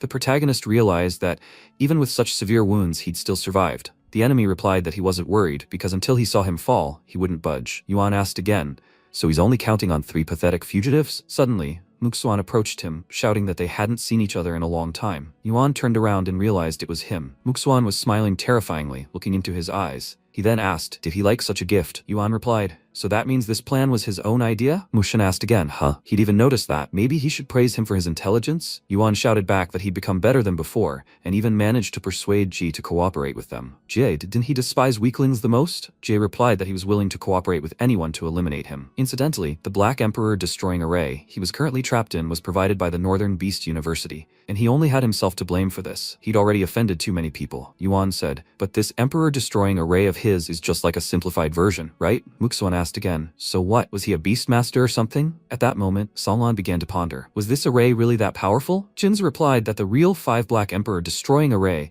is created from 5 types of metal, wood, water, fire, and earth. It requires the use of divine beast weapons of at least the array master level. Once the formation is complete, it can easily seal or destroy even a beast master level being. Xiaoyan wondered what the power of the simplified version was. He replied that he didn't know. Yuan, meanwhile, guessed that he had spared no expense to deal with it, but he wondered where he got those divine beast weapons. Muxuan shouted back that he didn't need to know. Everyone must come out and activate their form. At that moment, his companions began to transform into their beasts. One of them turned out to be a giant ape, and the other a tree. Jinze, watching this, shouted that it was a giant ape from the northern lands and a demon tree from Haiyu Beast University. They had truly prepared properly. There were 5 of them against Yuan's one, glowing with various magical seals and emitting beams of light straight into the sky. Yuan shouted that they would now see what this array was capable of, but people were saying it could destroy even a Beastmaster. Ting, watching this, wondered if this was the 5 Black Emperor destroying arrays. Yuan joined the conversation and shouted that using such tactics against a mere student was very low. The director replied that they had nothing to do with it, along with the judges,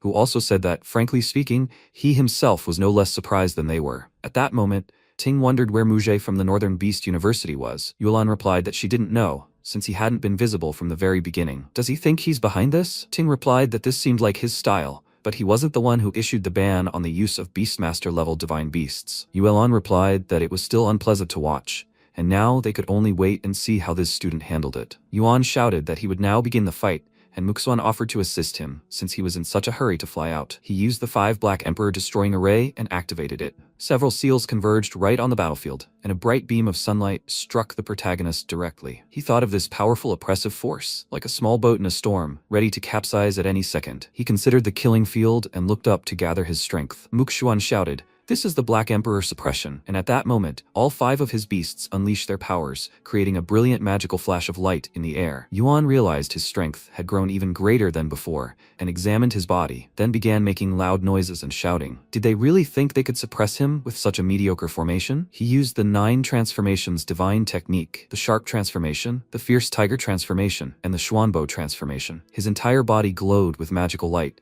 and Muxuan terrifiedly wondered how this was even possible. He was just an idiot with an E-rank beast spirit. Where did he get such strength? At that moment, he raised his hand and shouted again, 5 Black Emperor sealing. All 5 magical beams converged right above the protagonist, whose eyes glowed with even greater fury, and he wondered what was happening. He began to be attacked, and he realized that he felt like he was being burned inside, and now he felt cold, as if everything was freezing.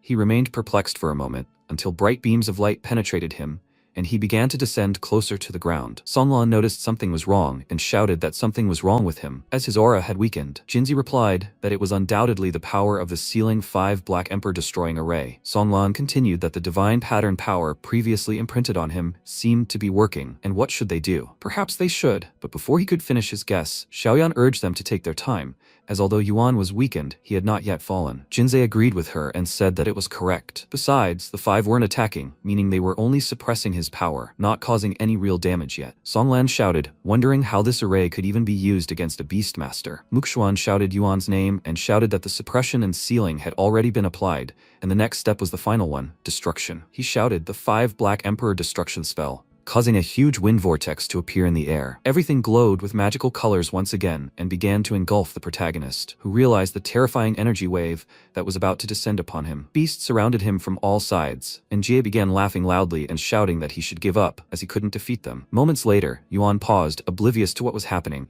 when he suddenly raised his paw and shouted, does he really think he can stand against him by relying on otherworldly power? He should get out of here as soon as possible. At that moment, Jie shouted that everything was happening just in time and used his secret technique, Devilish Flame Slash. After these words, he attempted to attack his enemy, but suddenly his eyes widened in fear and bewilderment, and he flew off in defeat. Jay wondered, how is this even possible? He would have received the blessing of the spell, so why couldn't he still match Yuan? Suddenly the protagonist screamed. His leg, he felt intense pain, as his enemy had bitten him right on the leg with his sharp fangs, and Yuan continued to scream loudly. He realized things were bad when suddenly, right in front of him, multicolored beams of light began to move away and hit Yuan directly in the head. He wasn't seriously injured by the beam, and he thought that Yu had already been seriously injured. Even though he had been treated, he still hadn't fully recovered, and if he received another yellow blow, he wouldn't be able to withstand it. The system congratulated him on his successful battle and victory over the ruling beast spirit of the Overlord level, the reward being a platinum chest. Yuan realized that, with the support of the magic circle,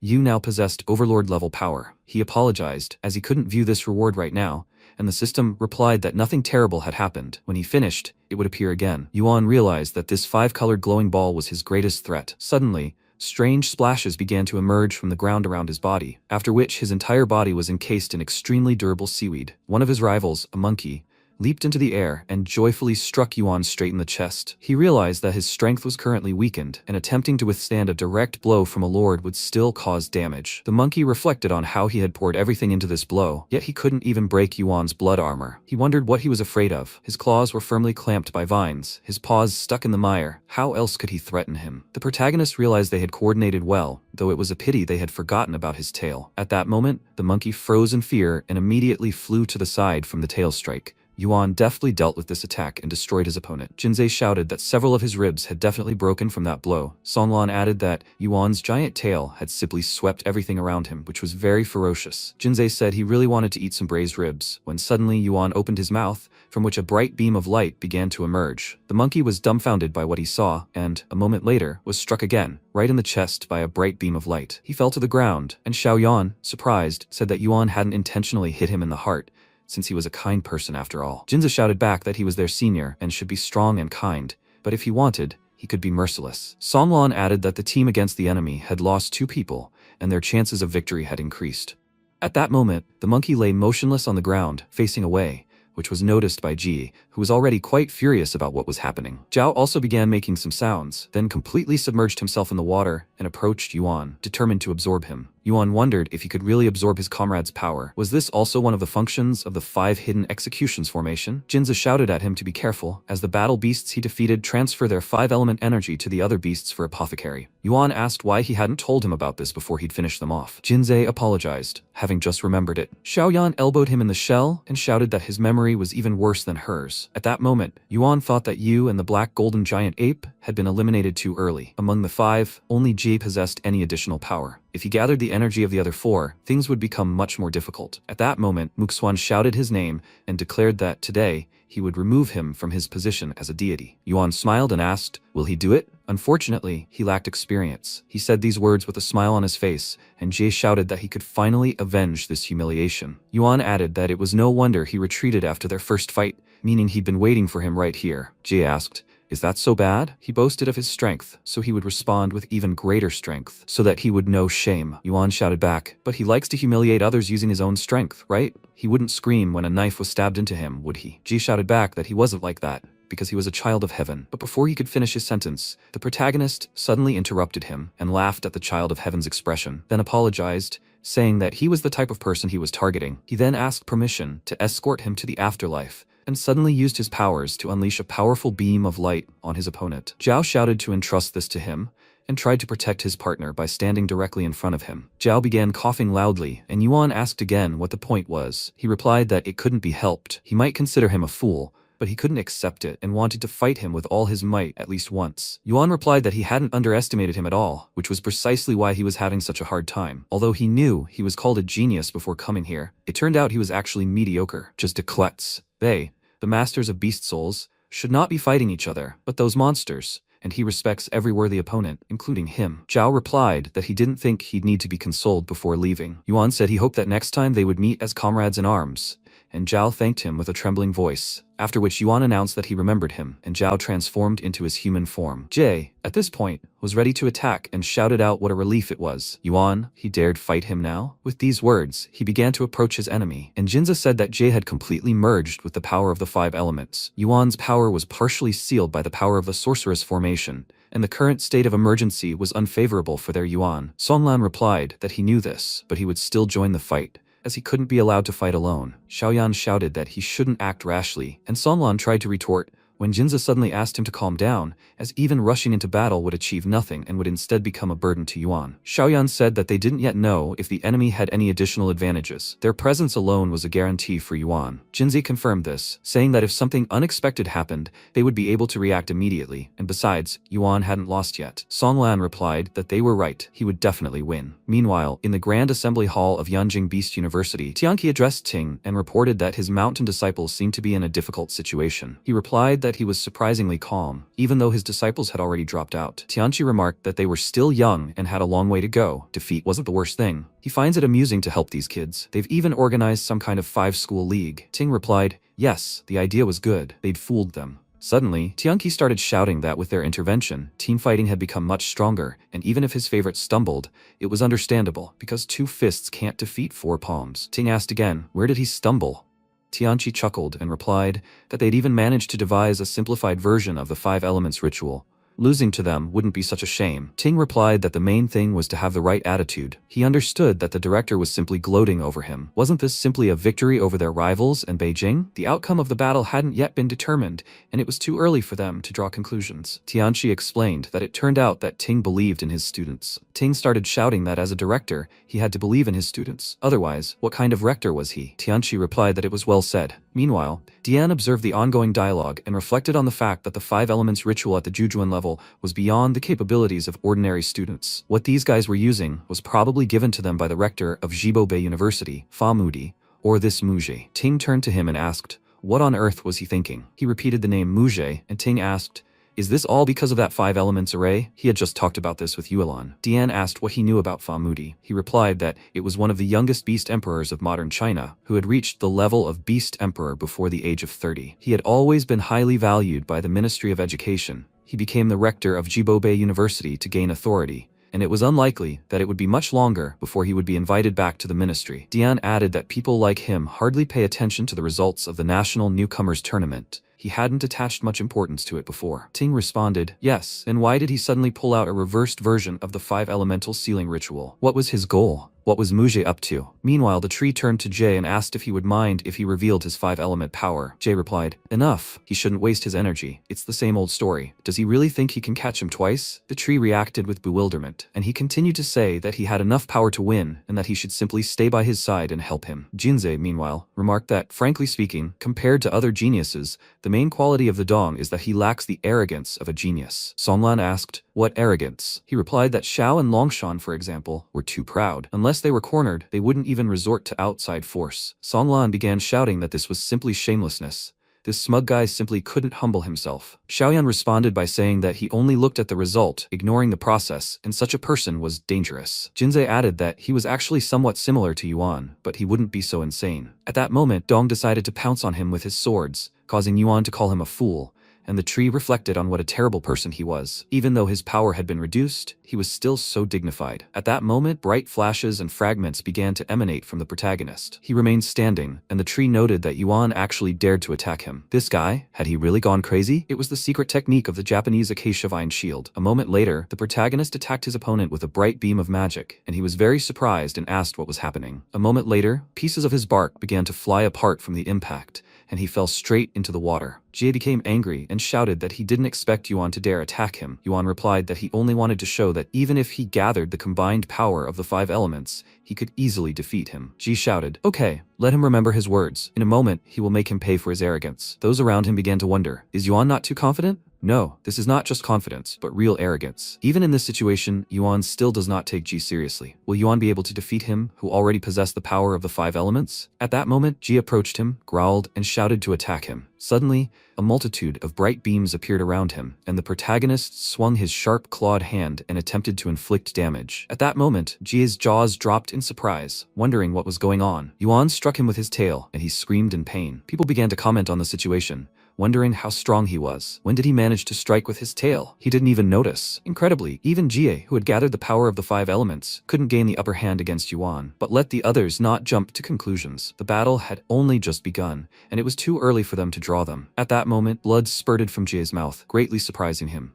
Yuan asked, is that all he can do? He shouted back at him to slow down, as the best was yet to come. At that moment, he accelerated and rushed to attack his enemy, using the skill of his doubles. Yuan was intrigued by this skill and reflected on the fact that Jie had never used a similar technique before. Apparently, he gained this ability after gathering the power of the 5 elements. Were these real doppelgangers, or just illusions created by Jie? But it didn't matter. He just needed to destroy them all. With these thoughts in mind, he began swinging his tail, destroying one illusion after another. If the real Jie were among them, he would never have allowed himself to be hit so easily. The protagonist knew this for sure. Numerous Jie doppelgangers scattered everywhere, turning into shreds. After the protagonist's attack, he paused and looked around. He realized that these weren't illusions at all, but water doppelgangers created by Jie using the power of the water element. If these 3 beast shadows were just doppelgangers of Jie, then where was the real him? At that moment, he realized that Jie was behind him and turned sharply to see him approaching. He wondered if the power of the earth elements had given him the ability to go underground. Jie shouted that he was moving too slowly, that he couldn't do anything else. At that moment, the protagonist's friends began to discuss among themselves what he was bragging about. He was relying on power that wasn't his own,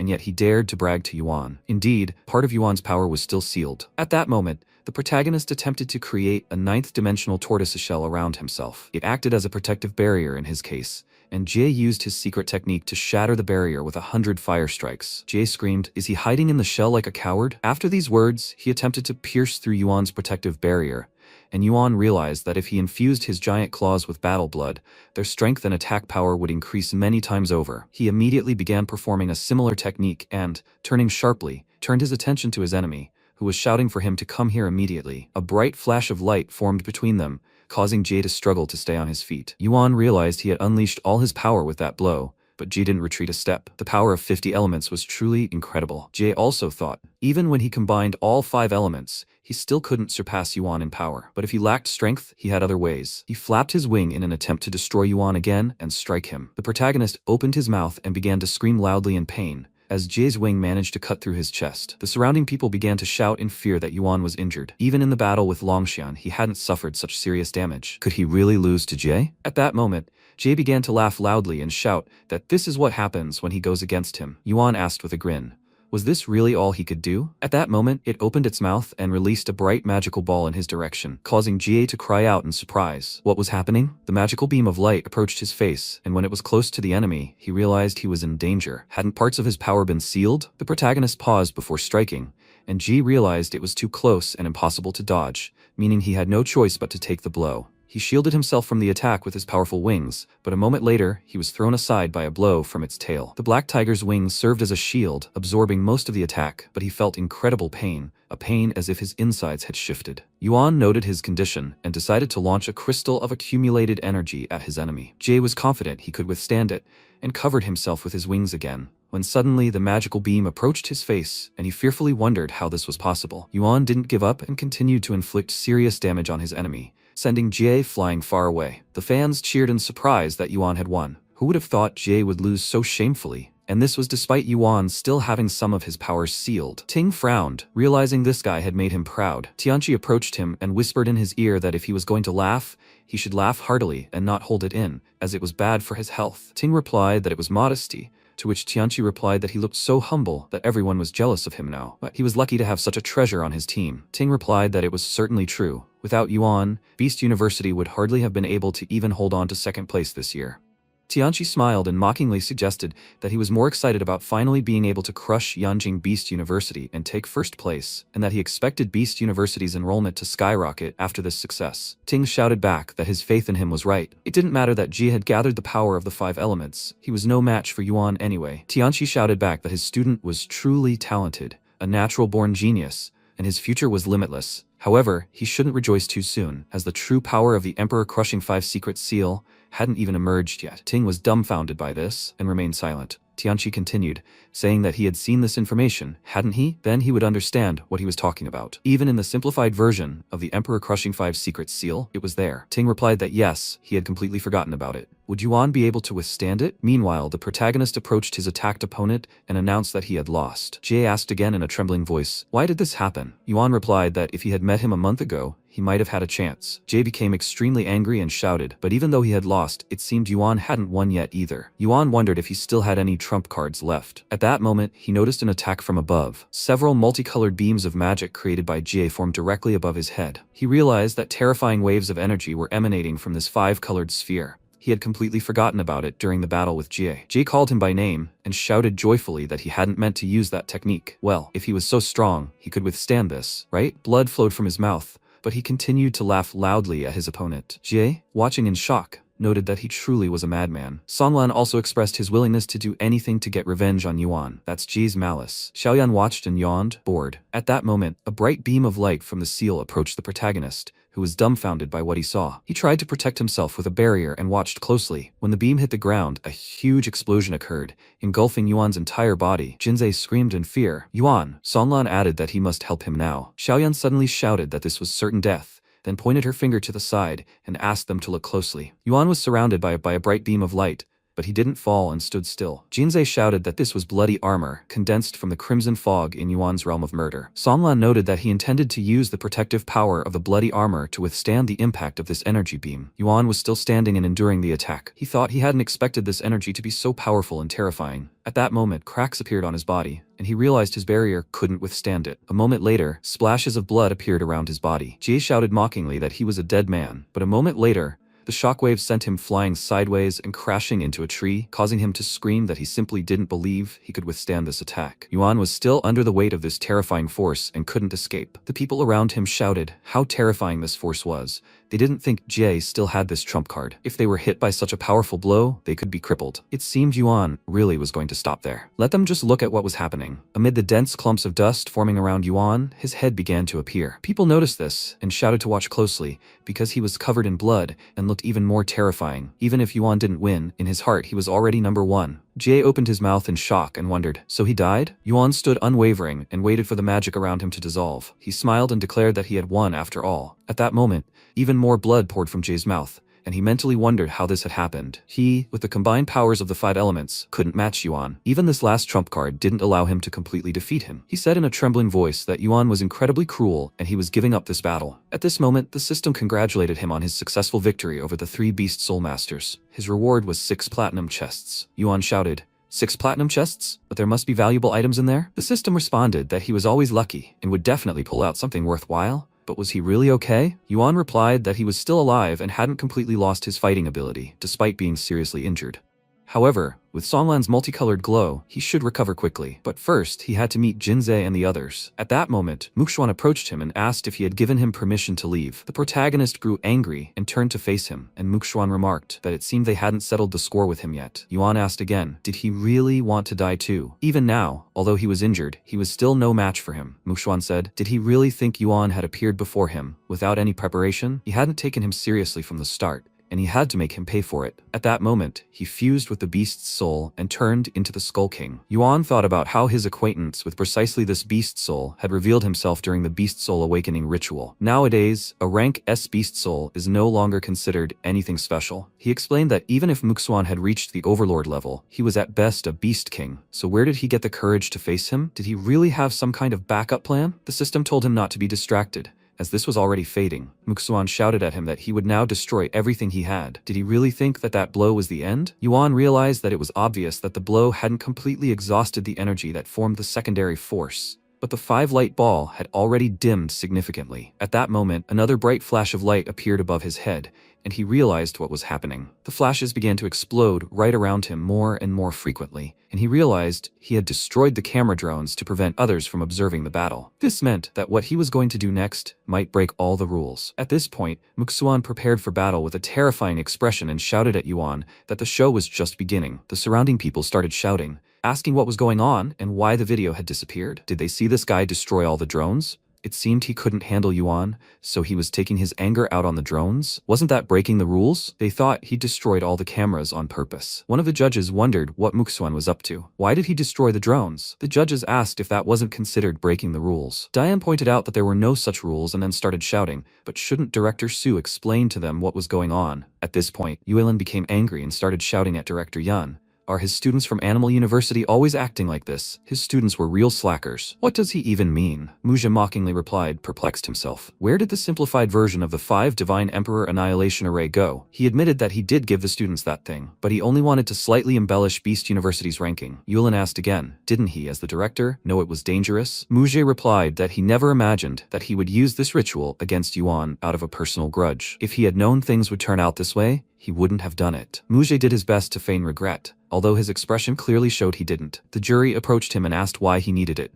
The director also joined in the conversation and shouted yes, he would soon be recalled by the Ministry of Education. Such actions by the students would do him no good. Yuelin noted that he was good at pretending. Ting wondered if it was possible to restore the image on the screen as soon as possible. Dian started shouting, immediately dispatching the nearest drones to the scene. General Li is to dispatch all Soul Beast martial artists under the military department. He must first and foremost ensure the students' safety, and begs him to acknowledge that this will be a difficult mission. The general replied that his director shouldn't worry, as it was his responsibility. Muja wondered if Dian had spared no effort in dispatching Mu, A soul beast master at the Emperor Beast level? Had he suspected something? Diane also looked at Mujie and wondered if he could still laugh. Could this all have been part of his plan? What kind of madman had planned this? Mujie frowned, thinking that he must have kept the information secret, and that Xiangui was apparently still loyal to the cult. He felt bad if he had leaked the information. It would have been far more interesting, and that was precisely what he wanted. He wondered if Muxuan could kill Yuan. It would be great if he could, and if not, no big deal, because the cult's real plan was just beginning. He mused, let's see if they survive until then. At that moment, Muxuan used all his strength to attack the enemy. The protagonist was dumbfounded, realizing that in a matter of seconds, he had rapidly risen to the rank of lord. What was that black crystal? Muxuan approached it and shouted loudly, and Yuan, paying attention, noted how powerful his killing impulse was. He paused when he noticed Muxuan approaching him with incredible speed, noting how fast it was. He then raised his huge paw to block the blow. Jinzei shouted that this guy was faster than Yuan. Songlan remarked, how could he have changed so much? Xiaoyan shouted that this simply couldn't be true. Yuan thought that he might disappear, but his desire to kill would remain. At that moment, he realized something was happening behind him, and activated his protective barrier. 9 beast transformations, and secret turtle transformation. Muxuan was dumbfounded by what he saw, his mouth hanging open in shock, before collapsing to the ground next to his opponent. Muxuan laughed loudly and shouted, will he be able to withstand this attack? Yuan shouted back, 9 beast transformations, and fierce tiger transformation. At that moment, his tiger burst forth and attempted to strike his enemy. Suddenly, Yuan's paw shook, and Jinzei realized he hadn't been mistaken, as Yuan had just flinched. Songlan shouted back that, under the blessing of the tiger transformations, this strike of his had at least the power of a 5-star lord. Jinzei shouted, but the opponent not only withstood it, he even retained his strength. Could this guy's power really be beyond that of a 5-star lord? Xiaoyan shouted that it might be related to the black crystal he'd just absorbed. It had significantly enhanced his combat abilities. Jinzei shouted that this was undoubtedly forbidden, against the rules. Otherwise, why would he have destroyed the surrounding filming drones? How despicable. Once the drones were destroyed, the school would immediately send its people to investigate. Xiaoyan confirmed this. If Yuan held out any longer, Muxuan would certainly receive disciplinary action from the school. Yuan started shouting. Frankly, it was already clear between them. Why was he looking for trouble with him again? By doing this, he was only destroying his own future. Muxuan asked again. Hadn't he already destroyed his future? He called him by name and shouted. When he'd defeated him in front of everyone, had he thought about his future? Yuan shouted back, but wasn't it deserved? Those who bring shame will be shamed, and so much time has passed, and he still refuses to understand basic things. Muxuan became angry and shouted that he shouldn't say such useless words, that he was only trying to buy time, but before he could do anything, he would already have crippled him. At that moment, Yuan burst out laughing, and Muxuan asked again why he was laughing. Yuan replied that he was laughing at him, that he was still like this. But first, he wanted to thank him for what was happening. Muxuan asked again, did he want to thank him? Yuan shouted that he had broken the rules first, which meant that no matter what he did now, no one would pay attention. For example, before the people from school arrived, he would tear him to shreds. Muxuan was very surprised and asked again, would he tear him to shreds? But didn't he think he was being too arrogant? He wanted to see what his confidence was based on. At that moment, he disappeared from sight, and the protagonist began to look around, unsure of what was happening. Muxuan pounced on him from the other side and delivered a bloody blow. He asked, is that all he can do? Can't he really keep up with his speed? Yuan asked, does he really think he can't keep up? At that moment, magical powers appeared around Yuan, and Muxuan wondered if this was the Beast Divine Armor. Jinzei was startled and shouted, Yuan, where did he get the high-level Beast Divine Armor of a ruler? Songlan asked, is this really his trump card? Xiaoyan, her eyes wide with surprise, continued to watch the fight and shouted, he can fly. That's really cool. Muxuan became enraged and shouted, death throes. But it would be interesting if the massacre proved too easy, so let him continue to resist and eventually die in utter despair. He angrily charged, but realized his speed had increased even further. Numerous magical beams appeared around him, and he charged at his enemy with all his might. Yuan used his celestial eagle transformation and thought it was perfect for his wings. Not only did it increase his flight speed, but it also granted him dynamic vision, capable of seeing the smallest details in the distance thanks to his hawk form. At that moment, Muxuan struck the ground, as Yuan had managed to reorient himself and retreat. Muxuan realized that Yuan's personal secret technique and his divine beast armor were reinforcing each other. He shouted his name, but collided with Jinzei, who had come to his aid. Yuan shouted his name, and Muxuan shouted, nobody's, and flew away. He pounced on the egg and opened his mouth, a moment later delivering a powerful blow that hit Jinzei directly. He was horrified and asked, is this really so extreme? His yolk was about to churn. He asked again, his full-blown enhancement leaving no trace on his eggshell. What kind of monster was this? Yuan wondered what he was doing. Songlan arrived to help and shouted to Yuan that they couldn't fight alongside him, but they would try to support him. At that moment, Songlan used his multicolored magic beams to help his friend. Yuan thanked them for their help, and Songlan replied, you're welcome. Take care of yourself. Muxuan realized he'd been tricked, And Songlan asked Jinze if he was okay after that blow. Xiaoyan replied that everything was fine and the egg hadn't broken. Jinze replied in a trembling voice that it still hurt. He shouted that even if he received the power of the multicolored crystal butterfly, he wouldn't be able to defeat him. This was just a warm-up, and the real battle between them would begin right now. After these words, he rushed to attack the protagonist, who stood motionless. He was confident and realized that thanks to the existence of the killing field,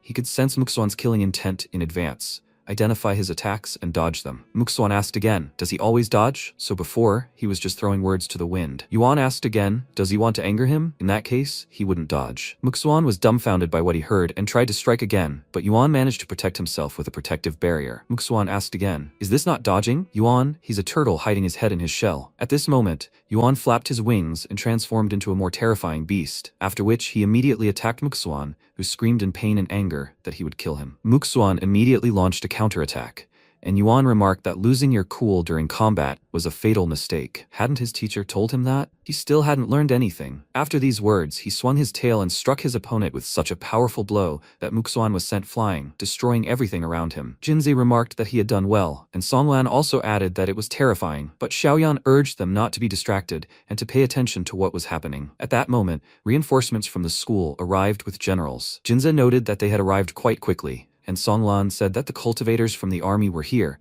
and that whatever trump cards Muxuan had, he wouldn't be able to use them anymore. Yuan remarked that Muxuan could take this as a lesson this time and not even dare to appear in his presence again. Muxuan asked again, who said it was all over. Blood continued to flow from his mouth, but he continued to scream that this was only the beginning. He said he would pay 100-fold for everything he had endured. At that moment, Muxuan rose to his feet, and, with incredible anger, again attempted to pounce on the protagonist, who opened his mouth and struck his enemy again. He screamed that it was simply useless and covered himself with a protective barrier from the attack. Yuan noticed the red beams and wondered what was happening. The enemy replied that it was demonic imprisonment. Does that mean this is Muxuan's last resort? Everything around Yuan turned into bloody loops, imprisoning him in them. He screamed that the imprisonment world was a special barrier, existing separately from any space, which could not be destroyed either from the outside or from the inside, unless he died. Yuan shouted that it seemed he had prepared well. Muxuan laughed and shouted that the thirst for revenge was the only thing that kept him going all this time, so either he or his enemy would remain in this arena. Yuan replied that since he was so determined to see it through to the end, he would play this game with him. Songlan wondered how this was possible. Jinz was also surprised. What kind of demonic confinement was this? Xiaoyan noted that she had never heard of such a spatial barrier. It looked very much like a forbidden technique. The generals who had approached cursed at being late again. Another employee replied that they weren't late. He simply knew they were coming and had everything prepared. One of them decided to try to break through the barrier in front of them first. His subordinate asked, "What if that doesn't work?" He replied that in that case, they would look for another way or wait for reinforcements. But he still wondered if the guy would last that long. Then he turned to the guys and asked, "They're students from the Shanghai Martial Beast Academy, right?" Jinze replied, "It's okay. He's got thick skin and can handle it." Songlan remarked, "Gentlemen, he's a supportive fighting spirit, and if he stays, maybe he can help." The general shouted back, "Good," and Xiaoyan wondered indignantly, "Will anyone ask her?" At that moment, a furious grade A windbird appeared before them. "The strength of an 8th star lord," Jinze shouted. "The strength of an 8th star lord," Xiaoyan noted. "He's got limited talent though. He might never reach the level of a beast emperor in his entire life." Jinze grew angry and said, "She speaks as if she's a genius herself, although she's truly gifted." He apologized for speaking without thinking. Xiaoyan spread her hands and replied that talent isn't always beneficial. At that moment, the guys went to help their friend, and the windbird began using its magical abilities, spraying them around the barrier. The bright, bloody barrier began to emit sounds, but still didn't dissolve into thin air. He noted that this was the power of a top-ranked lord cultivator when fighting at full power. At that moment, magical waves appeared within the barrier, radiating from it, but nothing else happened. All the men were dumbfounded by what they saw, and Jinze shouted that this was incredible, and the commander should try again. He replied that no matter how much he tried, it was useless. It seemed only a beast emperor-level cultivator could break through this barrier. They should be worried. General Mu was already on his way here. They could only hope that that fellow could hold out until he arrived. Jinze asked again, "Will that wooden general come too?" He replied, "Yes, it's Director Su's order." Songlan wondered how Yuan was doing. The fellow reported that the protective barrier hadn't yet been released, meaning he was fine for now. Meanwhile, inside the protective barrier, Muxuan wondered what it was like to be a fish on a cutting board. Yuan asked again, was he talking about himself? Muxuan shouted back that his demon prison field wasn't just capable of holding him, it also gave him an inexhaustible source of power. Even a beastmaster would be unlikely to break through. Yuan replied that he wasn't so sure, and Muxuan shouted back that death was already at his doorstep, yet he was still being insolent. Now they'd see how long his stubbornness would last. Yuan confidently declared that if he could defeat him once, he could do it again. Muxuan began shouting that he was being overconfident. Last time he'd merely toyed with him, and the real battle would only begin now. The protagonist asked again, was he seriously saying this? But how many times had he said this before? His ears were wilting at his words, so he suggested they settle things quickly, as he didn't have time. Muxuan looked at his enemy and thought about how the soul crystal director Yan had given him belonged to a Beastmaster level monster, the demonic prison worm king, and it perfectly suited his beast spirit. As he thought this, fiery beams of light began to emanate from his chest, and he shouted at Yuan to allow him to personally send him to the afterlife. Just then, another attack approached Yuan, and suddenly Muxuan paused, seeing Yuan use a protective barrier. He still sank his claws into the barrier, and Yuan wondered what this strange pain was. It felt like his soul was being torn apart. Muxuan shouted, how did his demonic soul rip feel? It's not bad, right? This technique completely ignores his defenses and deals direct damage to the soul.